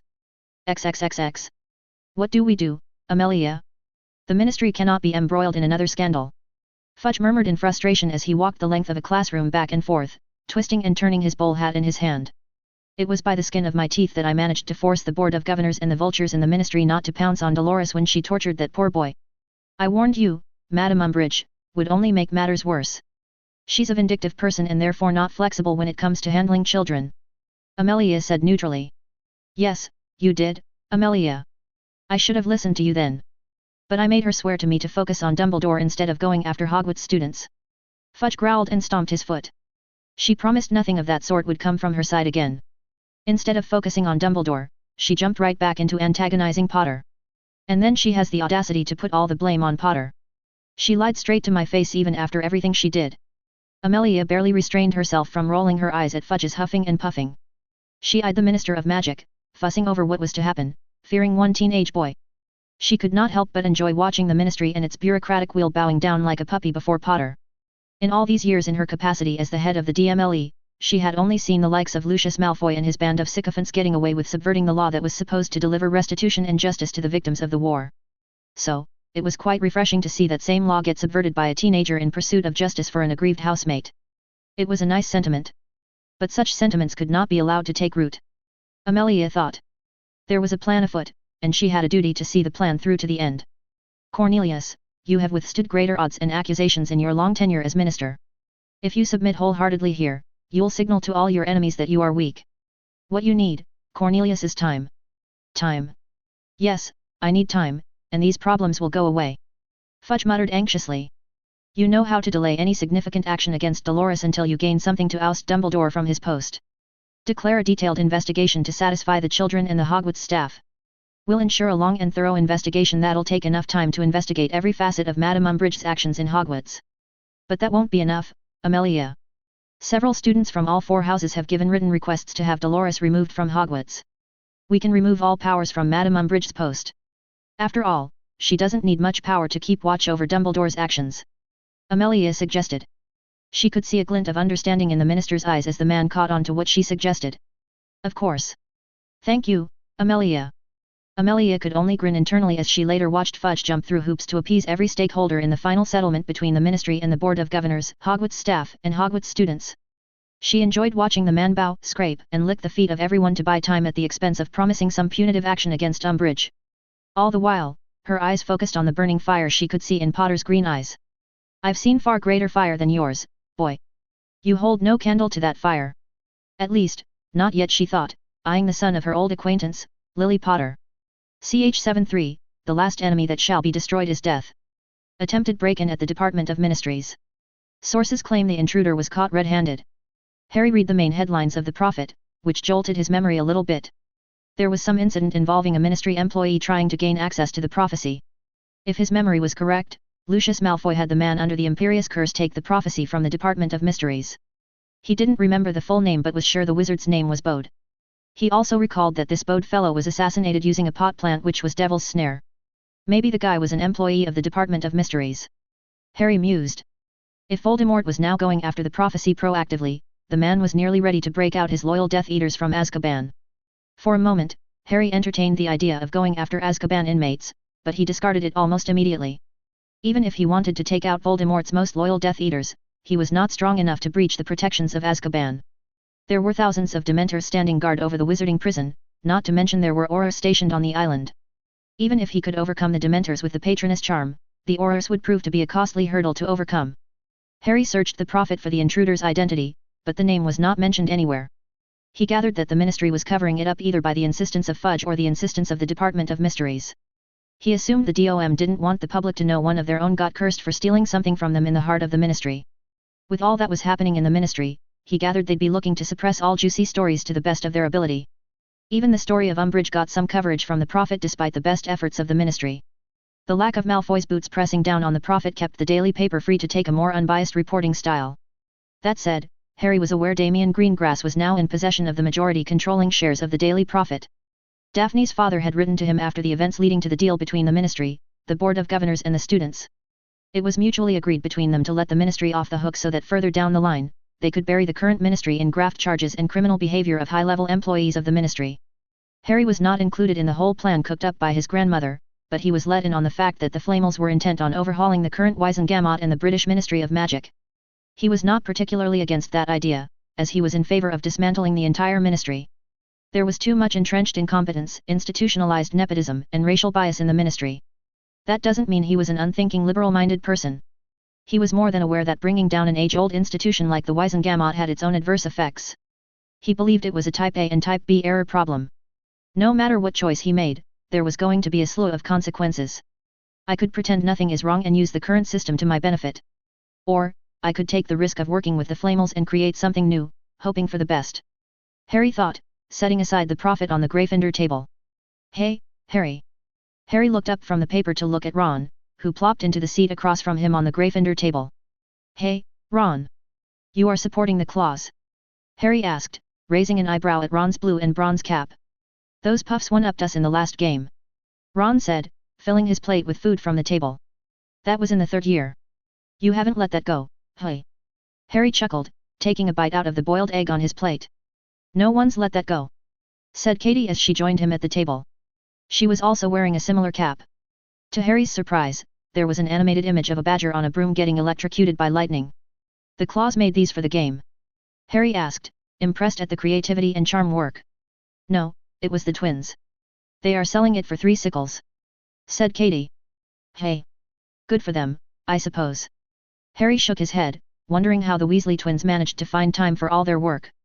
Say, Harry. Are you free this Christmas holidays? Ron suddenly asked. Mum has invited you to the Burrow for Christmas. I'm sorry, Ron.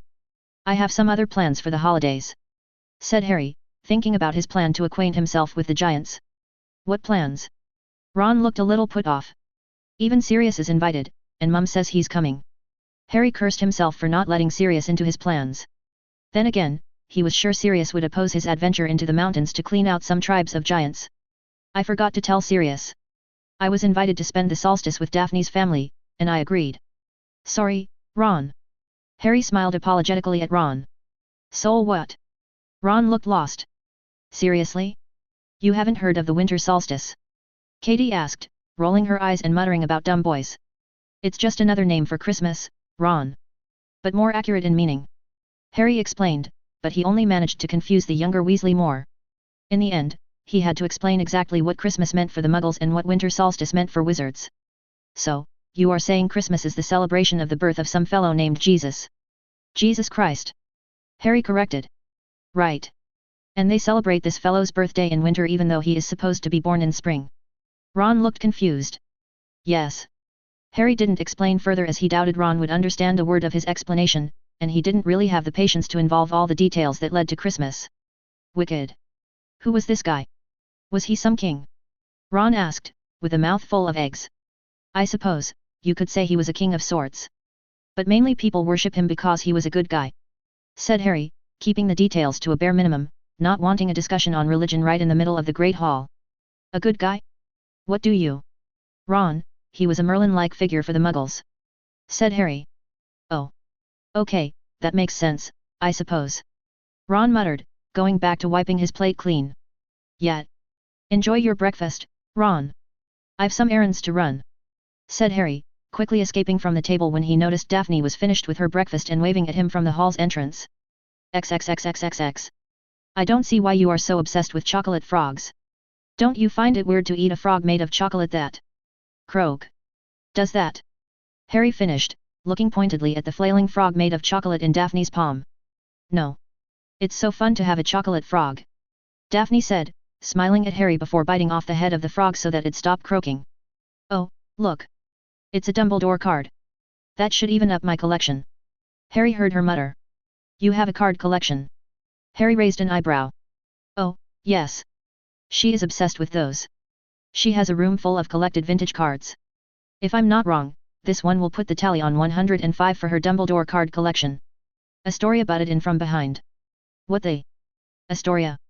What are you doing here? Daphne turned on her sister with her eyes blazing. What else am I here for? For the game, of course.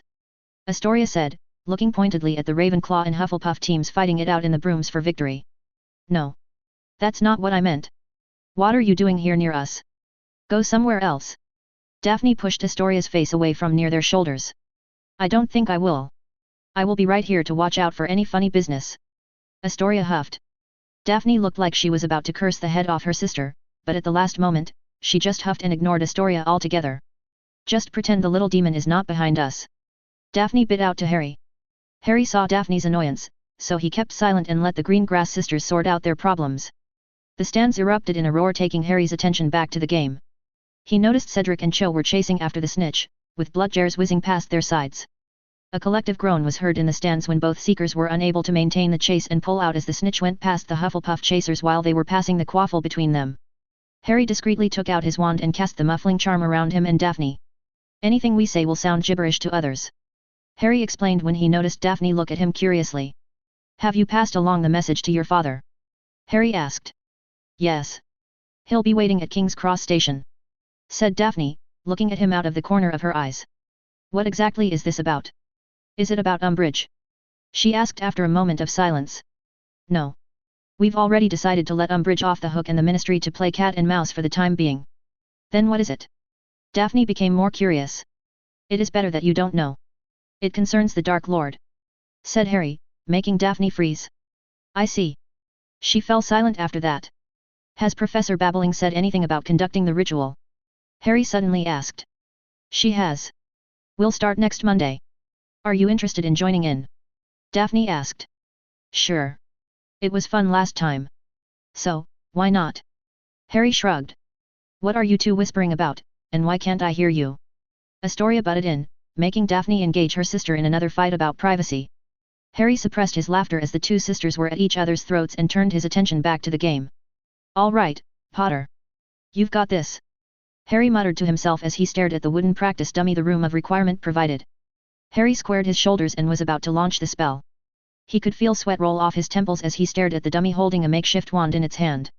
His eyes strayed to the walls of the room, enforced by magic to his wishes so that he could test out this dangerous spell. Nope. Harry let out the air he was holding, losing his cool. This is a bad idea. This is a bad idea. Harry muttered under his breath as he walked back and forth in the room. There was no other option but to practice the spell. If he were to take out the giants for good from the battle, he needed the spell. It was the only way he could ensure many giants would sustain serious injuries and get dissuaded from joining Voldemort. The most powerful spell in his arsenal was the lightning spell, and giants tend to have thick skin that allows them to survive lightning attacks. He couldn't even seriously injure Dawlish using his best lightning spell, so he gathered it would be at most annoying to a giant.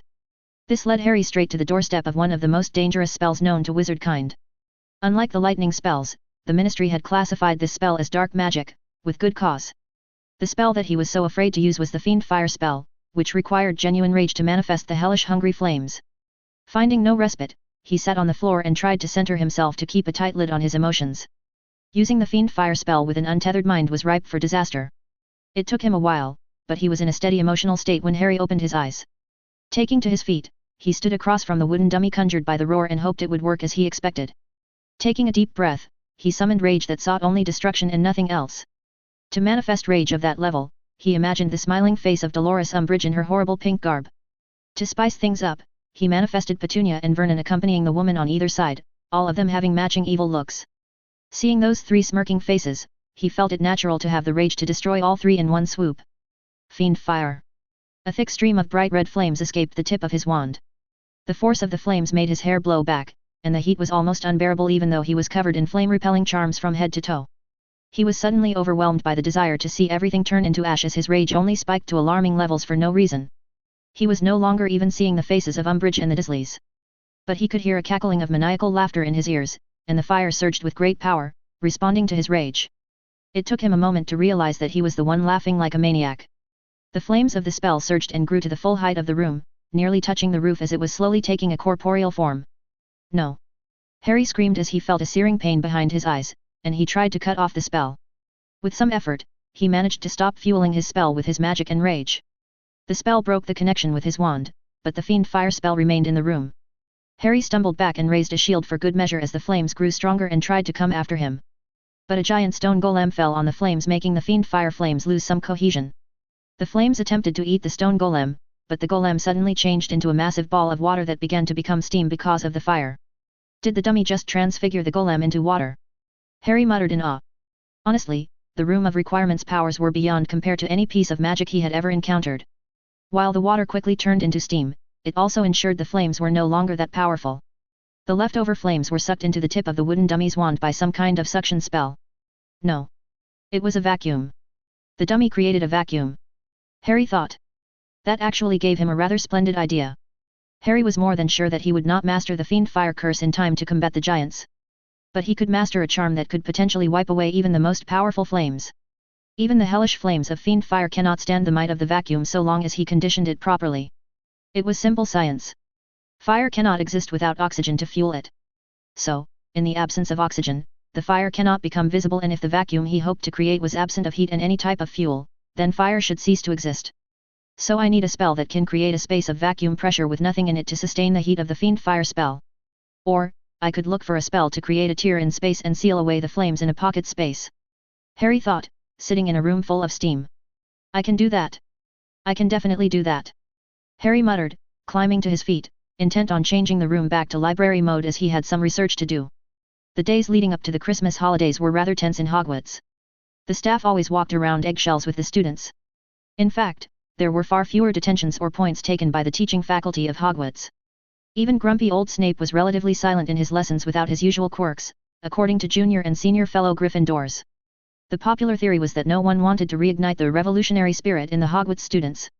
The most affected party in this affair was Umbridge, who now walked the hallways of Hogwarts like a wet cat that somehow winded up in Hogwarts because of a stray storm.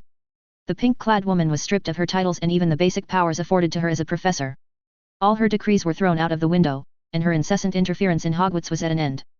Umbridge did not even utter a single word in class. She just wrote the chapter number of her dumb book on the board and sat in a corner with a moody look. While the downfall of Umbridge was great, the Knights of Avalon only became more relevant in the following days. The lack of proper Dada classes remained a serious issue, and Harry took advantage of it. The Knights took up the issue of proper classes for Dada, and Harry had his hands full with training Gryffindors to defend themselves and organizing study classes to cover the theory. While Umbridge continued to prove to be a hindrance to Hogwarts students in gaining a proper defensive magic education, she was no longer a problem for other activities in the school. Quidditch was back on track with the ban on the Gryffindor team being lifted. It was followed by the restoration of all clubs in Hogwarts, including the football games during the evenings, which Umbridge had banned. With Umbridge unable to exert tyrannical power, conducting the ritual of Red Dawn went smoothly. Unlike last year, the ritual had to be undertaken before the Yule holidays because of the change in the alignment of the planets with the sun as the reference point. Just like last year, he used the Parseltongue for the ritual to everyone's approval. However, this year, they had far fewer members as the 7th-year students from Ravenclaw and Slytherin participants of the last Yule had passed out of Hogwarts. The ritual not only helped make him feel powerful but also helped keep his magic cleansed of the dark taint that stuck to him from training with the Fiend Fire Curse. There was an advantage to training constantly with the Fiend Fire Curse. It allowed him some ease to use other dark spells, like the Organ Liquefying Curse, without much hindrance. Therefore, when the time came for the Yule holidays, Harry was pumped up and ready to deal another blow to Voldemort's war preparations. He just wished he could keep hold of the Elder Wand, but he had to give that up lest he attracted undue attention from Dumbledore. It was not as if he could make up a justifiable reason for him to keep the Death Stick in his possession. Still, the Elder Wand would have been a useful tool for performing powerful magic like Fiend Fire. Harry thought. There was no point in thinking about what could have been when the Elder Wand now recognized him as its master. The implications of that position were quite clear for Harry. Should a magical fight break out between him and Dumbledore, Harry knew he'd have a slight advantage as the Elder Wand's allegiance would not favor Dumbledore. It was a small detail, but every little thing counts in this long war for his survival. At the same time, there was not an enormous responsibility on his shoulders. He could not afford to get beaten in a duel or disarmed, as the Elder Wand would transfer its allegiance from him to those who defeat him. With these thoughts swirling in his mind, Harry boarded the Hogwarts Express from the Hogsmeade station. Pernell Flamel could only shake her head in amusement as she read the latest reports from Evelyn Greengrass.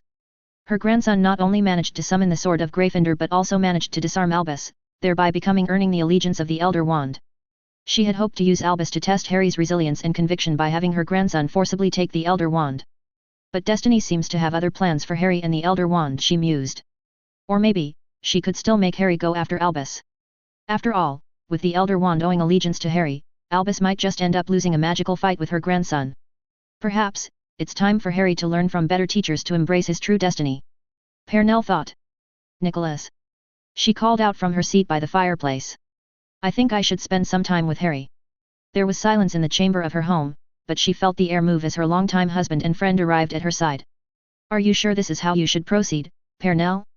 There is still time for us to abandon this plan. The boy could live his life free of this burden and our kind will be swallowed by death within decades if we do not act. Your methods don't work, Nicholas. I gave you centuries without complaint, yet all that happened is that our kind turned tail and ran, hiding away from the world. Pernell snapped back with anger, her eyes blazing with ancient power. You have failed, and you alone may carry the weight of your failure. The Millennium Conjunction arrives, and I'll have the destiny of Antioch bloodline fulfilled through my grandson. And when the Millennium passes, this earth shall be inherited by those who deserve it, not those who kill it. Nicholas opened his mouth to argue, but then he paused and shook his head. What you hope to achieve is impossible, Pernell. Nicholas looked pained as he knelt by her side, looking pleadingly at her cold green eyes. Harry Potter is not strong enough to bear the full weight of what you hope to achieve. Then I'll make him strong enough. Pernell turned away from the pleading eyes of her husband and took to her feet. I shall be leaving for Britain to make sure the edicts of Antioch are manifested. I hope you, of all people, would understand that the last enemy that shall be destroyed is death. Ch74, Protogo Diabolica P1. Harry looked at the chessboard and then at Daphne, who had yet to take her eyes off the board. He found it cute to see her eyebrows scrunched up in concentration. In the interest of our relationship, I extend you the offer of a tie before I make my move. Harry offered. Your mind games won't work on me, Potter. Your move. Daphne scowled at him, making Harry chuckle. You look cute when you're angry. Harry commented. Nonetheless, Harry chose to move his queen from d1 to h5, taking the pawn of Daphne out of the game. He watched Daphne's black pieces and then at the girl in question. The trap is set for the snake. The question is, will the snake take a bite of the bait and doom herself on the board? Harry mused aloud. Daphne gave him a dirty look and moved her queen from d8 to e7. Harry grinned behind his hand and moved his queen from h5 to h7, cutting down another pawn of his girlfriend. Consequentially, he also placed his queen right across from Daphne's king. Ha! Daphne gleefully crowed, eagerly moving her king from g8 to h7, striking down his queen into two pieces on the board. While Daphne continued to celebrate her apparent victory over taking down his most powerful piece on the board, Harry was also celebrating in his mind. Oh, Slytherin! How low has your house fallen if one of your snakes can't see a bait when it stares at her face? Harry mocked as he made his move with quick precision. Harry moved his white knight from e4 to f6, cutting Daphne's bishop from head to the base. The bishop was split vertically down the middle and fell into two parts on the board. His knight also forced Daphne's king in check, which caused her to move her king from h7 to h6. Harry was quite prepared for the move, and he responded by moving his other white knight from e5 to g4, once again placing her king in check. Daphne was forced to move her king from h6 to g5 to avoid the check. Harry immediately played his pawn, h2 to h4, placing her king in check once again. Daphne moved her king from g5 to f4, escaping the check as his rook was on h1, making it impossible for her to cut down her pawn. Harry didn't let up on the attack and moved his pawn from g2 to g3, once again placing her king in check. Daphne loved her king from f4 to f3, escaping the check again. Harry happily moved his bishop from d3 to e2, shielding his king at e1 but also placing Daphne's king in check. He could see the realization dawn on Daphne's face as the trap he had set was now sprung on her from all sides. He remained silent as she looked at him and then moved her king from f3 to g2. Harry moved his rook from h1 to h2, placing Daphne's king in check.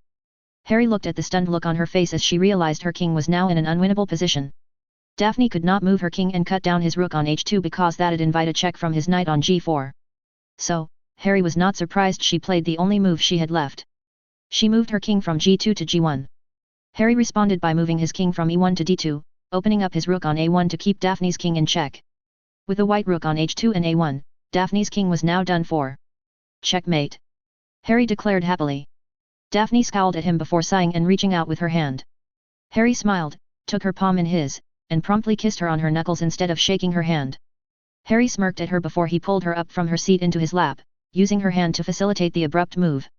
Daphne let out a squeal of surprise at the abrupt change in her seating arrangement. He was quick to wrap his arms around her waist in good order while nuzzling against her neck from behind. So, I guess this means you agree to go out on a date with me in the Muggle world. Harry whispered against her left ear.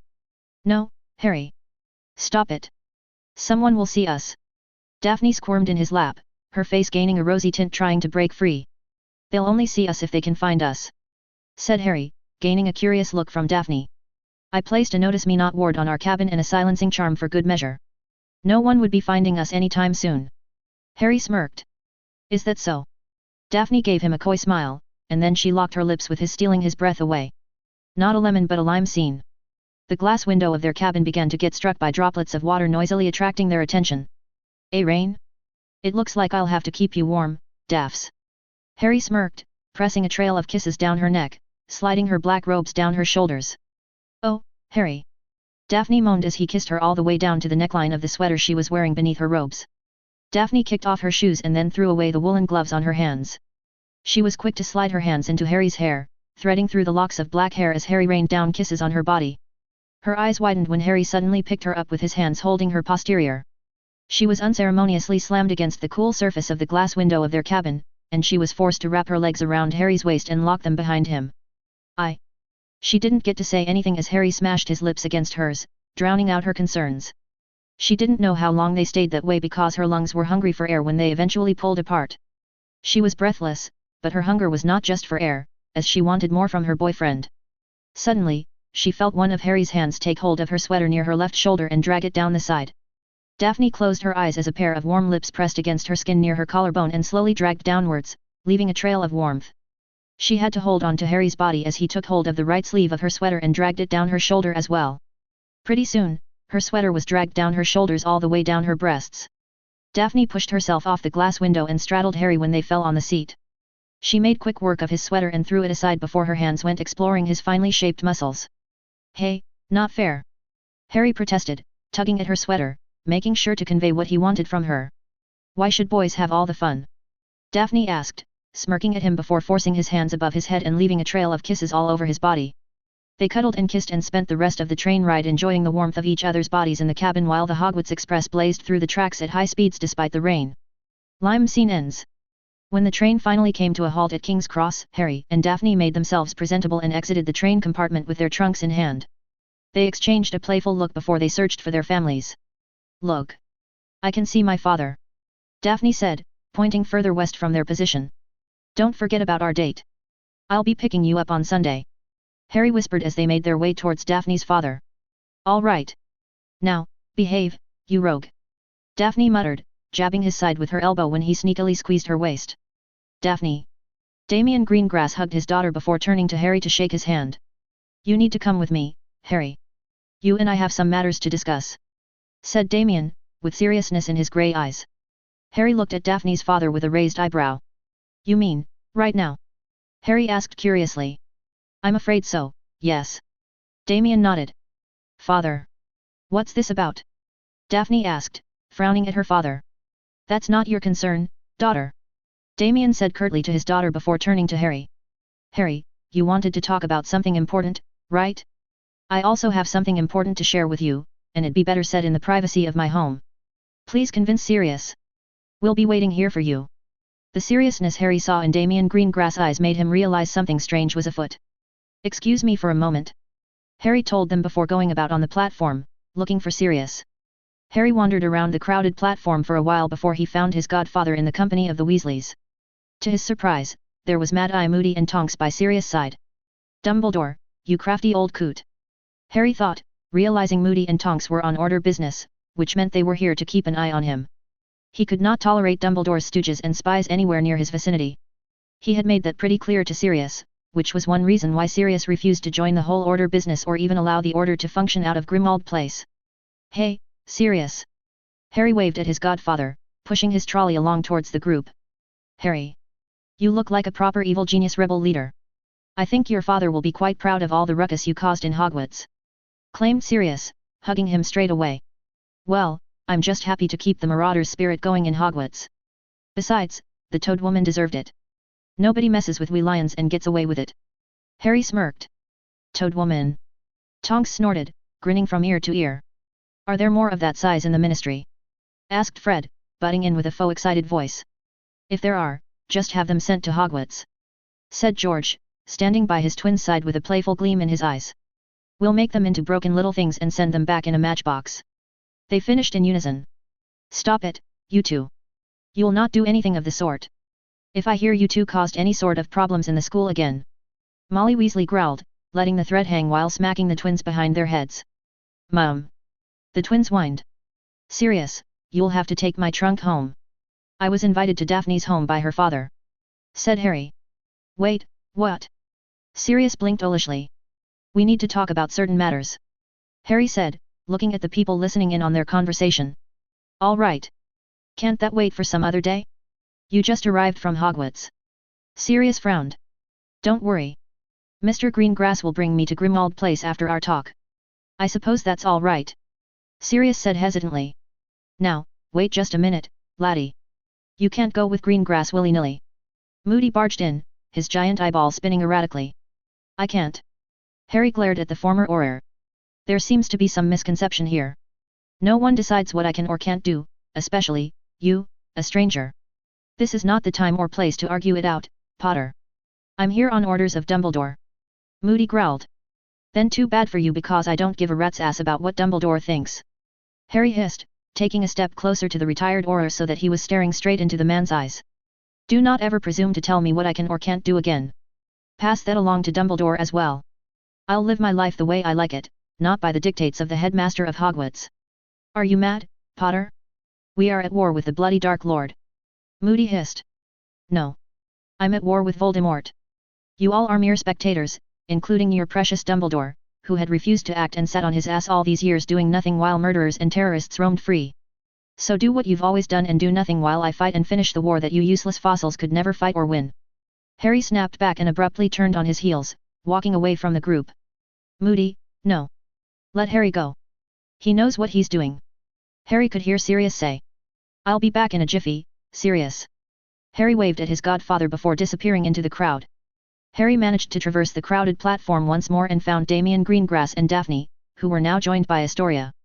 Let's go then, said Harry. Damian nodded and reached out with his hand. When Harry took the man's hand, he felt the telltale sign of apparition. He felt like he was being squeezed through a narrow tube, and the floor disappeared beneath his feet as time and space bent before magic for the fast-paced teleportation. Harry nursed a warm tea in his hand as he sat together with Daphne at the breakfast table. Sitting across from them on the table was Daphne's sister Astoria, who was suspiciously eyeing them. Where were you on the train, Daphne? Astoria asked. I was in a cabin. Daphne answered in a clipped tone. Where? You were not with Tracy. I checked. Astoria eyed her older sister suspiciously. I was with other friends. Daphne said, scowling at her sister. What other friends? Just eat your breakfast, sister. Daphne bit out, glaring at Astoria. Harry. Evelyn Greengrass called from the stairs. Damian is ready for you. Harry exchanged a smile with Daphne before he left the breakfast table and climbed the stairs. Thanks for the breakfast, Mrs. Greengrass. My pleasure, dear. Evelyn smiled. Harry climbed the stairs all the way to the top floor, and he found Damian Greengrass standing near an open window overlooking the front lawn of the Greengrass Manor. So, Harry. What did you want to talk about? I gathered it must be something important when Daphne said you wanted to meet me personally. And I also gather you have something to say to me if you wanted me in your home right after I arrived. Said Harry. True. Damian nodded, looking at him while turning his back on the window. Please take a seat, and you may go first. Thanks. Harry nodded, sitting on a red-cushioned armchair. The Dark Lord has been gathering allies from giants, vampires, werewolves, and dementors. I have decided to strike at the giants and knock them out of the war before they become a dangerous factor. I know their location, and I mean to see them dead or force them to sit out of this war. Damian Greengrass stared at Harry with a stunned look. You want to attack a pack of giants? Damian asked incredulously. Yes, so that Voldemort is denied access to an army of giants. Said Harry. How do you plan on killing off a bunch of giants? Damian asked, humoring Harry for a moment. Using fiend fire. I suppose it'd go more smoothly if you were to give me the help that you promised in bringing down Voldemort and his army. Damian's mouth dropped open as he stared at Harry's brazen claim of using one of the most potent dark spells known to wizardkind to finish off a tribe of giants. Are you even hearing yourself? You want to use fiend fire against some giants? Damian asked incredulously. At least you have to give him some points for sheer audacity, Damian. Pernell amusedly said, silently climbing the last few steps of the stairs leading to the room. Harry turned his head to stare at the ancient alchemist, who also happened to be his maternal grandmother. I wasn't expecting to see you here, grandmother. Harry said, keeping his eyes on Pernell Flamel, who moved as silent as a cat and plopped down on a chair nearby. Yes, I tend to give unexpected visits to the people that interest me. Pernell said airily. Now, you were saying something about how you were going to use the fiend fire curse to destroy a pack of giants supporting that snake-faced boy. Harry took a deep breath to calm himself as he felt some hint of condescension from the older witch. Yes. If I have some support, I can take out the giants using the fiend fire curse. You promised me that you'd help me with Voldemort and his army. So, give me the help that I need.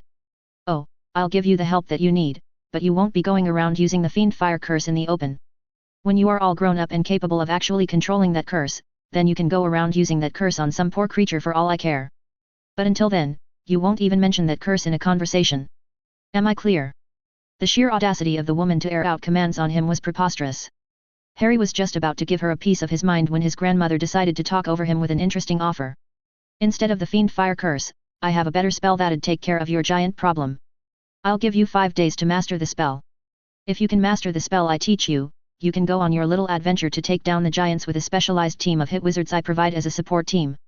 Harry was a bit stunned, and the offer took all the wind out of his sails. A spell that could potentially take down the giants ought to be a powerful spell, and there was no doubt in Harry's mind that such a spell would come in handy when he inevitably faced off against Voldemort. Not to mention, he was getting some quality knowledge of magic from an ancient witch who had survived centuries by dealing with many Dark Lords. "What do you say, grandson?" Pernell asked, smirking at him knowingly as if she already knew the answer. "All right. I'm game," Harry said after a moment of thinking it through in his mind. "Good. You go and rest for today. From tomorrow onwards, I want you to present yourself at Green Grass Manor at 7 sharp in the morning. Damien will transport you to my place where I'll teach you. However, if you fail to grasp the spell, you'll abandon your little misadventure and take proper training that I provide and fight the war based on my strategy." Harry stared at his grandmother with utter confidence. "I'll agree to that deal so long as you vow to provide me with all the nuances of the spell you intend to teach me. I'll need to be given all the details about the spell and proper lessons." "Naturally. In fact, I shall give you a head start," said Pernell, pulling a small leather-bound book from her robes. "Here, take this." Pernell offered the book to Harry. "The spell that I'll teach you is on page 43. Harry stood up and took the offered book. "So, sharp 7 in the morning tomorrow," said Pernell, climbing to her feet. "I hope you'll not be late. I hate tardiness." Without so much as a glance or by her leave, Pernell swept past him and took her leave from the Green Grass Manor. Harry didn't pay that any mind as he immediately turned the book to page 43 to see what kind of spell his grandmother was supposed to have him learn. Harry could only grin like a loon when his eyes traced the large bold letters on the aforementioned page of the book. Spell No18, Protego Diabolica. "Okay. Now that's a spell worth learning," Harry muttered, already looking forward to the lessons his immortal grandmother promised. CH75, Protego Diabolica P2. Harry leafed through the information in the book Pernell Flamel gave him. Protego Diabolica was a difficult spell to master, going by the information that was available in the book. Still, it looked like a more useful and safe spell than the Fiend Fire Curse. He had no idea there was a spell of this scale hidden away from his sight. He could not recall whether such a spell was ever mentioned in the Harry Potter books or the movies, which was the extent of his knowledge of the wizarding world. Anyway, unlike the Fiend Fire Curse that was fueled by rage and insatiable hunger for destruction, the spell he was trying to master was much more benign. The spell was constructed more as a trial of fire based on loyalty and commitment to the caster. If those two criteria were not met, the fire would devour everything in its path.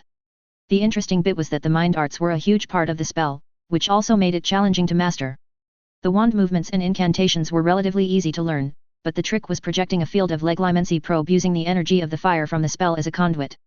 The flames would work as a medium of exchange that'd facilitate a small portion of magical energy from the caster to intermingle with another sentient creature and ascertain its loyalty and commitment to the caster.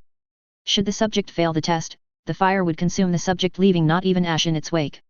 Unlike the Fiend Fire Curse, the spell could be used in a controlled environment, which was a great advantage. Although, Harry supposed a skilled practitioner of the mind arts could potentially hoodwink the spell. After all, occlumency was specifically designed to combat all types of mental intrusions. Harry doubted it was ever attempted to subvert this particular spell, as the easier solution was to escape the spell's reach or use a shield charm. "Master Harry." Harry jumped in his bed as he found Creaker standing beside him with a suspiciously twitching face at his reaction. "Dinner is ready, Master," said Creaker. "You purposefully did that, didn't you?" Harry accused, looking at the old house elf of the Black family. "Creaker knows not what young Master says." Creaker muttered, but Harry could see the elf had snuck into his room without making a sound to startle him. Harry eyed the Black family elf suspiciously, who was fast becoming a skilled troller in Grimmauld Place. "Lead the way, Creaker." Harry found Sirius already waiting at the table, looking a bit unhappy. "Still grumpy, hey? I told you, you can go to France with Bridget," Harry said, plopping himself down on a chair across from Sirius. "I won't be going anywhere without you, especially with that dark tosser around. Who knows what might happen?" Sirius shook his head. "Then let me assuage your fears. Voldemort will be so busy breaking out his Death Eaters from Azkaban to care about me." "Wait a minute. What do you mean?" Sirius looked at him with wide eyes. "What is there to not understand? Voldemort is planning to have his most loyal Death Eaters rescued from Azkaban. I suspect the Dementors will also join Voldemort before the vacation is over," said Harry, happily cutting into the delicious stew and beef dumplings Creaker had prepared. "Are you sure about this? How can you know Voldemort is going to free his Death Eaters?" Sirius asked. "I know things. Anyway, the point is you can go to France without any worries. Besides, I'll be spending most of my time at Green Grass Manor. I'll be quite safe," said Harry. "No. I can't do that." Sirius shook his head, adamant about not going with Bridget. "Oh, I think you are." Harry stared at his godfather confidently. The following day Sirius was fully packed, ready to go with Bridget to France. Harry had to spend a better part of his time last night convincing Sirius to go to France. Ultimately, he managed to convince the old marauder with some carefully articulated arguments and a healthy dose of emotional blackmailing. All he had to do was consistently remind Sirius that he lost more than a decade in prison, which was a sore subject for the guy.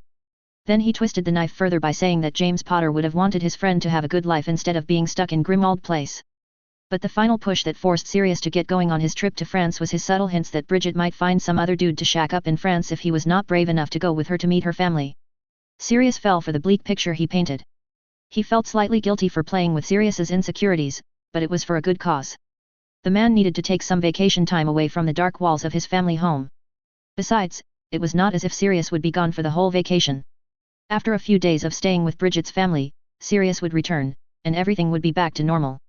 "How'll you be going to the Green Grass Manor?" Sirius asked, shrinking his trunk into a small box and keeping it in the pocket of his coat. "I'll have Creaker take me," answered Harry. "All right then," said Sirius once they reached the backyard of Grimmauld Place beyond the reach of the wards protecting the home of Blacks. "I guess it's time for me to depart. Do you have anything to say to Fleur? I can pass on the message." "Why would I need you to pass a message to Fleur when I can just speak to her?" Harry asked with a raised eyebrow.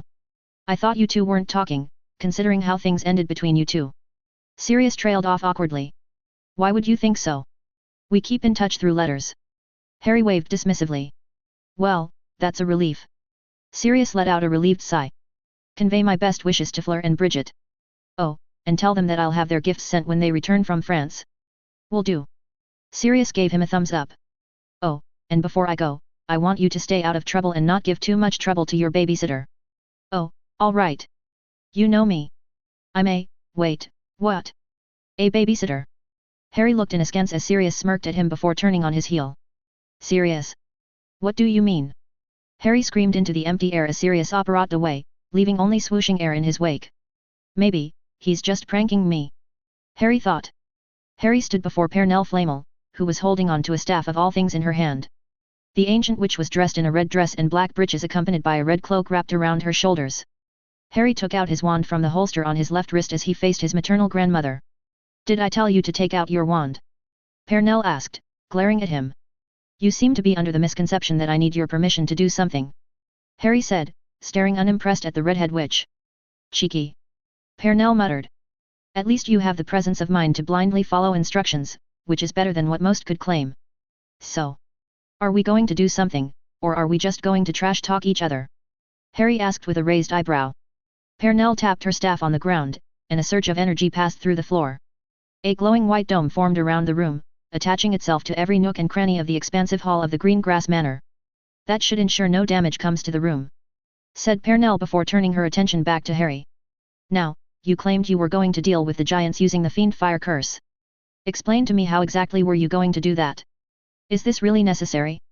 I thought we were. You want to learn the spell or not?" Pernell cut him off. "Yes," Harry said slowly. "Then play by my rules." "All right." Harry sighed. "I was going to threaten the Gurg of the Giants, and if he didn't back off, I would have used the Fiend Fire Curse to kill it and force the other giants to obey me." "I see. And you know to use the Fiend Fire Curse?" Pernell asked curiously. "Yes." Harry nodded. "Impressive for your age. I wonder who taught you that or where you practiced the spell to make such a bold claim," said Pernell, looking at him suspiciously. "Does it matter how or where I learned the spell?" Harry asked. No. Pernell shook her head. "But can you pull back the spell once you unleash the hellish flames?" "No," said Harry, even though he had a spell that could seal away the flames into the folds of space. For now, he was going to keep that little detail to himself. There was no point in sharing all the details with his grandmother. "Then show me the Fiend Fire Curse." Harry did a double take upon hearing that. "You want me to use the Fiend Fire Curse right now? Here?" Harry asked incredulously, looking at his grandmother as if she had gone insane. "Yes. I've placed barriers inside the room. Your spell won't harm anything," Pernell assured him. "Now, show me the spell. You told me not to use the spell last day, and now you want me to use it." Harry looked at her funny. "I told you not to use the Fiend Fire Curse in the open. This, on the other hand, is a controlled environment under my protection," said Pernell, tapping the floor with her staff, and the barrier flared to life all around them. Harry let out a sigh as he clamped down his mind using occlumency. Purging his mind of all emotions, he pushed rage to the forefront of his mind. Devour. Destroy. Burn. Harry thought as he opened his eyes and made a tiny flick with his wand. His rage and the intent for unimpeded wanton destruction manifested in the form of roaring red flames with specks of gold that burned bright. The flames poured out of the tip of his wand like a tidal wave. Harry tried to control his rage and reel the spell back in, but he could already feel his control over the spell slip by slowly. The hellish flames attempted to consume the floor and the walls, but its long tongues of fire were rebuked by the barrier, keeping the flames contained within the large hall. Make the flames corporeal. Pernell shouted over the sound of roaring flames as they flooded the room and continued to grow, feeding off the magic in the air. I can't. Harry shouted back as he managed to cut off the spell. But the flames just continued to pulse, twist and grow in size and power. At one point, Harry was just about ready to put up a shield around him and escape from the room. The moment that thought crossed his mind, he felt a pulse of magic wash over him with an oppressive aura. The flames flickered momentarily, and then they got sucked into a vortex at the tip of his grandmother's raised staff. The hellish flames disappeared from the hall, leaving it in pristine condition and with breathable air. Do you understand now, grandson? It's not just rage that powers the spell but finesse and will to command the most potent flames known to wizard kind. The flames of fiend fire require a rigid mind to control them. But the flames of Priatego Diabolica, on the other hand. Pernell raised her staff and tapped twice. Black flames sprouted out from the ground in a perfect circle around Pernell. Requires fluidity of the mind. Your emotions need not be blunt instruments to master this spell. The trick is to let them flow like a stream, gently nuzzling the rock inside the riverbed. Pernell breathed out, moving her free hand in an aesthetic manner.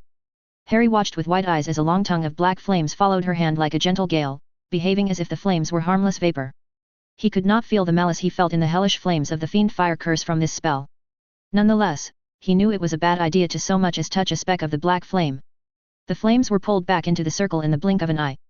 I assume you've read about the spell from the book? Pernell inquired softly. Yes. Then you know the mind arts are extensively used in the spell. You need to hold two thoughts in tandem within your mind if you are to master this spell.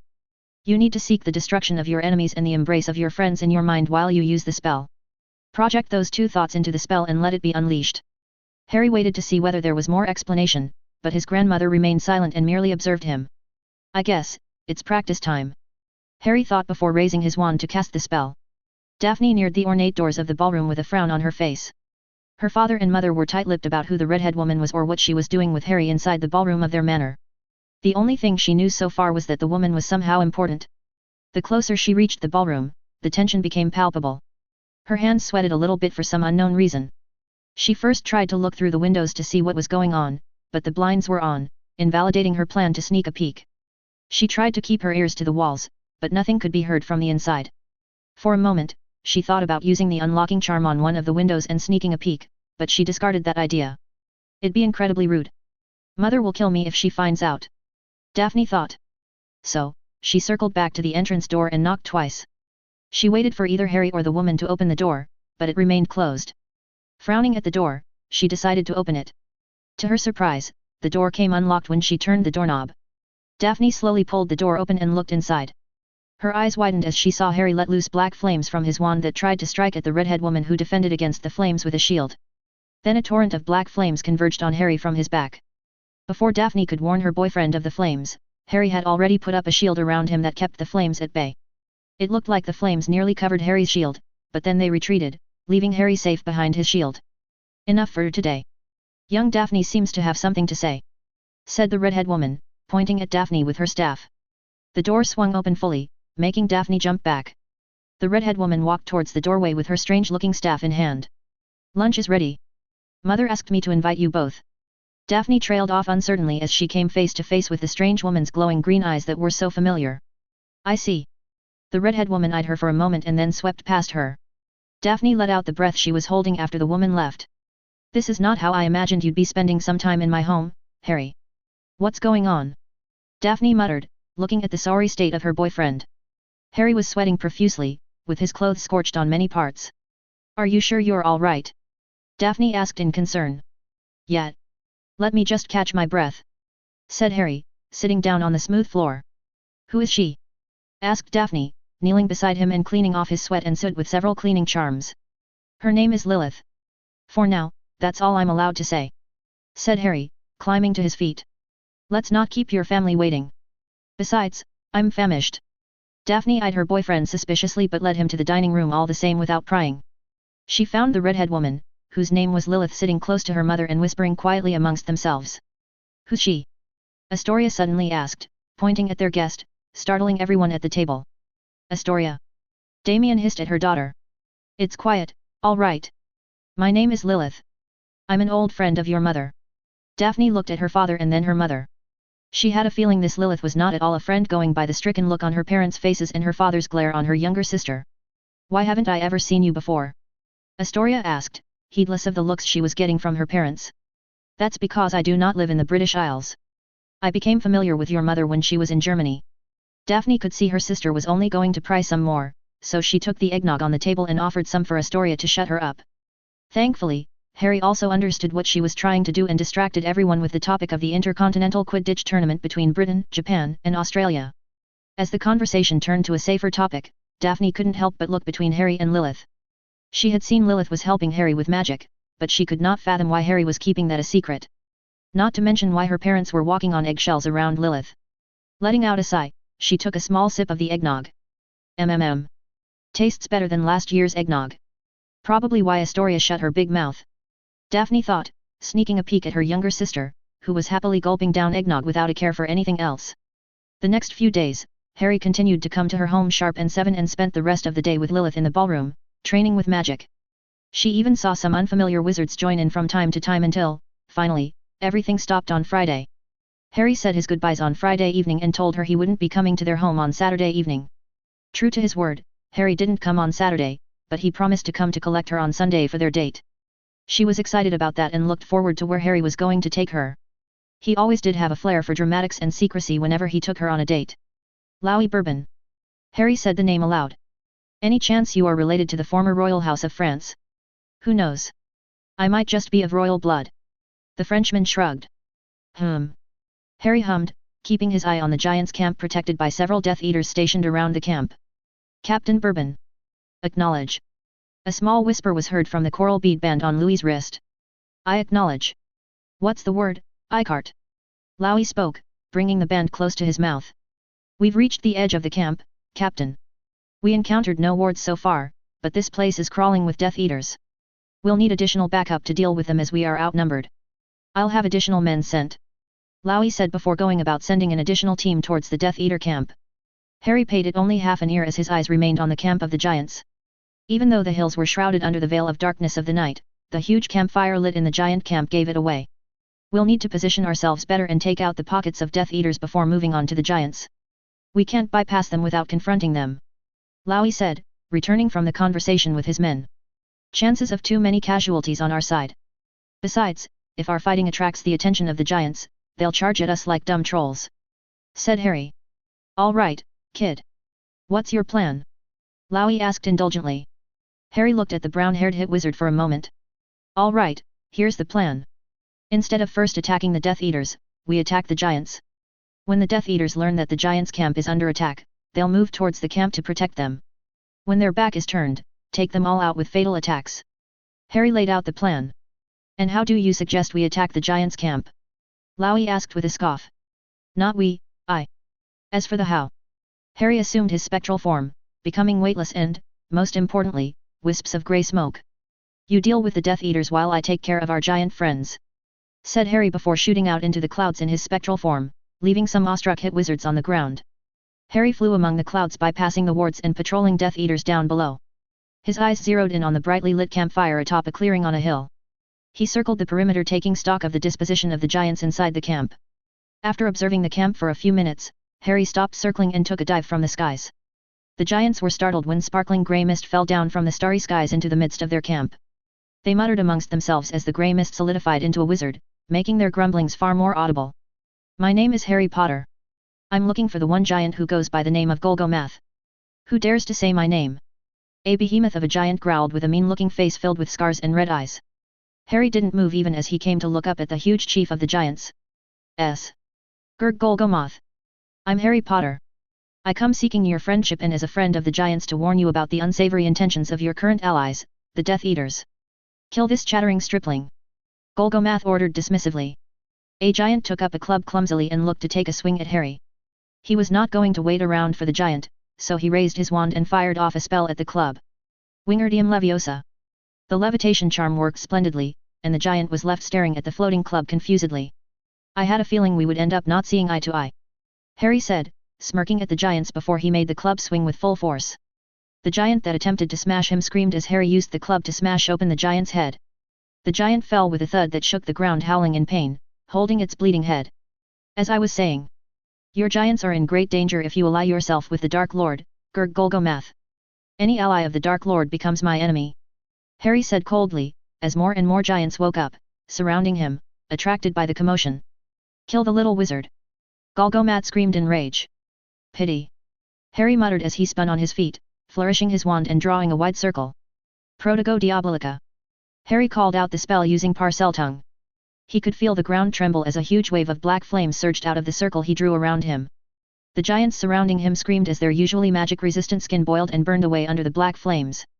Their wooden and bronze weapons turned to dust as the black flames devoured everything they came into contact with except for the sand on the ground. Long tongues of black flames lashed out at the giants that tried to throw stones and trees towards him. In the end, everything they threw at him only increased the potency of his spell. Harry compressed a condensed ball of magical energy into the palm of his hand and let it loose. The black flames that protectively surrounded him were expelled in a tidal wave that swept away everything from the hilltop. Seeing that the screams of the giants start to fade down a little bit, Harry reined back the spell. When the last speck of black flames disappeared, there were not even ashes around Harry. An eerie silence permeated the air for a moment, only to be broken by the screams of men down below. He could see flashes of light coming from beyond the tree lines. Well, I can't let some Frenchman hog all the fun, Harry thought, looking at the watch that showed him he had a few more minutes before the trace got activated and the Ministry started detecting his activities. He assumed his spectral form and flew straight into the tree line. The Horus glasses gave him clear eyesight despite the darkness of the night. He saw a pair of Death Eaters engaged in a duel with one of the hit wizards in his group. Harry's wand hand materialized along with his holly wand as he fired off a spell. Angustium. The pale green spell struck one of the Death Eaters square on his back. It was the lung-collapsing spell, and the effect was immediate. The Death Eater fell to his knees, unable to breathe as the man's lungs shrunk down. Harry didn't wait to see what came off his little help as he immediately flew towards another site where he saw a group of Death Eaters huddling behind trees. Bombarda Maxima. The ground exploded around the Death Eaters, uprooting trees and stones. The servants of the Dark Lord were thrown away by the force of the explosion, but Harry did not stop there. Defodio. The gouging curse Harry fired off clipped a Death Eater on his chest. The Death Eater fell with a scream as a chunk of his flesh was gouged out by the spell.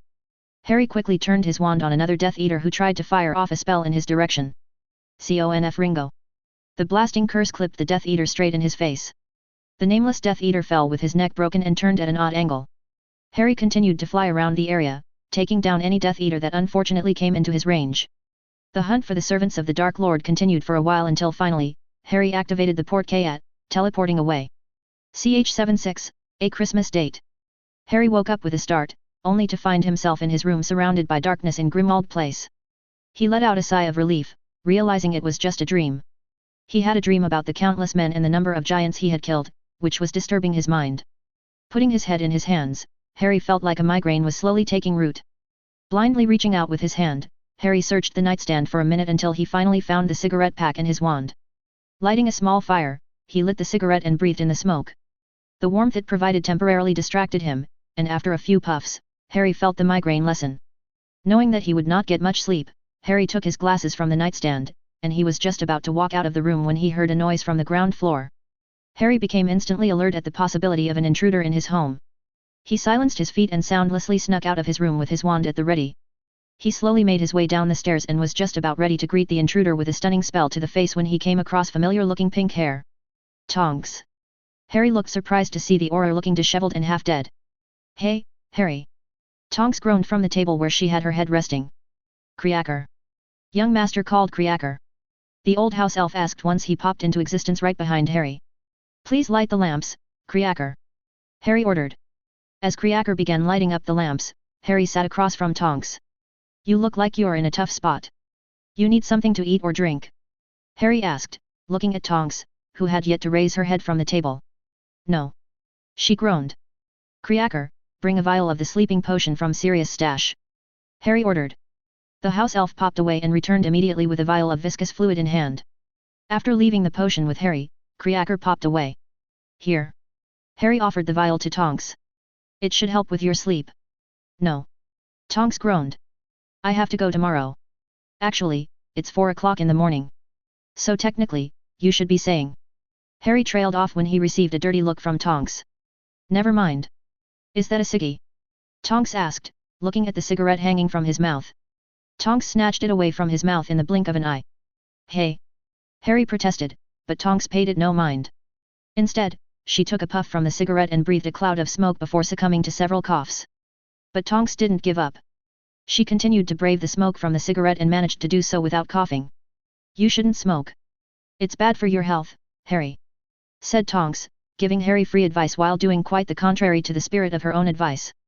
You should take your own advice. Harry told her with an annoyed look. Why are you awake at this hour?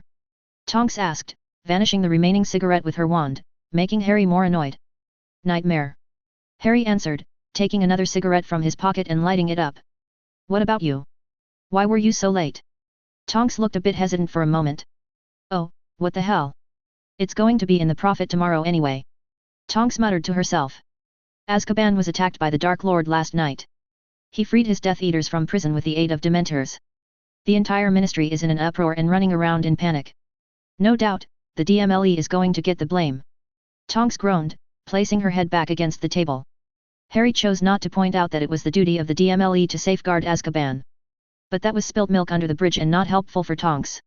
He wondered when the DMLE would find out about the incident with the giants and the dead Death Eaters he left in the mountains of northern Wales.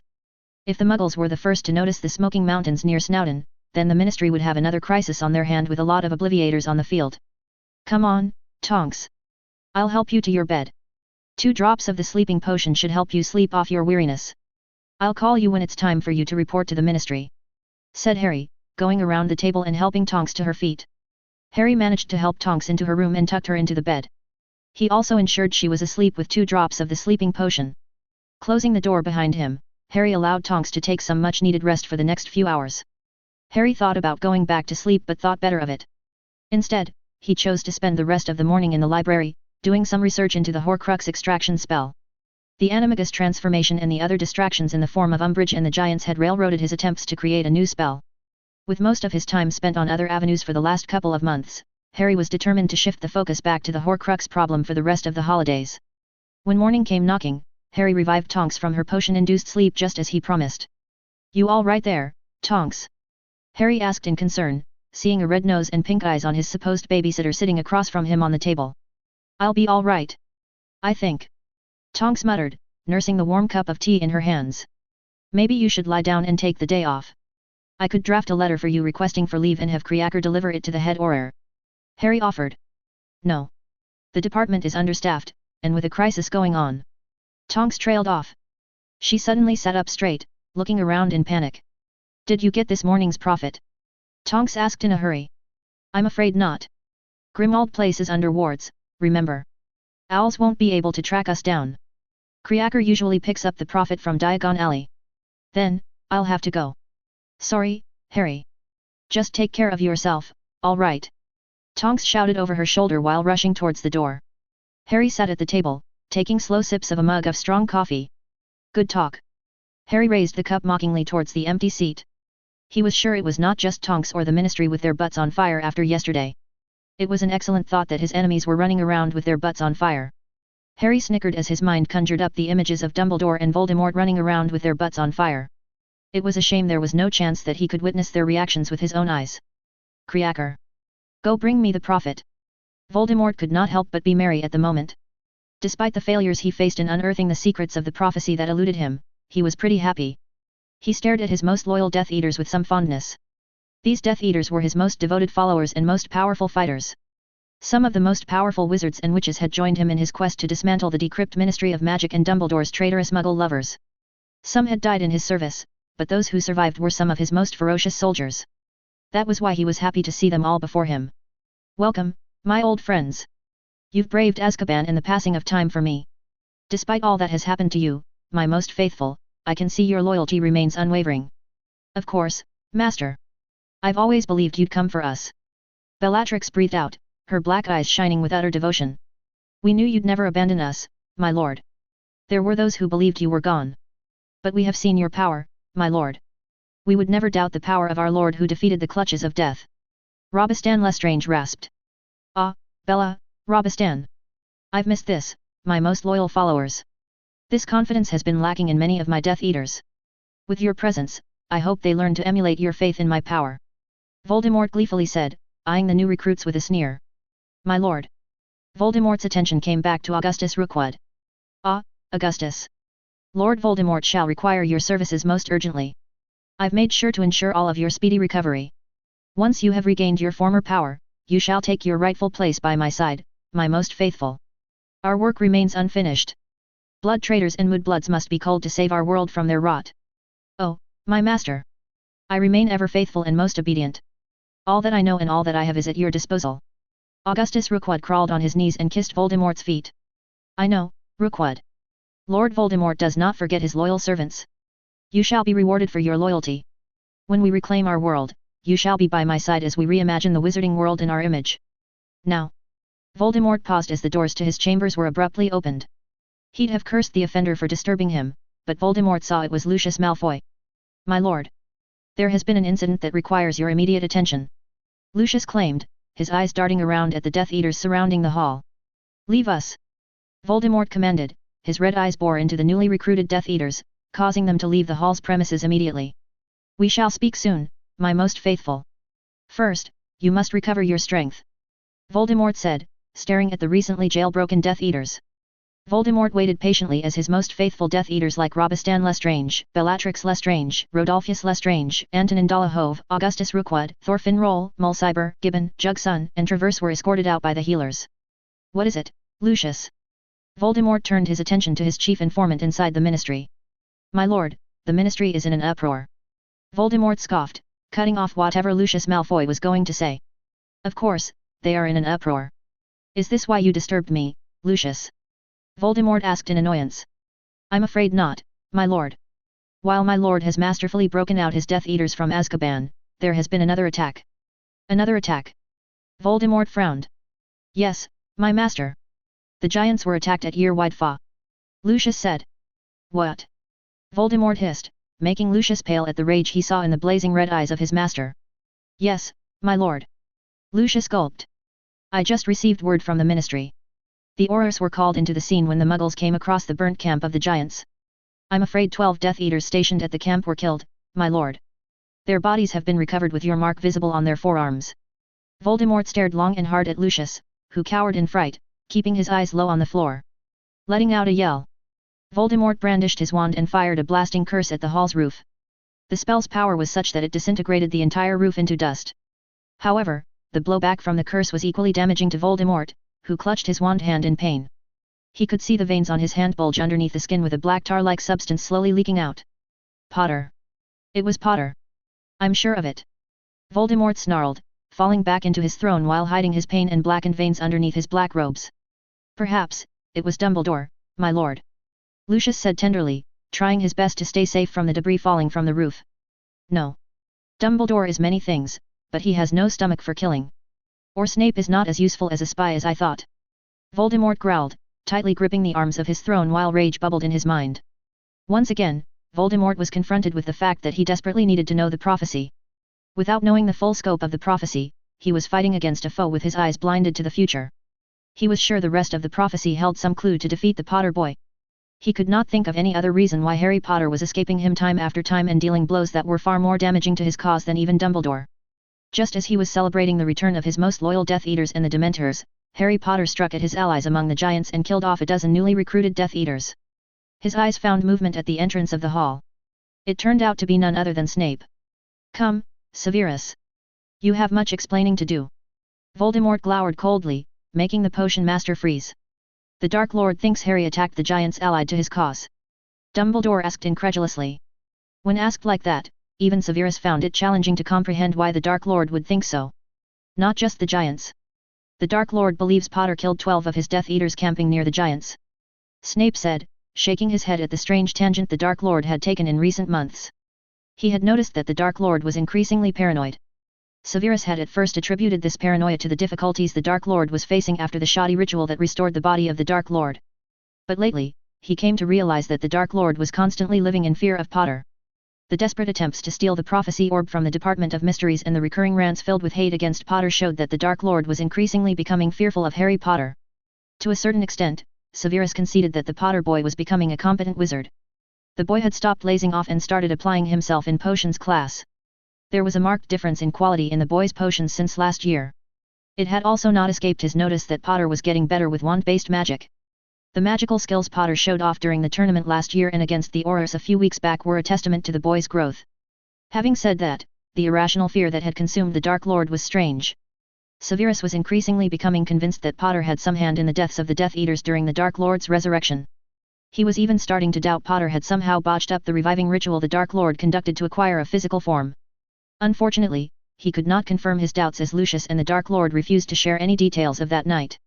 Why is Tom blaming Harry? Has his obsession with the prophecy blinded him so much? Dumbledore asked, looking gravely at Snape. Most likely. Severus muttered, keeping his doubts to himself. It was not like Dumbledore would believe a word he would say about Potter. Even if he accused Potter had a hand in the recent attack, he could not prove it with any substantial evidence. According to Nymphadora Tonks, Potter was supposedly in France with Black. And even if Potter were in Britain, the monitoring charms of the Ministry would trigger if Potter were to use magic outside any warded area. Severus. Could it be possible that someone with a grudge against Tom is hunting down his Death Eaters and allies? Dumbledore asked. It's possible. Severus agreed with a nod. But he doubted someone like that could be as resourceful enough to know sensitive information like the location of the giants or even the location of the Dark Lord's resurrection. Such thought only gave him more headache instead of answers. The Dark Lord is now adamant about claiming the prophecy orb. Augustus Rookwood will soon share the crucial information the Dark Lord needs to remove the orb from the shelf. Once that happens, the Dark Lord will either storm the Department of Mysteries to take possession of the orb or manipulate Potter to take it for him. Severus said. Then it falls to us to ensure the orb remains out of Voldemort's reach, said Dumbledore. That's easier said than done. Severus thought, considering Dumbledore's insistence on not using Potter to remove the orb and put a fake one on the shelf. It was a perfectly reasonable plan, but Dumbledore stubbornly refused to involve Potter for some inane reason that remained unknown to Severus. Daphne giggled as she tried to stay on her feet while holding Harry's hand. It was a challenge to stay on her feet without falling on her ass, cold air rushing past her as they glided through the frozen floor. Woo! Daphne squealed as Harry swept her off her feet and spun around on the ice. She had to be extra careful on the touchdown as her skating skills were non-existent. Harry held on to her waist, which was a blessing as she remained on her feet despite the wobble that she felt on her feet. Are you having fun? Harry asked, his green eyes glinting under the light of the evening sun. I thought I'd be bored out of my mind, but I've got to admit this is turning out to be an enjoyable evening. Daphne admitted. She had very low expectations when she agreed to a date with Harry in the Muggle world. Still, he continued to surprise her by making it an enjoyable evening despite her preconceived notions about the Muggle world. She had to admit Harry was quite an expert in finding out her interests. She liked old castles and secret chambers quite a lot. That was why she loved their date in the fabled secret chamber of Salazar Slytherin and the many old Muggle castles she got to visit today. On the other hand, ice skating was not something she had ever done, but clearly, it was a fun activity. What are you thinking? Harry asked as they glided through the ice at a slow pace. I was just thinking about adding an ice rink back home. Although, my mother might not particularly like the idea of anything Muggle in our home, said Daphne. Your ballroom could be refitted into a temporary ice rink. Or, I could add one to the home I'm building, and you could use it whenever you fancy. You're building a home? Daphne asked in surprise. Yes. I'll be restoring the Potter Manor that was burned down by the Dark Lord. I'll be finalizing the contract tomorrow. I could add an ice rink adjacent to the ballroom if you like it so much. Hearing Harry's proposal to build something for her, Daphne's heart fluttered momentarily. Without thinking, she hugged Harry, causing them to lose balance. Together they fell on the ice and skidded across the floor. Daphne ended up being on top of Harry, and she held onto his jacket for dear life. Thankfully, they didn't get injured while some muggles around them laughed at their misfortune. She was quite embarrassed, but Harry laughed, finding their situation funny. When they tried to get up, her tie got stuck with Harry's belt, which only furthered her embarrassment.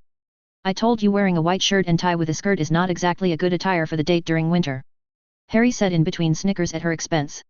I also had a coat, Daphne argued, her cheeks becoming flushed with embarrassment. Besides, I didn't have that many Muggle clothes to wear anyway. In that case, I'll take you shopping, Harry offered. Daphne forgot her embarrassment at the offer. All right. She immediately agreed, already making plans to make the best out of the situation. But first, you must remove your hand, Harry. Daphne looked at Harry's right hand that was holding her just under her breast. My hand will stay there until you remove that stupid tie from my belt buckle. Harry said, giving her a playful wink. You. Daphne sighed in exasperation and decked Harry on his head, but she allowed his hand to stay there until she managed to dislodge her tie. You'll be regretting that soon. Daphne threatened, and she followed with that threat when Harry took her shopping. When the date night came to an end, it was safe to say she came to own enough Muggle clothes to last a lifetime, provided she could use certain charms on them to adjust their size and longevity. What she didn't like was the red Christmas cap Harry insisted she put on her head throughout the night. Harry claimed it was to blend in, but she had her doubts. CH-77, Marauder's Den. Harry took a deep breath before he extended his right hand and cut the ribbon tied across the doorway. Claps filled the air as witches and wizards from all walks of life huddled around the joke shop's opening ceremony. Harry held himself back from flinching as the bright flashes of lights of magical cameras shined on him. Bright gold and red letters appeared on the shop that spelt, Marauder's Den. Bright golden lights lit up inside the newly inaugurated joke shop showing off the products the Weasley twins, Fleur, Remus, and Sirius, had painstakingly built up over the last few months. He didn't even know how the twins managed to pull this off, with just owls being their sole line of communication to Remus and Sirius. But they certainly outdid themselves, and Harry was all too happy to lend a hand by being a visible mascot for the joke shop to expand their reach among customers. Already, there was a substantial crowd formed outside. He had to endure a slew of embarrassing conversations with a Witch Weekly reporter and an invasive one with Rita Skeeter, whom he felt was getting a tad bolder as days went by. At least, Skeeter was highly competent in unearthing buried stories with gusto, and that ability kept her a valuable weapon in his arsenal. Besides, Skeeter remains a journalist though of questionable work ethic. Harry's general rule of thumb was to leave journalists, lawyers, and doctors out of his zone. The only reason he had gone out of his way to blackmail Skeeter was because he had no intention of being a victim last year. He disliked the doormat experience where everyone walked over him without any consideration. To compensate for his admittedly uncool actions, he had paid her quite well for her work and even gave her exclusive interviews and juicy stories about Dumbledore and Voldemort.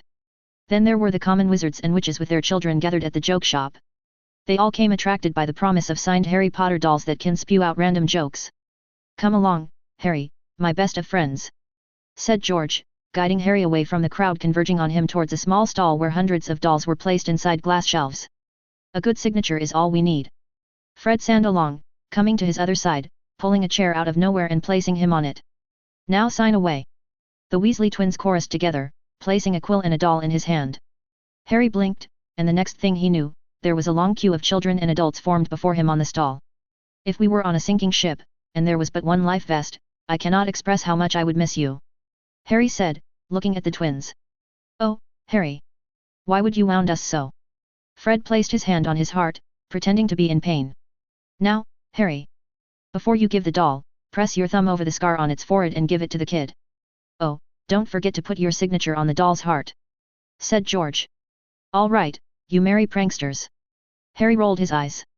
He put his signature on the doll, pressed his thumb over the lightning bolt-shaped scar and handed over the doll to a little kid looking at him with bulging eyes and a wide smile.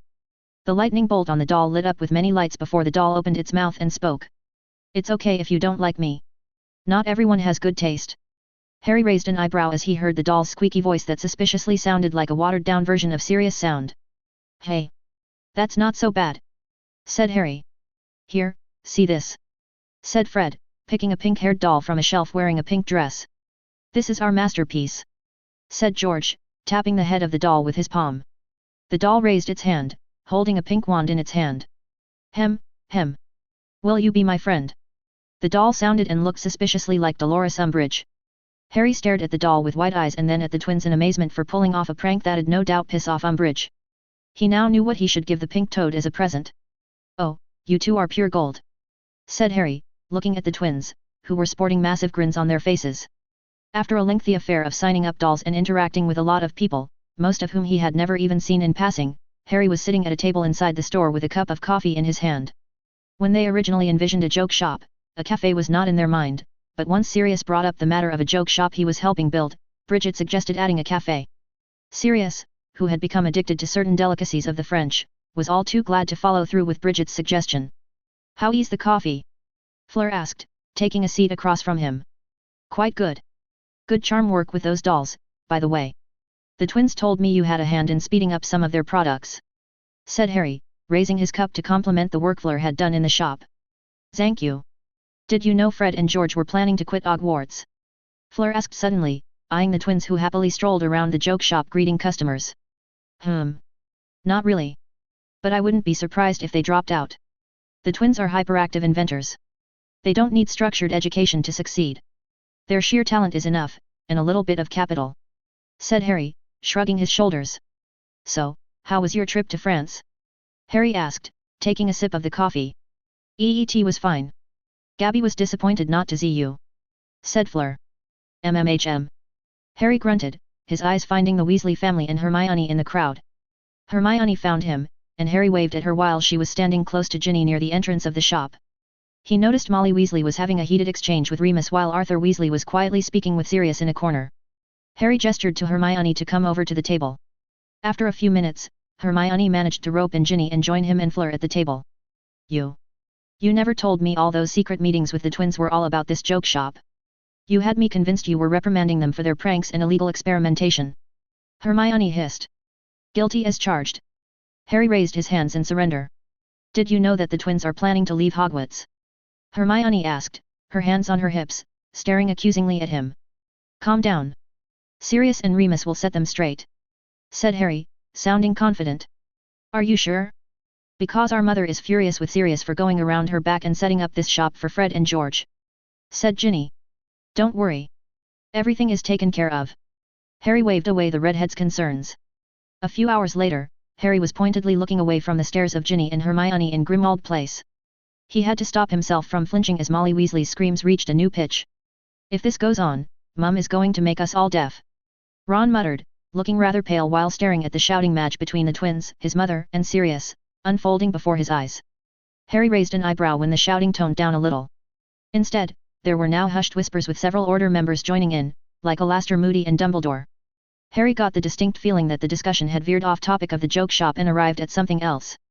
It was times like these that he regretted not placing some listening charms around the place.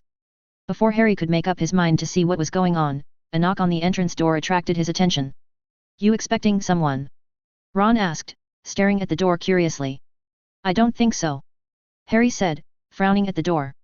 The door opened, and to Harry's surprise, it was Dobby that came forward. But someone else stepped into the house following Dobby's footsteps. His eyes widened when he looked at Daphne following behind Dobby. That was when it clicked in his mind.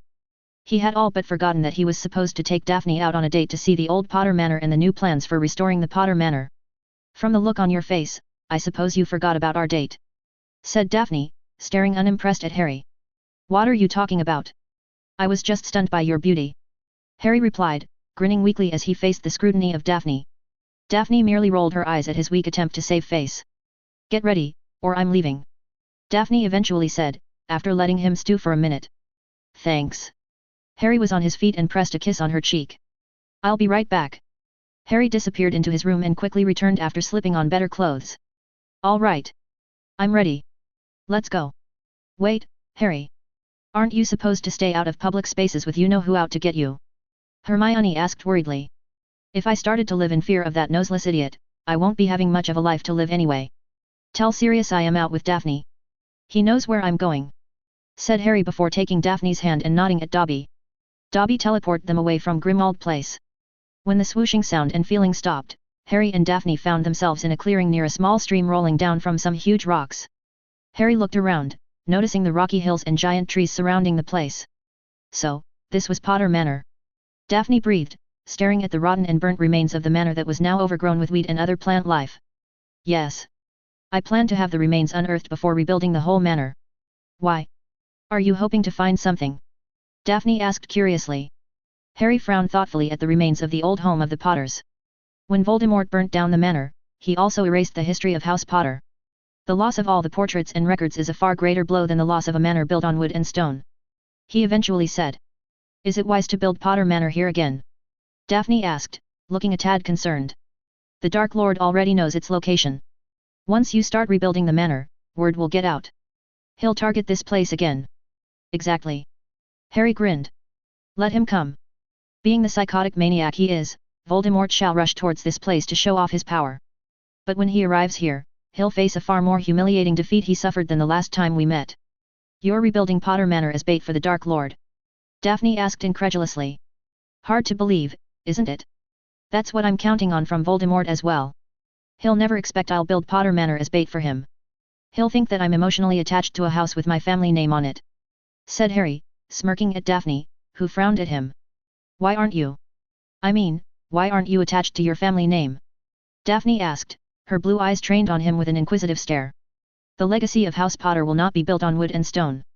It'll be built on the blood of my enemies," said Harry, his green eyes flashing with a firmness that took Daphne by surprise. Daphne observed Harry for a long time as they walked around the site while Harry explained the current plan under consideration for the new Potter Manor. She had already picked up some information from her parents regarding Harry's involvement with the death of several prominent Death Eaters.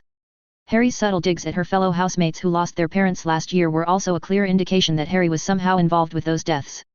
She was not as stupid as everyone else to believe the Ministry version of the events, nor did she think the Dark Lord killed off his most prominent followers in a fit of rage, as most of her housemates believed. Admittedly, she only knew Harry properly for just under 2 years, but she was his girlfriend. She had interacted with him far more intimately than anyone else. So, she knew Harry better than most people. With all that she knew of Harry, she got the feeling that Harry had somehow set a trap for the Dark Lord and the Death Eaters. Some of the most prominent Death Eaters that had escaped Azkaban by claiming to be under the Imperious Curse were dead on the eve of the Dark Lord's return. Then, 2 nights back, a mountain full of corpses was discovered with the dark mark on their forearms.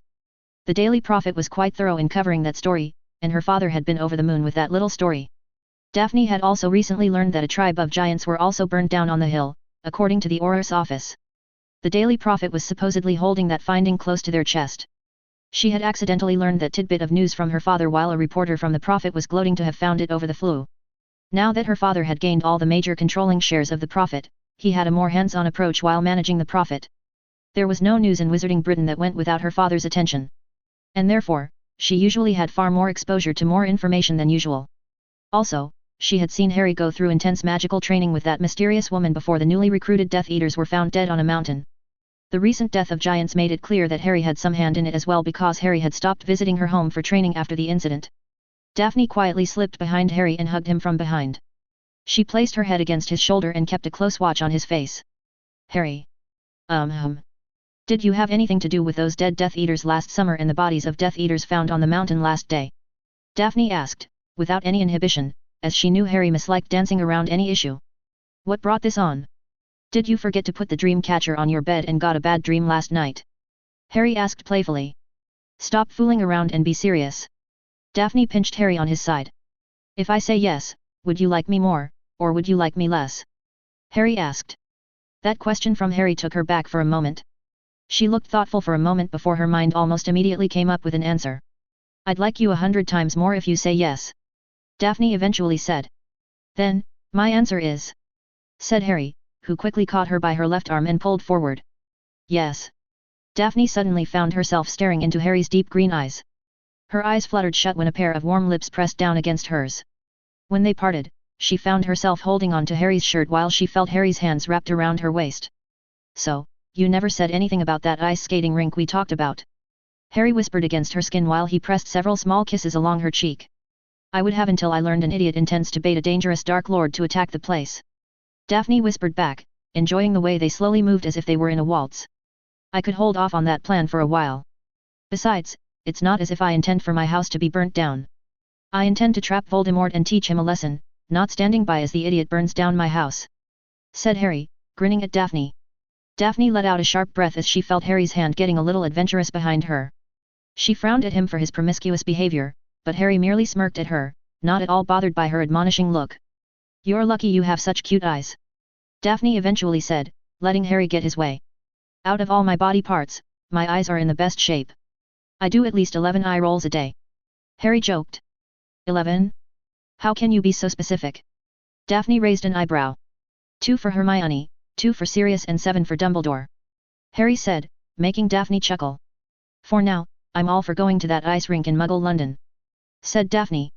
"Are you sure? We could go to my room in Grimmauld Place and explore the bed in my room." Harry winked suavely. Daphne glared at Harry and promptly punched him with her elbow on his side. "Ow! We are going to Muggle London," Harry conceded. The remaining days of the vacation passed quickly for Harry. Most of his days were spent in the company of Daphne, primarily for academic work, as they had to show their final report on the progress they made with their rune project to Professor Babbling. Usually, most of their project-related work was done in Daphne's home, as Sirius' house was getting increasingly crowded with Order members, especially the Weasleys, after the Azkaban breakout. In fact, the Ministry had gone bonkers with the Prophet releasing more and more juicy details about the disappearance of a tribe of giants, a burnt mountain and the suspicious presence of dead Death Eaters so close to Muggle settlements. The rumor was that Minister Fudge had holed himself in his office, not talking to anybody, blaming it all on Dumbledore. Harry had to give it to the man. Despite finding a mountain of evidence to show that the Death Eaters were active, Fudge was quite unrelenting in conceding even a fraction to Dumbledore's claims. Harry had thought Fudge might grow a pair of working brain cells after witnessing the mounting evidence, but the minister continued to surprise him with sheer stupidity. The one thing he was curious about was Voldemort's reaction. Unfortunately, Harry could not take a peek into Voldemort's mind without compromising his own mind. He had been employing a clemency against the Dark Lord to keep out any dangerous mind arts from adversely affecting his mind. However, there was one advantage to all the confusion and chaos in the Ministry. The Aurors were spread thin throughout the countryside in the hunt for the absconding Dementors and Death Eaters. They were not particularly effective in tracking down anyone, but the optics mattered for the Ministry. They wanted to appear doing something before the public. Therefore, the Aurors have been scouring all visible magical settlements like Diagon Alley, Nocturne Alley, Godric's Hollow, Hogsmeade etc. This left the Ministry wide open, and that was when Harry rolled out his next phase of the plan. You know, James would be laughing with glee if he was here. He'd have been so proud of you, Harry. Sirius said with a boyish glee as he watched the last of the charms set up in the Hall of Prophecies. Harry smirked at Sirius. A noseless nuisance like Voldemort deserves to be pranked, said Harry, reaching his hand out to the Weasley twins. Harry, we can't thank you enough for this opportunity, said Fred, who was positively thrumming with happiness. Yes, indeed. You've made this dream possible for us, said George, a tear falling from his eyes. Did you use the faux tear gel again? Harry asked, looking at George, who was crying anime tears. It's been very effective against our mum for some reason. If we had known earlier, we would have made the tear gel years ago, said George. Harry saw the twins exchange a grin and shook his head. Going back to setting up the charms on the shelf containing the prophecy orbs, Harry discreetly hid certain small metal balls inside among the orbs under Notice Me Not charms. All right. That's done. Now, give me the orb, said Harry, holding out his hand for the fake orb the twins and Sirius had made for the occasion. Harry plucked the original prophecy orb from the shelf before replacing it with the fake one.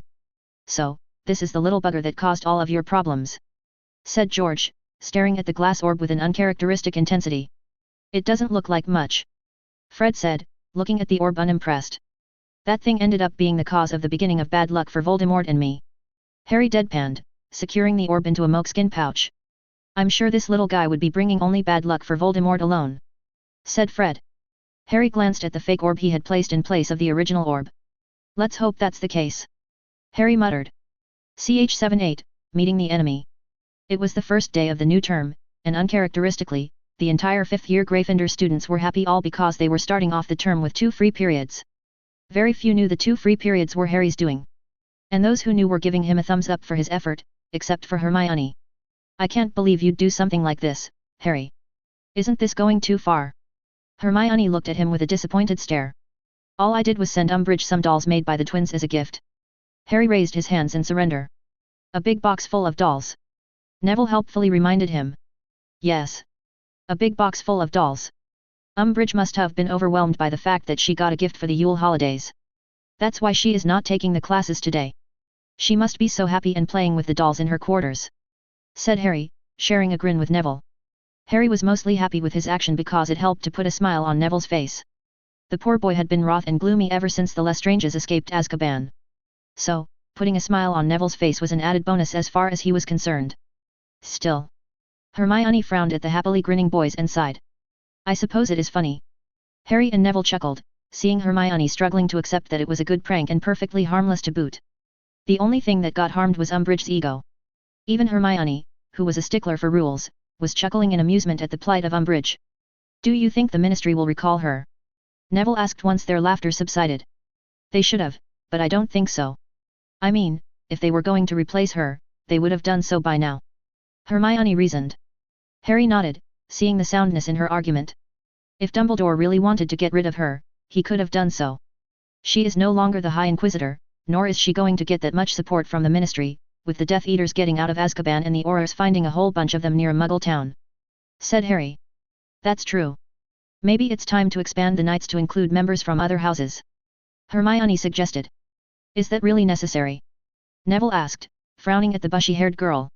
We created the knights not just to oppose Umbridge but also to learn defense against the dark arts, said Hermione. Hermione is right, said Harry, nodding at his friend.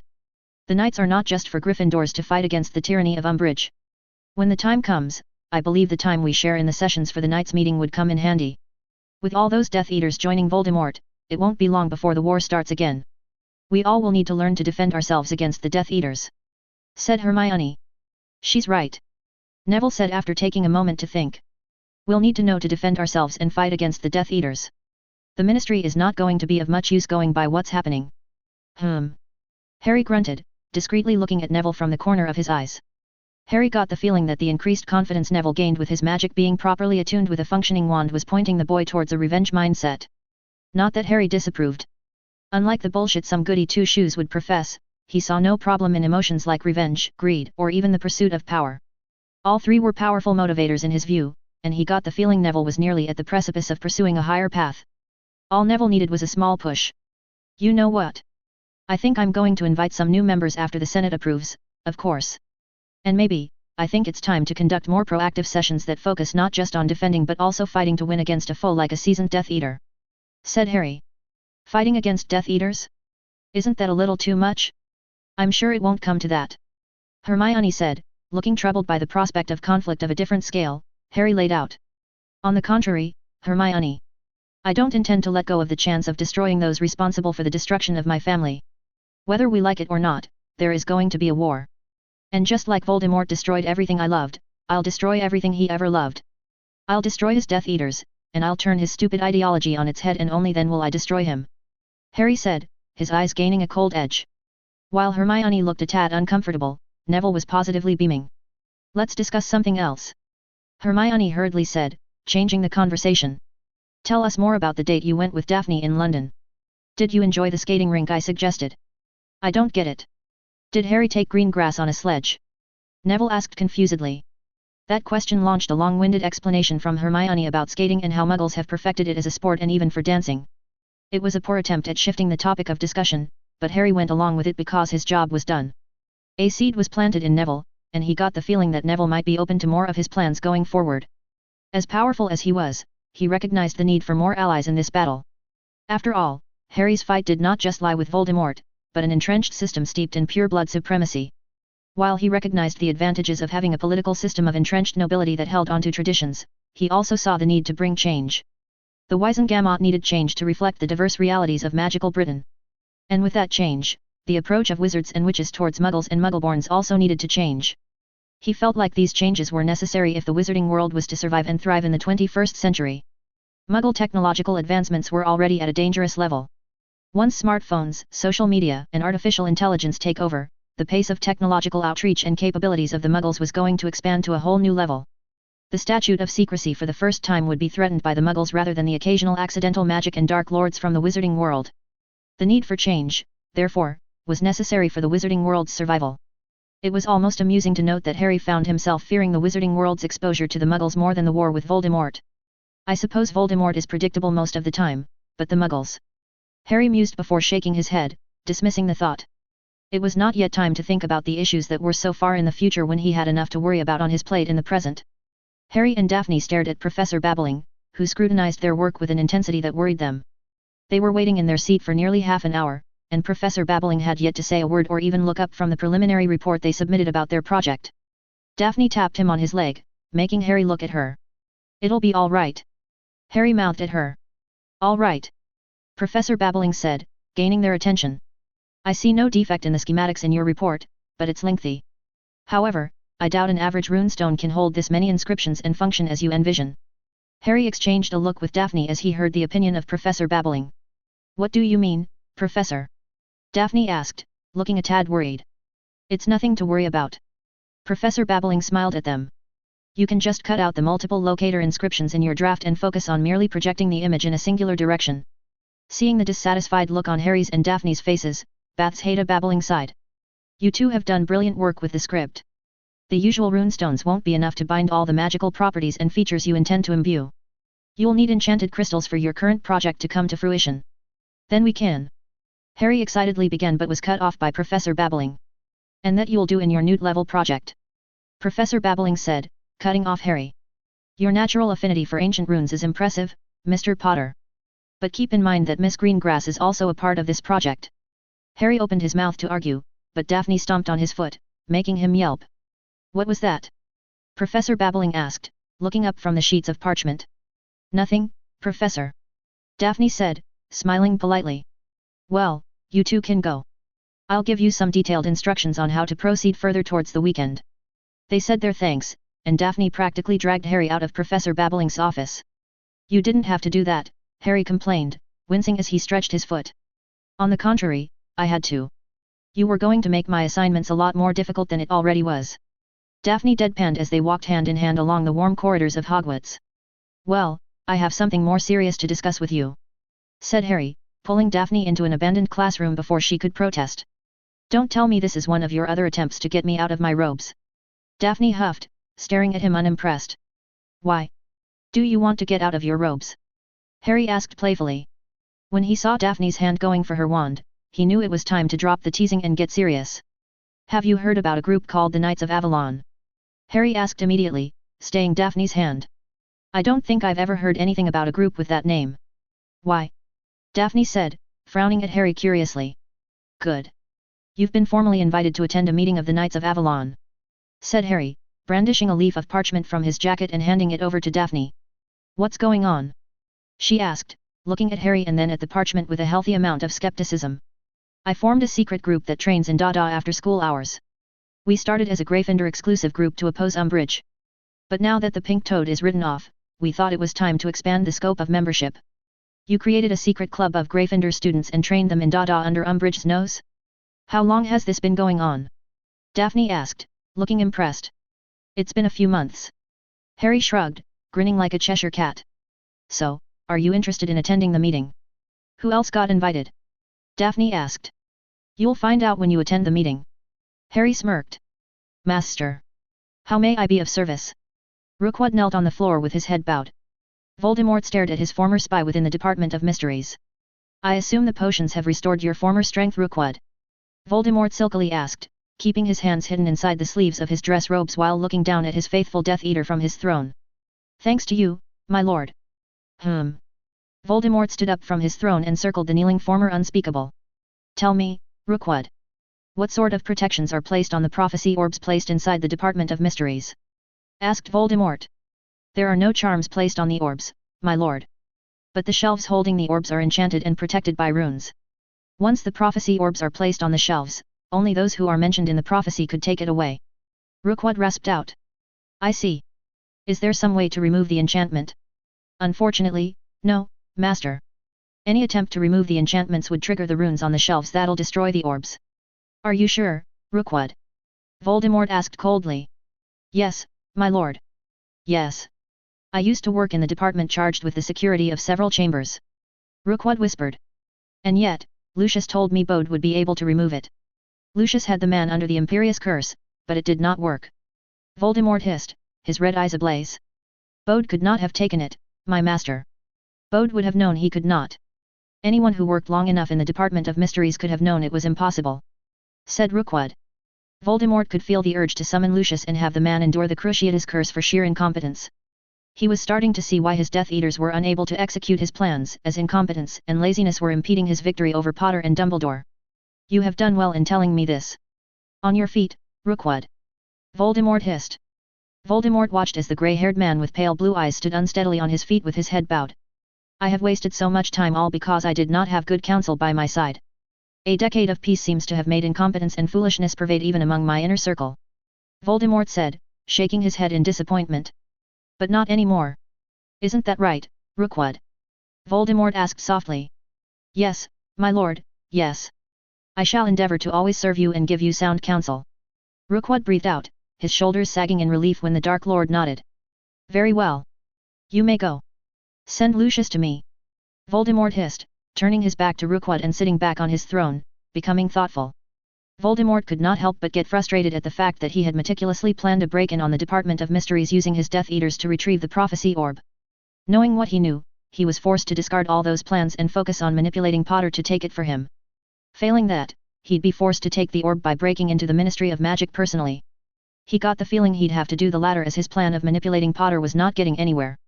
Severus Snape had undoubtedly given him the most valuable information about his enemy regarding the strange connection between his mind with Potter.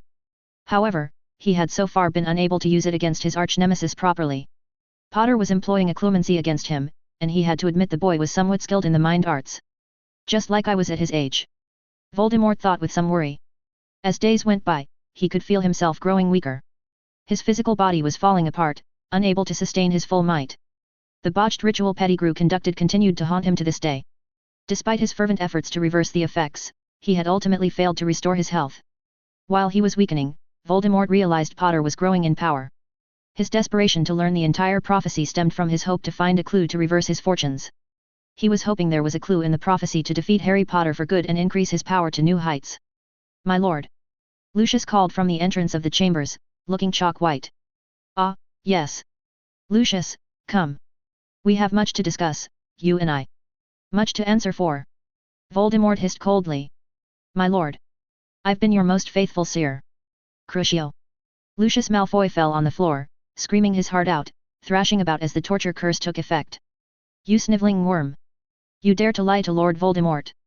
Voldemort thundered, his red eyes glowing with rage. More screaming followed, making even the Death Eaters standing guard outside the Dark Lord's chambers flinch and quiver in their boots. "Thank you all for attending the first meeting of the Knights of Avalon after the Yule holidays. I hope you've all had an enjoyable vacation." Harry smiled at his audience. "Now." He clapped his hands, gaining everyone's attention. "There are some new faces amongst ourselves from Hufflepuff, Ravenclaw, and Slytherin. For their benefit, I shall explain the reason why this secret club was formed. If this is a secret club, isn't this meeting illegal?" Harry searched for the owner of the voice and found it to be Zacharias Smith. "Very astute of you, Smith. For all intents and purposes, this meeting is illegal. That's why I made you all sign a secrecy contract before the meeting commenced," said Harry. "Now, as I was saying, the Knights were formed as a resistance against Umbridge when she harmed Colin Creevey. And we have dealt a blow that made her tyrannical power over Hogwarts slip away." After his comment, there were whistles and enthusiastic shouts of victory inside the room. "Yes, yes. We've achieved our primary goal of keeping Hogwarts safe for us despite our inability to have Umbridge fired from her post.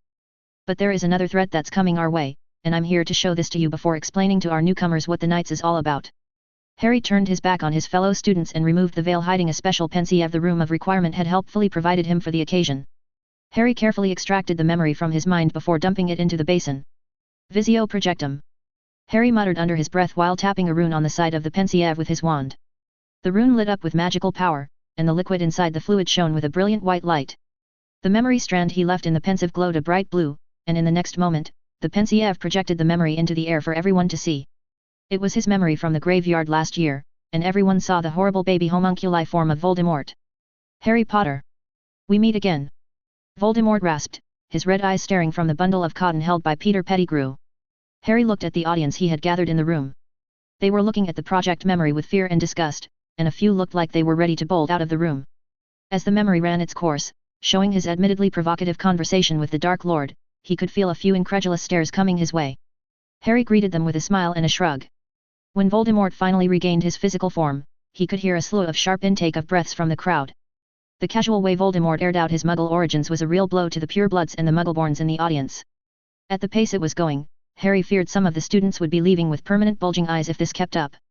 He saw the Creevey brothers hugging each other as Voldemort subjected Avery to the torture curse.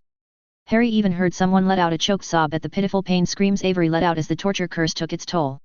In Harry's observation, the Slytherins invited for the meeting were the most affected by the treatment of Death Eaters at the hands of the Dark Lord, and the Dark Lord's own admission that he was far from a pureblood or blood purist he painted himself before the public.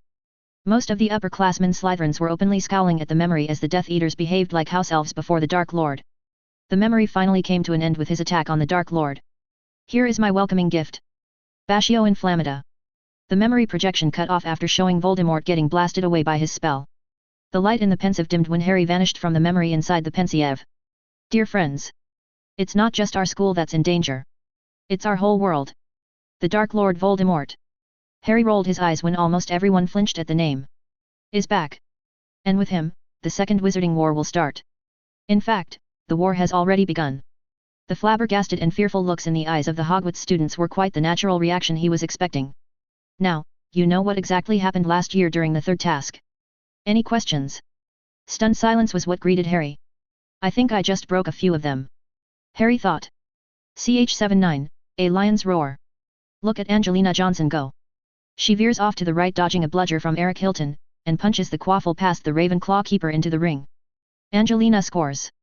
The stands roared in approval as Angelina punched her first in the air celebrating the goal. Gryffindor leads with 70-20. Jordan announced excitedly. Just 3 more goals to go, then you're up, Harry. Said Angelina as she hovered near him on her broom. I got it covered, Captain. Said Harry, giving her a small salute. Angelina rolled her eyes, aligning her broom to focus better on the Ravenclaw team as their chasers took possession of the quaffle and went on the attack. Just keep Chong away from the snitch. We need the extra points to make sure Hufflepuff is not going to snatch the cup away at the last moment. Said Angelina before speeding away on her broom. Harry pulled his broom going straight up, keeping himself far away from the space of chasers and beaters. Unlike a game with Slytherin, he didn't have to worry about the beaters taking pot shots at him so long as he was not making a move on the quaffle or the snitch. The Ravens played a fair game without committing fouls. Or at least, they tried to. Occasional fouls happen, but they were rare when the Ravens played the game. Harry waved cheekily at Cho once he came level with the Ravenclaw seeker. To the credit of Cho Chang, her focus never wavered, and she kept her eyes out for the elusive snitch. However, Harry was pretty confident he saw Cho roll her eyes at him. Pulling himself further up, Harry searched for the tiny glint of gold hiding somewhere on the Quidditch grounds. Taking a deep breath, Harry closed his eyes and focused on gathering magic into his body. Ever so slowly, he managed to cover his body with a thin layer of magical energy in a protective shield. His intention was not to use his power to create a shield that'd somehow repel any physical attacks. Instead, it was one of the tricks he learned from the book Parnell Flamel gave him to increase his sensory talent. The trick was to create a barrier of magical energy that'd slowly be released as tendrils or wave patterns. Using the wave pattern usually yielded better results, but Harry was not in a war zone. He only needed to find a measly golden ball. Therefore, Harry chose to spread his magic out as tendrils. Harry opened his eyes and started spreading a web of magical energy around him. Amusingly enough, infusing his will and a little bit of legilimency into magical energy was one of the basic principles of mastering Protego Diabolica that decimated the giants. The same principle had immense application in mastering magical sensing or mage sight, as Parnell claimed. Although, the real mage sight was quite different as it involved augmenting the visual prowess of a wizard or witch. But that particular skill was the product of years of honing a wizard's sensory perception. For a moment, Harry thought silly for using what was arguably a prodigious magical skill to find the snitch in a Quidditch game. Then again, it was a good training exercise as any. After all, he could not hone his skills if he didn't train with his magic every day. While his eyes kept track of the game the chasers were playing, small tendrils of his magic extended outward as if casting a giant net over the pitch. He dared not try to encompass the entire stadium as there were professors sitting in the stands like McGonagall and Flitwick. While he did not have a higher opinion about their character, Harry had no trouble acknowledging their magical skill and years of experience in different disciplines of magic. Suddenly, Harry noticed Cho speeding away on her broom past him at high speed.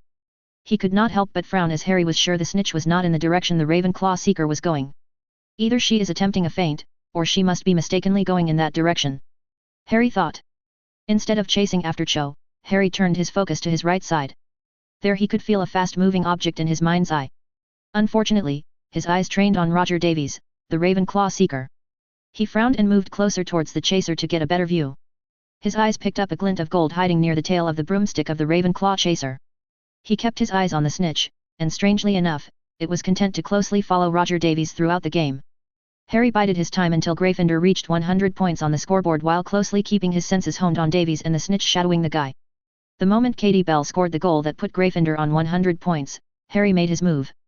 He flew straight up and blasted faster than any player on the pitch, thanks to his firebolt. Out of his peripheral vision, he could see Cho trying to catch up to him. Abruptly arresting his momentum, Harry laid low against his broom and forced it into a steep dive. His eyes were closed, but he knew where every player was on the pitch. He forced his broom to spin as he dived and made it veer sharply off to his left. When Harry opened his eyes, he could see a golden wing of the snitch peeking out of the tail end of Roger Davies' broomstick. Within the blink of an eye, Harry executed a barrel roll as he dived past Davies' broom while reaching out with his arm, plucking the snitch from underneath the broom. The snitch helplessly beat its wings, but Harry had a tight grip on the little bugger. The stands erupted in cheers as Harry raised his fist showing off the snitch in his hand. Madam Hooch blew the whistle signaling the end of the match. "We did it!" Alicia screamed as she slid beside him on her broom, giving Harry a one-armed hug. Soon, the rest of the team surrounded Harry with bright smiles. That's it, Harry. We now have to beat Hufflepuff, and the cup is ours. Angelina said, grinning from ear to ear. Don't worry. This year the cup will be ours. Harry promised. The celebration in the Gryffindor common room was quite enthusiastic and lasted into the night. The celebration was also augmented by the fact that despite the many hurdles placed by Umbridge, the Gryffindor team was near winning the Quidditch team. Their team was already 80 points ahead of Hufflepuff in the run for the cup. Since Hufflepuff had only one game, and that was against them, Diggory would have to catch the snitch from the beginning. There was the Slytherin-Ravenclaw match, but he doubted that match would produce any radical changes to the points as it stands. After all, Slytherin was in the last position with the lowest points, and Ravenclaw was not doing much better with their recent loss. It was pretty much confirmed that the Hufflepuff-Gryffindor match would settle the Quidditch Cup for this year. Someone tapped his shoulder, and when Harry turned around, he found Neville. It's time. Neville mouthed. Harry nodded and quietly sneaked out of the Gryffindor Tower with Neville and Hermione in tow. With the aid of Dobby, they quickly arrived at their destination, and Harry wasted no time in setting up the Room of Requirement. The secret passageways were immediately created from the room towards 3 different parts of the castle. Once the passages were formed, Harry immediately sent the messages for the meeting to select medallions connected through the Protean charm. Within 5 minutes, all the new recruits from Hufflepuff, Ravenclaw, and Slytherin were assembled inside the room with the entrances fading away. Hey, Harry. Good game. Said Cho Chang, standing close to Cedric Diggory. We had a good game. It was fun. Harry replied, smiling at the Ravenclaw seeker. He was happy to see Cho Chang was quite happily holding hands with Cedric Diggory. Harry considered saving Diggory from an untimely death as one of his best achievements of last year. Hey, you. I thought there would be no meeting because of the celebrations in your tower. Said Tracy, waving at Harry standing beside Daphne. Hi, Tracy. This is more important. Said Harry, walking closer to the Slytherin group and giving a small peck on Daphne's cheek despite her glare. A few teasing whistles came from the gathered crowd, but Harry paid it no mind. Although, he was pretty sure he was going to get an earful from Daphne for his overt public affections. Don't worry, Daphne. Harry is under the influence of Raxperts. Luna said dreamily. There was a brief moment of silence before suppressed snickers could be heard in the room. Harry stared at Luna as if she had betrayed him. Raxperts? Tracy asked, with an amused glint in her eyes. Tell me, Lovegood. What has these Raxperts done to Harry? Raxperts are invisible creatures that love to float through your ears and make your mind go fuzzy. Luna said, looking rather happy she could share what was ailing Harry. You hear that, Harry? You're having a Raxpert problem. Tracy giggled. Very funny. Harry deadpanned before turning away from Luna and Tracy to address the gathered students without wasting time. Thank you all for promptly coming. So, let's start with the shield charm today. 6th years and 7th years are encouraged to do it silently. Said Harry, splitting the gathered students into 2 member groups.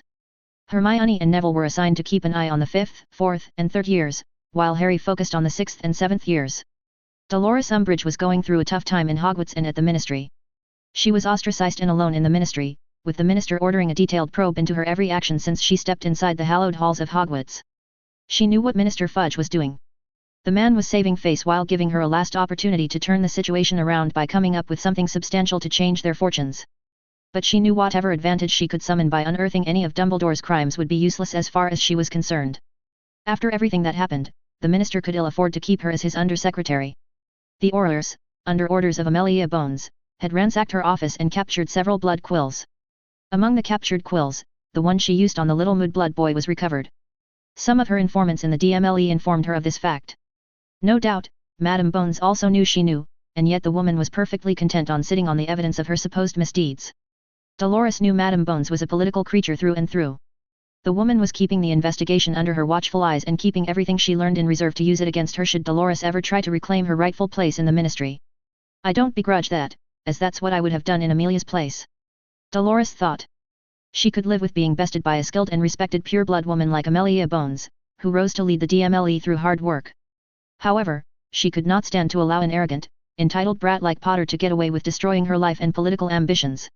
The half-blood Potter brat was a danger to the ministry. She knew it, and anyone with eyes could see it. It was unfortunate that Minister Fudge was so blinded by the threat of Dumbledore to see the rising threat of Potter. Again, she could understand what poor Cornelius was under. After all, Dumbledore had masterfully pulled off a grand heist by breaking out the former Death Eaters from Azkaban to put the ministry under pressure. Going by the undercurrent whispers she had heard from the ministry, Dumbledore's plan was working. The mass breakout with newly discovered dead Death Eaters made the Ministry look incompetent before the public eye. The Ministry was now focusing on keeping the public docile.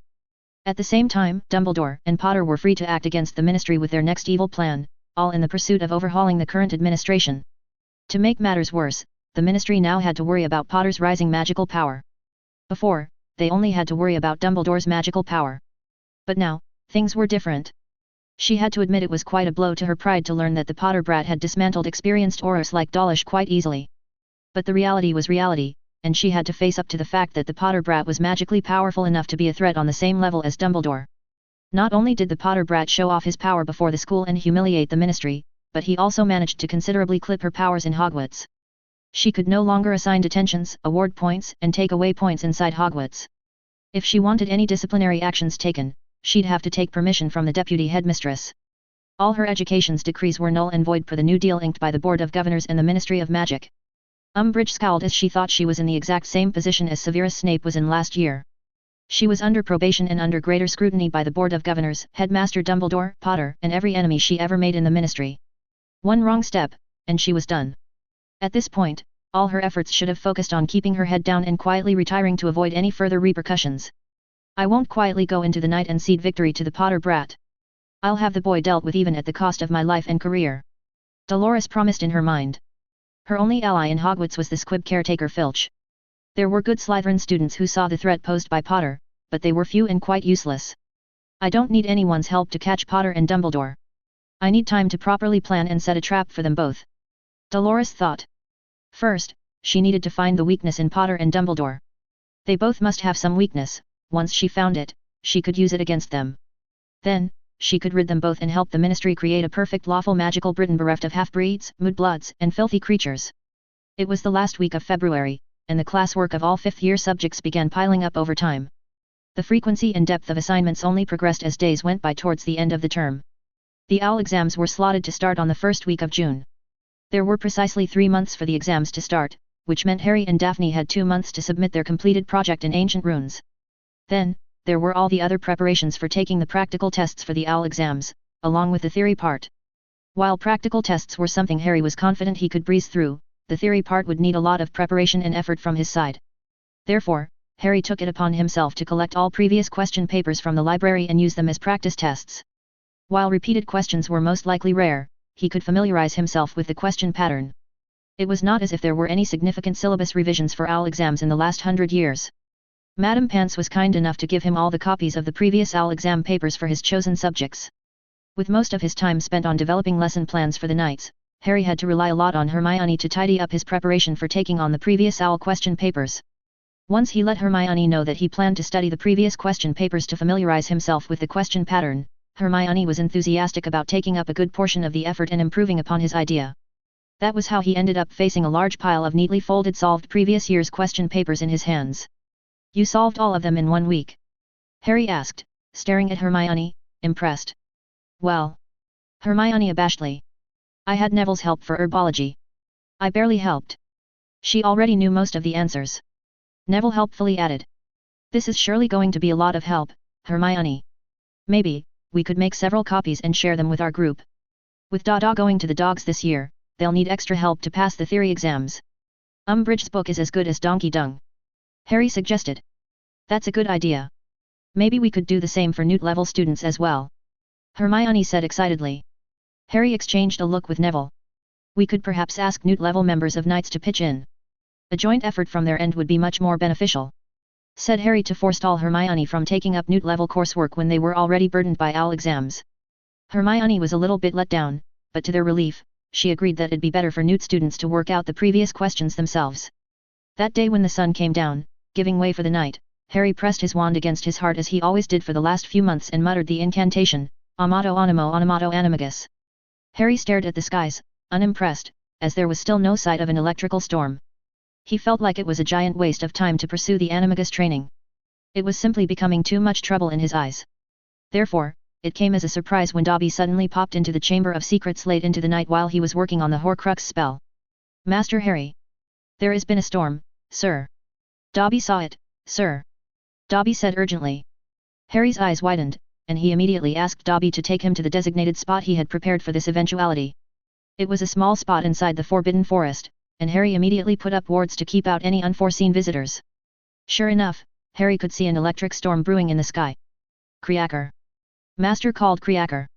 The old black elf croaked, teleporting in with a pop, looking rather annoyed to see Dobby beside him. Creaker, bring me the mandrake leaf potion Sirius had you keep safe. Harry ordered. Creaker popped away and immediately returned with the potion in hand. Thank you. Tell Sirius that I'm drinking the animagus potion. Creaker popped away, leaving Harry and Dobby in the small clearing. Is Harry Potter sir going to drink it, sir? Dobby asked, looking worriedly at the potion and then at the thundering skies. Flashes of lightning arced through the night sky while thunder shook the earth. Winds gained speed, and heavy rain began to pour down from the sky. Yes, Dobby. I'm going to drink the potion, said Harry, bringing the potion vial near his lips. Taking a deep breath, Harry drained the potion in one go. After he ensured that he had drained every last drop of the potion from the vial, Harry dropped the vial. He could feel something shifting within him. His perception was somehow affected as he could feel his natural senses expanding. His ears were getting more sensitive, as was the case for his nose. He was expecting pain, but instead, he felt like he was getting an unholy strength in his limbs. Raw emotions like the urge to dominate and the feeling of all-encompassing strength dominated his mind and instinct. Suddenly, Harry found himself somehow moving at high speeds. Raw power and speed were what he was feeling at the moment, and these feelings made it difficult for him to concentrate. Trees passed by as Harry waded through the forbidden forest as if he owned the place. At one point, he came across a bunch of giant spiders. A Acromantula. Harry thought. He wanted to take out his wand and blast them away, but instead, he opened his mouth and screamed. Or was it a roar? Harry came to the startling realization that he was roaring at the spiders, and they were scared right out of their minds. They screeched and ran away as fast as their many legs could carry. He clamped his mouth shut and slowly moved towards a cliff. Bright arcs of lightning could be dancing in the sky, and under a particularly powerful flash of lightning, Harry saw his giant paws and the golden mane on his body. I'm a lion. Harry numbly realized. The skies rumbled with thunder, and Harry roared to the heavens as if challenging the heavens themselves. CH80, a date and the Quidditch Cup. Harry felt like he owed Voldemort. The Dark Lord had been a good sport so far and had unintentionally become his training partner in the mind arts and other disciplines of magic. The amusing thing was that Voldemort did not even realize he was only strengthening his skills in magic. Over the last few weeks, Voldemort had been desperately trying to infiltrate his mind. At first, it was just a mere nuisance for Harry. He had even taken it upon himself to combat the Dark Lord in the mind arts as a healthy way of practicing his occlumency skills. But Voldemort remained persistent in trying to breach the safeguards Harry placed in his mind. As days went by and Voldemort's attempts never seemed to be stopping, Harry thought about the possibility of attacking back in the same vein. Harry assumed Voldemort's razor-sharp focus or obsession with gaining control of his mind would open up the Dark Lord's mind for him. And Harry was finding out he was not far off from that assumption. As of late, he had managed to slip unnoticed into Voldemort's mind whenever the Dark Lord was desperately cramming down visions about the Prophecy Orb and Department of Mysteries into his mind. The few times he successfully employed legilimency against Voldemort, he gleaned some helpful information like the current bases of Death Eaters. He also gleaned some useful obscure spells from Voldemort's mind created by the Dark Lord. He had a feeling they'd come in handy, and he could make some countermeasures now that he knew the spell repository inside Voldemort's mind. But the most crucial information he gathered was some of the plans Voldemort was working on. He was amused to find out Voldemort had sent some of his Death Eaters into the Muggle world to track down his relatives to use as hostages. But there were other targets far closer to home, and Harry could not allow that to stand. He had already sent out warnings to Sirius and the Tonks family to look out for certain shady characters. They all mutually decided to leave the matter to Nymphadora, who assured them the Death Eaters would get a straight trip to Azkaban. Harry was not exactly keyed in on the details, but he was told not to worry too much. He was confident to leave such matters to Nym because she had covered for him during the summer holidays while Dumbledore was snooping around with his big nose. Besides, she was a big girl being an aura and all. While he left the security of the adults his life to the adults, Harry focused on a more subtle method of waging a shadow war on Voldemort and keeping up his activities in Hogwarts. Between the Quidditch practices, his academic commitments, Horcrux research, and training in combat magic, he was nearly stretched thin. At times like these, he felt immensely thankful for the Hogsmeade visits. "What are you thinking?" Daphne asked, elbowing him on his ribs. "Ow! You're getting abusive these days," Harry complained, rubbing his side while balefully staring at Daphne. Daphne, however, remained unimpressed with his attempts at faux intimidation. "I know that look. You're planning something in that crooked mind of yours," Daphne accused, her blue eyes gaining a sharp glint while Harry raised an eyebrow. "Out with it. I was thinking of ways to get you out of those robes." Harry whispered. Oh, really? Daphne rolled her eyes. Tell me, what great plans have you come up with this time? You'll see. Harry winked, throwing his arm around Daphne's shoulder as they walked through the busy streets of Hogsmeade on a date. As usual, their first stop was Honeydukes. Daphne, being a chocolate maniac, could not breathe without replenishing her stock of chocolates. Seeing the obsession of Daphne and most witches and wizards for chocolates, Harry was thinking of starting a chocolate-based business. He was not exactly looking to produce new chocolate bars, but something modeled after Starbucks. It'd be a challenge to make the Brits drink anything but tea, but as an ardent coffee enthusiast, he hoped he could save the wizarding world from the demonic grip of the evil tea. Maybe he could somehow spin hot chocolate and coffee as proper wizarding beverages. While he was not confident in the success of coffee, he was pretty much assured of hot chocolate gaining popularity if there were more chocolate-addicted witches like Daphne around. After raiding Honeydukes for all kinds of flavors across its many shelves, they were out of the shop.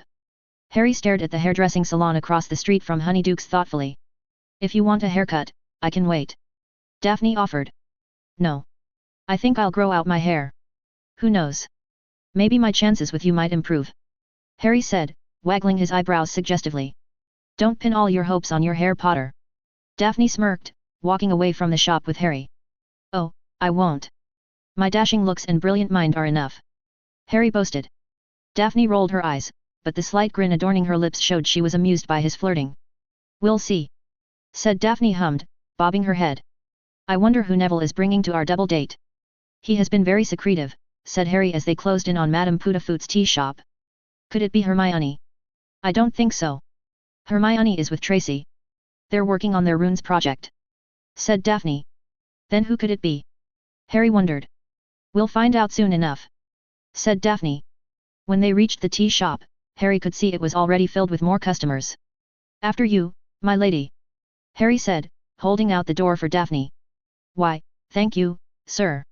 Daphne gracefully walked inside the tea shop. Oh, no. Harry muttered once his eyes fell on Neville and his date. Wow. That's rather surprising. Daphne muttered after a moment of stunned silence. Harry couldn't agree more with Daphne's comment as he stared at Neville sitting with Susan Bones. Before he could say anything, Neville noticed him and beckoned him towards the table. I don't think this is such a good idea. What if she's here to do her aunt's bidding? Harry muttered to Daphne. What if she isn't? Daphne asked back, leaving Harry wordless. Let's sit down with them and see where it goes.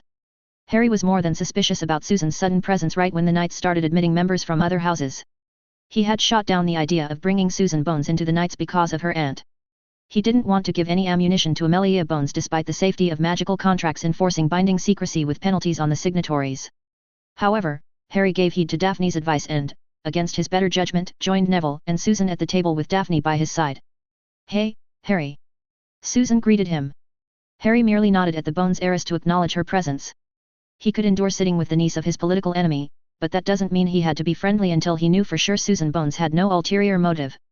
This is surely a surprise, Neville. You kept this a secret from us for long enough. So, spill the details. Said Daphne, her eyes shining with excitement. And I thought she was different. Girls, they are all the same. Harry thought with a scoff. Throughout Neville's tale of running into Susan during the Yule holidays at a private greenhouse in Yorkshire, Harry kept his senses on full alert, focused on Susan for any incongruity. Unfortunately, his magical senses could feel no taint of deceit coming from the younger witch. Using magical sense to discern deception was not exactly a time-tested method, but he tried anyway.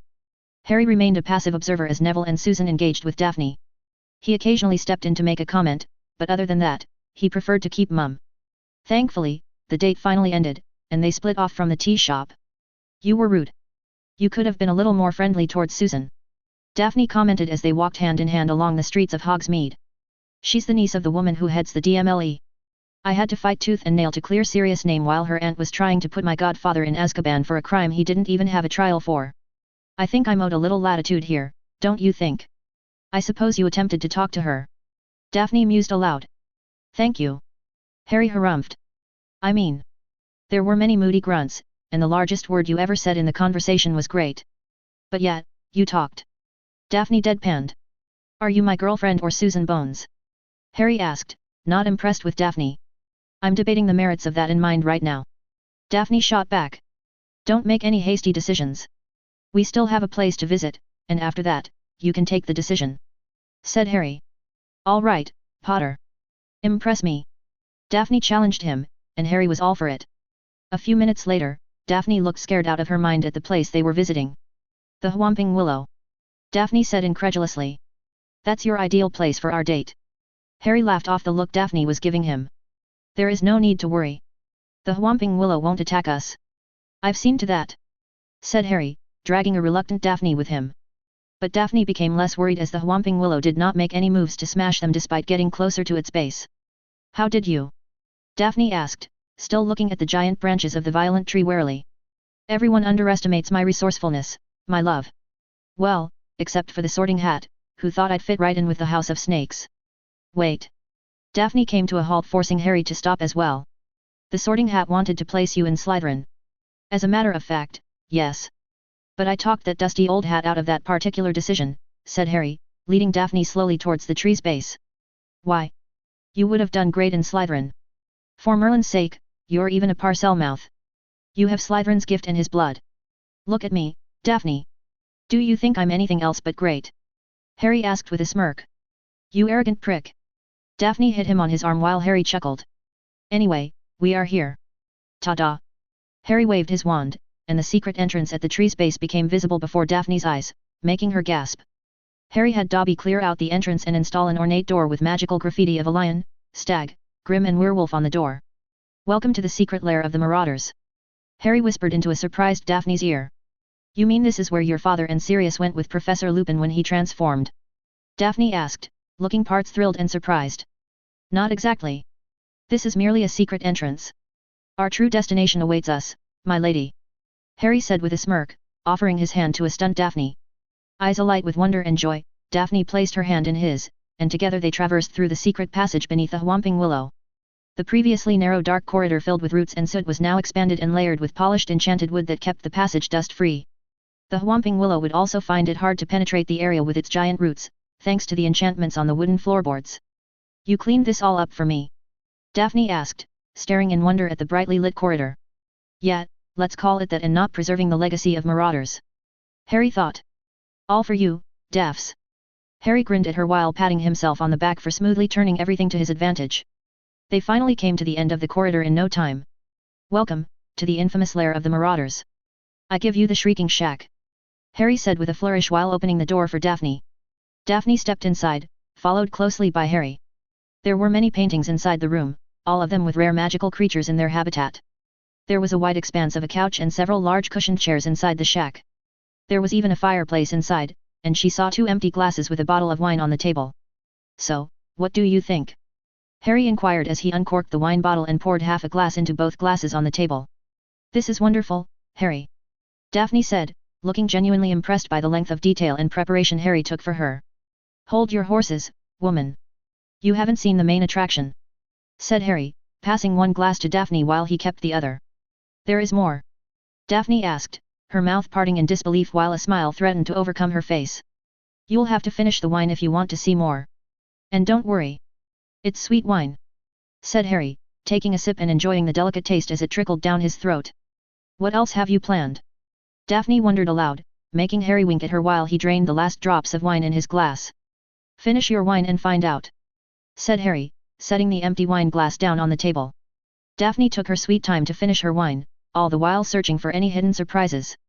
When she couldn't find any despite her strenuous efforts, Daphne drained the last drops of wine in her glass and set the empty glass on the table. Okay. Show me. Daphne said, finally admitting defeat as she could not find anything. Harry smirked before rapidly shifting his form. In the blink of an eye, an enormous lion was standing before Daphne. When Harry let out a growl, Daphne screamed and fell back into the couch in fright. Harry couldn't help it as he started laughing in his animagus form. The sounds that came from his lion mouth were indeed strange, but he couldn't contain his laughter seeing the look on Daphne's face. You, how? Daphne spluttered as she came face to face with a giant lion whose eyes were a familiar shade of bright emeralds. It took her a moment to realize Harry had changed into a lion without his wand. This is not a self-transfiguration, Daphne said tentatively, and the lion nodded, making her take a mouthful of air to fill her lungs. You're an animagus, Daphne exclaimed, looking mighty impressed. Harry moved forward, startling Daphne, but he merely nuzzled against her with his head. It took Daphne a moment to overcome the surreal experience of a giant lion nuzzling against her hand. Once she recovered, she took off her robes and adjusted herself on the couch so that Harry could lie his head on her lap. "Well, aren't you cute lil cat?" Daphne cooed, scratching Harry's chin while her hands threaded through his golden mane. Harry let out a growl in offense, making Daphne jump in her seat. "Oh, all right. You are a mean mighty lion." Daphne rolled her eyes. Harry leaned in more so that he was nudging her abdomen and climbing. "Bad lion." Daphne slapped his nose and pinched his ear, making him whine. "Master Harry." "Miss Daffy." Harry and Daphne looked to the owner of the sound, who turned out to be Dobby, with the camera in hand. "Smile," said Dobby. Daphne laughed, threw her arms around Harry in his animagus form, and made different poses while Dobby took many photos of them together. In the end, Harry only got a Pyrrhic victory of sorts. As he promised, Harry made Daphne drop her robes. Unfortunately, Daphne was not willing to drop the dress she was wearing underneath the robes despite his best efforts. The classes continued in earnest while Owl and Newt students focused more and more on their exams. Despite the exams on the horizon, the attractive activities in Hogwarts did not suffer a bit. The Weasley twins continued to terrorize Hogwarts with their new prank products. Peeves wasted no opportunity to surprise students in the hallways. Even Harry was a victim of a water balloon by Peeves that turned his hair neon green for a whole day. Voldemort's desperation and obsession with the prophecy also worked wonders for Harry. The Dark Lord's arrogance, magical weakness, and thanks to the botched-up ritual made it possible for Harry to weaponize their connection in ways he had never dreamed. This left Harry quite pleased, but every day he was carefully building up a niche trap for the Dark Lord. He was waiting for Voldemort to become desperate enough to make an even greater mistake for the final blow. Even Quidditch practice was going quite well despite Angelina's worries. To take the pressure from the Gryffindor captain's shoulders, the Slytherin-Ravenclaw match ended in favor of Ravenclaw, but their points were not enough to be a threat. Cho Chang had captured the snitch early on, defeating Slytherin with an 80-point margin. But Ravenclaw remained in the third spot, although they were shy of 20 points from a tie with Hufflepuff for the second spot. As they had predicted, the match for the Quidditch Cup would be a Hufflepuff-Gryffindor match. When the last week of April came, fifth-year students were required to attend a meeting with their respective heads of house for career guidance. It was supposed to be a session to help the students prepare for their professional careers and get valuable advice or guidance to select their courses in the sixth year. But Harry was already pretty much confident about what he wanted to do.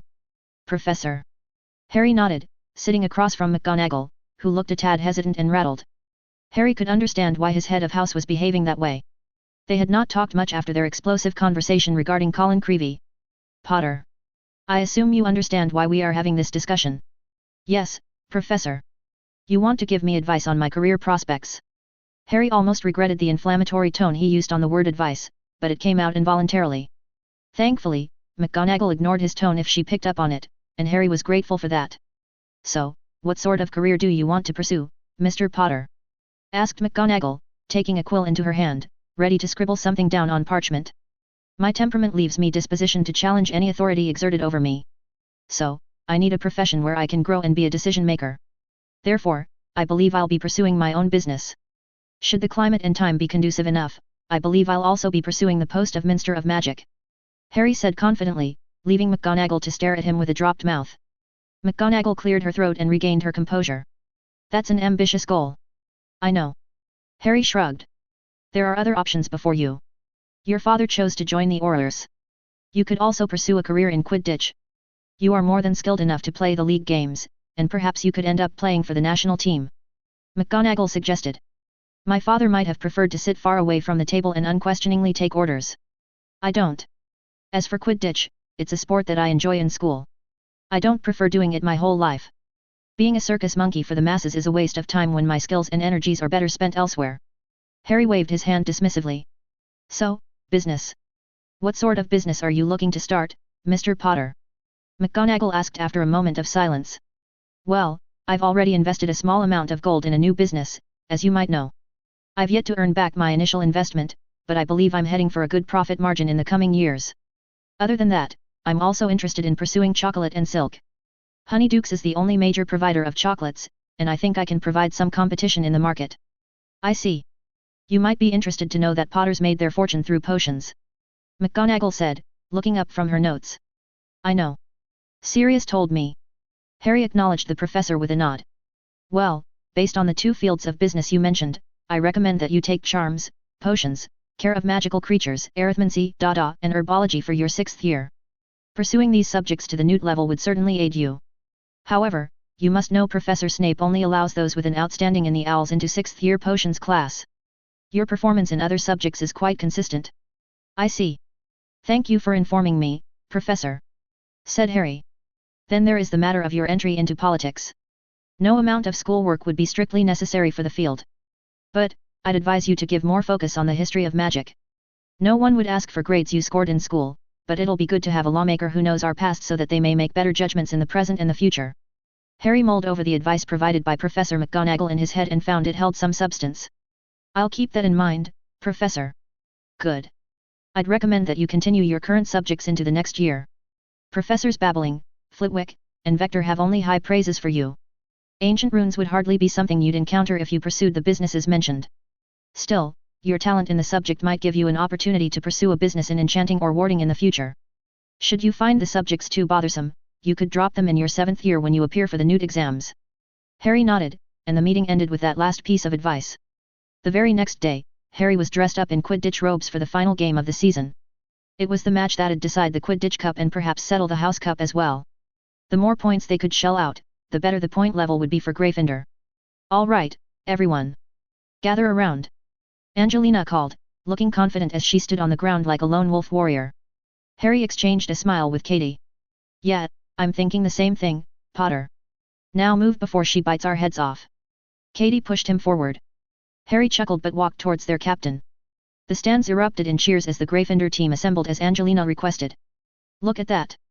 Angelina Johnson is gathering her team for one last bit of talk. Wonder what she is saying to the team. She has had a good season so far.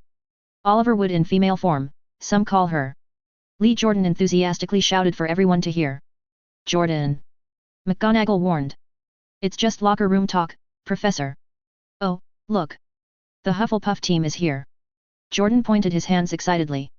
I'll be having some choice words with that guy after the game, said Angelina, eyeing the commentary box with a fiery look. Now, I don't have anything to tell you other than you guys are the best team I could ever ask for. I'm sorry if I was hard on you this year. Oh, Angie. You were not so bad. Alicia rubbed her friend's back in support. Yeah, Angie.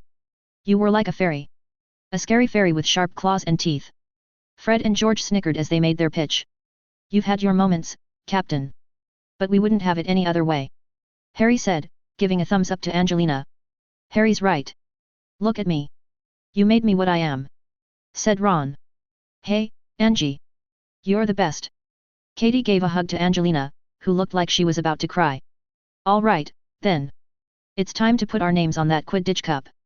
Harry, you ready to settle that score with Diggory? Way ahead of ya on that front.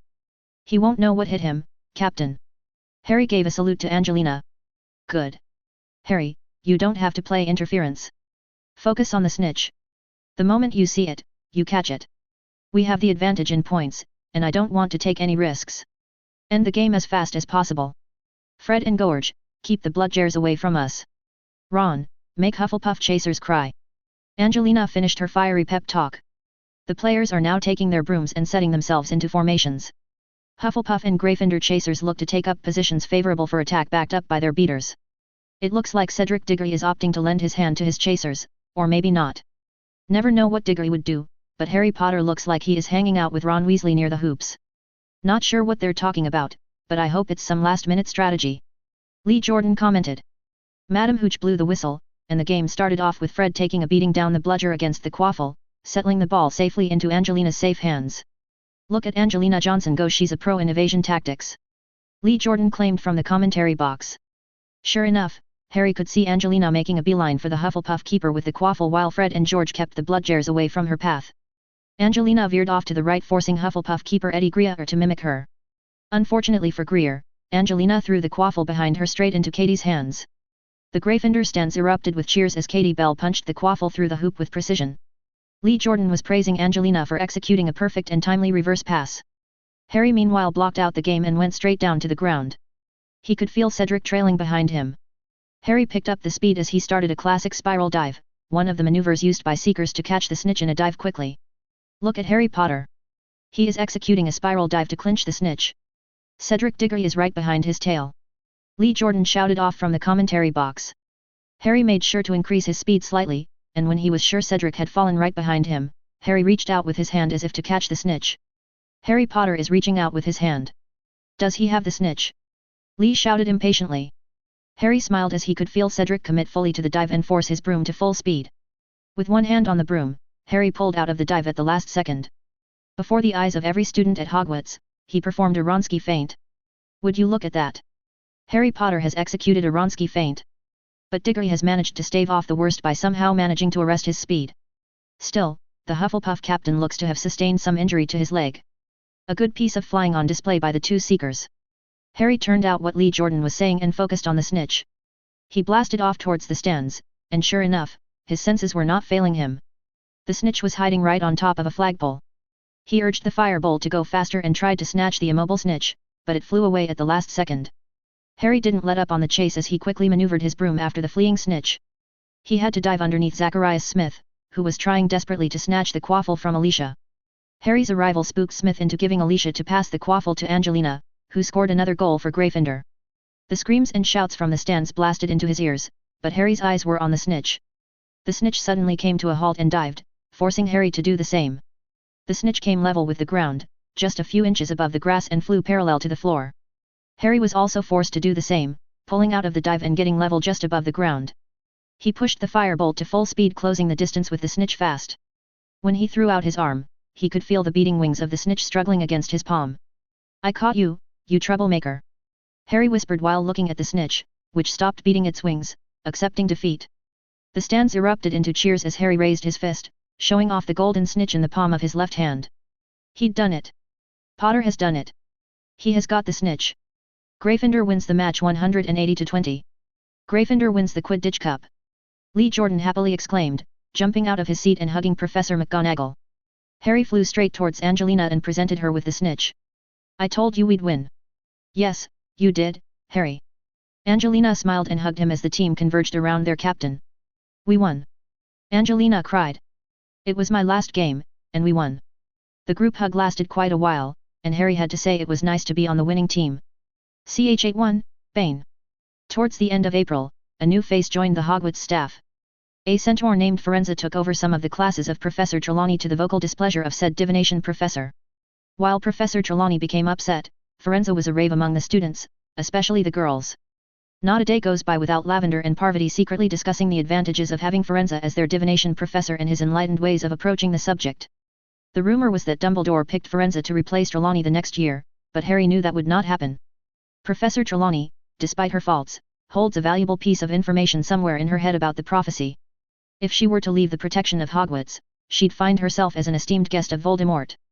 Most likely, the Dark Lord would leave her comatose or straight up kill her after extracting the prophecy from her mind. It could be argued that the prophecy would remain hidden deep in her soul and shielded from legilimency, but he was not certain. Prophetic dreams tend to be unpredictable, and he was not certain whether prophecies could be retrieved from the seer after delivery. I suppose that's why Dumbledore keeps Professor Trelawney in Hogwarts. Harry thought. Not that it bothered Harry. Trelawney and Firenze had nothing to do with him.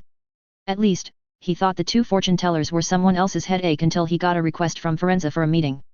Though initially surprised, Harry was happy enough to meet the famed rebel centaur, who got expelled from the rest of the centaur clan and overnight became the focus of gossip in Hogwarts. Besides, he distinctly remembered Firenze was the centaur that gave Harry a ride out of the Forbidden Forest 4 years back. Harry arrived at classroom 11 on the ground floor as requested by Firenze. The door was left wide open, and Harry saw the floor was slightly mossy, and trees were growing out of it. Magical plants of many varieties were thriving inside the room, robbing the previously unused classroom of its dusty aroma. Instead, the room smelled like the Forbidden Forest without all the doom and gloom. But just as he was about to step into the classroom, he got a sense that he was being watched. Harry paused at the doorway and expanded his senses out of the confines of his body. Harry let out a thoughtful hum as his magic returned with interesting results. Harry carefully stepped into the classroom, seeing Firenze leaning against a tree, whispering something against its bark in a language that sounded gibberish to his ears. Harry Potter, the rebel centaur looked up from whatever he was doing to stare at Harry. "We meet again as it was foretold." He has all the mysterious vibe going on with his seer talk. He'll fit in without an issue. Harry thought. "Hi. Welcome to Hogwarts. I hope you had no trouble fitting in." Harry greeted politely while holding out his hand. "Thank you. Professor Dumbledore was very accommodating," said Firenze, shaking Harry's hand while looking at him with his crystal blue eyes. "You said you wanted to talk to me about something." Harry went straight to the matter after the pleasantries were out of the way. "Indeed." Firenze inclined his white blonde head. There is a matter of some importance that you need to convey to your friend Hagrid. He is your friend, is he not? Yes, he is my friend. What did he do? Harry asked curiously, wondering what sort of trouble Hagrid got himself entangled in this time. Just give him a warning, Harry Potter. His attempt is not working. It'd be better to abandon it. What are you talking about? Harry asked, looking blankly at Firenze. I would have warned Hagrid myself, but my interference might exacerbate the problem. My banishment has created tensions in the Forbidden Forest. Now Hagrid has enough trouble without a centaur's battle. So, Hagrid is trying to do something to reverse your banishment? Harry asked curiously. No. That's beyond even Hagrid. Firenze shook his head. Then what is he doing that warrants you asking for my help stopping Hagrid? Harry asked. Firenze stared at Harry impassively for a minute before sighing. I gave Hagrid my word that I'd never tell another soul what he is doing. I shall not betray his trust. All you need to know is that you need to convince Hagrid of the folly of his current actions. The attempt is not working. Tell him, Harry Potter. It took Harry a lot of internal searching, but he remembered Hagrid was supposed to have brought his giant half-brother to the Forbidden Forest. He had all but forgotten about that particular can of worms. Interestingly though, he had yet to run into the giant on his many trysts in the Forbidden Forest for training with his animagus form. He suspected Dumbledore must have somehow shielded Hagrid's half-brother from the four senses of all creatures. That was the only reason he could come up with for a giant going unnoticed when he was in his animagus form. Harry didn't immediately spring the discovery on Hagrid as he was a bit engaged with schoolwork and the many sessions of the nights. While the pressure of the Quidditch Cup was now off his shoulders, the pressure of exams came like a ton of bricks. Not to mention, Harry had to juggle his attention between schoolwork, the classes of the nights, and somehow keeping it together every day to face off against Voldemort's mental intrusions. Of all the most exhausting activities, the lion's share of stress came from the training he was giving to the knight. Of late, Neville had requested more advanced training that was geared to employ defense and offensive magic.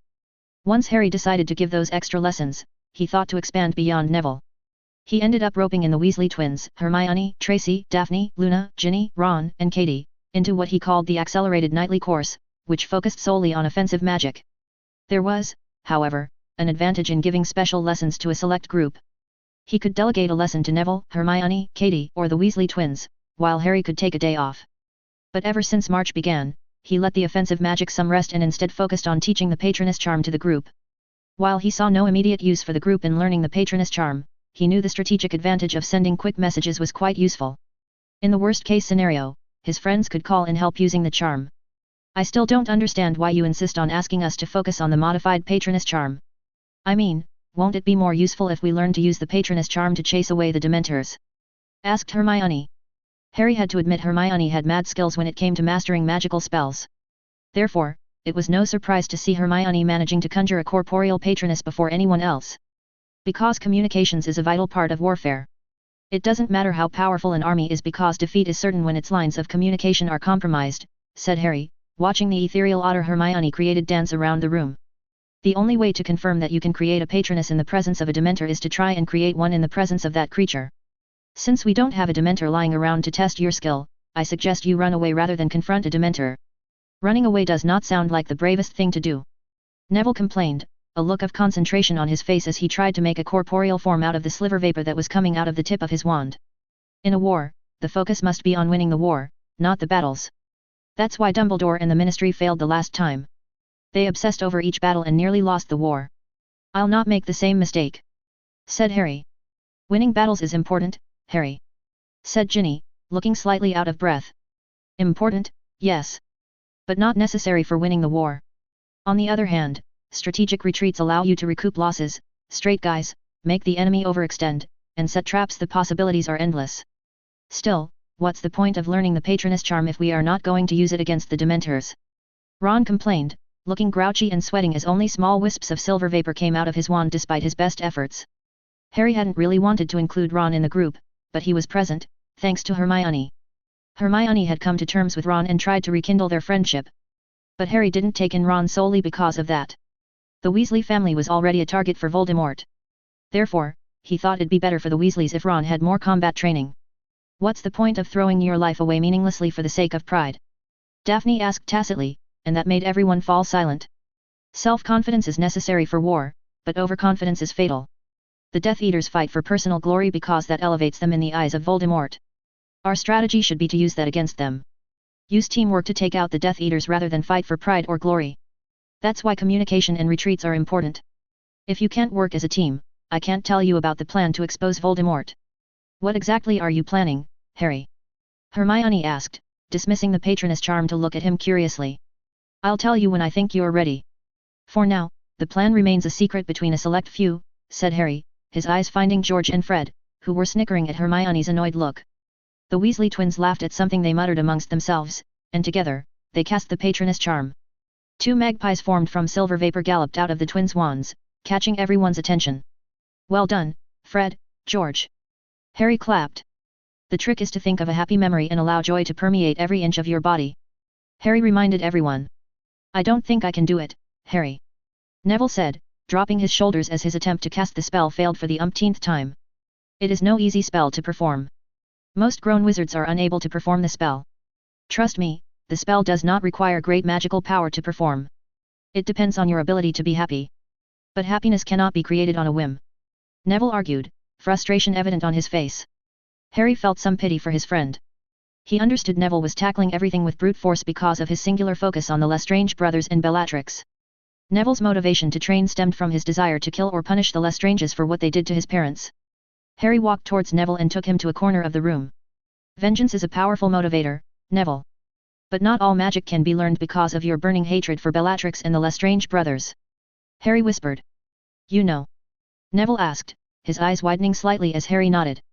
I know enough. Said Harry, patting his friend on the shoulder. I also know there is more than just vengeance in your mind, Neville. If I can perform the patroness charm, then you can definitely perform it with ease. You just need to find the right memory buried deep in your... Harry trailed off as an idea came to him. Do you trust me? Harry asked Neville. Of course I do. Do you trust me enough to let me inside your mind? Harry asked. Neville took a moment to think before nodding. All right. This might make you feel a little uncomfortable, but keep looking into my eyes. Said Harry before diving into Neville's mind using legilimency. Harry was initially bombarded with many memories that reeked of strong negative feelings. He could feel rage as he saw Neville reading the prophet about the escape of the Death Eaters from Azkaban. The image of a witch sporting a deranged look assaulted him. Harry had to forcibly push away all the negativity he was being bombarded with inside Neville's mind, and instead, he began actively searching for memories with a more positive vibe. Harry searched for what seemed forever until he stumbled upon a piece of memory buried deep in Neville's mind. This is it. Harry thought, tugging the memory out so that Neville could feel it and see in his mind. It was the memory of a young Neville visiting his parents in St. Mungo's Hospital on his birthday. Despite their mental impairment, Alice and Frank Longbottom had somehow managed to make a hat in the image of a dragon for Neville's birthday. Neville had been so happy that day as he thought his parents were slowly recovering. Harry pulled out of Neville's mind, and he saw his friend with tears running down his eyes. That was on my 7th birthday. I had forgotten about that day. Said Neville. It's the curse of human existence to place despair before hope. But all hope is not lost. If magic caused your parents to suffer, magic can heal them. Said Harry. It has been so long, Harry. Everyone says it's impossible. Neville shook his head, rubbing the tears from the corner of his eyes lest someone else saw him. Everyone thought the killing curse could not be stopped. My mother stopped it and made it so that the curse bounced back on the Dark Lord when he tried to kill me. Magic is the art of mastering impossibilities. Are you saying, my father and mother? Yes, they can be cured one day. I think I might know someone who can help us better than the healers of St. Mungo's Hospital. Said Harry, squeezing Neville's shoulder. You're not just saying that to, you know, are you? Neville breathed out slowly, overcome with emotion. If death can be defended, then anything is possible with magic. Harry said confidently, patting his friend on the shoulder. Trust me. Now, try the spell again with the essence of the memory in your mind. Neville closed his eyes and took a deep breath. Slowly he raised his wand after taking a moment. Expecto Patronum. A brilliant white light exploded from Neville's wand, making Harry smile. Okay. Now, that's a start. Harry muttered. When the lesson finally ended, Harry was in a good mood and fired up. While he had ended up possibly shouldering one more Herculean task on his shoulders, he was pretty much happy to pursue this one with zealotry. Neville was a good friend, and the Longbottoms were some of the bravest people he knew. He thought they deserved better, and he was pretty sure he was already close to coming into possession of an object that could heal the Longbottoms and even the blood curse afflicting the Greengrass family. Not to mention, he had access to an ancient alchemist. Surely, Pernell Flamel could be of some use in healing the Longbottoms. The good mood that he was in also made Harry decide to approach Hagrid. So, the moment everyone safely returned to their dorms, Harry used the Marauder's map to chart a safe path towards Hagrid's hut. But when he reached the hut, Hagrid was nowhere to be found. This led Harry to track Hagrid using his sensory abilities. However, it was taking too much time. Therefore, he took off into the air, changing his body into sparkling grey mist. He knew Hagrid wouldn't leave a giant in the Centaur or a Cromantula territory. That would cause a war in the Forbidden Forest, inevitably ending in Hagrid's brother's death. So, Harry went straight for the portion of the Forbidden Forest that was relatively neutral territory. And that's when Harry came across a few uprooted trees. He immediately knew he was getting closer, so Harry climbed down a few notches from his position. His search finally yielded a result when Harry came across the prone form of a giant. Harry immediately dropped down a few meters from the sleeping giant. To his relief, he also found Hagrid not far from the sleeping giant. "So, this is the big secret you've been hiding," Harry said, walking into the small clearing where Hagrid had lit a small fire to keep himself warm. "Wah! Harry! How?" Hagrid spluttered. "Firenze asked me to pass on a message to you, the attempt is not working." He was quite insistent on being cryptic, but knowing you, I guessed it had something to do with a magical creature, said Harry, waving his wand, transfiguring a pebble into a chair which he used to sit down close to the fire Hagrid made. "His name is Grop. He is my brother. He was Bane bullied by the others. I couldn't leave him with those giants." Hagrid trailed off. "I understand. He is family, your brother." Harry nodded. "Yet. Grop is family. OL Mum didn't like him much more and she like me. Giantesses want good big kids, and Grop, he's a runt compared to other giants only 16 foot. Hagrid trailed off miserably, shooting a pitying look at his snoring brother. "Have you tried to find him a home somewhere else, Hagrid? The Forbidden Forest is home to many other magical races. Won't they object to his presence? If the Ministry gets wind of a giant so close to Hogwarts, you can imagine what they'll do to him," said Harry. "I know. With that woman searching for Summit to blame Dumbledore, Grop is in danger. But I don't know where to move him, Harry," Hagrid said helplessly. "Don't worry, Hagrid. We'll figure something out," Harry said. "Do you want to meet him? I've been trying to teach him a bit of English, but it's been difficult, you see. Perhaps another day, Hagrid. I don't want to disturb Gwarp in his sleep," Harry said immediately before Hagrid poked at a sleeping giant. "Oh. All right then. Let's go back, and you need to get back to your bed, Harry," said Hagrid, shouldered his crossbow and led Harry out of the Forbidden Forest on foot. "How did ya even find me?" Hagrid asked as they struggled to walk through a sea of thick knot grass on the forest floor. "You're not the only one who knows their way around in the Forbidden Forest," said Harry. "Wait," Hagrid suddenly said, pausing midway while taking out his crossbow. Harry armed himself with his wand as his ears also picked up on movements in the darkness of the forest. "I thought we made it clear you are not welcome in our lands, Hagrid," said a deep male voice from the darkness of the night. Harry saw a man's naked torso coming from behind a pine tree. The chestnut body of the horse attached to the man's torso exited the shade of the tree, making Harry frown as he searched for the rest of the Centaur clan. The Centaur had high cheekbones and flowing black hair that swayed in the wind. If Parvati and Lavender were here, they'd swoon over the Centaur. Harry thought amusedly. "How are yet, Meg O'Ryan?" Hagrid asked warily, his eyes looking searchingly at the edges of the line of trees behind the Centaur. The bushes around Harry and Hagrid rustled as more Centaurs surrounded them. Harry eyed each of the faces, some familiar to him. However, the only one he knew was Bane, the black-bearded mean-looking Centaur who sported a cruel look on his face.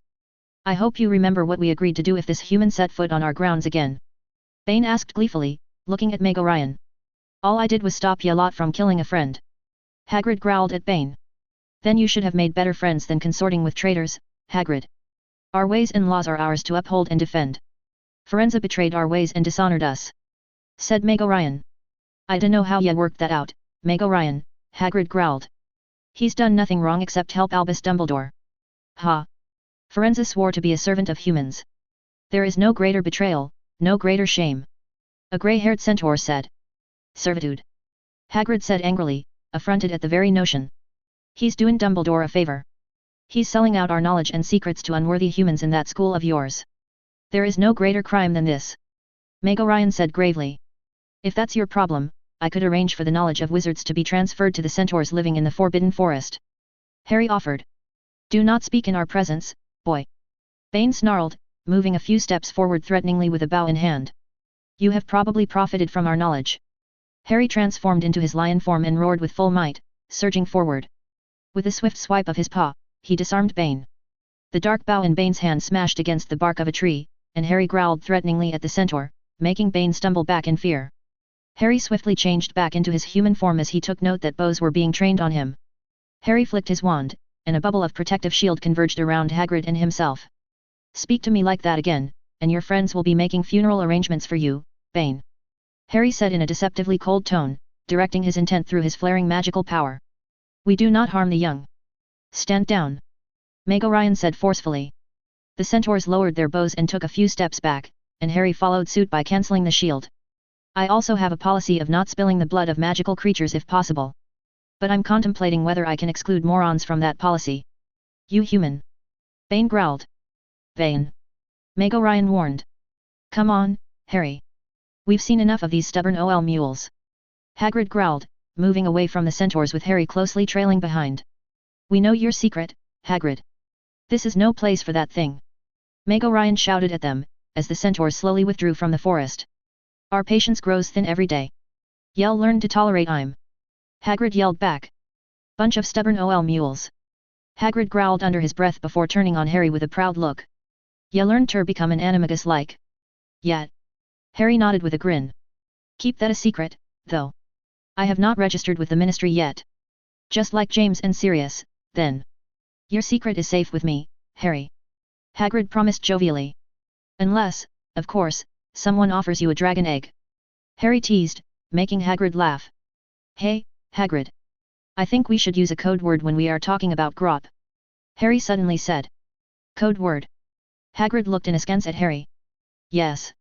Something that'd make others think we are not talking about your brother." "Oh. I suppose that's smart with that woman breathing down our necks." Hagrid nodded in understanding. "So, what word are we going to use?" "We can use Bane. It'll be the perfect cover. Even if someone overhears our conversation, they'll find out we were talking about the centaur Bane rather than Grop," Harry suggested with a secretive smile on his lips that Hagrid totally missed. "That's brilliant, Harry." Hagrid beamed. Weeks passed in a blur, and the Owls and Newts exams arrived with the advent of June. Most students were running around like headless chickens as they took on the exams, but one particular student was under Dolores Umbridge's keen observation. It was none other than Harry Potter. The Potter boy had once again become the talk of the castle with his supposedly stellar performance of magic. The examiners from the Ministry were all praises for the boy's skill in magic, especially Madame Marchbanks. The old stooped witch looked a few decades younger after overseeing Harry Potter's practical tests in Dada, charms, transfiguration and ancient runes. Dolores had to endure hours of praise heaped on the Potter boy from the examiners. The Hogwarts staff were only too happy to pitch in, exalting the boy as if he was Merlin reincarnate. But Dolores was the only one who knew what the boy was planning. No amount of praise and smokescreen could keep her eyes from finding out the truth. Her patience had borne fruit, and just like she predicted, Harry Potter had slipped up with the Owl's exam. She had been secretly following Harry Potter for months and keeping watch on every move the boy was making. It was by luck that she chanced upon the boy's conversation with his friends about a Bane. She knew something dangerous was happening, and her instincts were later proven correct. Dolores had secretly followed Potter and found out he was having regular meetings with Firenze and Hagrid. Once she learned that, she had Filch keep tabs on the activities of Hagrid and Firenze. That was how she learned to suspect Potter was somehow building up an army of centaurs to overthrow the Ministry. Filch had reported to her about a centaur named Bane living in the Forbidden Forest who was antagonistic towards wizards. From the many conversations she had overheard between Potter and Hagrid, this Bane sounded dangerous. They often talked about Bane being too strong and angry at not being allowed to attack someone. She had a feeling it was the Ministry they were talking about. She suspected Dumbledore was building an army with Potter's help to overthrow the Ministry. She came to that conclusion when she overheard Potter talking about secretly moving Bane to a location under the Ministry's nose. But she didn't act immediately. She still needed to catch Potter in the act to prove the boy's criminal activities to the Ministry. Therefore, she waited patiently for the right moment, and when she got word from Filch that the Potter boy was again on the move right after the Owls were finished, she thought this was the time to act. Dumbledore and the rest of the staff were busy seeing off the Ministry delegation while she made her move to catch Potter. She secretly followed Potter under an invisibility cloak as he entered the Forbidden Forest. It was challenging to keep track of the boy, but she somehow managed to move through the forest floor undetected despite the impediments along the way. She didn't know how much time had passed, but finally, Potter stopped near an uprooted tree. Dolores moved closer to see what made Potter stop, but her breath hitched when she saw a giant. Potter is planning on unleashing the giants against the Ministry. Dolores thought incredulously. She suddenly remembered reading a story about a clan of giants getting wiped out in the Prophet.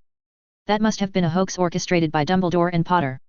They have transported the giants secretly to the Forbidden Forest to launch an assault on the Ministry. The centaurs must also be their allies, and they might be helping Potter and Dumbledore to move the Jinnits undetected to and from the forest. Dolores reasoned. Your plans won't work, Potter. Everything ends now. Dolores muttered under her breath as she took careful aim with her wand. With glee, Dolores released the spell aiming for Harry Potter's back. Stupefy. However, her glee fell apart, giving way to confusion as the red bolt of magic passed harmlessly through Potter's body. Suddenly, her whole perception changed as the Harry Potter standing before her eyes vanished, and so did the trees and the giant. I've always believed that misdirection is a basic concept of magic. A voice whispered succinctly behind her. Too bad Hogwarts never bothers to teach that concept to its students. I've found it to be extremely effective and rewarding. Her wand was wrenched away from her hands, and she found herself hung upside down by her ankles. The invisibility cloak draped around her body vanished, and she looked fearfully into the twin glowing orbs that were Potter's eyes. Potter, you! With a flick of Potter's wand, Dolores found herself unable to utter a single syllable. I think I've heard enough from you, Dolores Umbridge. All your life, you've been nothing but a waste and pain to society at large. Tonight, you are going to be extremely useful for Wizarding Britain. Take comfort in that because you will be in a world of pain. Harry Potter said before darkness claimed her whole. CHA2, the Department of Mysteries. Harry walked deep into the Forbidden Forest, crossing into Acromantula territory with Umbridge floating by his side. The Horus glasses allowed him to see the giant spiders, keeping their many eyes trained on him from all directions. There were many spiders quietly moving into position above him on the branches of the trees, readying themselves to jump on him from their webs. A brave Acromantula, the size of a bulldog, jumped on Umbridge but was repelled away by the protective bubble flaring up at the last moment. The giant spider screeched in pain as it violently smashed into the ground, kicking up sand and dust. It thrashed on the ground indignantly at being denied its prey and snapped its pincers at him menacingly. Shush now, little spider. I've come here to speak with Aragog. Now, be a good lad and tell the fellow Harry Potter has come to see him. Harry made a shooing motion at the spider, which only made it more mad. Two Acromantulas tried to take him from his back, but Harry was already aware of the two. Swiftly turning on his heels, Harry let loose two consecutive blasting curses that made the two giant spiders smash into trees. They fell down with a few legs broken, whimpering and screeching in pain. Now, don't be like that. This won't be like the last time, you little buggers. I'll have you all burned to ashes if you don't behave. Harry shouted, but many more screeches and menacing clicking of pincers filled the air. All right, you little buggers. You only understand one language. Power. Harry scowled, raising his wand above his head as he gathered his magic for a spell. Torrens Incendio. Bright red flames blasted out of his wand, saturating the air with heat. Long tongues of fire snaked out and lashed against the hairy beasts, leaving searing gashes on its body. The smart ones in the lot fled as soon as heat bared down upon them, while the idiotic ones tried to kill him straight up. Harry burned them without remorse, but he made sure not to kill them. He also had to cover himself and Umbridge under the bubble head charm as the heat made breathing harder. Stop! A loud voice shouted from the darkness, making the Acromantulas surrounding Harry suspend their activities. They screeched but fell back quickly, giving Harry space. After ensuring the spiders had withdrawn, Harry withdrew the fire into his wand, keeping the shield and bubble head charm intact. Slowly, Harry walked forward with an unconscious Umbridge floating behind him until he came across a steep slope leading to a large clearing. The sky could be seen clearly, with twilight slowly passing to welcome the night and the stars covering the sky's expanse. I should know you. Your smell is familiar. Aragog spoke from the giant cocoon of webs that covered the gigantic Acromantula. Harry stared at the elephant-sized Acromantule for a moment in stunned silence. The grey hairy legs, a giant dome for a head with many large milky white eyes and the pincers the size of an elephant's tusks made Harry uneasy. He tightened his hold on his wand as he walked a few steps forward. I'm Harry Potter. I've come to speak to you with a mutually beneficial proposition, Aragog. Said Harry. Harry Potter? Ah, yes. I remember now. You are Hagrid's friend. Aragog rumbled. Yes. We met 2 years back. Harry said frostily. Ah, yes. My sons and daughter were disappointed indeed. Very disappointed. We rarely get fresh meat of a wizard. Aragog said fiercely. The spiders surrounding Aragog clicked their pincers menacingly, agreeing with Aragog. And that's what I can offer you, Aragog. I can offer you a steady supply of delicious flesh from wizards and magical creatures. Your family can feast on fresh blood and flesh to their heart's content. Harry said silkily, ensuring his voice reached the many spiders surrounding Aragog. Harry could see the chatter among the Acromantula clan pick up. But any conversation was difficult to follow because of their constant snapping of pincers. Oh. You want to give my family flesh from your own kind? Why? Aragog asked warily. There is going to be a war among the wizards. There'll be many dead wizards, and I suppose there is also something that I want from your family. What is that? Aragog asked, intrigued by the wizard's offer and information about a war among the wizards. A Acromantula silk. I'll give you fresh meat, and you'll pay me 10 times the weight in silk. Harry offered. Ha! Aragog chuckled. Do you take me for a fool, Harry Potter? I know the worth of our silk amongst your kind. And I know that your family likes to hunt. I'll make sure to deliver them alive with their magic bound. That's my final offer. Take it or leave it. The excited chatter from the Acromantula clan surrounding Aragog filled the clearing. Harry got the feeling that the offer of hunting wizards or magical creatures excited the giant spiders. I even have the first shipment for your children to enjoy, said Harry, pointing his wand at the floating prone form of Umbridge. The chatter only increased among the Acromantula as their eager eyes were suddenly trained on Umbridge. You drive a hard bargain, Harry Potter. But my family seems interested in what you offer. Aragog rumbled. Harry floated Umbridge away from the protective shield surrounding him. But he kept her at a sufficient height, making the Acromantula clamor beneath her, eager to get their pincers around Umbridge. You are the elder of your family. You make the decision, Aragog. Your family awaits your word, said Harry, standing back and watching the pressure mounted on the old Acromantula. All right then, Harry Potter. We have an accord. The giant spider rumbled after a moment of consideration. Good. Harry smiled, renovating Umbridge from the suspended animation before dropping her on her ass. Umbridge fell on the ground, wandless and without any means to fight back. The Undersecretary of Minister for Magic screamed as she was picked up by an Acromantula by her waist using its pincers, keeping her upside down. No. Release me. I'm the Undersecretary. She'll be a bit handful, but I believe your family will enjoy feasting on her flesh. Harry turned away from the screaming Umbridge, who was carried away into the darkness of the forest by several eager Acromantula. I believe we shall, Harry Potter. Now then, as a sign of goodwill, you may take our silk as much as you need. Aragog said, a tad upbeat. Creaker. Harry called, and the old elf teleported to his side immediately. Take the silk, but make sure you only take 10 times the weight of Umbridge. Yes, Master. Creaker popped away. Harry was gearing up to ask Sirius to transfer Creaker to his custody.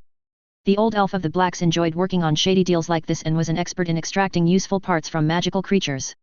Dobby and Winky were his good pals, but they were a little squeamish after he employed their aid in gunning down the inner circle Death Eaters of Voldemort. They'd oblige any order he gave them, but he knew they didn't enjoy work of shady nature, and therefore, he chose to leave them out of this deal. Creaker, on the other hand, approved such business deals that harm others. According to Creaker, his black blood was showing by making these deals.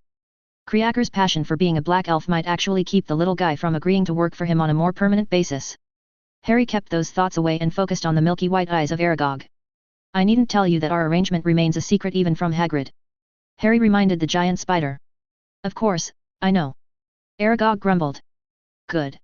If someone were to know of our arrangement, your meat supply would end, and I'd be forced to act against you. Harry threatened, only to receive an amused chuckle in return from Aragog. You. Aragog laughed. You think you can threaten me, Harry Potter? Threaten? No, not at all. It was a promise, said Harry, unleashing bright torrents of fire that formed a cocoon around Harry and spread out into the Acromantula colony. The heat and light created by the spell kept the smaller Acromantula away until Harry had Aragog surrounded in a ring of fire. You should know that the Harry Potter you knew 3 years back is not the same Harry Potter that stands before you. Keep that in mind, Aragog. Harry warned before cancelling the fire and restoring the whole area with a simple flick of his wand. Creaker returned to his side carrying a large bundle of Acromantula silk.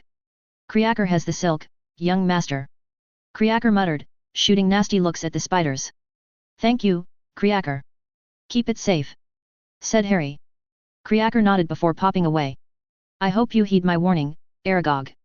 For your and your family's sake, I hope we remain on good terms, said Harry before assuming his spectral form and flying away.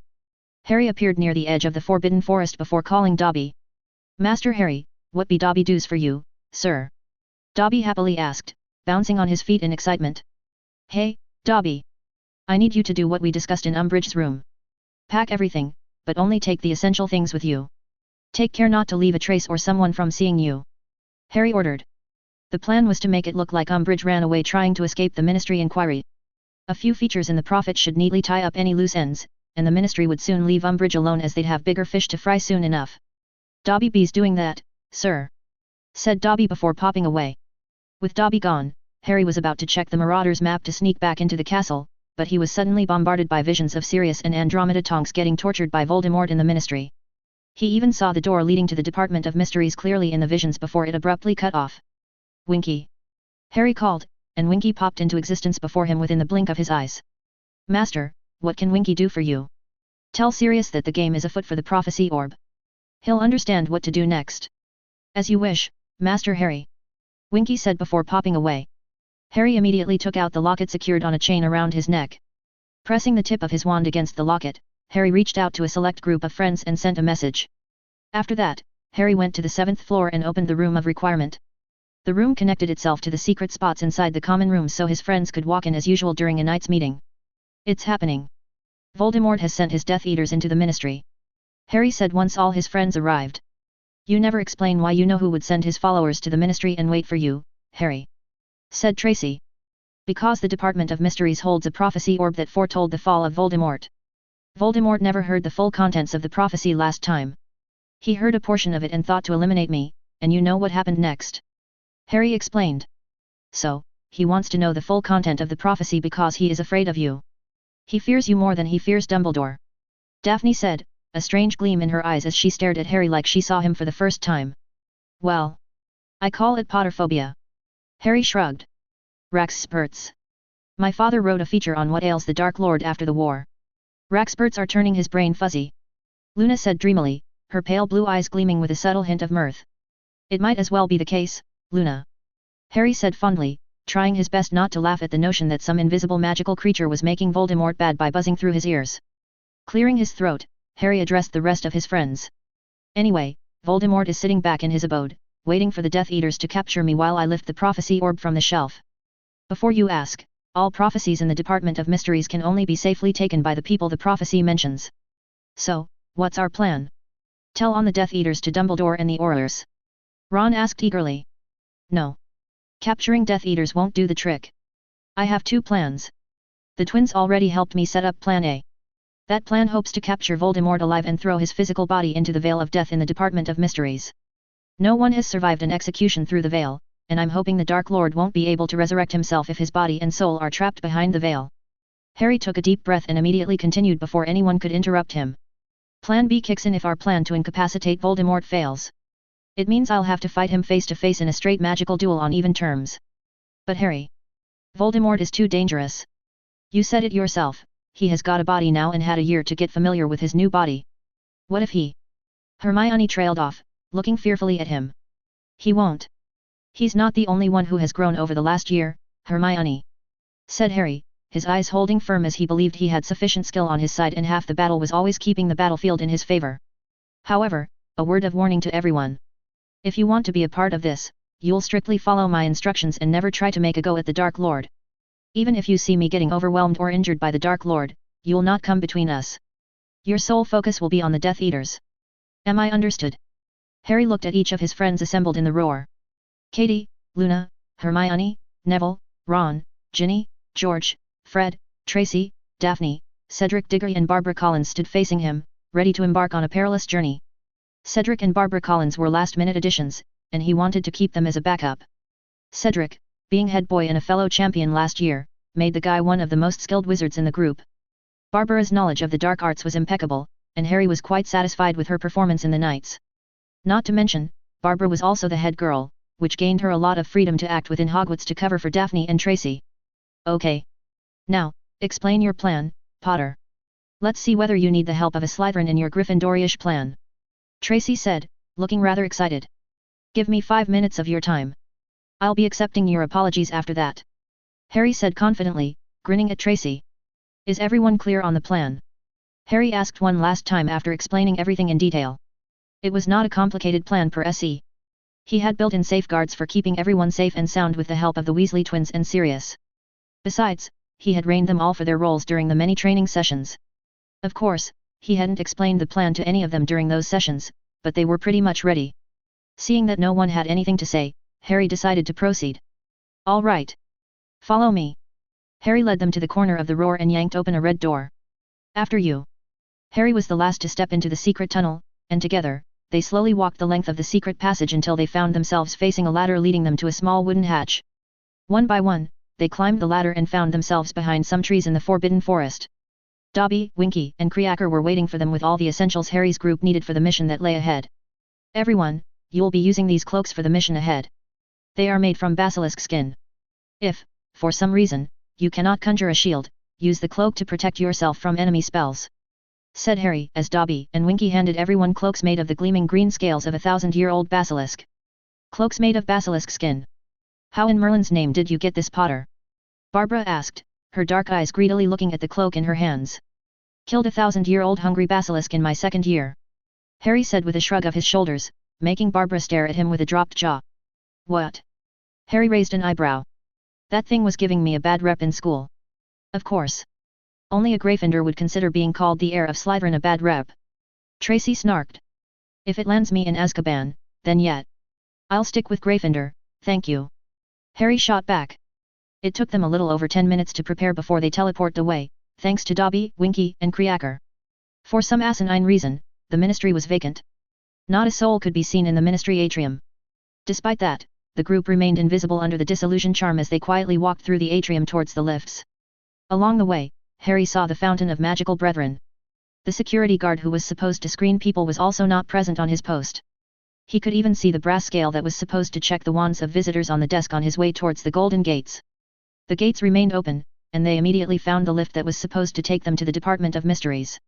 "Gentlemen, ladies, if you have any second thoughts, now is the time," said Harry, pulling the golden grill of the lift to the side and simultaneously cancelling the disillusion charm as well. "We're with you, Harry. Let's do this," Cedric said resolutely. "What we do today will make a difference. If we are lucky, we'll make sure the worst Death Eaters are no longer free. If we're even more lucky, we'll put an end to the war before it starts. So, let's finish this tonight." "Cedric is right. Let's finish this here," Neville said, nodding firmly while gripping his wand closely. "Very well. Let's finish the war our elders couldn't finish," said Harry, welcoming everyone into the lift. "Department of Mysteries," Harry said to no one in the lift. The grill slammed shut, and the lift started moving down until it stopped at a floor where no one was in sight. "If this is the security of the Ministry, I wonder why the Dark Lord is even bothering to fight this war in the shadows. He could just waltz right in and win the war easily," Barbara muttered darkly. Harry agreed wholeheartedly with the head girl's assessment. Only the sound of flickering torches along the walls of a lengthy corridor made a sound. Everyone in their group wore dragonhide boots, but they were charmed not to make a sound. They traversed the dimly lit corridor until they reached the plain black door that was the entrance of the Department of Mysteries. "All right, everyone. Place your half masks and glasses and cover your head with your hoods. Your masks will filter the air, and the glasses will allow you to see clearly in the dark. Place sticking charms on all of them as well," Harry instructed. Harry nodded at them when they complied with everything, and they turned invisible again. Harry remained visible, and he pushed open the door to the department.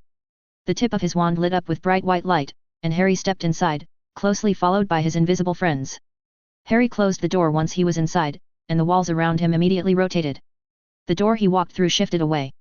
But Harry didn't care one whit as he moved forward. There were many doors before him, but Harry chose a random door and stepped inside. Unfortunately, he took the wrong door. He ended up inside a large chamber with an archway in the middle. The Horus glasses allowed him to see in the dark so he could see the veil fluttering in the archway. "Nope. Not this one," Harry muttered before stepping back from the chamber. Harry trusted his friends had followed him back from the chamber when he heard the door shut behind him. Nonetheless, Harry marked the door with a color-changing charm, changing the pitch-black door into bright yellow. Harry tried the next door, and luck was on his side as it revealed a long hallway filled with clocks large and small on either side of the hall. But at the end of the hall, Harry saw the gleaming jewel on a door. "This is it," Harry thought, striding towards the jewel-encrusted door. Harry took hold of the door with his magic and willed it to open. Trusting his friends to follow and do their part, Harry strode forward through the open door into a large chamber filled to the brim with glass orbs on the many shelves. Harry made a show of looking around while he subtly showed a thumbs up to his invisible friends. He waited by the door for some time, giving ample time for his friends to get in position. While this was happening, Harry kept track of the hidden Death Eaters, staying still in the darkness. It was the height of arrogance for the Death Eaters to so brazenly stand in the dark without a disillusion charm. He supposed they thought their dark robes were perfect to blend into the dark. Harry slowly moved forward as he walked between familiar shelves until he reached the stand where the fake prophecy orb was left in place of the original. Instead of touching the fake orb, Harry looked around, subtly taking a packet from his pocket. The pendant tied around his neck shivered 12 times, letting him know his friends were in position. I find it interesting that you'd hide in the dark like common criminals. Come now, Death Eaters. Are you so afraid of a fifth-year Hogwarts student? What would your noseless master think of you? Harry snickered, hearing a shriek of rage coming from the darkness. Stop it, Bellatrix. Remember our orders. Lucius hissed. Soon, the Death Eaters came into the light, surrounding Harry from all sides, making Harry whistle appreciatively. Well, I'm pleased.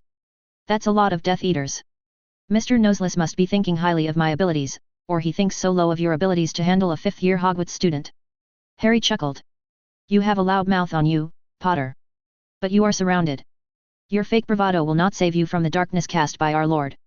A masked Death Eater growled. You salves think your master knows darkness? Unfortunately for you, my masked friends, darkness is my ally. Harry said coldly before throwing the packet in his hand straight up. The eyes of the Death Eaters followed the packet, which expanded in size as Harry enlarged the packet while it flew straight up. He followed up the throw with a spell so that the contents of the packet get perfect delivery. Reducto. The packet exploded high in the air, a few inches above the tallest shelves, hosting many glass orbs. The Peruvian instant darkness powder Fred and George Weasley had imported from Peru courtesy of Sirius blasted out of the packet. This powder was slightly modified, however, by none other than Remus Lupin. Harry applied a minor wind spell that spread the powder in all directions, ensuring it affected the entire room. The room went dark as he could see the Death Eaters panic while Harry slipped past them quickly. The Horus glasses he was using allowed him to see through the powder, thanks to Remus tweaking the powder slightly with charms. Like Harry, his friends could also see clearly in the dark, and all their wands were now trained on the Death Eaters. You might be experienced wizards with decades of combat experience. But strategy is the cornerstone in winning battles. Harry thought, raising his wand and taking aim like his friends while falling to his knees and keeping the basilisk skin cloak as a shield. Conf Ringo. Harry silently cast the spell, blasting Bellatrix off her feet, followed by his favorite dark cutting curse. Sectum Sempra. Harry watched in slow motion as the cutting curse severed the wand arm of Bellatrix at the wrist. Lucky shot. Harry mused, watching coldly as Bellatrix thrashed around blindly on the ground in a pool of blood while her palm lay motionless by her side. He was not the only one. Brightly lit spells smashed straight into the Death Eaters from the wands of his friends from all sides. Now, the battle has begun. Harry thought as more screams filled the air. But he was not done, not by a long shot. Harry carefully withdrew as he observed his friends handling the Death Eaters expertly. It was now time for the next part of the plan. After all, he had a Dark Lord to kill. Ch83, the duel. Voldemort was in a deep trance behind some of the strongest wards known to wizard kind. He had been observing everything that was happening in the Ministry. To be frank, he was observing everything Potter had been doing since he sent the boy visions of Sirius Black and Andromeda Tonks getting tortured in the Department of Mysteries. It had been not easy to ensure the Flow network and owls in Hogwarts would not work, and Severus had done his part. Still, it was a gamble on his part, but it worked like a charm. Severus had informed him that Potter was not on good terms with Dumbledore or the rest of the Hogwarts staff. Building on that, he had devised a plan to get Potter out of Hogwarts. Unfortunately, his incompetent Death Eaters were unable to capture the Tonks family or Sirius Black. As a last resort, he had sent a few Death Eaters after the Greengrass family, but those Death Eaters went missing. Either Damian Greengrass killed them off, or those idiots tried to run away from him. Either way, he knew he'd be punishing them both in due time. With no other option left, he had to resort to trickery using the mind arts. He disliked stooping to such cheap tricks to capture Potter, but he was surrounded by incompetent fools. Desperate times called for desperate measures.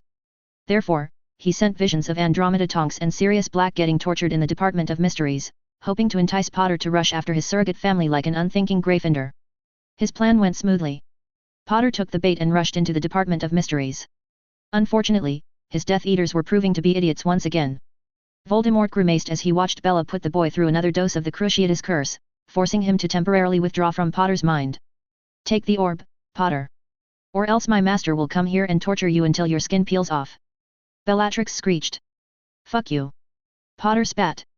Bellatrix let out a rageful screech and put under another dose of Cruciatus. Voldemort abruptly stood up and walked out of his lair with long, purposeful strides. He could not have Potter turn into a blubbering mess by Bellatrix's hand. The Potter boy had to be killed by his hand. There could be no doubt left in everyone's mind about his power.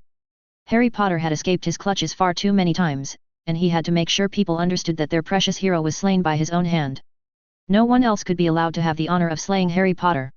With this in mind, Voldemort operated away from his hideout straight for the Ministry. The incompetence of the Ministry didn't disappoint him the least. The entire ministry atrium was left vacant. It was as if the wizards fled, fearing the breakout of a plague inside the ministry. But he knew why the entire ministry was left wide open. All ministry employees were enjoying a party thrown by Fudge, whose niece was getting married tomorrow. I suppose I could give Minister Fudge a nice wedding present for the family in Lord Voldemort's name tomorrow. The cold dead body of the boy who lived by the fountain should suffice, he thought amusedly, gliding through the vacant halls passing by the fountain of magical brethren. He couldn't help but sneer at the stupid statue of lesser magical creatures standing as an equal to wizards. That'll be the first thing to go in my reign, Voldemort promised to himself as he entered the lift. Department of Mysteries. The lift started going down, and anticipation built up within him.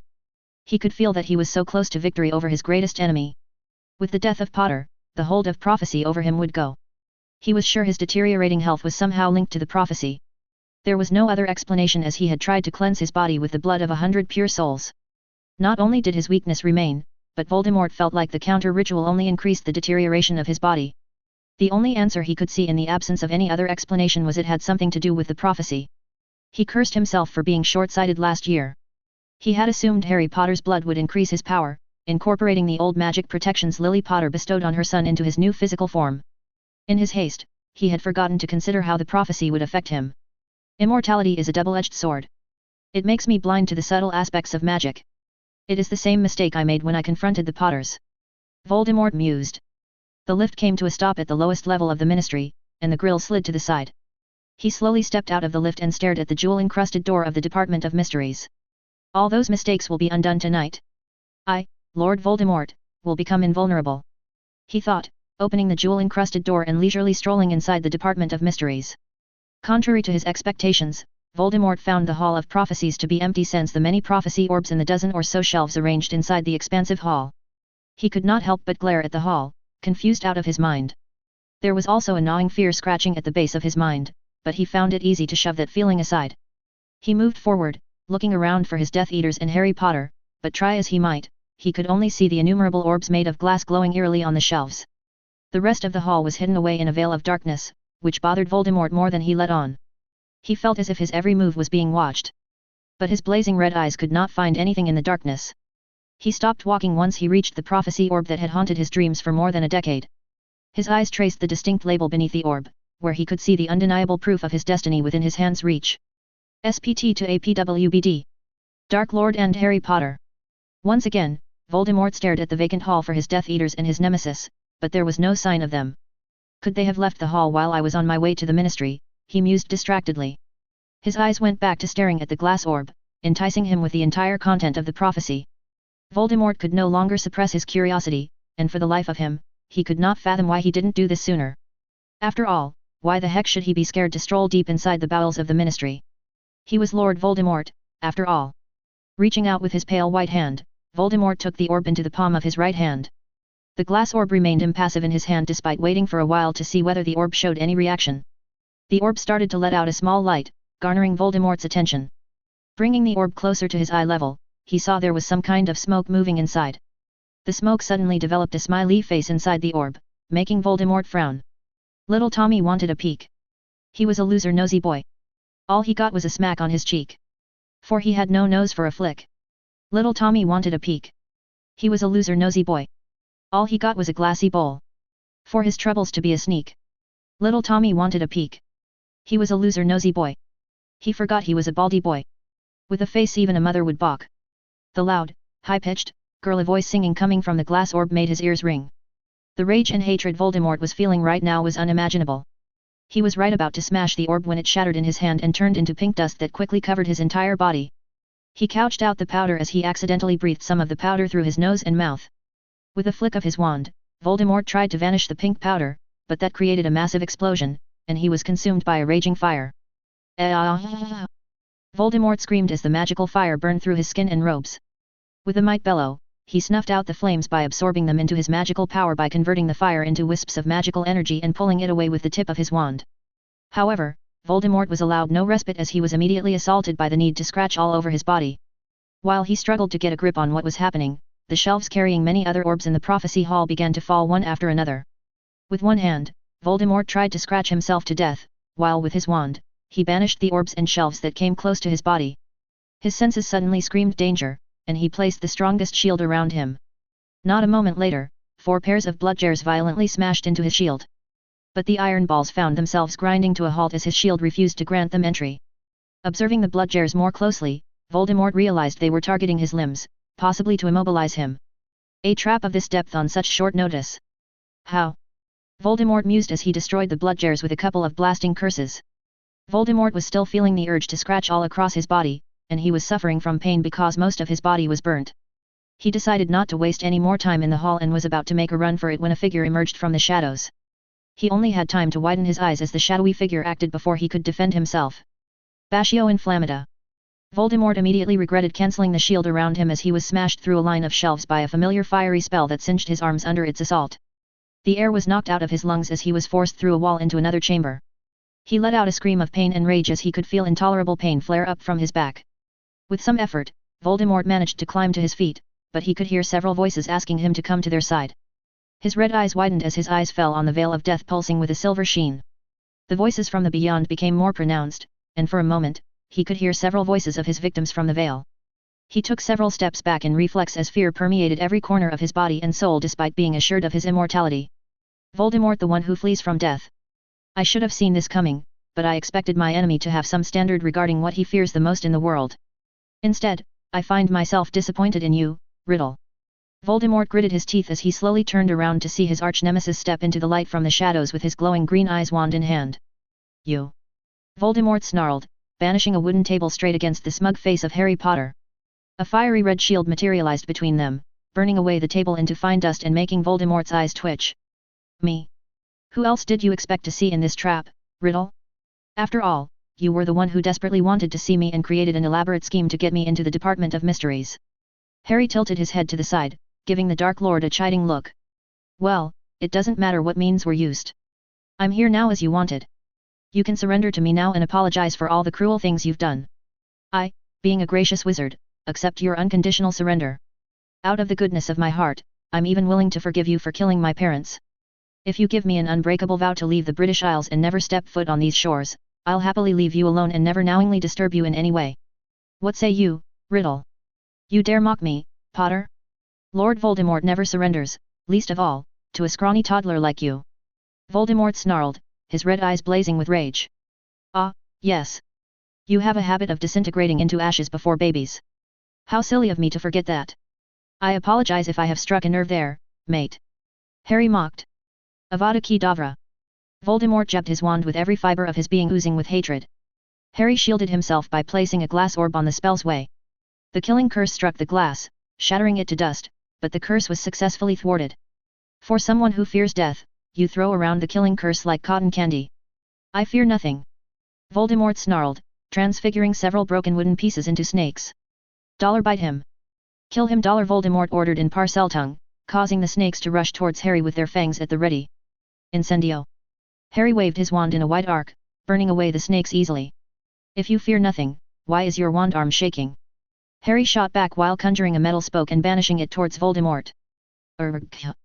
Voldemort screamed in rage and launched a flurry of curses at Harry, who chose to deflect a few back while dodging the rest by moving around in the chamber. Where are my Death Eaters, Potter? Voldemort asked angrily. Why ask me when you can sift through my memories, Riddle? After all, you are a master of the mind arts.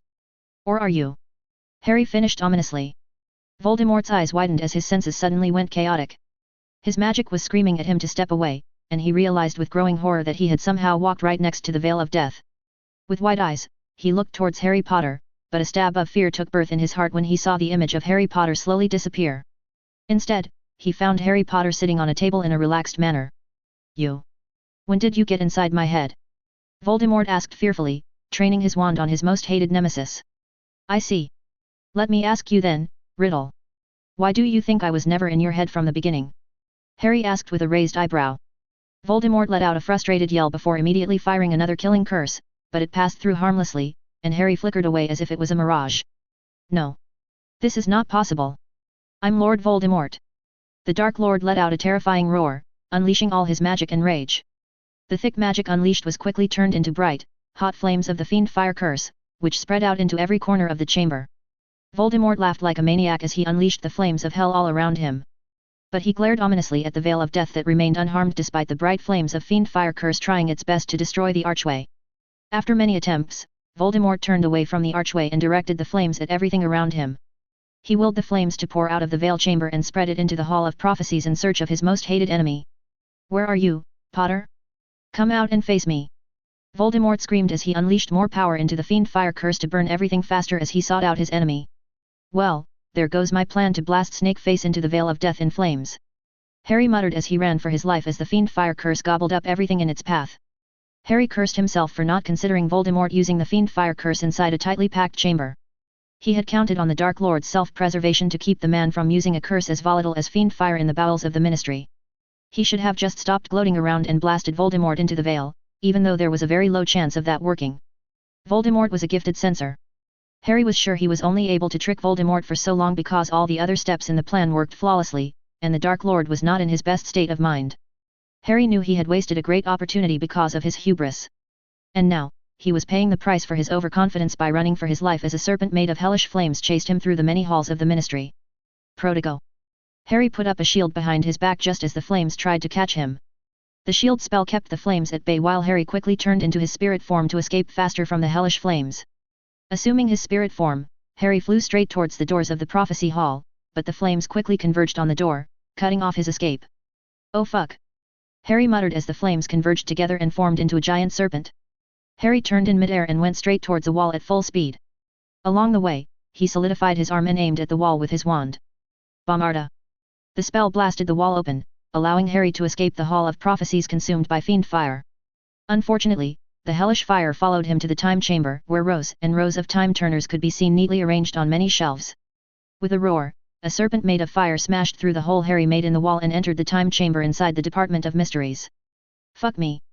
Harry muttered before running away as fast as his legs could carry. The time turners began to fall one after the other as the raging fire inside the chamber. A few of those time turners bounced off of his head, making Harry flinch.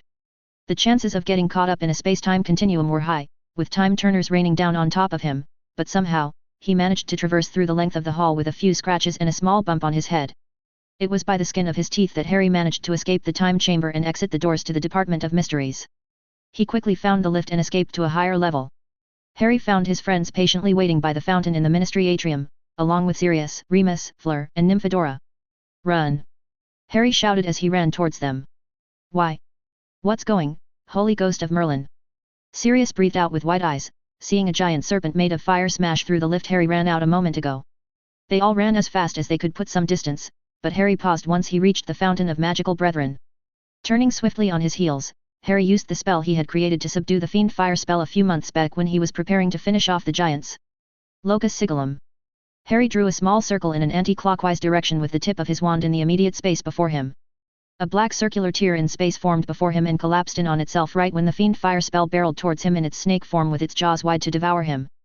But the spell Harry used let out a powerful repelling force that smacked away the head of the fiery snake before dragging the flames into the tear formed in space. A violent vortex of wind formed around the tip of Harry's wand as it pulled the hellish fire into the eye of the storm. The sound of crackling flames was drowned out by the whooshing air as the hellish force of the fiend fire curse was dragged away into the folds of space. Once the last ember of flame was sucked away, Harry cut off the spell, forcing the space to seal itself shut, sealing away the raging fire of the dark spell in a pocket of space accessible only to Harry. "You have been a permanent annoyance to me since you were born, Potter." Voldemort snarled, looking positively livid after seeing the fiend fire getting sealed away. "I'll try my level best to keep up my performance for the foreseeable future until you die." Harry snarked. "No. Not if you'll die here." Voldemort snarled, brandishing his wand and firing off a familiar green spell. Avada Kedavra. Harry was ready to face that spell with something of his own. Fulmen Fulminata. A bright blue arc of lightning arced out of the tip of Harry's wand, striking the killing curse in mid-air. The two spells clashed against each other before locking themselves in a battle of wands enforced by the Brother Wand effect. A golden energy dome suddenly formed around Harry and Voldemort, shielding them from everyone else in the atrium. Harry felt his feet leave the floor as Phoenix Song filled the air. The meeting point between the spells glowed with a bright golden color, forcing him to avert his eyes. He poured more power into the spell, and that was enough to push the meeting point towards Voldemort's U-wand. Harry was fortunate because Voldemort was scared shitless by what was happening, and the Dark Lord was relatively weak. Therefore, he encountered little resistance until the meeting point between their spells finally touched the U-wand. A sharp trill emerged from the wand, and one by one, the souls of those who died at the hands of Voldemort emerged. To Harry's horror, so many children's souls emerged from Voldemort's wand. "You can do it, Big brother. Kill the monster. I'm scared. Help me. Mommy. Daddy. The desperate cries of children filled the ministry atrium, spiking Harry's rage as he realized Voldemort had gone on a killing spree after getting resurrected. You bastard son of a whore! Harry snarled. With a sharp tug upward, Harry broke the connection, and before Voldemort could recover from the fear of seeing so many of his victims appear in their spirit form, Harry unleashed a curse that connected with full power. Defodio. The gauging curse punched through Voldemort's shoulder, making the Dark Lord howl in pain. Sectum Sempra. The dark cutting curse cleaved through Voldemort's left arm, cutting it off clean at his shoulder. The silence that followed was deafening as Voldemort stared numbly at his severed hand in disbelief. The silence was broken by one of the mute spectators of the whole battle. Good Merlin. Harry turned his eyes sharply to the sound and found that it belonged to none other than Minister Fudge. He's back. He's back.